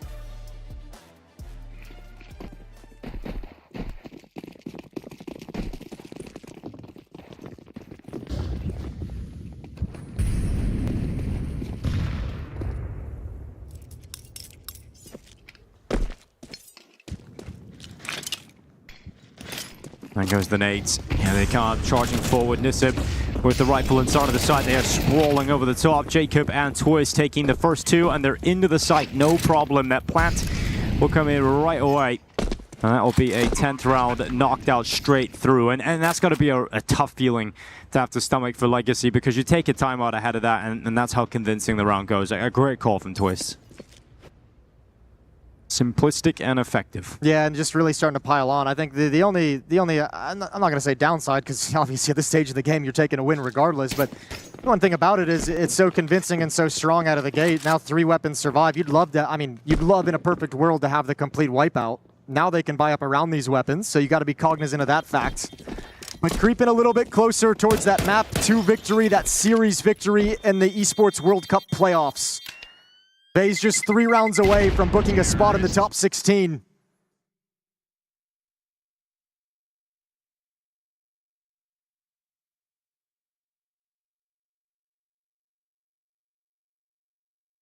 It's interesting looking down the line of the stage here, because I heard some of the fans getting louder, and I see the Falcons down there, but you know, seeing Carrigan down there, then Neo coaching Astralis, and then the FaZe team over here. It's like all the pieces are on the stage in some capacity of the former puzzle team. Pieces are just strewn around the arena. All right, well, Legacy going to save some money and just fight with what they bring forward from the previous round. Scout, M4, and 5.7. They don't want to invest the cash because they're going to need it moving forward.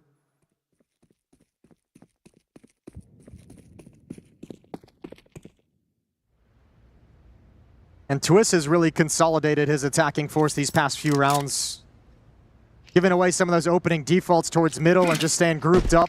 A lot of emphasis towards this A bomb site as the game has gone on, as the half has gone on, and for good reason. They keep racking up wins here. Quick break of that CT smoke. It's a brilliant shot from Jacob. Tries just like looking for it and immediately led to the head. So tough one to swallow there. It's the most insulting death to take from an AK, where it's just like the cute little dink. It's just like bing, bang, straight away. 1 bullet just appears on your screen, and That's it. That's it. Wrapped up again. Back-to-back quick, convincing round victories to put FaZe. You love this. Twist has got to be loving this. Like, the easiest rounds to win is an IG. Look how convincing the previous round was. Yep. Like, you're in this back and forth, close affair, grind it out, tie game down the stretch, and then you just rattle off 2 rounds in a row where one headshot, round's over. The other round, it's a kill in mid, and then a kill at the B bomb site, and it's over. Like, you're getting these wins so nicely for this state of the game. And it's going to push up to 11 rounds. And money. Like, for how much of an issue economy has been a talking point for both of these sides in these past 3-4 rounds, the fact that FaZe is getting these wins so clean and money's no longer an issue, like, that's such a luxury. An opposite story for their opponents, right? Legacy have one good shot at keeping this game competitive, and it starts now in this round.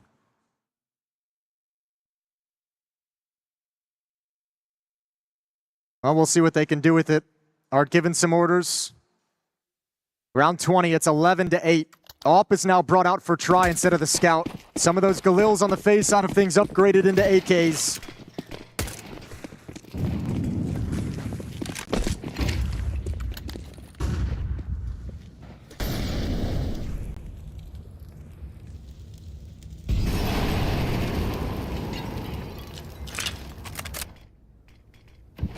Three in a row and 4 the last 5 for FaZe at the moment.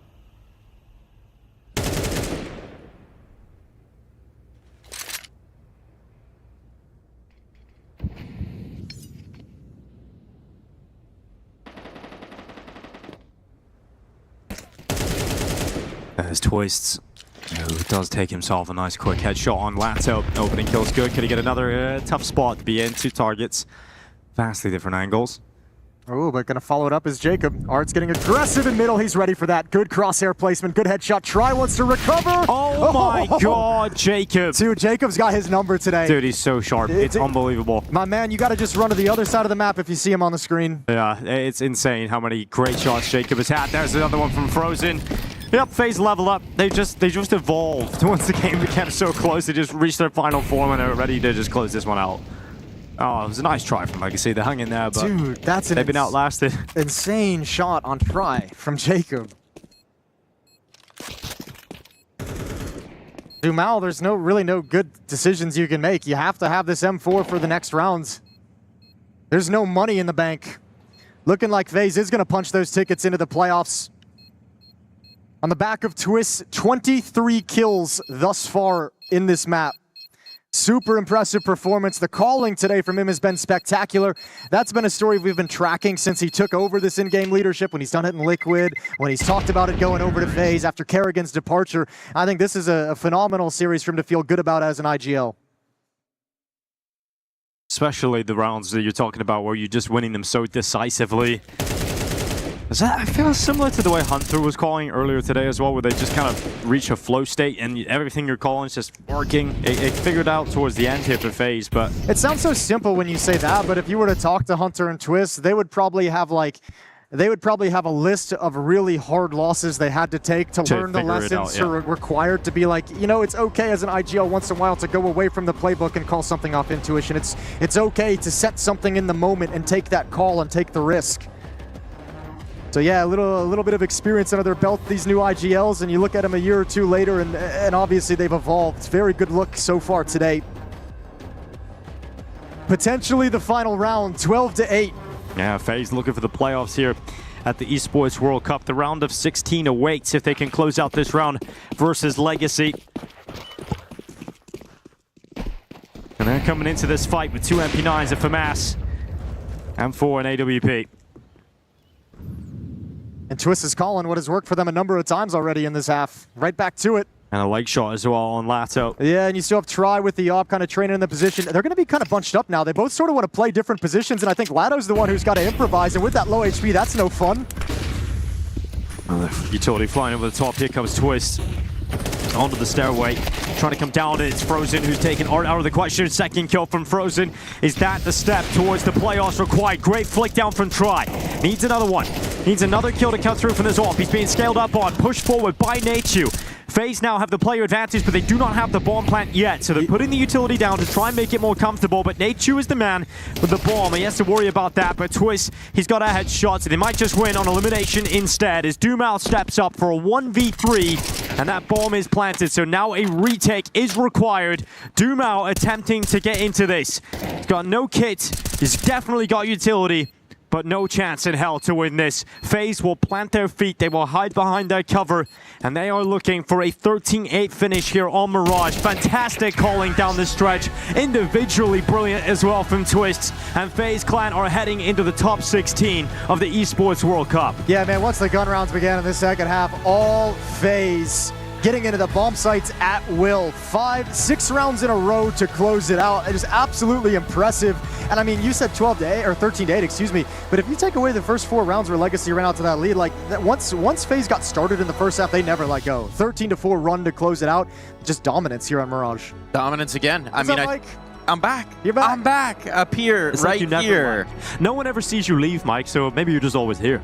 You never know. I just really like watching you guys work, and I enjoyed watching Twist's work today. He just stares at us. I think you put it up very nicely that this was a Twist masterclass. Individually, obviously here on Mirage, but also just looking very nice in the captaincy here. Oh yeah, of course. I mean, I think even the first map where he wasn't really on the scoreboard in any significant way had some really good calling. I thought the calling on Cash was excellent. He had that little play he called for himself inside the smoke. So yeah, he's still got some of that individual flair that he's able to mix in. But then you add in the fact that Jay Bowen's looking good. Jacob had some insane sequences today. Like, you start adding in the fact that he's getting some confidence in these new younger guys on the team, and okay, it's starting to get an image of what this team is going to look like as it's coming together. He starts to feel more confident as an IGL and as an individual player back in the team, and you start seeing more of that flair, and then this roster gets a little bit deeper.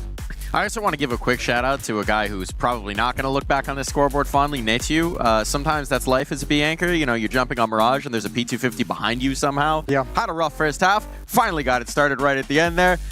Perfectly solid in the second. So shout out to Natechu. As long as it doesn't happen in a win, you don't care. Yeah. You know, he's laughing about it right now. I guarantee. I mean, he was also involved in a lot of important rounds down the stretch. Like last round of the first half, where he gets his first 2 kills, is a really important round. It was a clutch, wasn't it? Yeah, it was the B hold over on B, where they're coming in for the final play. It's a really important round for FaZe. Gives them the 2-round lead. I mean, he had a lot of impact in important rounds down in the second half towards the end of the first half as well. So not too bad at all. I think mostly it's just impressive Jacob, the shots he was hitting, and what Twist was doing with the rifle. Yeah, the Jacob shots were freakishly crazy. And I mean, it was just the fact that they came out on try so often. Like, being able to outduel the off like that so consistently across the series, really painful. I think if we change the focus over towards the Legacy side of things, I feel like we definitely didn't see the best Legacy, but I feel like we didn't even see Legacy getting to execute their game plans. Like, I didn't see anything that felt like stereotypical Legacy Counter-Strike to me. Yeah, take the nameplates off, you'd never know. That was yeah, Legacy today. Again, we've been talking all about the individuals on the FaZe side of things, of the younger individuals too, of the Jacobs, of the Natechus, of the Jay Bowens, but then you look over, we didn't talk about Dumal a whole lot, Ladder. Right. Those guys were a little bit muted. Nobody was ever kind of able to break out to where you could get that individual flair really showing off for the Legacy side. And you talk about Legacy, I mean, the thing that's defined them is playing with balls, frankly, always ready to take a fight, ready to get into your fate, ready brawl. And here, I mean, even that last round, we saw it, right? Players trying to get aggressive up middle, Art trying to find a spark for the team. Jacob just rips his head right off of his shoulders, goes up for a second as well. None of that was working for them today, and it does feel like perhaps for Legacy, if they're a little one note, if that note gets stopped, they may not have a full register. Yeah, I think today they also ran into a FaZe team that I think, you know, this is just one of those days where it's a little bit reductive, but I think there's just some truth in it at times where it just FaZe individually across the board. The players were so sharp today. Everyone was locked in and focused. To quote Counter-Strike itself, sometimes your opponent is just having a good day. Yeah, like sometimes you just got to accept the fact that you just got shot in the face a little bit harder and there was nothing you could do about it. Like, tactics are great and all, but if FaZe is killing you like this in different moments, like, how are you supposed to execute them? Yeah, it's going to be nightmares tonight, I'm sure, from Art for around Jacob. That was some of the shots he was in were just freakish against him. But yeah, I think for FaZe, top 16 is a great achievement considering where they were a few months ago, and with these young players, this inexperienced team, who knows how much further they're going to go other than the top 16, but with the way they're playing, you know, maybe there's a possible progression even further beyond. This is a good moment to zoom out a little bit, right, to the broader VRS picture, because FaZe were in the woods. They were playing Draculans, you know, they were making last-minute trips to try and desperately qualify through to a major just a few months ago.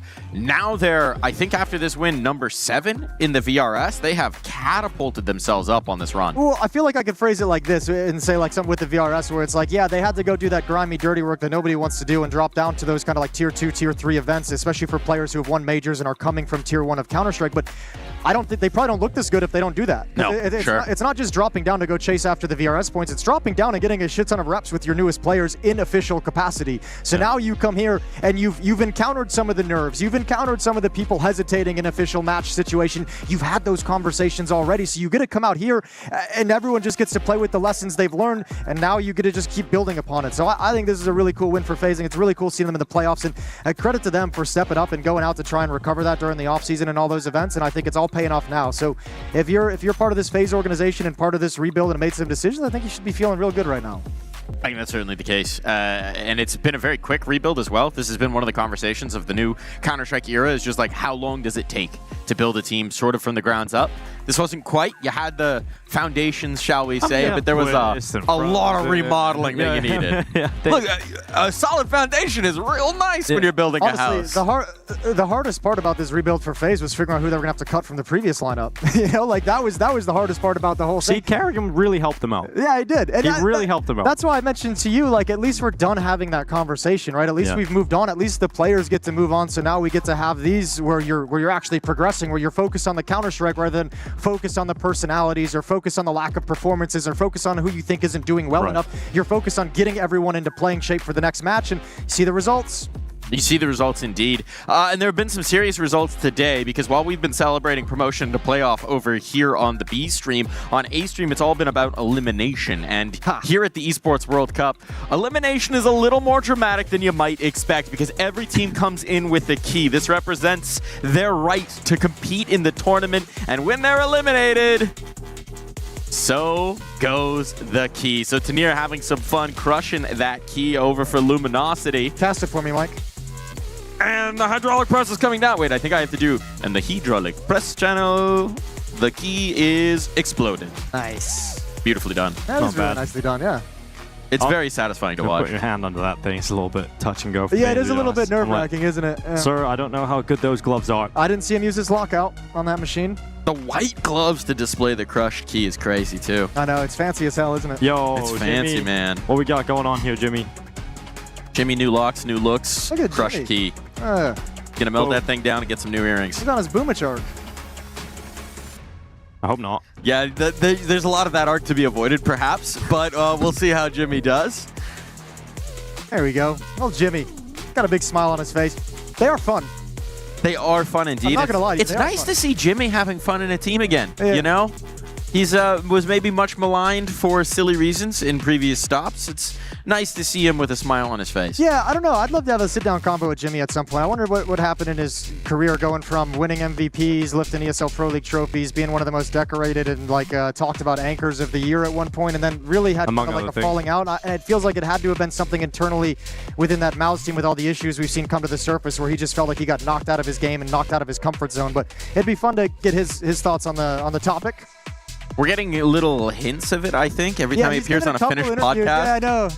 We gotta have Natsu bring him in more often. Yeah, really. And I'm gonna have to start working on my finished phrase book to really get the full picture here. You don't want that. Let's take a look at our tournament bracket. The only words I know I can't say on broadcast. Gigi Hao down below. We saw that at the beginning of the day. G2 triumphing, moving their way into the playoffs alongside Gamer Legion. And now our lower bracket matchups are set. Big take on Spirit. Oh, no. Gigi Hao Aurora. I feel bad for Big because Team Spirit, like, they didn't even look that great against Luminosity, but surely it just clicks at some point. Overtime game against the new Luminosity, though, man. You gotta warm up. I feel like I feel like Spirit should still win that 2-0, obviously. Aurora, again, their recovery arc against GG Howell, that's set up nicely. They should move through to the playoffs. But I think for this group, mostly other than the Spirit disaster in their opening game, I think everything else seems normal. Everything else is making sense at the moment. I do have to say, usually when we talk about a honeymoon period in Counter-Strike, it's not about a player coming off of their honeymoon. Sure. That's true.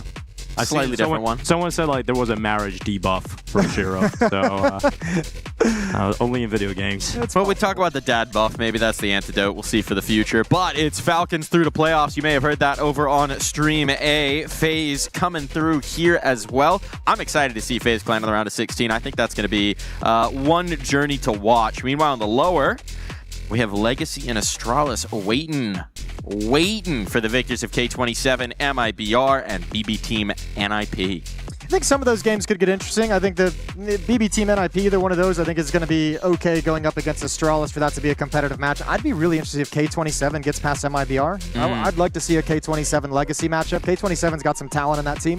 We've seen some sparks from some of the last chance qualifier teams already. Be cool to see if K27 could bring that as well. Yeah, I think MIBR Legacy wouldn't be that interesting. We just see those the kind of regional games all the matchup, time. yeah, So, it's an easy one. So I think for K27 to make it through, it'd be kind of cool to see that. But regardless, I think Legacy should feel pretty good about their chances of recovering this. Yeah, I think they shouldn't be in any kind of a panic position whatsoever. They just got beat today by a better team. So for them, it's got to be just another conversation.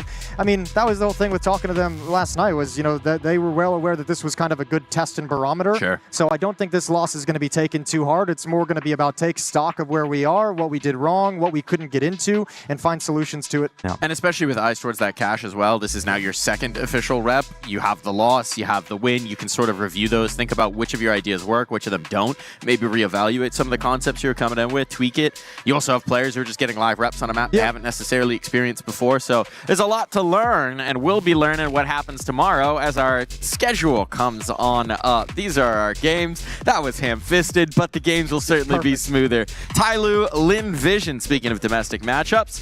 Foot, Mouse, that one's a heater. I'm circling that. That's our game of the day. K27 take on mibr.los to wrap it up. Yeah, I'm with you. Foot Mouse is going to be an absolute banger. That should be a really, really spicy game. Should be a lot of fun going on there. And another good test for Foot to see what they can do now with the new roster as well. Yeah, I think that's the perspective is like have Foot fully dropped off, or are they still at a level where they can compete against Mouse? And because earlier in the season, that would have been a really highly competitive game. I'm going to edge Mouse, obviously, coming into that matchup. But it'll be interesting to see if Foot can get to a good level. I've just been having a hard time really placing Mouse, to be honest with you, with Exertion coming in as an IGL, with Zelix coming in, PR coming in. They've lifted that trophy, so everything seems positive. I just don't know exactly where I'm supposed to place them at the moment. I feel like I'm still waiting for a little bit more evidence over the course of time. But you can't mess with it. They're playing well. I think we've seen the addition of xCloud has been so smooth so far that I think this will be a legitimate test to get one more piece of data on Mouse to see how legit they are right now, how ready they are to move on into that round of 16, into those playoffs. But you know what we're going to move into, gentlemen? The shuttle, because it's time for us to go home, time for us to get some rest, and we'll be back tomorrow, but we're leaving you with these STC highlights.